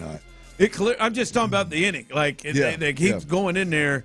And they're up 3-1, and I know Tyler was frustrated. Many of you were frustrated. That game they got to win that game. They have to win that game. You're up 3-1 against Toronto. That was a playoff-like game. Got to get into the 9th and win that game, right? That was in the postseason. Clint, Ryan Presley for the vast majority of the time will close the door on that, and that's something Josh Hader has done since he's been here, and you thought Pena could do the same thing, but his 3 out of his last 4 outings have multiple runs given up in his outing, and that can't happen. So that is something they desperately need to take a look at. Brian Abreu, not Pena. Brian Abreu jumping in there. By the way, from the text line, someone delusional texting in, it's weird how y'all kiss the ass of the Texans and kill the Astros when they are far superior. And then my favorite part of this all, y'all are bunk. I didn't know. When was that still used? I love it. I don't know. I like it. I love it. Y'all are bunk. Damn, that is nice. Oh, well, you're a clown. Go back under your freaking bridge, troll. Be easy, Tyler. Just bunk is okay. Just call it like I see it, Some folks bro. think. I mean, I agree. I mean, I don't mind being. I don't know if anyone has ever said, "Ron, you're bunk, man." Well, not just that, but you kissed the ass of the Texans. I've never gotten That's that. just a lazy ass text. Text line coming through. Why does he keep saying Pena? I don't know. It was. I don't know. Yeah. Yeah, I don't know. Pena was in my mind. You got to be in Ron to show Hughley's dome to figure that one out. I thought he was, and the bad thing was, I thought it was about Jeremy Pena because we talk about him every day. It's Brian Pena, and I ain't got Brian Pena. Yeah, Brian Pena, former catcher. Yeah. That's Brian Pena. I don't know. Yeah, that's a big Brian. I don't know why I keep saying that. Don't know. Got stuck. The text line coming in, Ron. Why haven't they reached out to Presley? I mean, he was. I was gonna say he was pretty bad, but Kimbrel was sitting on his couch, so I don't know, boy. It's they may have to. Is there? You think he was sitting on his couch like this? Yes, both hands, both arms. Nice. Well done. YouTube, Twitch, you could have seen it. Well done. You could have seen it. Yeah. No, they may have to, because who knows what's going to happen by the end of the year with inflammation on the elbow. You never know. They've already lost 2 of those guys. I thought Garcia might be an option to go into the bullpen when they get into the playoffs, but that seems like that's going to be gone. Right? He's going to be shut down. Right? They're not like there's no way Luis Garcia is going to pitch again. Boy, this year, you would think coming off Tommy John, my man knew it. Right? He said, "Come on." Yeah, it's over. And just looked like his heart fell out of his chest. Yeah, that I don't think they're going to. He wouldn't speak after the game saying that. I just want to wait till I know what the injury is. So, like that's another option that's probably gone. So I don't know. Boy, they may have to call up Ryan Presley. Who knows? Ryan may find it here. Hell, I'm not opposed to it. I'm not opposed to it. I mean, Ryan, it's been bad. There's the injuries and the struggle. It's been like Ryan's got his get back. They gave Hector Neris a shot. They can give Ryan a shot. I would not be opposed to it. Now, I do wonder. I would think that Ryan's probably already got a call. He probably should have. So it makes me think that maybe Ryan said, "Nah, y'all kids said a bit of my ass." Ryan ought to do what Kareem Hunt did last. Kareem Hunt, after Isaiah Pacheco broke his leg, he called Andy Reid himself. The head coach just want to let you know I'm still ready. Maybe Ryan had reached out to Jim Crane. I didn't know let you know, man. I just want to let you know, man. I'm still ready. You know what you are. Why don't you come in here? Why don't you come to the dike? I know you're around the corner. All right, what you got coming up? Well, I can't believe that I'm here with this take and this particular player, but I got to be honest. This player being focused on a little bit more, being relied on a little bit more, will help the Texans' offense big time. And it was not in one of my 3 decisions that the Texans have to make in the front office to be better offensively. No, it's not. This is one player. You're not going to believe it. I'll tell you who it is next right here on Sports Radio 610. Before we do that, I got to tell you about Dr. Matoran, man. Look, breathing is one of the most essential parts of living, man. You got to breathe well to sleep well. You got to sleep.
Insider access, exclusive content. Sports Radio 610. The Texans play here. An Odyssey sports station. Dive into the mind of former NFL quarterback Clint Stoerner. I was thinking about coming out of the chute here and telling y'all about my new boots that I got on, but y'all want to talk about puppy chow? Clint, what is that, ostrich? Hell no, that's python. It's Sturdy's Daily. Before we get to that boner. On The Drive with Stoerner and Hughley. Hey, you know what happens before you get to that boner? You get that 75% chub. Hey, look out now. And hey, I better be good enough for them Astros. For them Texans, baby, I'll take a 75% chub from the Texans this coming week. But we do want to remind our listeners of a little something, man. We got a Kids Read Radiothon going on. It's that time of year. We do it every year. The Barbara Bush Houston Literacy Foundation works directly with underserved elementary schools in Houston, in the Houston Independent School District and Spring Branch Independent School District, as well as a plethora of other early childhood learning centers to ensure that students have the literacy resources they need to be successful. Look, here's the deal, man. In H-Town, in our beautiful city, 61% of children in low-income families have no books in their homes. 79% of Houston school children are economically disadvantaged, meaning books are a luxury their families cannot afford. And we're talking about kids here. We're talking about impacting a kid's life in a major, major way. And we do it every year, and it always turns out to be a great fundraiser for us, and we are proud to help in the ways that we can here at Sports Radio 610, as well as Odyssey Houston across all of our stations here, our network of stations. Here's what you got to do. We're talking about helping the kids here via putting books in their hands and in their homes. So you text new books, all one word, no spaces, to 41444, NEWBOOKS. New books, all one word, no spaces, to 41444. And look, when you text that number, when you text new books to that number, 41444, they'll shoot you directly a link to donate any amount. So donate any amount you got. Appreciate it. Greatly appreciate it. Thanks for the support. But here's a little inside information. $30 gets a child 6 new books that they get to choose themselves, right? So this isn't just dropping books on a doorstep. No, on a doorstep. No, this is the kids actually get to select the books that interest them, right? You can donate $30 for one kid. 10 kids is $300. If you want to sponsor a whole classroom of kids, 30 kids, that'd be $900. And this is the best part right here. The biggest part, man. Big shout out to Phillips66. Big shout out to Phillips66 on the drive. On the drive today. All donations that are made during the drive here, 2 to 6, they will be matched by Phillips66 up to $25,000. Ron, I know we put a pretty good dent in that $25,000. Heck, we may have already passed it, to be honest with you. But where are we sitting over there? We started the show $17,200 plus, and now we sit here 2 hours in, $44,246 as of right now, nearly halfway to the goal.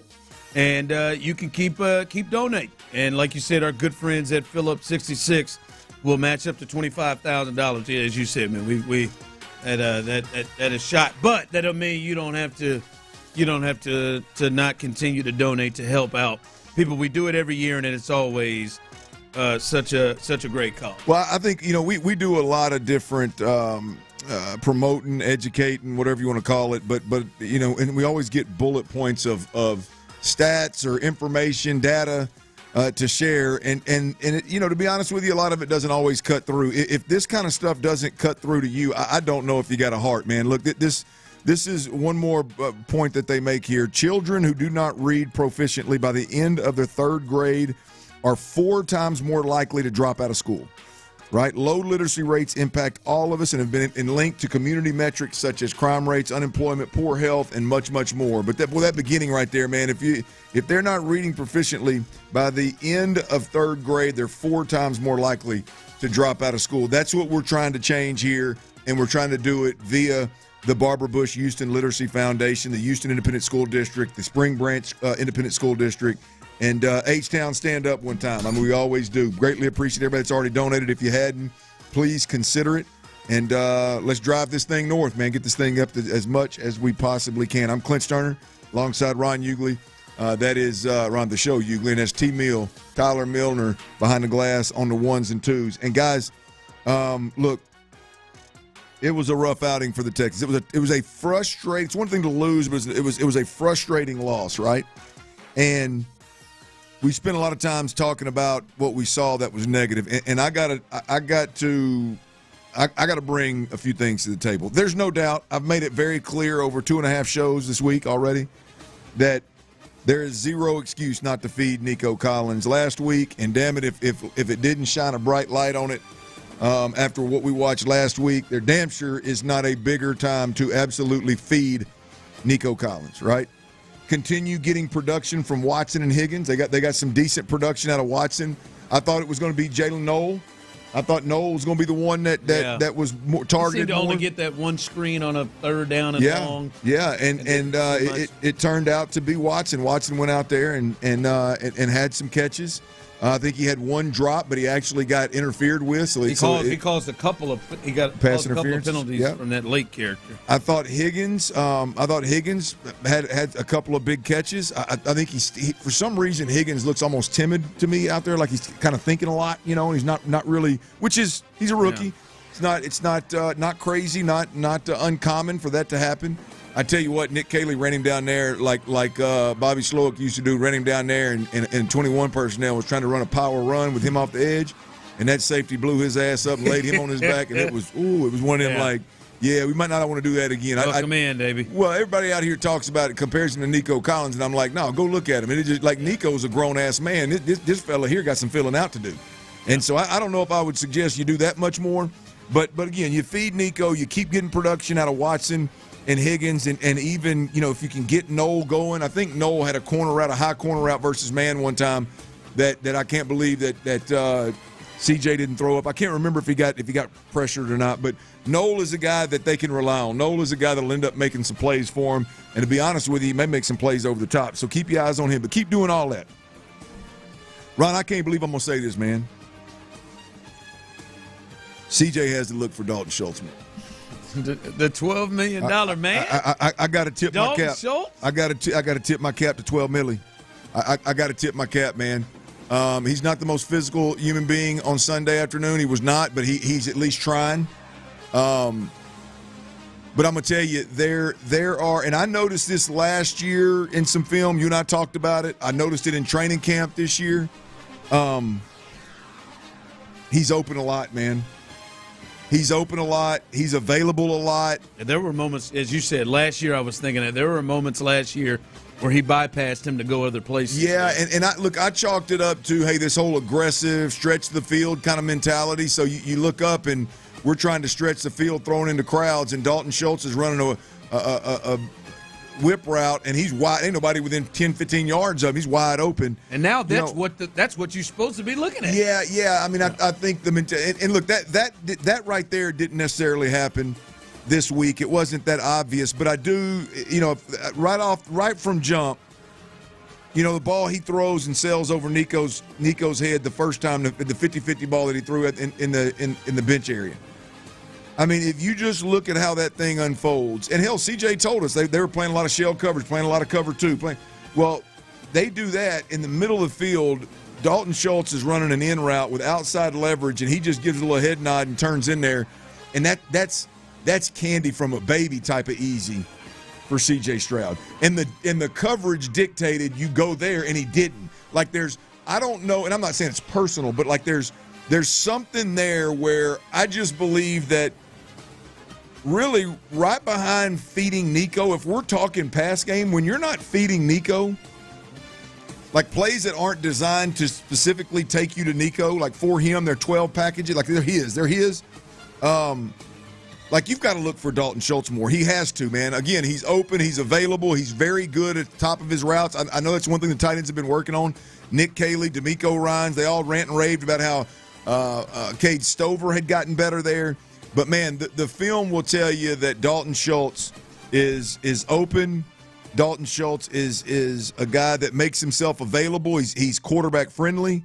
And, CJ, for whatever reason, as kind of overlooks him, I think. So you thought he missed him a couple of times? I thought he overlooked him. And I'm not even – and I'm being more than fair. I'm saying when I come to the line of scrimmage, I got Nico outside running a go route versus a cover 2 look with a too high safety, and I got Dalton Schultz on a 10 to 12-yard dig route or crossing route, basic cross route over the middle of the field.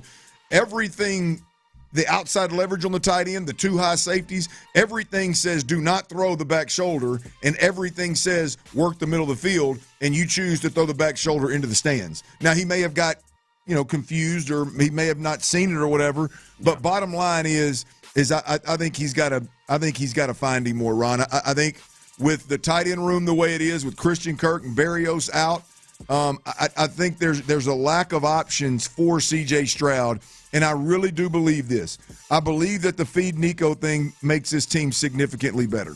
And I don't mean just look his way. I mean purposefully put him in places to where there is no read. It's Nico. We're going to hand it to him. We're going to toss it to him. We're going to screen it to him. He's going to get his touches. Right? That part of it. The feeding Nick Chubb thing is a big part of it. I'd throw screens to Nick Chubb. I would not just run him between the tackles. I'd leave him in there and do some different stuff. He's really good in the pass protection game. But the third part of that is Dalton Schultz has to step up. He's got to show up and show out. And I say that knowing that, man, there's opportunity. Yeah, but not just there's opportunity, Clint. Like, listen, we talked about it last year, and I think it is fair. He was at a lot of times in positions that aren't his strength.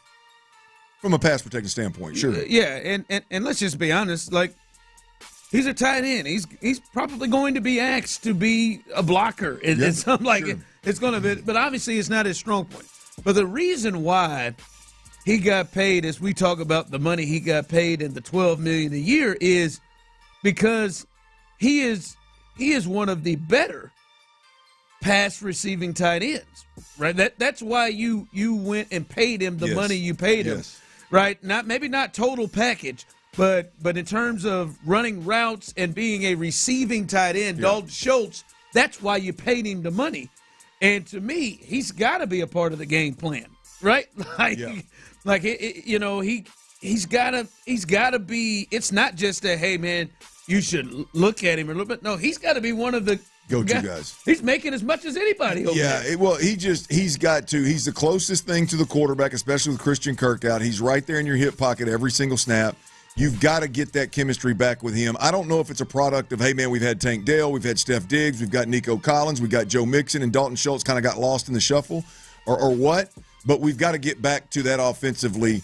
And I'm telling you, as I said, the film says he's winning.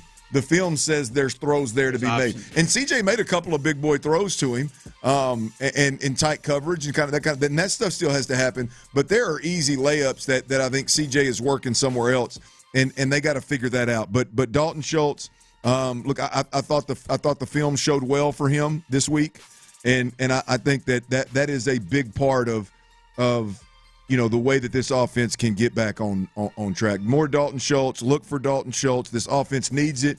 With all the tight end injuries, hell, Nick Caley needs it. It's time for the veterans that are long in the tooth and can make plays to go out there and be relied upon to make plays. Forget this spreading the ball around crap, right? I mean, you're not that team, man.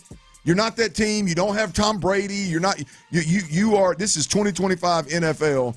Get the ball to your playmakers, period. And I think Dalton Schultz has. But also, honestly, like, He should be getting 6-7 targets. No question. In this game, especially where there's no Christian Kirk. No question. And you have rookies going in. He should be getting. Yeah, he should be the outlet on a lot of this pressure stuff. And here's the other part of this, Ron, is that there were two different, small sample sizes, but two obvious Nick Chubb drives where you could see the play action working really well off that. They talk about these pop passes and these now passes off that quick play action.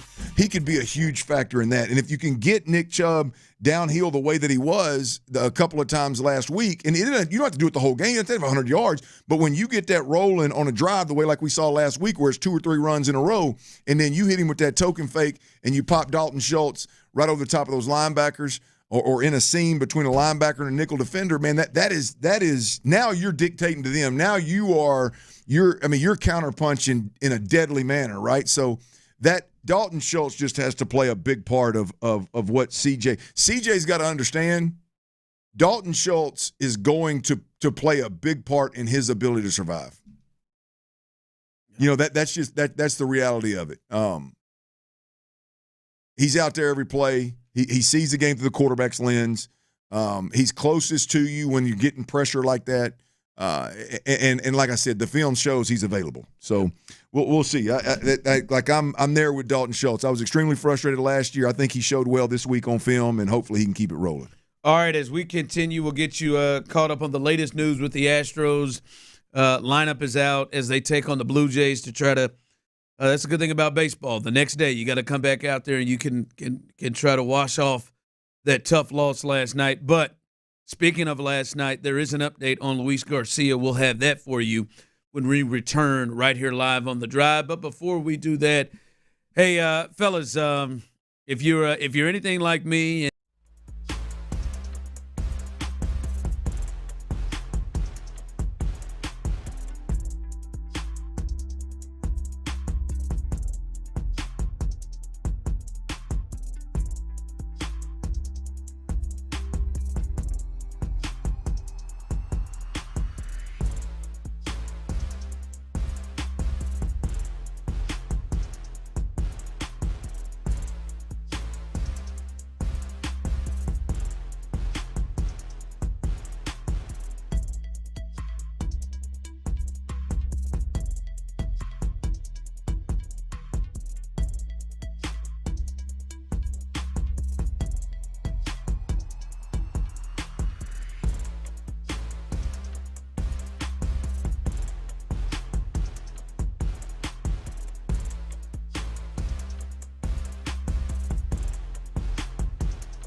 is right for you, the experts at Texas Star Grill Shop will guide you through. Talk saves lives. Join us here on Sports Radio 610 Sunday morning from 7 to 8 a.m. for Odyssey's I'm Listening Special, a 1-hour conversation featuring mental health professionals and some of the biggest names in sports, music, and news to promote mental health awareness across the nation. For more information, visit imlistening.org and tune in Sunday at 7 a.m. Sports Radio 610 presents The Drive with Stoerner and Hughley.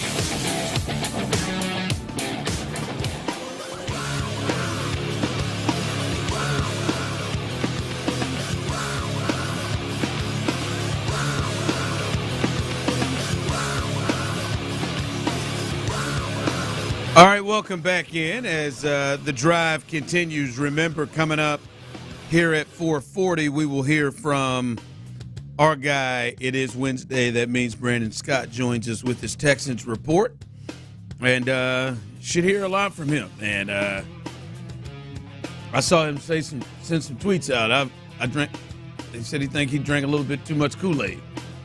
He thinks he may have drank a little too much off-season training camp Kool-Aid. Huh? Yeah. Because you remember he was on with us last week, and he said, before the season started, I had this one as a loss, but they got to me. He said they got me, and so he. We'll see what he's thinking right now, what he's talking about with the Texans coming up here in just a bit. But lineups are out for the Astros as they got Game 2. But before we get there, Clint, the news on Luis Garcia. Look there in the early part of the game, the third inning. He threw a pitch, and immediately he called himself. He called for the training staff in the Astros dugout to come out, and you could see it in his face, Clint. It looked like something's wrong. It looked like he was really struggling, and so he came out immediately. Even after the game, he said, he didn't want to speak to the media until he found out the severity of the injury. Tyler, can you guess what the injury is? Can you guess what the injury is titled? Oh, I got no clue. I haven't even seen the email. I know it. Oh, the old right elbow discomfort. Oh, it was right elbow discomfort or inflammation, or forearm tightness. Oh, well, yeah, then that's hell. But right elbow discomfort. And he is officially going on the 15-day IL. That is happening. Think about that, Ron. And look, I know these guys are paid handsomely, I guess to some degree, not all of them maybe at this point. But think about blowing your elbow up, going and getting surgery, rehabbing your ass off, going through all the Sugar Lands and Corpus Christi's and Florida Gulf Coast leagues and all that goes with coming back. You get out there, you throw one good game, and your second outing, you're out there juiced up, ready to rock and roll, and you feel something. You feel something in that elbow that just ain't right. Boy, that's got to be – you literally – your heart just has to sink, man. It has to be one of them deals of just like, not again. But everybody else – and it probably sucks the air out of the team and everybody, like – because he had been pitching well. And like you said a week or two ago, last week, hey, I really don't care who it is. We know we got the top two guys. All right, we got Arrighetti, Garcia, Javier. I just need one of those three. Alexander threw him. I just need one of those three. It wasn't even him. And in that time frame, Spencer Arrighetti and now Luis Garcia are both out of the mix. And the way that we saw the report yesterday of Spencer Arrighetti, who has not even begun throwing yet, and now this with Luis Garcia. Luis Garcia, he just had wasn't he the one, Tyler, had multiple setbacks in his Tommy John, and they had to stop and start him? Oh, yeah. And he's been out, and he was out longer than Javier. Yeah, 2 years or something, right? And this has been let's say 2 months and a half since, if you combine his pitching in the minors and then all the way up until yesterday, it's been about a month and a half. And now already, as you said, Clint, he feels something felt uncomfortable that he had to stop. Mm-hmm. They're probably, I would think they're not going to They're going to be very, very cautious with this. Like, I would be surprised, Clint, that this is a 15-day deal and then he comes back. I mean, yeah. Look, if they pushed him to fast track this deal and pushed him out there too early and it's injured now, hell, I think they'd have a damn lawsuit on their hands if they do it again. I'd imagine. So yeah, no, it's unfortunate for Luis Garcia. I don't buy the 15-day IL. I think the looks of that, he's done. I mean, you got to be pitching at a playoff caliber level from here on out. They got to ramp him up again if he would go again, and I don't think he would do that. And then, as we heard with Eric Getty, we heard Joe Espada say last week, we are running out of time with him. And hell, this happened, a week later. So just a really weird deal. And I know we talked about it before, but Clint, there has to be not just an adjustment. There has to be major adjustments on what it is they're doing from a training perspective, medical perspective, coaching perspective. They have got to figure out something. I mean, this one just came across, and the headline is Astros lose yet another pitcher. I mean, and they're just losing them left and right at a rate that is crazy. This year it's even more, but this is not. It didn't just start this year, Clint. We can roll over the last three years, and they've been dropping guys like flies. I wonder what the what the protocol is. Like I wonder if this is to a degree where Major League Baseball is like, we got to investigate what the hell's going on over there. And investigate may be a strong term, but we got to go over there and figure out what's going on, because I mean, obviously the players in the organization are in harm's way. Like this, I don't think this is just a run of like, hey man, dude's got bad elbows, dudes are fragile, they're injury prone. Like clearly something they're doing in a rehab sense or a ramp up sense or something they're doing from a strength and conditioning standpoint, something they're doing that's trying to generate more spin on the ball. Something they're doing has to be part of what the issue is here. And I just wonder how bad does it have to be before, Major League Baseball says, no, we got to take a little closer look at this. I'm with you. Like if you're Crane, you got to be like, damn, I got to take a closer look. What the hell's going on down there? Something. We've got to look at something. But I wonder if baseball is one that, from an injury perspective, I don't recall ever hearing it happen, but if there ever were a time, like this is one where you got to look at it and go, gosh, dang, man, what are these guys doing over there? We've seen, obviously over the last several years, pitchers' injuries and arm injuries have taken a major jump over from the 90s, right? Like we didn't see guys like this dropping. About throwing it as hard as you can and spinning it as hard as you can, as long as you can, so much so that the expected start time of a starter in the game is significantly down. We've seen, guys that can go 5 innings are gold. Gold, yeah. So it's. But the Astros are even taking it up another notch from other teams, which is just, and that's before we get to position players. Is Zenzo ever going to come back? We got enough outfielders, man. Damn hand. These nuts. You're right. By the way, the lineup today: Pena, Alvarez is in left field. Correa, Walker behind him. Sanchez in right. Myers in center. Caratini's the DH as they get Yiner in at catcher. Urias is at second base, and that is Jason Alexander getting the ball today. That does mean no Altuve in the lineup today. Guessing it's a scheduled day off, but no Altuve. But that is the lineup as the Astros try to get back at it and get over that tough loss last night. All right. Texans report. Brandon Scott will get his thoughts on the Astros as they drop the one of the Rams and then they move forward to get ready for a big Monday night game. B. Scott coming up next. All right, look,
Town is on the rise. I love DeMeco Ryans, man. I tell you what. H-Town, I'm back. Our guy B. Scott has all the latest from the gridiron. I don't see no bitches nowhere around here. It's time for your weekly Texans report. We ain't laying down for nobody. On The Drive with Stoerner and Hughley. All right, it's 4:40. It's a Wednesday. That means we have a Texans report. Usually this is a day where we hear from DeMeco and CJ, but everything is pushed back with Monday Night Football happening, so that will happen tomorrow. But we've heard from DeMeco plenty of times this week and since the game ended. And I saw you sent out a tweet last week about on Sunday maybe you drank too much of the Kool-Aid. And I know you were leaning Texans when we talked last week. Just from the last game, what surprised you the most, or what part of the Kool-Aid do you think you drank too much now after watching one game? Yeah, so I got two separate answers for that. I think what surprised me the most was actually that the secondary had its moments where, look, you talk about this being the best secondary in the NFL, or possibly the best secondary in the NFL. They did not necessarily look like that. I understand the defense overall performed well, only held the team to 14 points. And if there was a win out of the game, it probably would be overall the defensive effort, only holding the team to 14 points. You like to think that your offense could back you up enough to where you could win a game like that. But to me, it was still disappointing from a secondary standpoint. And some of the stuff that DeMeco talked about earlier in the week with their eye discipline and some of the more, I would say, game-deciding plays later on in the game, the secondary did not necessarily meet or live up to the expectations in that game. That's the part that surprised me. The part about drinking the Kool-Aid, though, was the offense. Like, I had sold myself over the last few weeks. All of us have done shows together where I had talked myself into this reconfigured offensive line.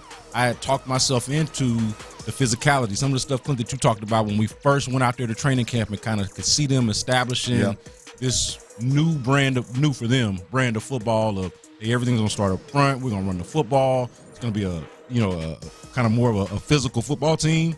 I think I bought a little bit too much into that before I actually saw it. That was the Kool-Aid that I thought that I drank a little bit too much of. What did you think? Because I think defensively, the overall production or lack thereof by the Rams, I think was really impressive. I think this Rams offense is going to end up being one of the better offenses in the league. That's an impressive group, and they are elite in some of the different operational stuff, processes that we see the Texans struggling with. They are absolutely elite. So to hold that group to 14 points, I think was really impressive. But to your point, I think Kamari Lassiter got his eyes in the backfield one time in a man-to-man situation, gave up a touchdown.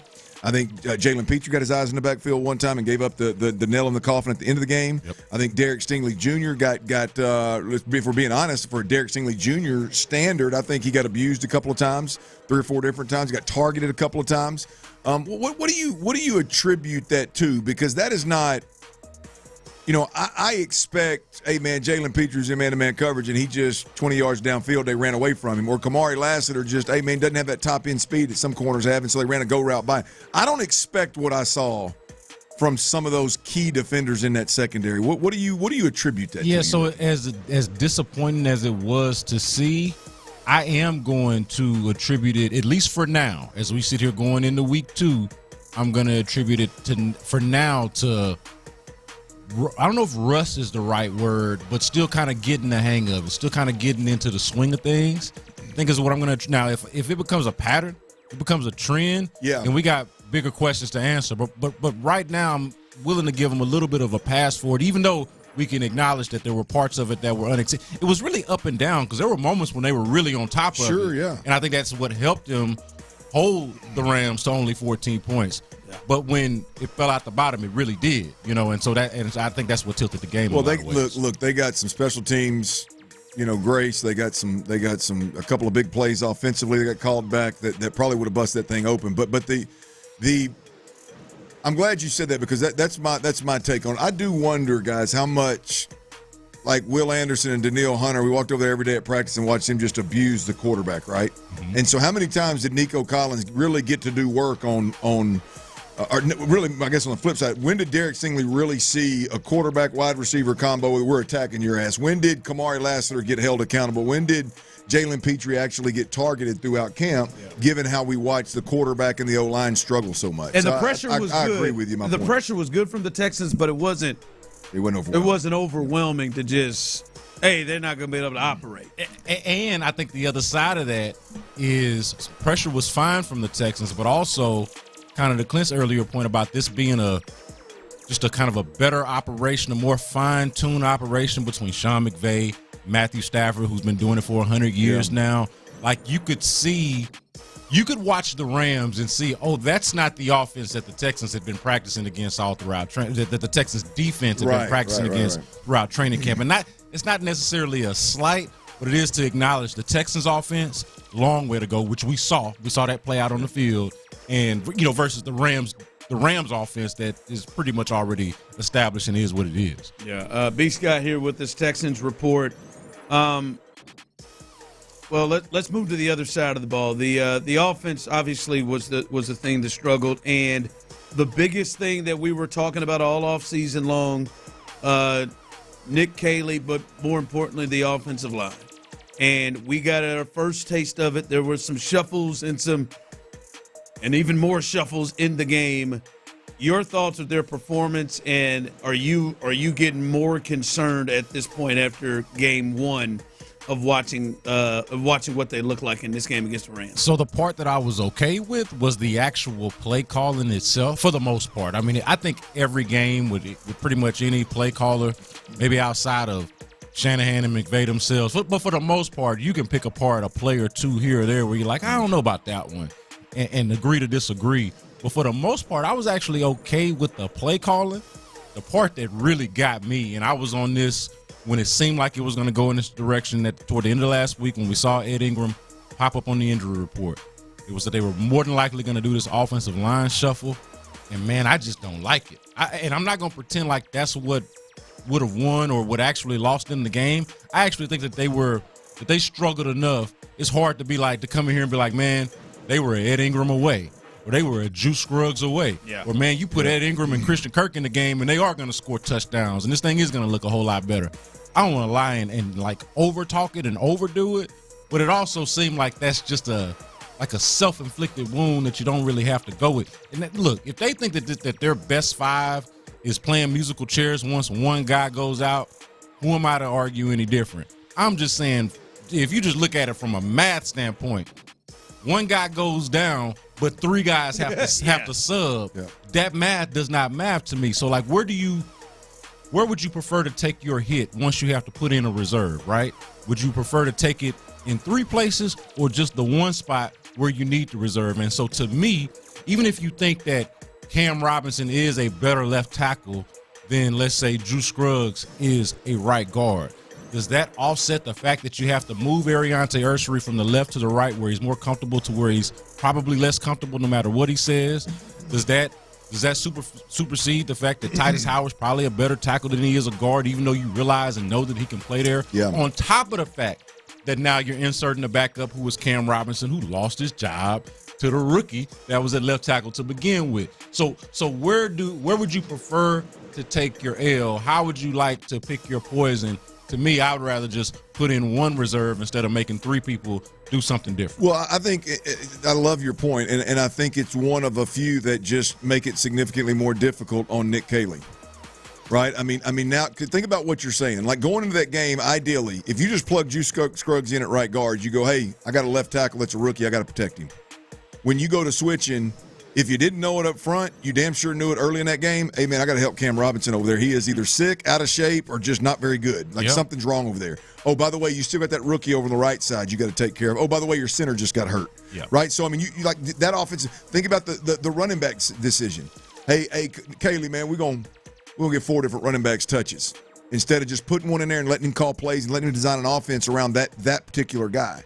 Right? I mean, and think about the lack of the Nico package I was talking about, of not using your best, really your only healthy weapon that can hit his head on the goalpost.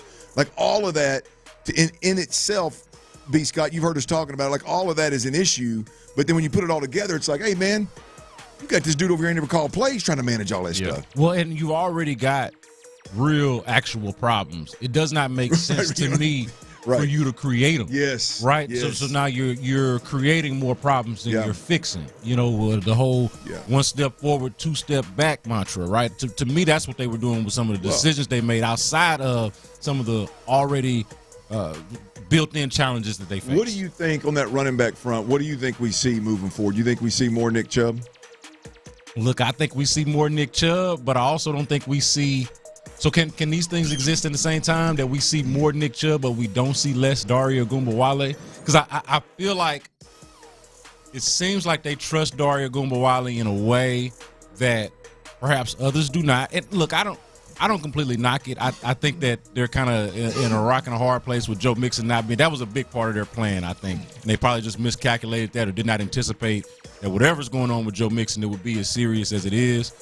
But man, like I've been saying this, like I don't feel comfortable with the idea that we're going to treat Nick Chubb like it's 2020, or that he's going to have to be the bell cow. In an ideal world, you do have a committee and you're not running Nick Chubb into the ground, but I don't know what kind of options they got.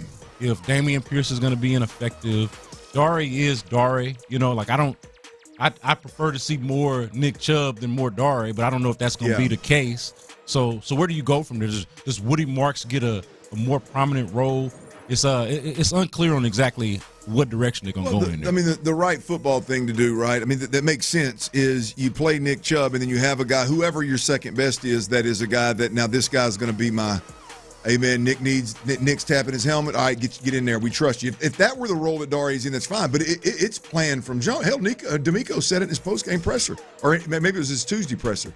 Hell, he said, "Oh no, the plan was to get all these running back rotations, get them touches, get them in the game." For what?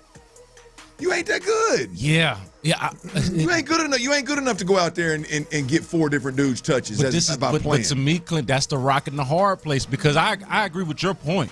I don't think you're good enough to do exactly what you're not good enough. Okay, let's just establish that you're right. But at the same time, Nick Chubb at this stage in his career, and then Joe Mixon is out. Like I think they're playing a little bit scared there and trying not to overdo it with Nick Chubb. And I, for one, understand it. Not only understand it, I kind of agree with it, even if I don't like what that leaves you with. I don't like it, but this is where we are. But now you do need to establish some sort of pecking order. It can't just be, we're just kind of just throwing it out there. B, you got to know who you are. Like, I mean, your opportunities to score points with this offense are going to be few and far between, and it's really almost by design, given your defense and everything. And now you're telling me as an offense, I can afford to do the offensive line stuff. I can afford to get multiple. I can afford to go out there and have Dameon Pierce drop a freaking swing pass dead in his chest and not expect to pay for it down the road. I can go out there and hand it to Dario Gumbawale on 3rd and 1 in a short yardage situation in a 1-score game, and it don't work out, and I can afford to do those. Like, those are the kind of things to me that, like, I mean, right? I mean, you got to look up at some point and be like, Nick's got to be like, week 6, hey, boys, y'all are wearing me the hell out. But look, as long as Joe Mixon is going to be out and not available to you, fact of the matter, they need Dameon Pierce to not be bad. They don't have enough guys. Like exactly what you just said. I got to find out I got to find out what Nick's got. But yes, but I don't think that they're good enough to not use Dameon Pierce, and they might have to. But that's going to be a bad numbers game, because now you're relying on Nick Chubb, who's older and injured, and you're relying on a rookie in Woody Marks, and then of course Dario Gumbawale. I tell you what, I'll take a Dameon Pierce start week 6 if that means they commit to Nick Chubb and his legs fall off. I'm not mad at it, but at the same, I think you're trying to be smart with this. I thought it was a bad idea last year to rely on Joe Mixon as much as they did. We'll be paying for it now. And I think they are paying for it now. Yep. But also, looking at Dameon Pierce, doesn't it feel like they did that out of necessity? I hate to complain about a thing and then I had a solution. You know what I mean? And that's what I feel like I was doing about last year. It's like, man, I don't like this running Joe Mixon into the ground thing. I don't really know exactly what they're supposed to do about it. Yeah. Boy, that seems like a tough plan. I see people texting in getting 20, 25 carries. I'm in. That seems like a tough plan for Nick Chubb. I don't know how long that rolls. It's a tough spot to be in. No, it is. You can't keep wasting downs with these guys. Yeah, man. no, that's the big thing. It feels like from last year and it translated into this one game so far. A lot of wasted down, a lot of wasted opportunities, a lot of meat left on the bone. 5 o'clock fire coming up next. We will give you the latest here with the Astros, Luis Garcia, as well as some injury news and new addition to the roster for the Texans. We'll do that coming up next. All right, we're going to talk about new additions to the roster, baby. Get down there and check out that Twin Peaks Lodge menu. They always got new items.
The Texans play here, an Odyssey sports station. We have a liftoff. Sports Radio 610 presents The Drive with Stoerner and Hughley. It's the 5 o'clock fire. It is 5 o'clock. Congratulations. Hopefully you're off work.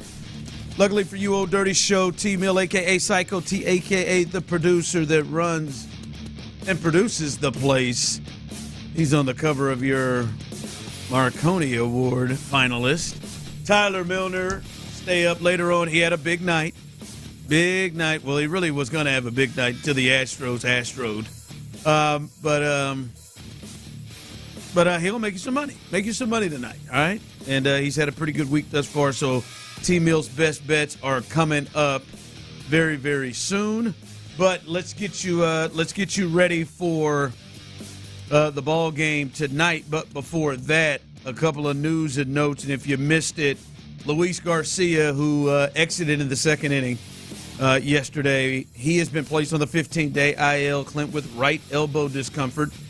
Nick Hernandez has been called up. Joe Espada has said, by the way, and we'll get to the lineup here. Joe Espada, no comments on Luis Garcia up to this point, but did make some comments on the lineup that we'll get to. But Clint, Garcia out on the 15-day IL. We've talked about it. This feels like this is probably the end of his season. When you look at it being it is September 10th, and the thought is it's hard for them to put him in a place after he just got back from recovering from Tommy John surgery to now September 10th to a place ramping him up that he pitches again. This is probably the end of the season for Luis Garcia, and this is basically going to be like Lance, Clint. He's going to have missed multiple seasons with this issue. Yeah, I can't help but get the visual out of my head. You know what I mean? It's when a guy, if you just say it to yourself, a guy's returned, he's had one start, he comes out, and what did he come out in the second inning? Yeah. What did he get, an inning and a third, inning and two-thirds? And, you look at that and you go, that in itself, if you're just painting that picture, sounds awful. But if you're watching it and you watch him it's like all of the air, all the wind was taken out of his sails the minute that elbow injury or discomfort happened, and he grabs his elbow, kind of looks around, and when it happens and he has to come out of the game immediately before finishing 2 innings, then it's bad. This isn't he went out there and threw good, bad, or indifferent, threw 4, 5, 6 innings, and then the next day, we got a little soreness in the elbow. I mean, this was something that happened immediately, and something that again just took the wind out of the sails of everybody around him. It was a tough watch, and I don't see how that happens. It's so severe. You come out of the game immediately, and then all of a sudden you're back throwing mid-90s and pitching at a playoff caliber level in a couple of weeks. Like I just don't see how that's even doable for Luis Garcia. So I would imagine this is the end of the season for him. Well, yeah, and they were saying they were skeptical of Spencer Arrighetti being able to return, and that was last week with his injury. And Clint, from your 4, you're down to 2. It's said really 3-1, but I appreciate you putting Jason back in the mix. We got to slide it in. And so Jason, Colton Gordon, Tyler, your guy's about to be in the mix here damn near soon. But now you're down to 2, Clint. Christian Javier, who will pitch tomorrow, and then Jason Alexander, who gets the ball today. It's starting to figure itself out who's going to be the third starter for this team moving forward. And people are trying to remind me that if they get to the postseason, I think they will still find themselves into the postseason. But yeah, this is starting to get funky. We talked about J.P. France returning this week, and he is already there in the building there in Toronto. We're talking about him. They were saying he's going to the bullpen. Hell, they might have to try to stretch him out. They might need him to get starts. Because right now, do they have 5? They got these 2 and the big 2, right? If you count one of the, didn't they bring one of the Sugarland cats back? It's got to be Colton Gordon. Did they bring Gordon? Gordon's up. Yeah, Gordon came up. So maybe Colton Gordon is getting starts because Colton Gordon got a start last week, I believe, for Spencer Arrighetti. So right now they're looking at Hunter, Framber, Jason, Javier, and Colton Gordon. That's their 5 spot. We'll see. All right. Just need one. Yeah, just need one. 5 o'clock fire. All right, hey, guys, by the way, want to remind you, we are still doing this. We still have one more hour left. We are doing our Kids Readathon, where you can help so many children in need in the Houston area. 61% of children in low-income families have no books in their home. You got a chance to help get these guys some books. What you can do and how you can help to donate. Text New Books, NEWBOOKS, New Books, all one word, no spaces, to 41444, and you'll have a chance to help listeners. Whatever you can give, right?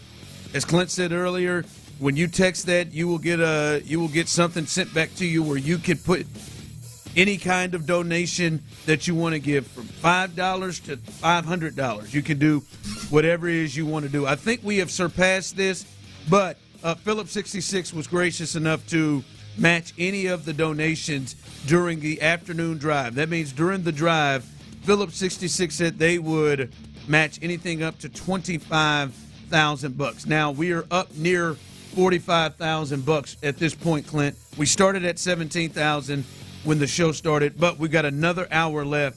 Please help us with this cause. We do this every year, Clint, and it is always a special thing for us here at Sports Radio 610 and Odyssey. Absolutely. Clint loves the kids. Text New Books, NEW. Not W, NEW.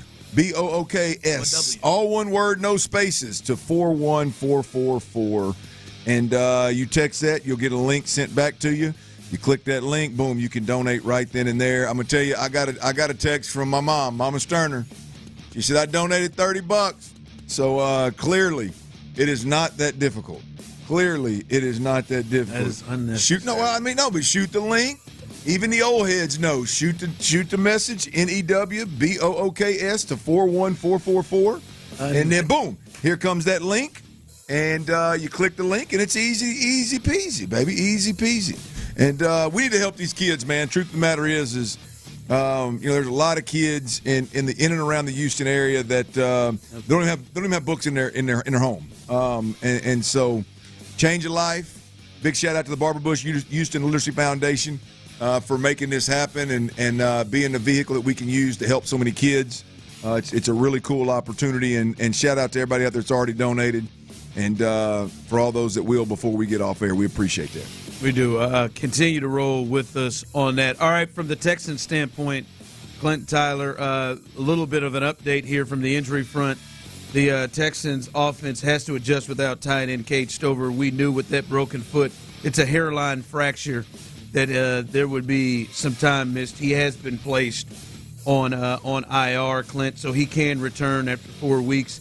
But he is expected with that hairline fracture to be back at some point. So that is something to watch. Also, Jake Andrews with that high ankle sprain. He is day-to-day, so there's still an opportunity that he may be able to go, but obviously Cade Stover's going to be more long-term. The Texans are signing veteran tight end Harrison Bryant to the 53-man roster from the practice squad, so he is going to be up there along with Dalton Schultz. So that's a big blow, right? We talked about it yesterday with Cade Stover, with everything they want to do, but you seem to feel that, and at least if you slept on it, you feel a little bit better with it, with Harrison Bryant being the guy that's going to be up there now to go along with Dalton. Well, look, I don't know Harrison Bryant personally, but he's a veteran. He's been in the league.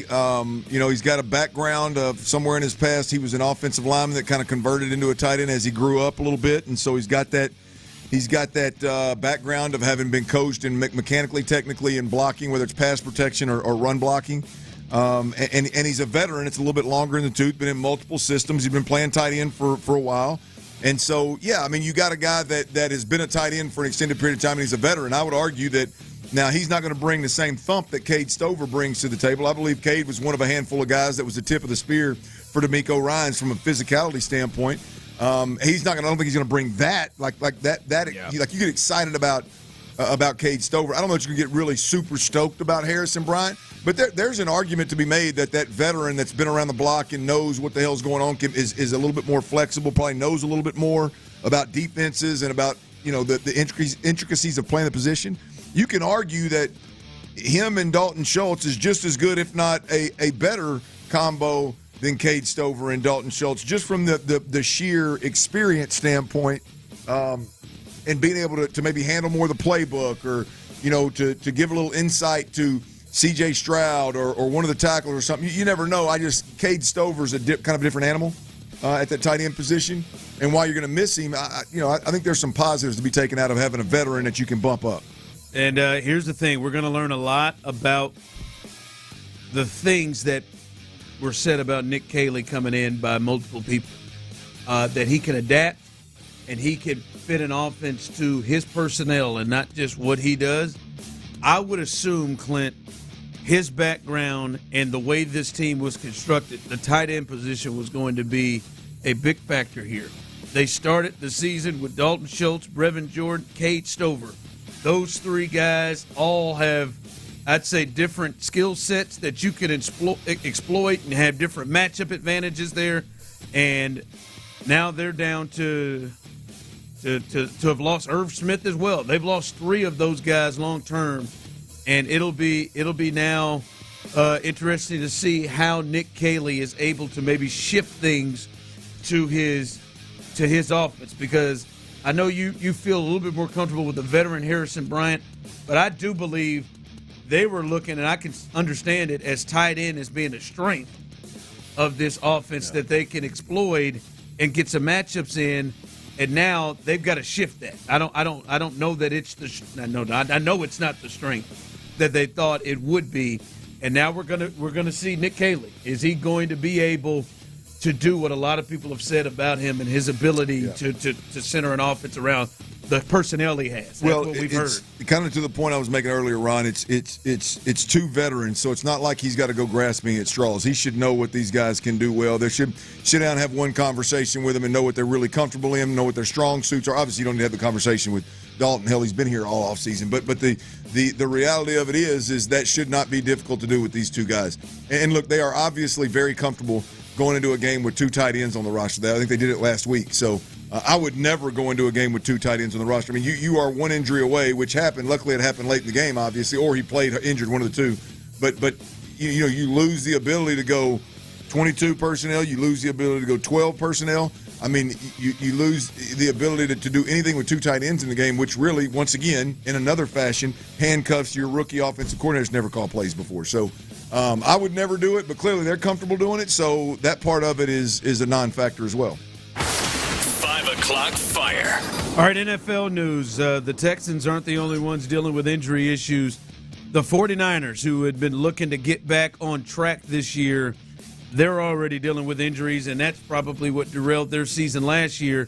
As we know, their all-pro tight end, George Kittle, he is already going to miss a couple of weeks with a hamstring issue. They had another important player go out in that game, too, that I think is going to miss some time. Brock Purdy. Jennings. Yes, Jennings, yes, shoulder. The receiver who they brought in, or who they re-signed, he got injured as well. And now their quarterback, Brock Purdy, according to the head coach Kyle Shanahan, is a long shot to play and could miss week 2. Mac Jones is their backup. They signed him in the offseason. He is their backup and will probably – Mac Jones, baby. You know who that is, damn it. That man right there. Go look him up, baby. He took a nice picture in front of that white car when he was with Jacksonville. Remember, we were laughing at him because they had a backup quarterback taking photos like he was on Miami Vice, but he is a. I told y'all, Mac Jones hit me up on social media when he was at Kentucky before he transferred, before he switched to Alabama. That was a Mike Jones reference, by the way, just for Mike, not Mac. I know. But he. I was making sure. He was wanting to know about getting in the media game. Here he is, quarterbacking. Already, yeah. How about that? Okay, all right. Well, Mac Jones will be the guy here for them if he can't go. This is Kyle Shanahan. I'm not going to say this season is going this way because they pulled that game in Seattle out of the hat.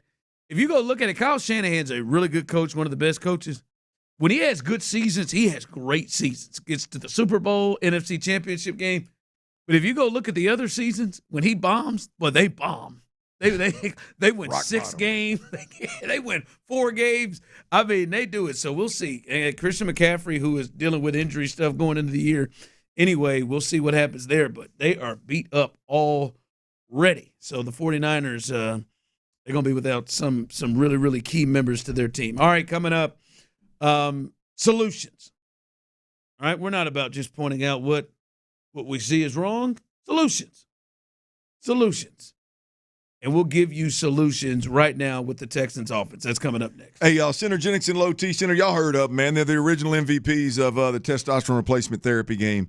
They've been changing the lives of men across the country for over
Tell your doctor about any flu-like symptoms or vaccines. There's nothing like clearer skin. There's nothing like better movement, and that means everything. Ask your doctor about Skyrizi. Visit Skyrizi.com or call 1-866-SKY-RIZZI to learn more. The best football breakdown is here on Sports Radio 610. The day after every game, join Payne and Pendergast in the loop and the drive on the Mokaram Injury Lawyers Reaction Monday. Supported by Shoppers John Deere. Game analysis, inside info, coaches' comments, and your reactions starting at 6 and going all day long. It's a Mokaram Injury Lawyers Reaction Monday on Houston's Sports Leader. Sports Radio 610. Sports Radio 610 presents The Drive with Stoerner and Hughley.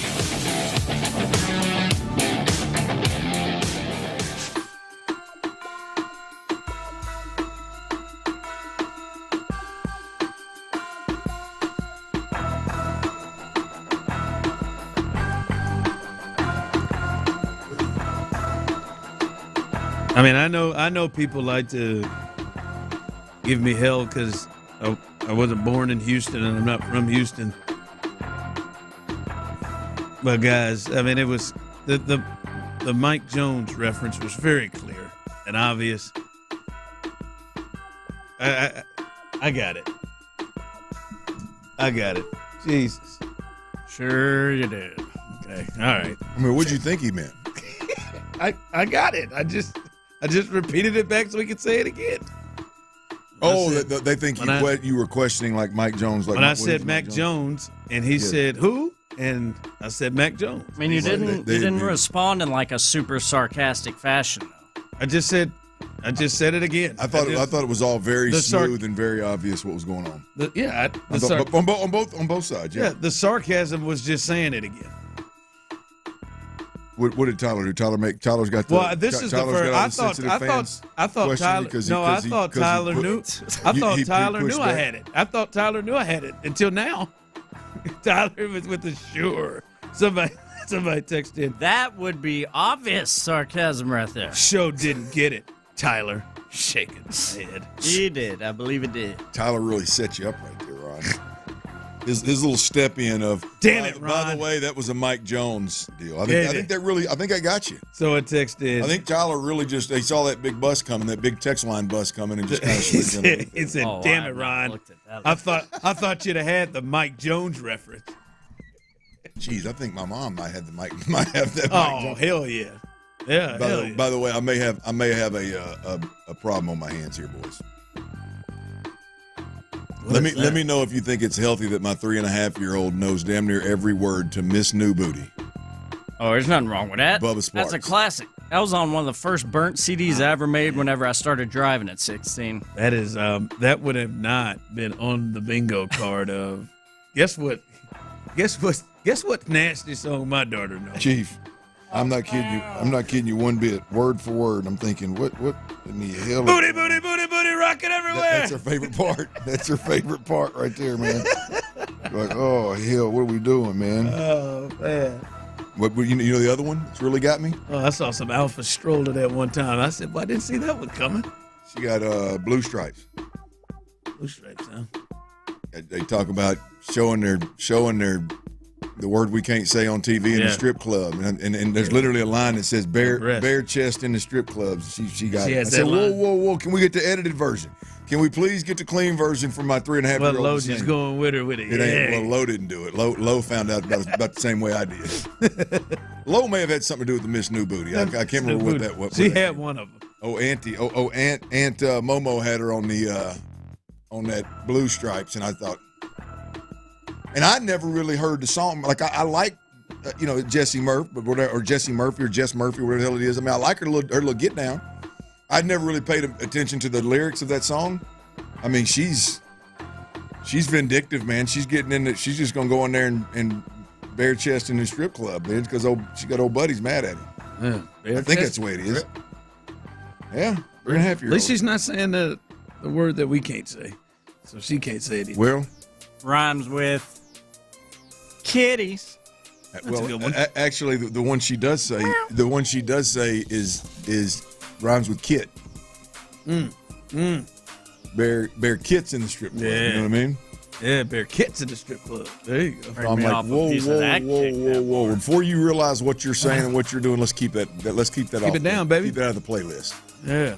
Get her some Pharrell happy. All right. All right, Clint, what are some you said you had some solutions to the offensive issues. Yes, there were some problems, and yes, there are some concerns, but you believe there are some solutions that could be realistically accomplished for the Texans, even moving forward to Monday night against the Bucs. Yeah, look, I think these are decisions that the front office / coaching staff can make before they ever take a snap at practice, before they ever take a snap in the game. These decisions being made will give Nick Caley the best opportunity to have success, will give C.J. Stroud the best opportunity to have success, and ultimately, I'll be honest with you, I think I would say that I'm very confident that this offense, as they're constructed with the injuries, this offense can absolutely move the ball and score points by making these very simple decisions.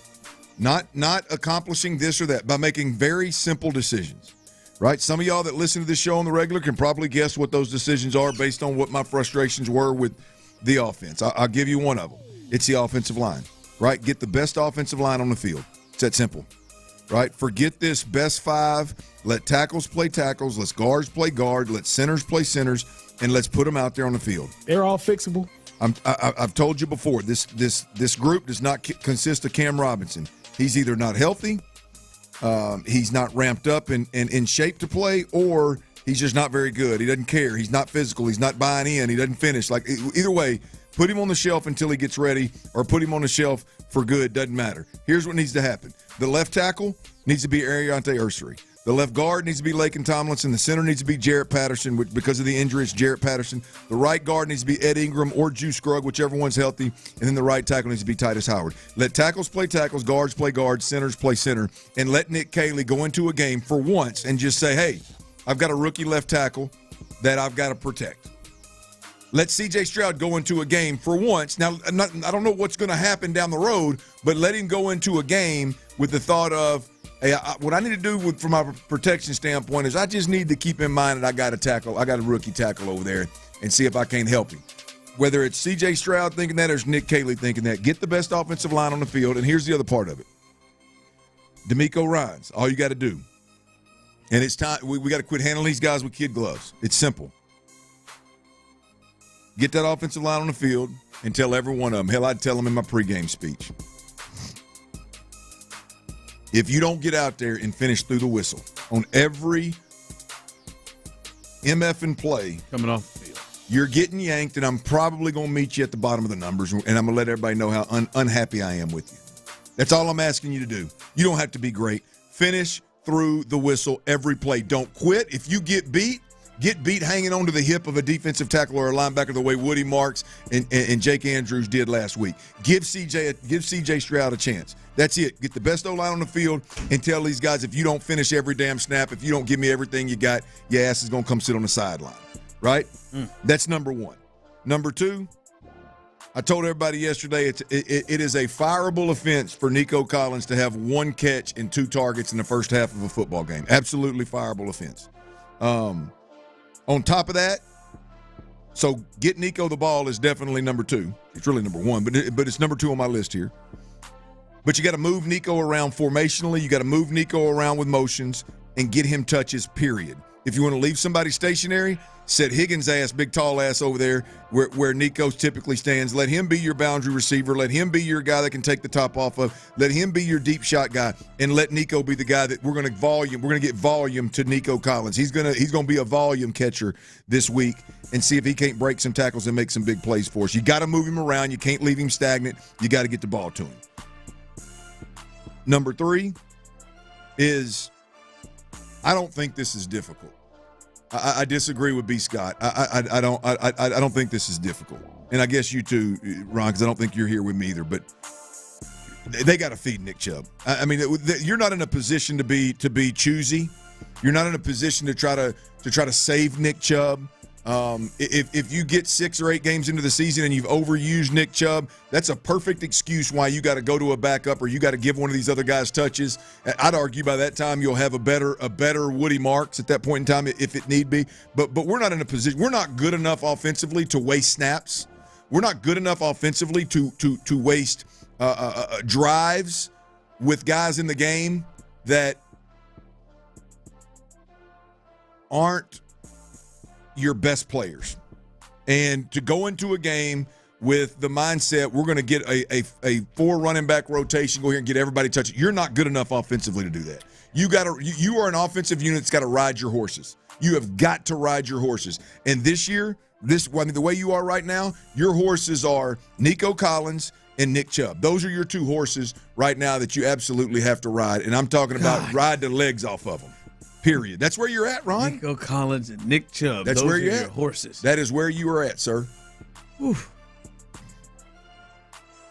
You don't have look. You ain't running. You running about 100-yard dash with these horses now. That's a good thing. Is when you've got a defense like we have, you ain't running one of them full laps around that horse track. What do they call furlongs? You ain't running those 6 furlongs. No, we're gonna run a little 100-meter dash. Not even Woody for you. Not. I'm fine. Woody is. Ron, I would have no problem with seeing Woody in the game. I'd have no problem with seeing any of these guys in the game. I'll be honest with you. I don't like the thought of this staff thinks that it's a good idea, thinks you're a good enough offense to go win games and waste, like you're wasting. No, there is not a team in the league that goes, I'm going to get 4 tailbacks, not fullbacks. There's not a team in the league that goes into a game and goes, yeah, man, I'm going to get 4 dudes touches. And now you may end up doing that. Shoe comes off.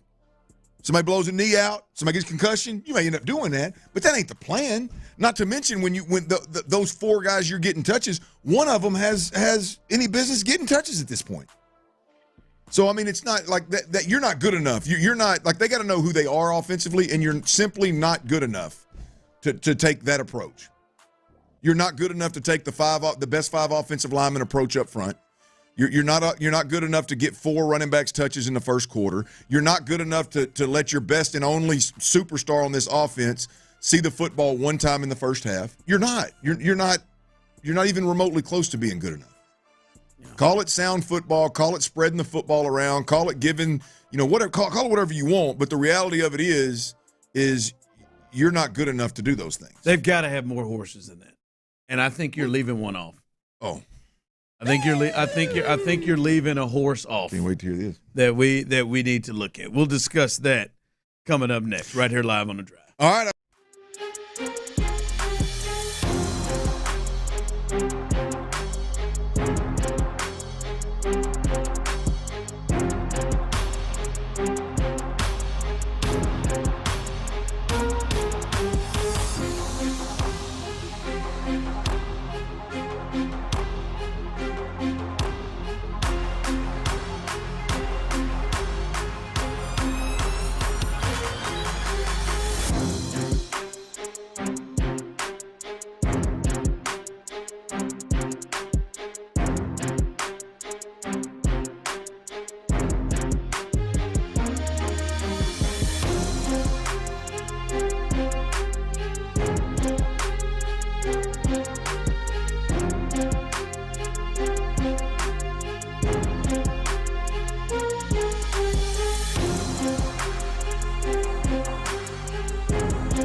from the Mokaram Injury Lawyers Studios, Sports Radio 610 presents The Drive with Stoerner and Hughley.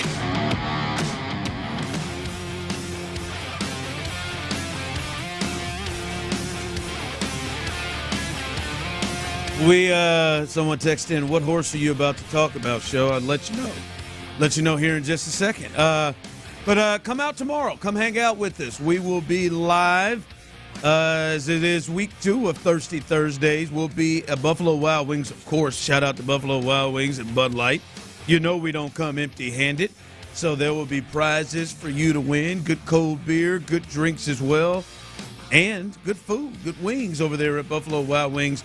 We'll be at right off Tomball Parkway here in Houston. 17195 Tomball Parkway here in Houston. Buffalo Wild Wings tomorrow. Come hang out with The Drive, a little Thirsty Thursday. Come out, make a bad decision or 3, and we'll have ourselves a good time out there. So come do that. Speaking of bad decisions, I want to say happy anniversary to the wife. It is our 14-year anniversary today. Easy 9, 10, 11 to remember. And happy birthday. Happy anniversary, love. 14 good years. You know, I'm glad you got there, Ron. I'm going to tell you the kind of man I am. There's been 2 different times today I about stepped in on that. I about stepped in and said, I want to wish Ron and Court a happy anniversary, man. But I said, I'm gonna let Ron. I'm gonna give Ron to about 5:52. You'll let me say I'm gonna let Tyler get them best bets out, and if he ain't done it by then, I'm gonna step all over his toes. But hey, happy anniversary, man! Right, 14, happy anniversry, man! Treat your bride, man. Treat your bride. She's been dealing with you for 15 years. Damn, 14 years? 14. 14, yeah, man. You got to treat her, 17, man. 17, but yeah, married. Yeah, you got to treat her, man. 14 years of just 100% commitment. Wow. Yeah. Next year, got to do a lot. 14. 14's might be a good idea if you do a lot tonight. You're 15, right? The 5s you got to do. 5s, I believe, medium. Got to do something. The 0s, the 10s, the 20s, those are the big ones. Those are ones you got to do. You got to go real big. 14, hey, we'll have a good time. Just chill together. 15, got to, you got to come up with something a little bigger. So, happy anniversary. Good times. Thank you, Anthony. Best wishes to you as well, and yours. All right, Clint, you were talking about the horses. Stay tuned with us as you know the drill after us. The fellas Texans All Access, Foley Fatakasi will join those guys. Area 45 coming up behind us. T-Mill's best bets in just a bit. Clint, you were talking about all of these horses, and you said they're horses right now. Nico Collins, Nick Chubb. I think you got to include Dalton Schultz into that. I think Dalton Schultz at the tight end position, in terms of what you brought him in for, right? Like he is thought to be one of the best pass catching tight ends in football, and I think he's got to be included in. If Nick Chubb is a horse, he's got to be included in this as well. He's a veteran. He was really good for you 2 years ago. Really good at his time in Dallas. I think he's got to be somebody that's a part of these are guys we got to get the ball to. I'm glad you brought that up because you're exactly right. A $12 million tight end that's a veteran. He's got the biggest number of contract this year. Yeah, he's got to be a factor here too. I agree with you. I think it's Nico, Nick Chubb, and Dalton Schultz. You can't lose another game without those guys being big parts of it. And look, some of that is by default. I mean, look, you'd love to have Chubb and Mixon, a two-headed monster back there. You'd love to have Nico Collins and Christian Kirk. You would love to have the three-headed monster at tight end, led by Dalton Schultz, but also a weapon in Brevinger. You'd love to have all that stuff, but the reality of it is you got a great defense. You don't have to go out and score 30 points. You're going to be able to win some games in low-scoring fashion, and in order to do so, you have got to make the most of every single rep. And I think Nico Collins and Nick Chubb are two of those guys, and I agree wholeheartedly with you that Dalton Schultz has to be one. I'm glad you brought him up because Dalton Schultz, I wanted to talk about him again today anyway. I've been so hard on Dalton Schultz, and I think rightfully so, justifiably so, but I got to tip my cap. I thought this past week's film, although the offense overall was not good, I thought Dalton Schultz showed good on the film. I'm not going to say he went out there and was a headhunter or anything, but he showed good on the film. He was a willing and able blocker. I think he was a dependable target for C.J. Stroud. And I'll be honest with you, the film tells me that C.J.'s got to find his way back to, I think year one when C.J. was having a ton of success, yeah, there were a lot of guys that were getting touches, but I think Dalton Schultz was more of like a comfort blanket for C.J. Stroud. They got to get back to that. He hit him a few times and used the tight end position really well last week. But I'm going to tell you, there was a couple of other times when Dalton Schultz was the obvious answer in the progression, and he didn't get the ball to him. And I don't need to go any further than whatever the first throw was, that it landed in the bench area over there, but it was more of a back shoulder look to Nico Collins. It's really more of a throwaway now that I look at it. But you look, everything about that play screamed, you should work the middle of the field. And everything about that play was Dalton Schultz working a basic tight end cross at about 10 to 12 yards deep, working on, I think it was a linebacker, and he was there. And it was a throw in the ocean for C.J. Stroud. And so those kind of things are can't-miss moments, again, if this offense is going to give itself the best chance to win some games, right? Dalton Schultz has got to be a horse. Chubb's got to be a horse. Nico's got to be a horse. But speaking of Schultz, like, it's just got to be – there seems to be a little bit of a disconnect right now with him and CJ. I'm talking about on the field. I was going to say we saw – like, we were hard on Dalton Schultz, and his numbers didn't match to where it was before. And now, Anthony just said, Schultz scares the hell out of me most of the time. Someone texted in, how many times are we going to say Dalton Schultz, he is not him?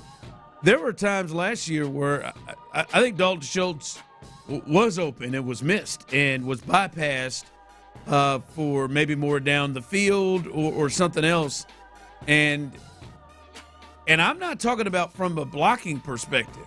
Yeah, he scares the hell out of you if he has got to be on the end or he is pass protecting. But you didn't pay him $12 million for his pass protection. You paid him that money because he is a good receiving tight end. And that part, he doesn't scare me. And there are times that he's open. And in this offense, as compared to what we've kind of been fed of what last year's offense was, that's supposed to be one of the first things that you're looking at. So, like, that should be seen there. There should be, I would say, with no Christian Kirk, there should be 6, 7, 8 targets to him in the middle of the field, just like right there in the middle of the field, especially if you're going to throw the ball as much as they did. There should be quick targets to him right there. Well, the film will tell you, Ron, he's open, he's available. If CJ will depend on him and really depend on him, I think it would go a long way. And be honest with you, the offense needs it. With all the guys that are down, as you mentioned, the offense needs it. And so not only is the timing perfect for Dalton Schultz to get back on that page with CJ Stroud, but I think CJ Stroud needs it desperately. So, and again, the film will tell you that it's there. And even when I was being hard on him last year, the film will tell you that, hey, man, there's a lot of times he's open up underneath for right now throws. You know what I mean? So hopefully they get back to that, and he can be one of those horses and one of the weapons that can help us score enough points to beat Tampa. All right, T-Mill, let's hear him. Let's get your best bets. Pretty good last night. The Astros, they're the ones who did you in, or you would have had a perfect night. Sons of bitches. They could have just held on to that game, but they did. But still, three wins and a push is still really, really good. What's the best bets tonight? Yeah, we are shaped up good now for the week. Just got to stay on it. I got 4 more baseball wagers for you tonight on a Wednesday. And tomorrow night, we'll get back to football. Thursday night football, we'll have some picks on that. But tonight, baseball. And hell no, there ain't no Astros picks in here. I'm about to say. Hell no! You need a night, huh? I need more than a night, maybe, man. I can't explain to you how angry I was last night for a regular season game in September for the Houston Astros. But anyway, no Astros wagers. Hope they do their best, but good God. Mets at Phillies over 7.5 runs. That is my lock of the night. I love that one. I think that's going to be eclipsed maybe even by the end of bottom 5 in this game. Mets, Phillies over 7.5 runs. Tigers at Yankees, another over. There's doesn't have the hook, but it's set at 8. So Detroit and New York over 8 runs. Then I got the San Diego Padres -1 run at plus 105 odds as they host the Reds. And finally, the Tampa Bay Rays money line at -135. They are playing in Chicago against the White Sox. Tampa money line, book it. Those are your 4 best bets. Yeah, Aaron Judge heating up again. That over, I like that. It really any game.